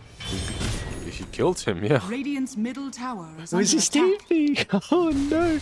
Gotta carry TP, brother. Yeah, I think that's the Ag shot. That's the Radiant's damage top shot that tower was is under showing. attack. That shot is so dumb on Nature's Prophet. It's just so dumb. Radiant's top tower has fallen. Oh, okay. Radiant's middle tower is under attack. The Ancients were hitting him as well, right? I saw the dragon helping the brother out. Well, the brother needed it. He Radiant's needed top the tower is under 1100 damage they apparently randomly did there. Bottom lane Azure. Us smoked in at the remnants of this tier 1 tower, Radiant are looking scanning. to try and predict someone farming the right side. Unfortunately, it's Tianming that actually runs into the DK, so a bit of an awkward time. Oh, by the way, you can take one of the illusions for yourself on edge from the DK, so that's also nice. Dire's bottom tower is under Additional, attack. and the other one can get hexed or mana burned, mana drained. They got on the back line. DK again. He's just not strong enough this game. I mean, this hero usually so difficult to be able to kill, but Radiant is showcasing that is not the case in this game. Finger, God Strength. Happy with popping these abilities. Yeah, he gets controlled, killed off instantly. Stun locked Radiant's basically. top No tower is BKB under on him attack. yet. He needs to find it somehow. Dire's What do they bottom need? tower They is need under this attack. Aghanim Zone 7E. He's about to complete it. He needs what 300 gold. He's got it. Prophet TP in the back. They can kill the Enchantments, right? Right? Yeah. They're responding though. No God Strength, remember. Is this a fight that they want to take in here? Looks like they're kind of indecisive. I mean, they're going to be able to catch up to ZZQ on the Nature's Prophet. Meanwhile, the remnants of the Rolling Thunder will enable 7E to be able to retreat. YSR's already out of there as well. But I'm just seeing a full item difference compared to the carries right now, and it's very concerning. Low is going dataless next.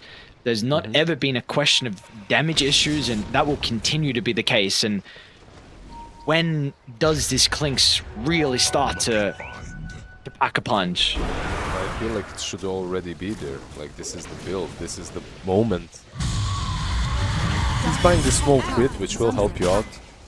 Bottom lane Bark. Nice reactions. No Stampede, they might be able to continue chasing. This I've seen this movie before. Literally the same thing happened. Yeah. Prophet now peeking in. And again. Vessel is there, yeah. Same place even.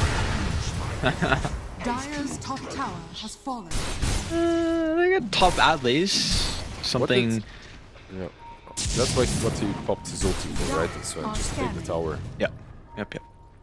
Ori. What did they say? The plasma field? Yeah, they did. That they did. Ori. He's got birds too late though. Once they get the first stun out, he still used it. Top tower is under Bit of a miscalculation on the damage that was going to come through regardless, and Ori will go down. It's just 2 big kills. I mean, this game is it's very kind of back and forth. Like Team Zero get a couple fights that go their way, then all of a sudden seems kind of even. AR they bite back. Then they're like, hang on a second, this network's really growing, and then all of a sudden Team Zero gets some pickoffs, and now we're only 3,000 ahead for Radiant. You see that both teams have got what it takes in Rana. It's all about who goes in first and initiates, really. You asked if this Clinks has, when is he going to be able to carry a punch? Like, he already does, it's just that he's not hitting. He's never joined. Oh, 70's in trouble. Ooh.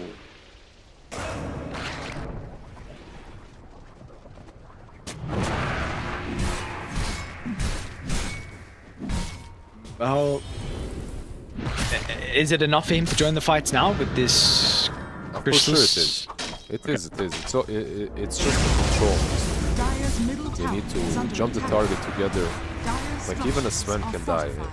Especially pre-God Strength, of course. You jump in, these kills are very possible. Radiant's top tower is under attack.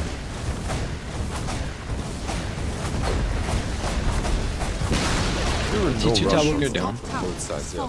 Tier 2 top, tier 2 mid. Like, your Prophet is buying Ags next, like he's getting bigger and bigger. I really am not sure why this hero just started being completely ignored. He just brings so much to the game. Ooh, are they going to go for this Tormentor? Ponlo's already set up. They will know though. Yeah, that Tormentor's starting to strike Ponlo. Oh, he sniped it. Well done, 70. That's a big shot. That's a huge shot for the Pangolier. Well deserved. He got it for himself, right? Like, only him. And he had it queued up, by the way, as well, so he gets that roll up for free.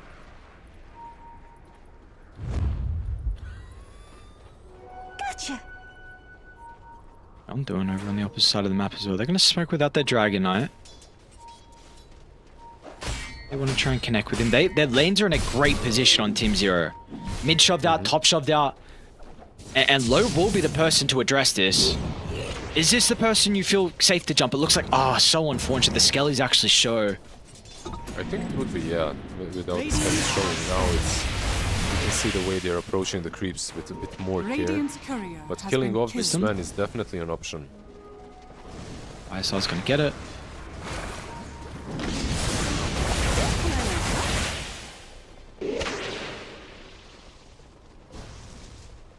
I got a good lane ward too.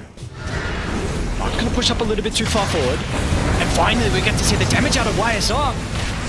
It's just too much, but Low. Oh, that's even more! Okay! Where'd he go? You got big damage? I got bigger, he says. Oh my god. What do you need on Clinks this game? I feel like, yeah, he's building Lincoln straight after. The prize is mine. And turns his mind away to Kanda. Sir, you need to decide. I feel like Kanda is also good for the damage that he can deal. But this Aghanim Sven, what's stopping him from jumping you? Like, the only way you win these fights on T0 is if you're not showing on Clinks and you initiate on the Sven. Like, everyone else, like whoever you initiate on, Sven will cleave right through you. You don't have anything to go through his BKB Aghanim's punch. What do you think about blink, Links? Just blink away. The meme. It's just okay. I was going to say, I don't know how serious you're being right now. Radiant's bottom tower is under attack. I don't know about the blink links. This coming is back, a Blinks. bit scary. Look at the pinch off. West and East, they all converge. The Razor gets blown up before anyone reveals. And now 70 as well. Actually clips F5 down on the low ground, and this is in a perfect position for the chain control. They're still showing on AR. I mean, no Rolling Thunder, but DK could jump. Maybe it's a Nature's Prophet that wants the vision instead. No hesitation. In he goes with the Blade Mail. And they're going to be able to land the combination onto the Sven with the BKB. It's still there. Maybe he can look to TP out afterwards. He will. Ooh, is that? He died. Yep. No buyback. This is such a such a crazy game. It's all about who initiates Radiant's first bottom and tower has fallen. no buyback. This could be. What do they have? They have a tier 2 mid. Radiant's bottom tower is under attack. This is at Radiant's least the side. structures I are feel like fortified. Roche is alive as well, by the way. So that's something we can opt to go for. Radiant's on side, bottom go tower Roche. has fallen. Radiant structures are fortified. Where was this Team 0 before when I watched them? This is Radiant's bottom. they've been winning. They won versus G2 Radiant's bottom barracks are IG. under Now they're attack. winning versus Azure. Radiant's bottom barracks has fallen. I don't know, they're here now though. Trying to force us to a game 3. Stole the gem.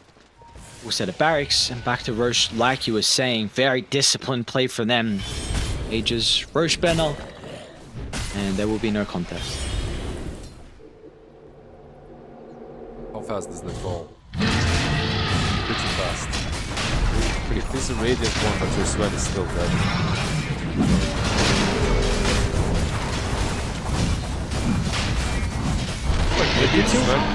Sven didn't, when he died, he didn't pop God's Strength, right? Like he No. just used stun, yeah. Maybe with God's Strength he would have lived, just from the bonus strength. Be able to keep you out. It doesn't get strength. Just kill Mirana straight up. Yeah, I just read it as well, my bad. I was also double checking because I thought it did still. Simon, you can't always be right. Dire are scanning. Yeah, I'm crazy. I literally played him a few days ago and I thought it did. I'm like, yeah, boys, let's go up tank Radiant's here. courier has been F5? Radiant's courier has been killed.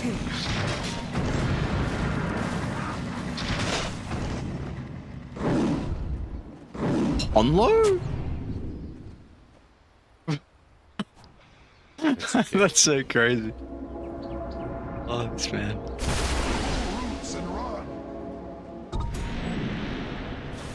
Radiant's middle tower is under attack. 9,000 net worth lead. These buildings. Radiant's bottom tower is under attack. Radiant's middle tower They are has fallen. fallen. Do you put the Nemesis Curse now in Blinks? Do you risk it? Yeah. He's been carrying it in backpack for quite some time. He actually moved it back, he dropped it. He's like, no, I died once with this. I'm keeping the Specialist Array. Which is a pretty nuts one for him, but Come get healed. I don't know. I'd like the curse, but I understand the hesitancy from him. How do you get yourselves back into this game now, AR? Like the wind has been blown out of their sails. Like the momentum that they were playing with, it's just not there anymore. Ages on Dire, full set of barracks. Fights have been looking pretty good for Team 0 as well.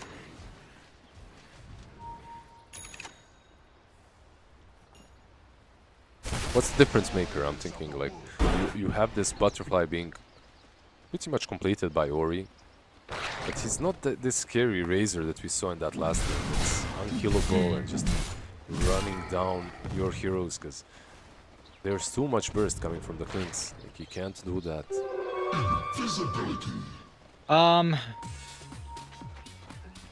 Yeah, I think if he just runs at the Clinks anyway, he may just die before the static link has like done its job of soaking the Clinks' damage.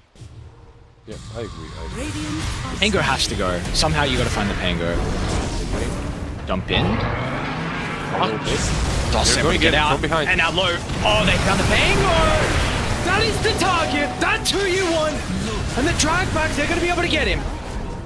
So a big pick up for them to start the fight, but low. The peak habituation was all used for it. He's still able to at least get a kill before he dies somehow. FY as well leaps over the trees. They've been able to isolate the Nature's Prophet too, so ZZQ should go down in the end. Fight back though. Let's see. Beyond, can he Two get of in them. range? Oh, help him, someone! Oh no! Activate the Crimson Guard. Fuck! It's fine. Yeah, Enchantress wishing she had Dragonlance right now, so dish out some more damage. Not too terrible for them, right? The only problem is we just saw what happens when they initiate perfectly on that Tango. Everything was correct. They still can't kill it fast. As Sven loses BKB killing Pango, then he's got free meat for the Dragonite.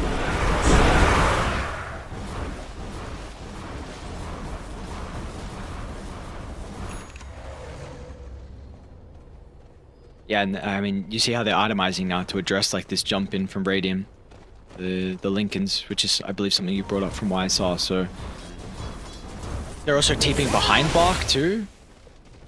And you're gonna see him as well. Oh man, what a sprite timing! Stampede, very cool. Nice count out, says ZZQ, and a bit of a tip as well. Once upon a day, you could run over. With that Stampede, The Scepter? Case. Yeah. The prize is mine. Case, unfortunately. No Centaur, 70 seconds. Radiant structures are Time. fortified. Shy Ground, you have Aegis for 9 more seconds. Nature. Razor Butterfly's completed, level 20 as well for Ori. Radiant's middle tower has fallen.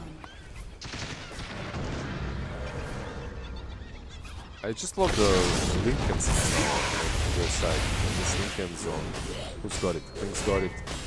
Also, Lotus Sword being purchased by Nature's Prophet next. Lotus as well on Mirana. Everything against this Sven, basically. This Stormhammer, this thing used to be figured out. Like in some previous patches, it was broken and people would buy Lincolns, they would buy Lotus, they would buy Blink. Maybe They are it's Tormentor Radiant's fire? top tower is under attack. They hit the Tormentor, they're gonna see.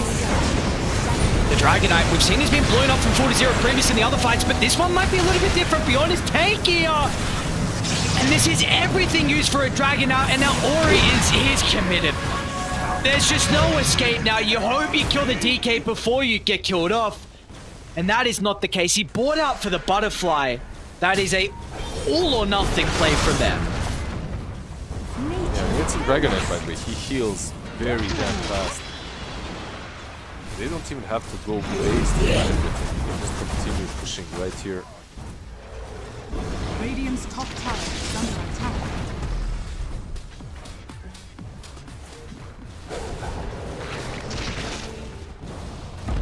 And importantly, no gold strength, no BKB as well, right? So you can probably just... I was going to say slow siege. Not going to be slow though. Radiant's middle Get the melee barracks. Lo's going to do his best to protect the F5. They do get the BKB out of YSR. Here. Doesn't seem like it. Yeah, the rain tracks are falling. Oh, Sven. You're in. Anything to get him out, back on nothing.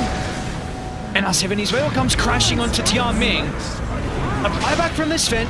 Now his combo is going to be back up shortly, but there is no one to enable that buyback. No stuns to prevent Team Zero from getting out of the base. So there is a gigantic win condition now. You kill Low one more time and we go to a game 3.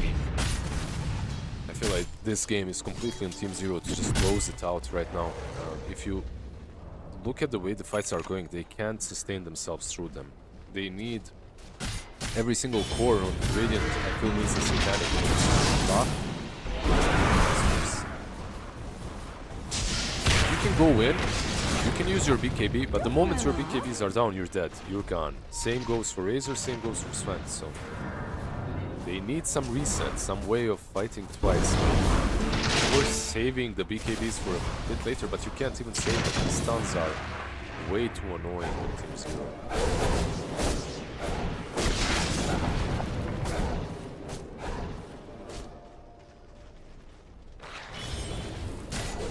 Now you have Yeah,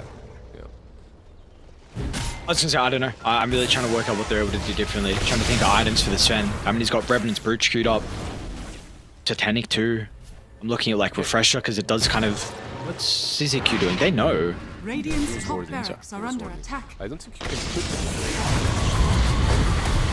No, you can't. Radiant's top Yeah, barracks it's been has nerfed, fallen. right? So not really the best considering he has Stabilis. Oh, alright. GG. Radiant's top You can't figure it out, they can't figure it out.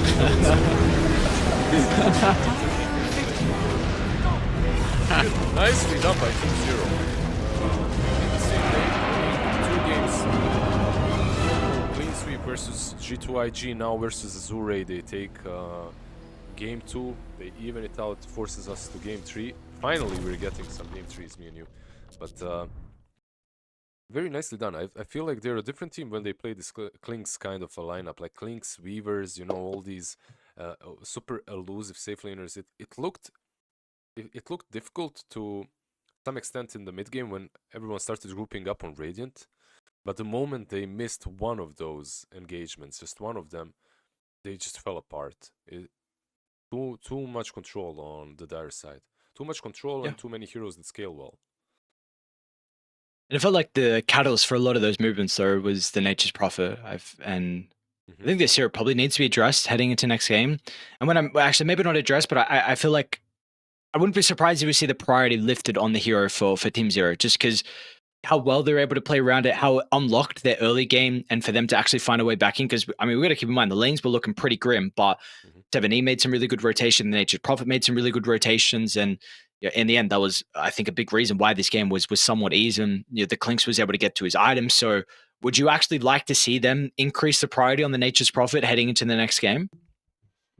I feel like the hero got kicked out of the meta undeservingly. I think that he still deserves to be there. At the same time, I feel that AR should just draft something different for their mid if they're getting this kind of a lineup. Like if they had something more, something a bit more active on that mid lane, the game would have been easier. And don't clip Ori's wings. That's how I feel. You know, give Ori something flashy. That's the main thing I would address. Okay. Don't clip Ori's wings and see if they can give him a hero and a draft on AR that's going to set them up for success, because we are once again going to a game 3. Winner moves over to the grand final to play the best of 5 tomorrow. We'll find out who that is going to be. That first team in the best of 5 is going to be Azure. Will it beat the boys on Team 0? They've had a good showing in game 2. Can they repeat it though? We'll have to find out after a quick break.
I'm a creature with no skeleton inside your hands.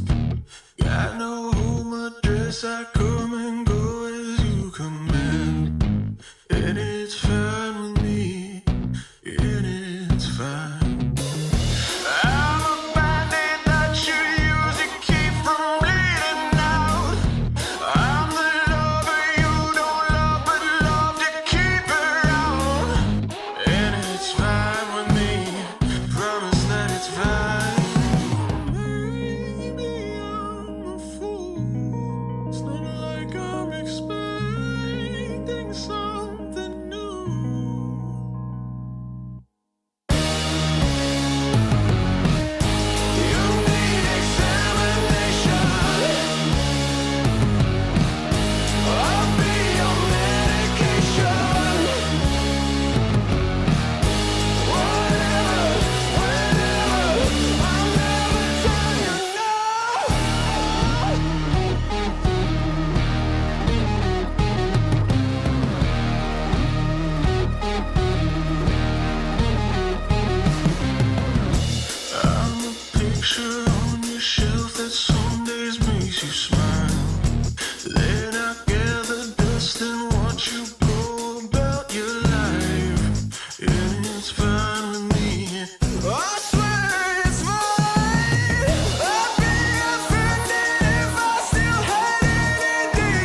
we are back.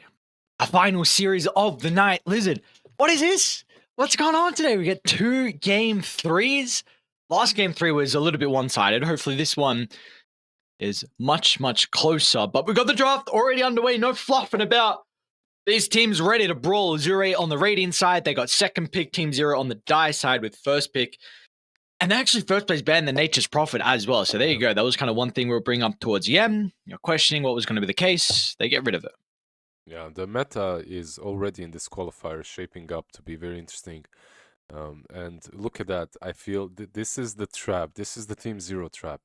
Yeah, your Prophet is banned out, but now you have the Centaur. If you try to counter the Centaur with a Lifestealer on Azure, they'll put him on ZZQ, and then they'll get some Weaver or something different for the carry that's actually really strong into the Lifestealer. So have to be really careful on Azure. And this is what G2IG also tried. They tried the same thing. They tried this Kunkka into the Scent.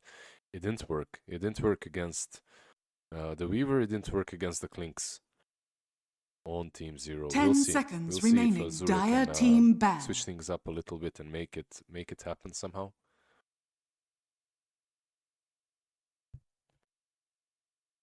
You know, one hero that I'm overall not impressed with, on the offlane at least, is the Centaur.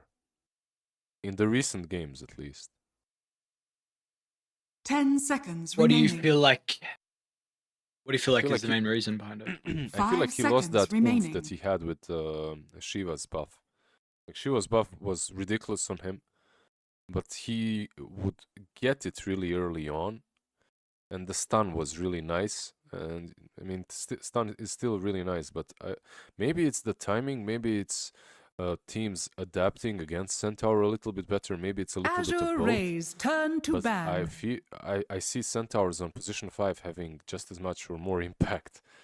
Just use that Stampede on time and that's it. Open up the slot on position 3 for something a bit more disruptive. Like, would you rather have some Torrent 10 Storm, seconds Ghost Fleet, remaining. Ghost Ship, you know, Tidal Wave, or would you rather have 5 Stampede and a seconds stun? remaining. That's the stun is nice. The AoE stun is great, but Azure Rays turn to pick. I like this ban. I feel like the Prophet ban was good, but the Slardar ban was super necessary, especially if you want to pick the Lifestealer. He counters Scent, but like we said before, if they do go Nikes, Scent will just be a 5. 10 seconds remaining. And I don't know if you can pick the 5 lifesteal here for seconds Zero, which is remaining. kind of the issue with their position in the draft, where maybe Team Zero Dire can team pick. do it in their Also next couple of snatches, picks. Yeah, definitely. Like they have 2 picks. They could easily snatch that Nikes against the Kunkka techies. It's a good matchup for him.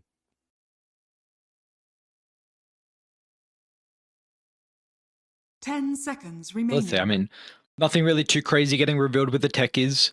They 5 are shying away seconds from their remaining. Bat Rider, which they have had a lot of success on in the past for a Zero.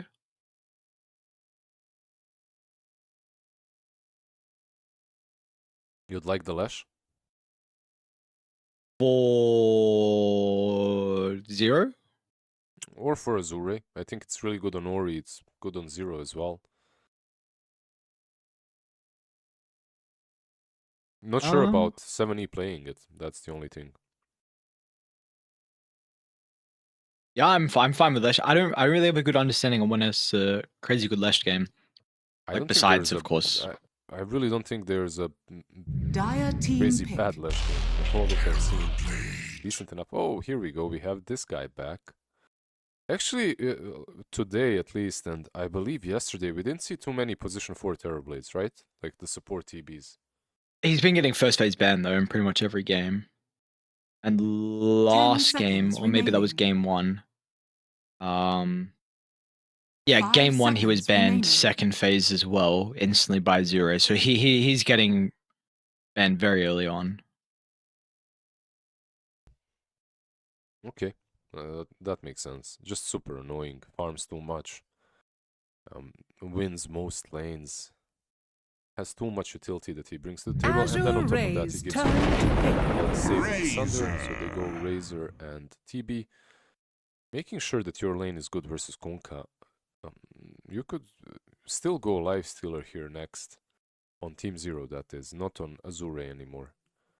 And then you have this, like, no matter where 10 Kunkka seconds goes, remaining. he's kinda cocked. Like, whatever he does, the lane is not that 5 great for him. seconds remaining. So you're making sure that at least that is nice for you. But I still have to say that I like when Erica, when YSR, Elon Musk name, I like it when he's playing these evasive Invis hero the most, like the Weavers, the Clinks. I feel that he does the most then.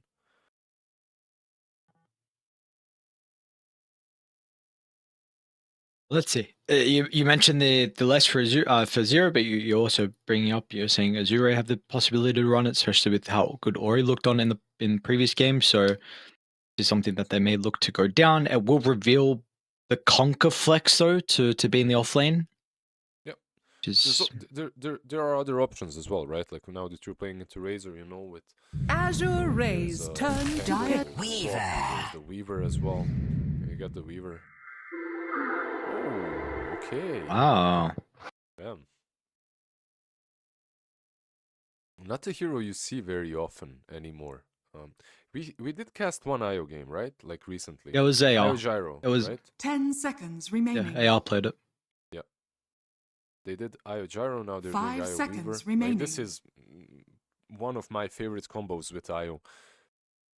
Because you're constantly moving full speed in Sukuchi with the Wisp. It just feels good. You farm very fast. You come online even faster. And you have setup. Like you have relocate setup with the Kunkka X marks the spot. Not too bad at all. Not crazy amount of setup, especially versus BKBs, but overall very elusive. They did pick the Bloodseeker before. I wonder if they would dare to do it again. Because Bloodseeker into Weaver, he's buffed, like he looks stronger. I'm not Dire sure that team he's still the back. carry material though. Shadow Shaman. Yeah, the Shadow Shaman instead. Some real control, yeah. Azure Rays Who turn also to could be ban. food. They are though. Like if they are playing ahead, this is like a very. You don't believe in Ponlo Shadow Shaman or ZZQ Shadow Shaman? Is that what it is? Oh, Ye of I Lil just. Fate. 10 seconds remaining. Do you believe in the hero? 5 seconds I think remaining. the hero is alright. Like the shackles, the hex, he does his job. The push with the wards is also nice, but I'd rather have the lion for sure. And I know what you mean. It's difficult for him not to be dying this game. There's just a lot of mobility to get on top of him. Azure I Rays think turn Lesh to has got to ban. go. I just see Iron. I'm thinking Lesh. I want that hero gone. Maybe Pango. Ori doesn't actually really play the Pango that much, but we did just see previously like the Pango into Razor. Mhm. And I think it would be nice to have another hero that can offer some 10 stun seconds remaining. and like crowd control, because that is definitely one thing Io heavily lacks, along with the Weaver, 5 of course. seconds remaining. Another option that they probably had for mid was Puck. Now with the Shadow Shaman picked and Lion banned. Lion was banned, so they pick Shadow Shaman. They do have enough control for him. So maybe you don't want to go, but it's also a pretty decent Puck game. You have Dream Call versus Stampede. You can lane into Razor. Dire team You back. get Dream Call for the relocate as well, which is nice. It's an Ori hero, but then again, like you said, Lash does wonders with the IO, so I'd rather see the Lash as well. Let's hear though. Where are they running this? Looking 10 for seconds remaining. Dire another team carry. pick. Of course, for What about Team Zero just putting TB carry? Just put Erica on TB. Do the Centaur Shadow Shaman offlane or Centaur 5, whatever. Pick a different thing. Because Azure are banning out carries. They're thinking this is 10 most likely, if seconds not remaining. definitely, TB4. I think that as well, but there's 5 still an seconds option for remaining. them to mix things up a bit. Is TB that Azure bad of a Rays carry right turn now? to pick. Bloodseeker. Okay. there you go, your Bloodseeker. Yeah. Which kind of removes Pango, and I also think Leshrak as well. That's another hero that needs to be pretty mobile. Yeah, they banned out the Quap, they banned out the Storm.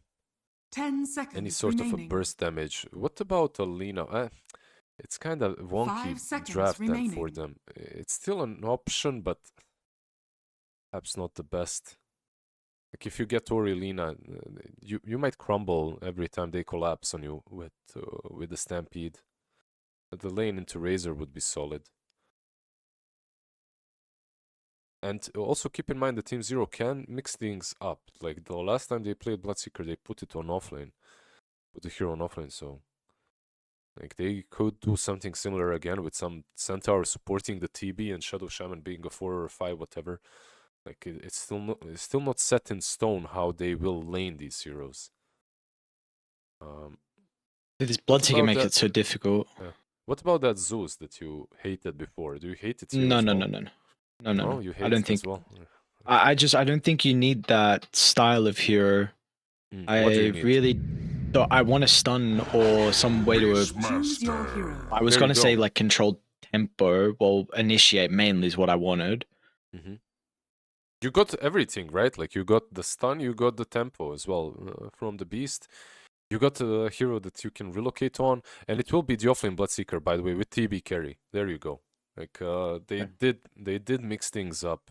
I was thinking like I'm looking at the game and I feel that it's not really that bad of a TB game. So why not flex it into a carry role after all? It can be rough for him if they play it too fast. If Azure Ray just completely dominate the lanes and then you have this IO Weaver just running across the map, relocating, like you can't even get to outpush the lanes with your illusions, like then it can be rough. But if your lanes are solid, which I feel like they should be, you have this Razor versus Kunkka matchup, it's not that bad. Pretty good, I should say. So, I don't know, I feel like the drafts are pretty even, with the major factor of this Lu being slightly countered by the Bloodseeker Rupture. So they need to find a way to play around that. I think it's like a 60-40 for Zero. I actually really like the Zero draft. The only issue I have is just, again, which is something we brought up previously when they were running this Bloodseeker offlane, is it's very greedy. It's that game he went Maelstrom BKB. This game he's going to go Maelstrom BKB. I'm pretty sure this is like the only build you can go. It's super slow. And the thing about AR is you have a tempo lineup. You have a Beastmaster who takes objectives. And Prepare for I also will say I don't think Beastmaster's item build is particularly worked out at the moment. But regardless, whatever he goes, whether it's like Vlad's drums, whether it's Helm Dom, these are items that really up. You can go for Dom now. You get gold from the creep that you dominate instantly. So it's been buffed. Remember? Same goes for Overlord. Like it got buffed quite nicely. So that's maybe a build that you can go for. I like what you're saying. I like the tempo on them, sure, but this I've seen this triple core from Team Zero before workout. So if you play the tempo, you really have to play the tempo constantly and crush the map and be like 16k ahead. 30 minutes in. If you aren't, like, what? Yeah. How do you make plays on Dire? Like, how do you actually make plays on Dire before one of your supports gets a Blink Dagger? Because it's legitimately just the supports this game. Yeah. You're not. That's the way they played the last time I saw drafts such as this one. They also couldn't do anything, and then suddenly, your supports are weak, but you have 3 cores that are all just on their own carrying the game. It's a style that worked out for them versus IG. So I'm not doubting them that much, but I agree with you. It's not that simple for them to make plays. Yeah, that is my biggest concern. Where like you are literally looking at, and it's not a bad combo, but you're looking at like Rupture into Razor chasing someone down with Static Link for a kill, and then you're hopefully the Shaman or Centaur's there to cancel TP, because like escaping with TPs this game is. And have fun stopping that. So, look, I think if you are able to get to this out of this biggest weakness stage of like the first 15 minutes and you're not like massively behind, I do like Dire's draft. Yeah, I don't know. I feel that the amount of disable that they have is kind of sufficient. Like the Shadow Shaman, Shackles, Hex, Stomp from the Centaur. It's not, and most importantly, of course, it wouldn't be sufficient without the Rupture. but with the rupture, it kind of all adds up. Have to be careful not to let them TP out, like you just said. From it. Top lane there. Really wailing into one another.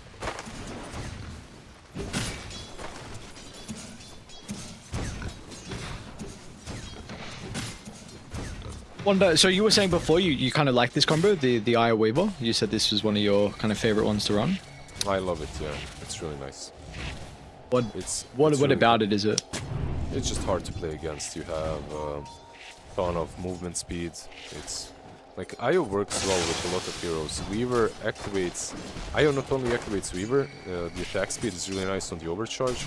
It's also that Weaver activates IO because you can just zoom together across the map. It's not like you have to break tether, retether, break tether, retether. You're constantly on targets. And remember that tether now deals damage, so you can also utilize that. Oh, I got him.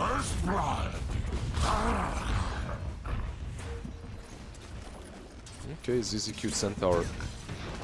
I've seen some feeds in previous games as well, but somehow always manages to have impact.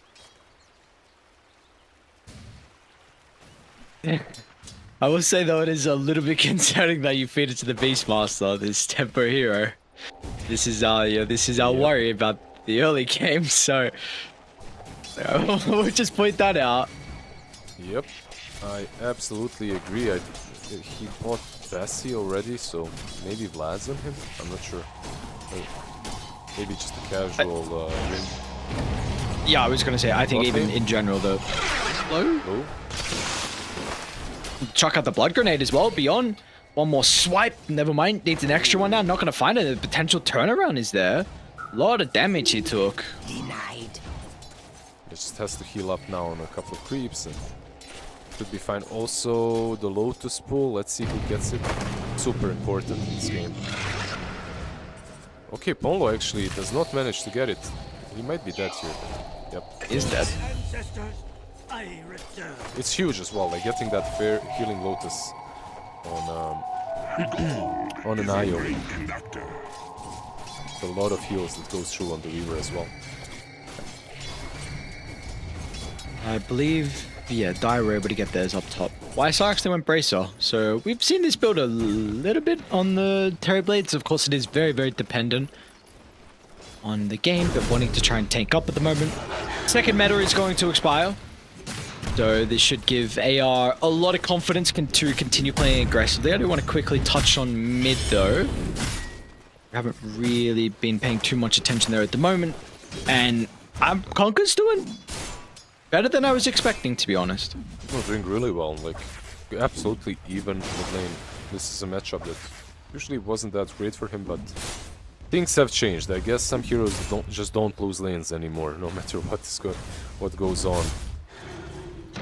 He will grab one of the runes as well. Top lane, by the way, you mentioned the level 3 on Beastmaster. This is usually where the lane becomes pretty difficult for the safe laner. Look at mid, by the way, not letting him go. They're tipping in. Why? That is a bit of a weird TP. Yeah, too much damage on him already. Was Ori gonna die? I wasn't watching if that TP was required to keep him alive. He wouldn't die, but he wouldn't be able to approach the creeps anymore. Because almost all of his damage was sucked out by 70 and he was blocking him from the wave.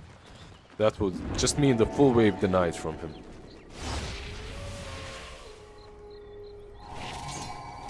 Well, very passive start. I mean, we got 2 kills, but it is a bit more of a quieter start to our third and final game of the night.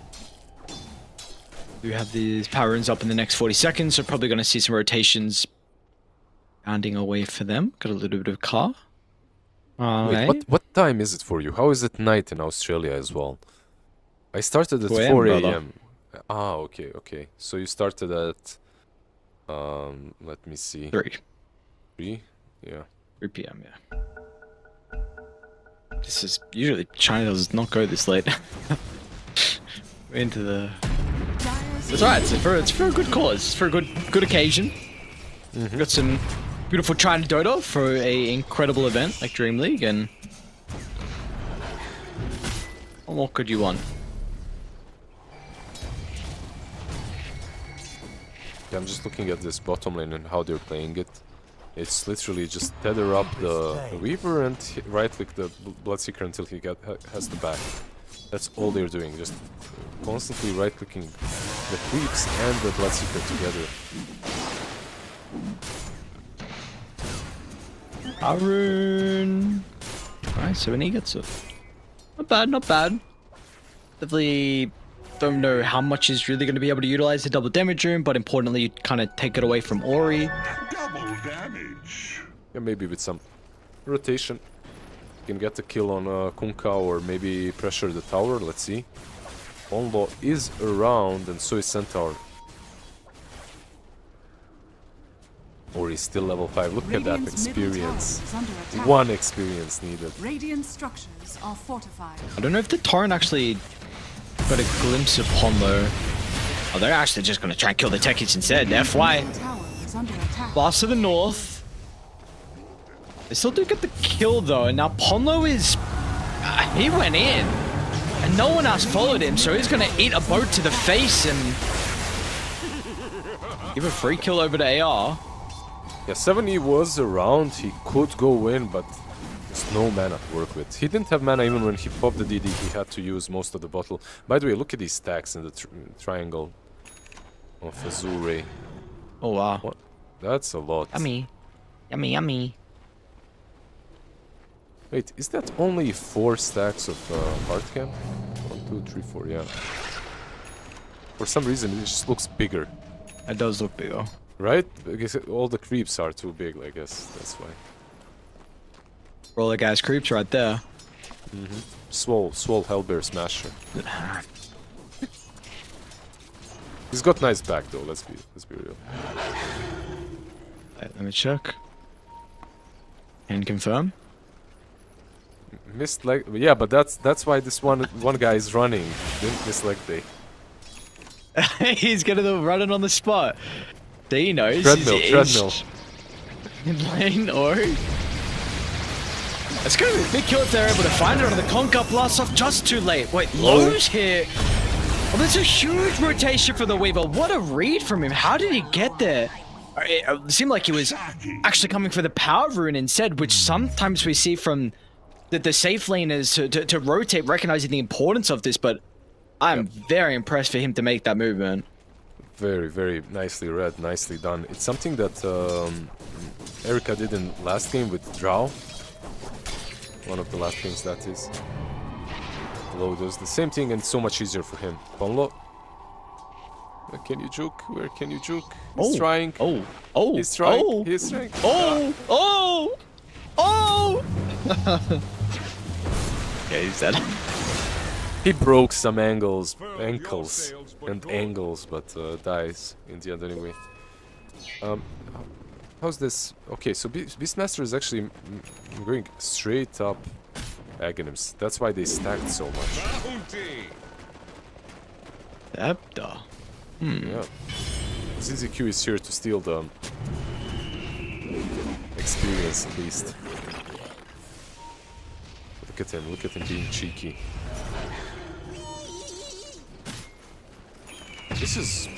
This should be contested. This is actually huge. Ponlo is running in, but I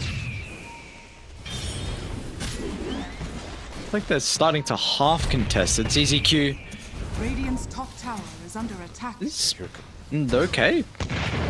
Is he okay? FY? FY's not okay though. And ZZQ might not even die too. Alright, there'll be a 1-for-1. Boat's gonna fly out, but they've got the roar as well. Is there really any follow-up? Ponlo's gonna turn low again?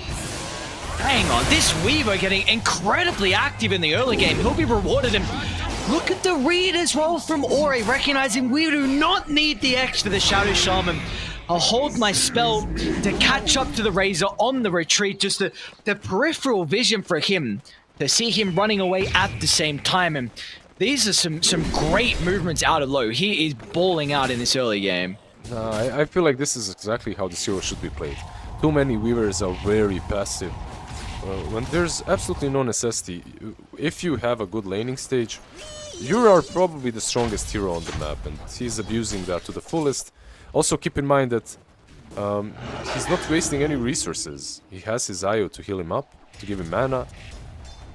It's just a really nice abuse of the combo, IO Weaver. Does the Weaver build differ at all with an IO, or is it relatively similar? I would say it's relatively similar.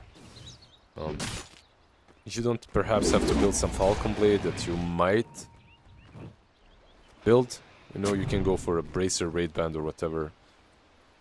You can see some Weavers going Falcon Blade, you know, D-Lance, Shard, but you don't have to do it here. You know you're gonna have mana, so that's nice. Oh, Bark is about to have 3 components of the Scepter completed after taking all these stacks. Fairy's Trinket is a hell of a neutral item for the Beastmaster. I will say though, I have a lot of question marks around this Scepter build now on Beastmaster. Me too. They gave him so much space, this has to be good. Top lane, they have Stampede, but...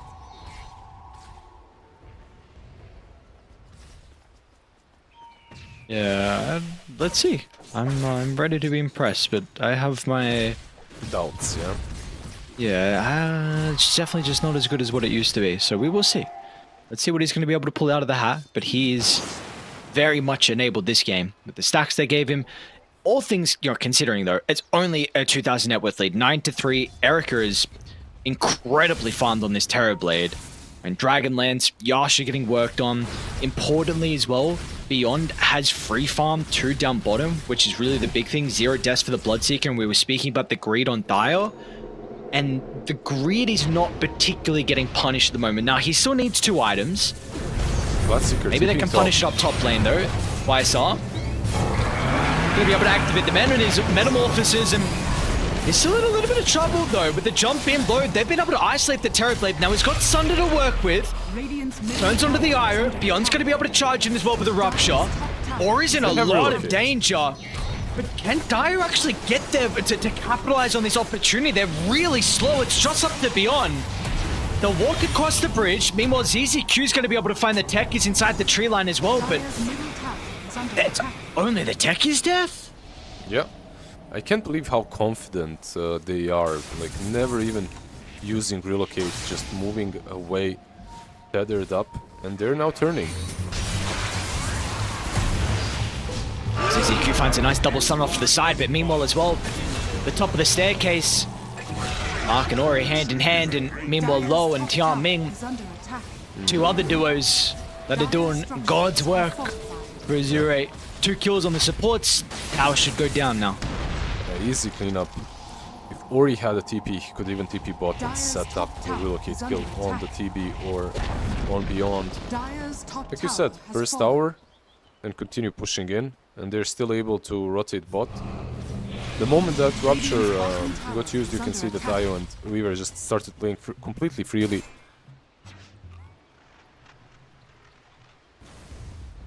I'm just waiting. He's by the way finishing Aghanims. He needs 1 more creep, and he's got it.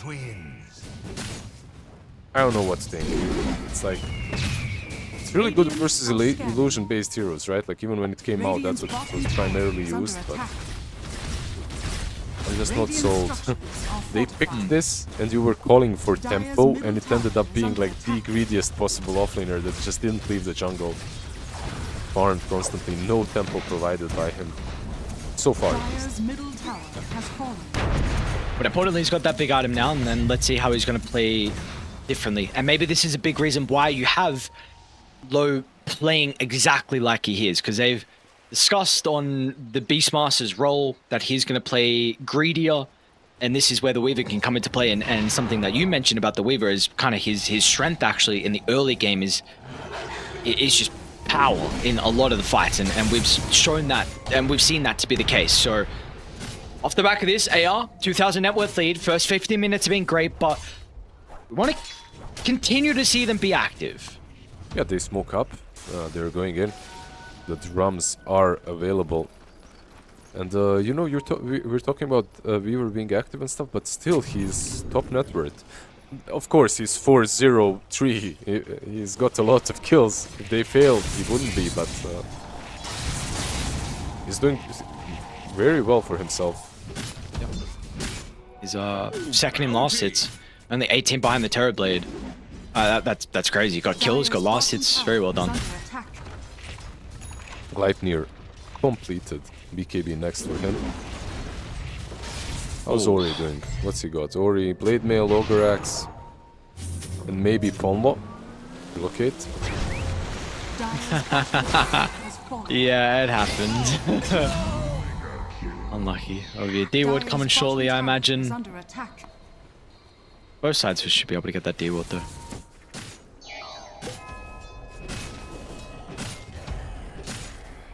Gleipnir is going to be debilitating though for Dire in the early game. The kiting on the Razor, the kiting on the Bloodseeker.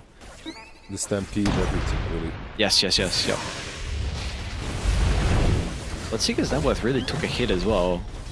I don't know what oh, they're gonna. Oh no, Ponlo again. Is he gonna cancel TP? Really wanna TP? Committed. Oh. For what though? Oh, dude, I haven't even noticed. Yeah, we don't want to look at the shaman's stats. we were mentioning the 0. Secret Agent 070. Oh no. Oh, that's Roche. Yeah, straight into the pit. That mag kills so much.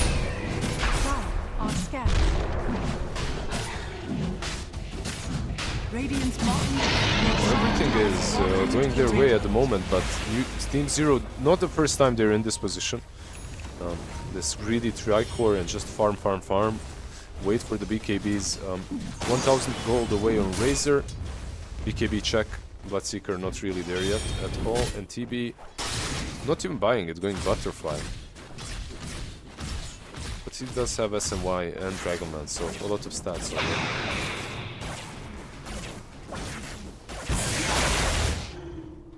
What is realistic in regards to the objectives that Azure are going to be able to get over the next 5 minutes with this Aegis? I feel like they can take at least 2 outer towers.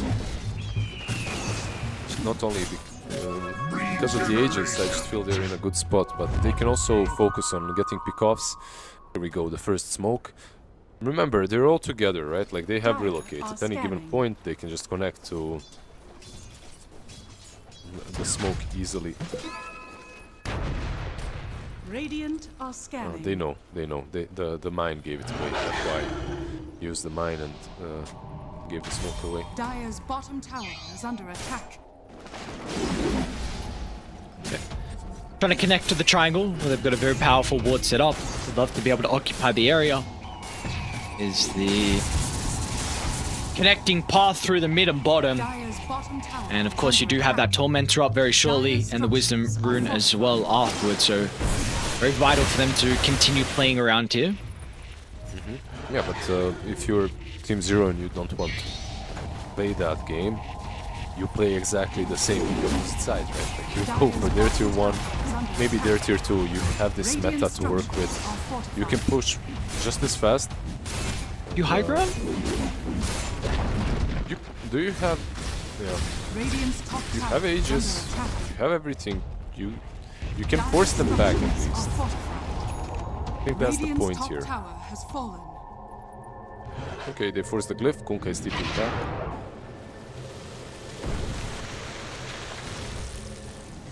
I don't know if they actually saw the torrent get used, but Ori will reveal himself.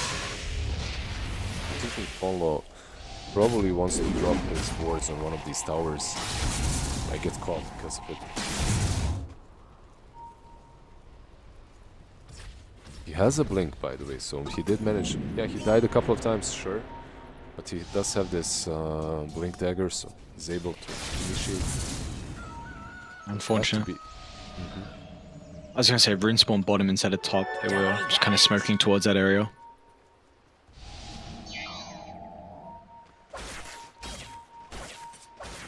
Smoked again.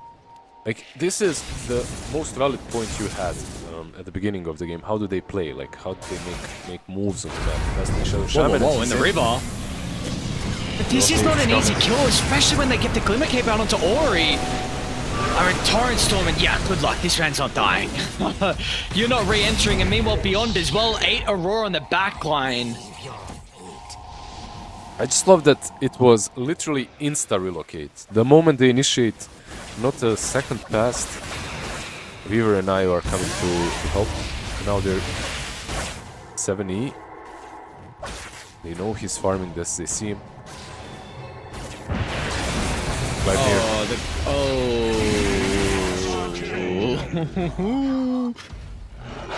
Yeah, the good old... good position. The good old, I don't need to use my BKB to TP out. It's basically that situation. I don't need to use my BKB, so I die. Well.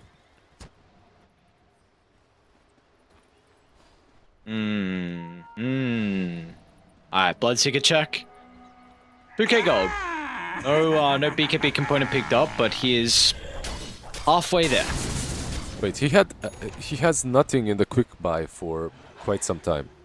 Yeah, He's not it has to be BKB. Oh, does it have to be? It has to be BKB. I don't care about this Aurora. It just techies and Conquer. That should be enough to warrant it,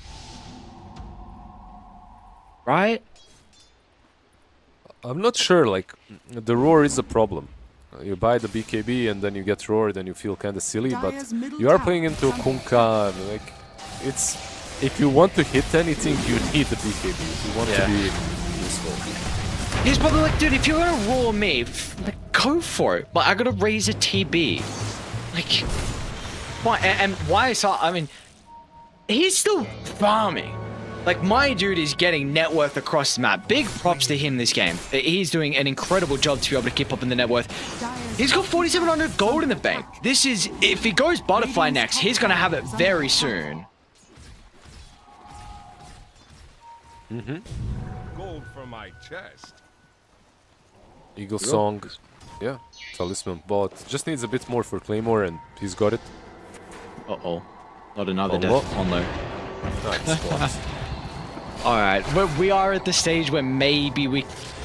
Oh. So ambitious. I mean, you have to commend that. Nice attempt. It's a tip, if nothing else. We are at the stage though where we can, you know, maybe start to get some predictions going on how many deaths they may have this game. I mean, you're at 23 minutes in. I'm sorry, Pondo. It's... I've got to bring it up. Ori?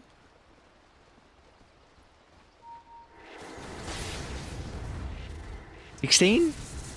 Yeah, I'd say 14, 15. I feel this is like one of those situations. If your team is winning and you're playing into a Weaver as a Shadow Shaman, it feels so good because your guys are all together. You're hunting him, your teammates are protecting you. But if you're losing and you're this Shadow Shaman, kind of sneaky Shaman that's trying to put the wards down, maybe take some towers with Serpent wards, that's where you feed. That's where the Weaver is always a top 2. We are going to see an instant relocate though. And Bark's going to be able to pop the BKB and look at the damage. Do they get the kill, but are they going to be able to escape? Low wants to try and turn to 7E. But this time he will be protected with the BKB. Super worth it though, right? Wisp actually tethered him, but didn't manage to heal him up. Like, he used the Holy Locket, didn't use the mech. He just dies instantly. Beastmaster. Was much slower with that relocate than last time as well. You know, those like 1 second delay was quite vital, honestly, to the Beastmaster living or not. Hello, you are playing with fire, my friend. I respect it though, I respect it.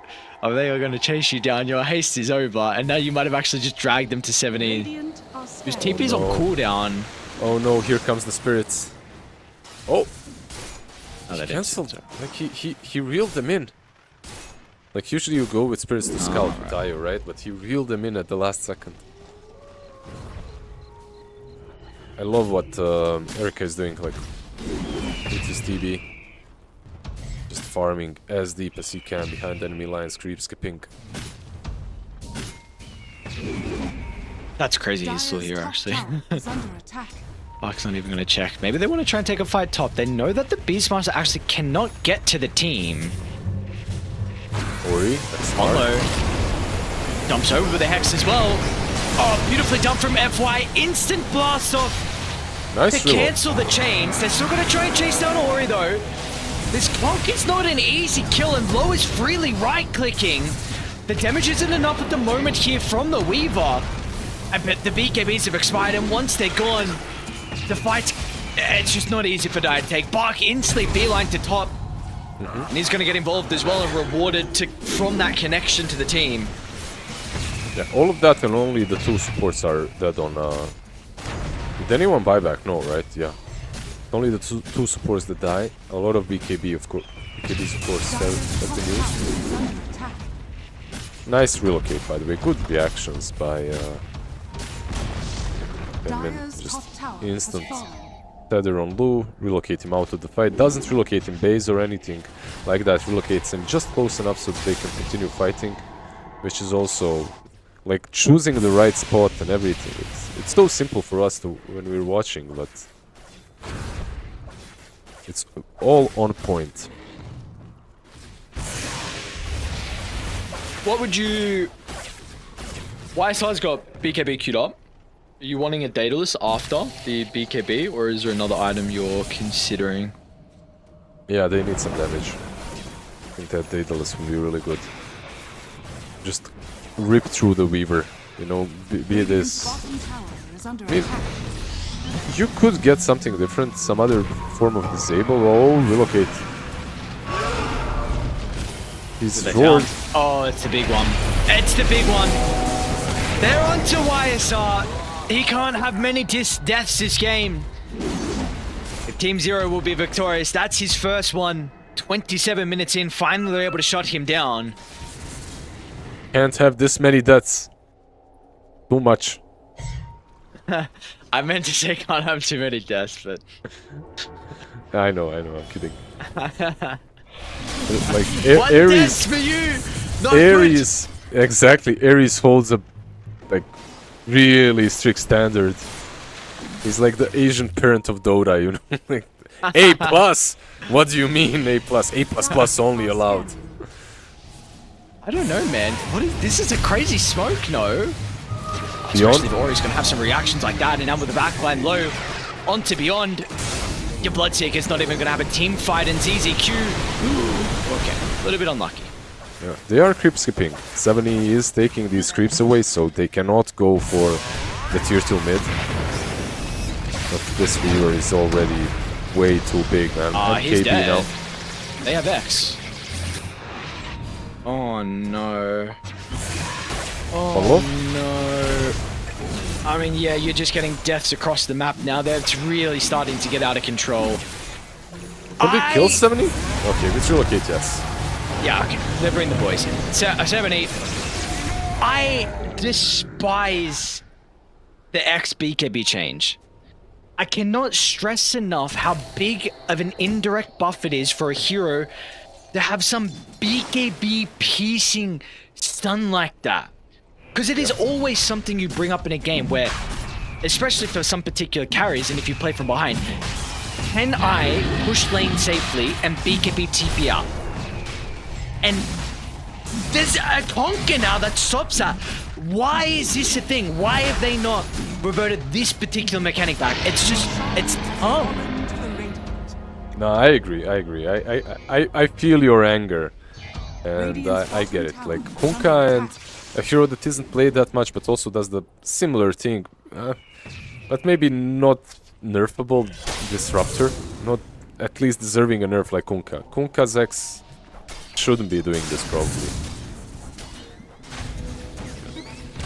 But you know what? At the same time, just be more careful as a carry. If you BKB TP away straight up. But you legitimately can't at late game. 6-second BKB, you can't. Yeah, that's true. It's Wait, legitimately, you can you- cannot. Can you not? It's like a 4-second enemy delay, right? Don't you use... A second BKBing and then pressing TP. I guess, yeah. It's clutch, you're right. But It's just like, Dude, yeah, no, I can't speak about it more. I don't like it. I think it's very, very silly. Beyond, You might not have to. Yeah, Beyond is the next target. Dire's middle tower is under attack. they got him as well. Just AR come to play this game. There was no messing around. You know, game 2 slipped away from them a little bit, but this third game, they've only given up 5 deaths. It's been clean move after clean move. Just Radiant's bottom tower is the under map attack. is continuing to shrink from top to bottom to mid, back to mid they go. Dire's structures are And I love the way that Dire is even playing this game. Like Team Zero, they're really trying. Look at Shadow Shaman top lane, Centaur bottom.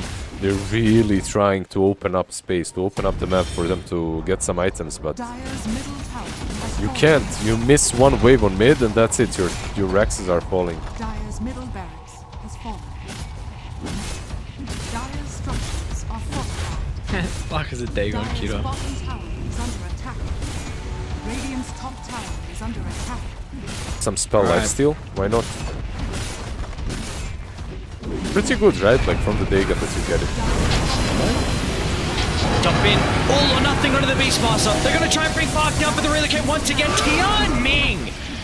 The iron performance this game has been next level. No, they're just keeping everyone alive. The Sunder, for what? cheese. You're down. Beyond's dead as well. Dire's It's just beautiful from them. Dire's bottom barracks has fallen. Yeah, just too on point. Are you sold on the IO Weaver combination now? You like it? Yeah, no, it looks great, but I also think that just like the execution of that game was incredible. On everyone, really. Like every single player. I love that they put a lot of faith in this Beastmaster Aghanims farming pattern as well, because it did work out in the end very damn well for them. Just the rotations, the catching from one side on to the other, from Kunkka with X marks the spot, like everything. Just, I would say, clean performance. Like you said, AR came to play. There wasn't anything that bad happening from Team Zero. It just never felt like they had a chance. Maybe early on they made a couple of moves, like Shadow Shaman was catching people, but Ponlo very quickly realized that, yeah, this isn't his game. He was, what was the score in the end? You said 11 15, deaths. 11, yeah. I mean, that's only because they GG'd out very early on, so... Very nicely done by Azure. Congrats to them for taking this series versus a team that no one really expected, well, I didn't at least expect to do this well, versus G2, like 2-0ing them and now taking a game off of Azure. I want to see what more they can do, because they have some strats with which they look like they're on a different level completely. If they could up every strat to that level, if they could practice with other, like, quote, normal strategies, and bring them up to the same level that they are playing this Lardar plus Lynx, they could be a formidable team. Let's see if they're going to be able to develop the strategies, because at least for them, they'll have a bit of a break. You know, they're going to be playing that first series tomorrow in the lower bracket final. They'll get a rematch, in fact, versus G2 IG. So they 2-0'd them. 46 minutes, 67 minutes was the second game. We'll see. G2 IG, though, they steamrolled past LGD. Very convincing victory. 39 minutes, 22 minutes. Dark Horse, they blew them out of the water. 13-minute second game as well from G2 IG in that series. So they have seemed to have fixed some of their issues against Team Zero, but I should say from Team Zero. Let's see, though, how this next series plays out tomorrow. But our final 3 teams are here, and of course, Azure are going to be in the grand finals awaiting that opponent, potentially a rematch versus Team Zero, or potentially, well, I suppose even a rematch of some other grand finals that we've gotten with G2 IG up against Azure. So we are done for day 2 of China closed qualifiers. There is a lot more action going on currently. I know Western Europe has started. I know MENA is still going on as well, I believe. So yeah, there's a lot of action to continue on if you guys are wanting to keep watching this new Dota patch. But at least for us tomorrow with China, I will just double check the start time. We're going to be starting at the same time tomorrow as well. So again, starting with the lower bracket, moving to the grand finals, best of 5. and should be a very exciting one. So for us, for the China qualifiers, we are done for another night. Make sure you guys come back tomorrow, same time, for some more China action for Dream League Season 23.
It starts with this, a person that you miss. My mind draws a blank.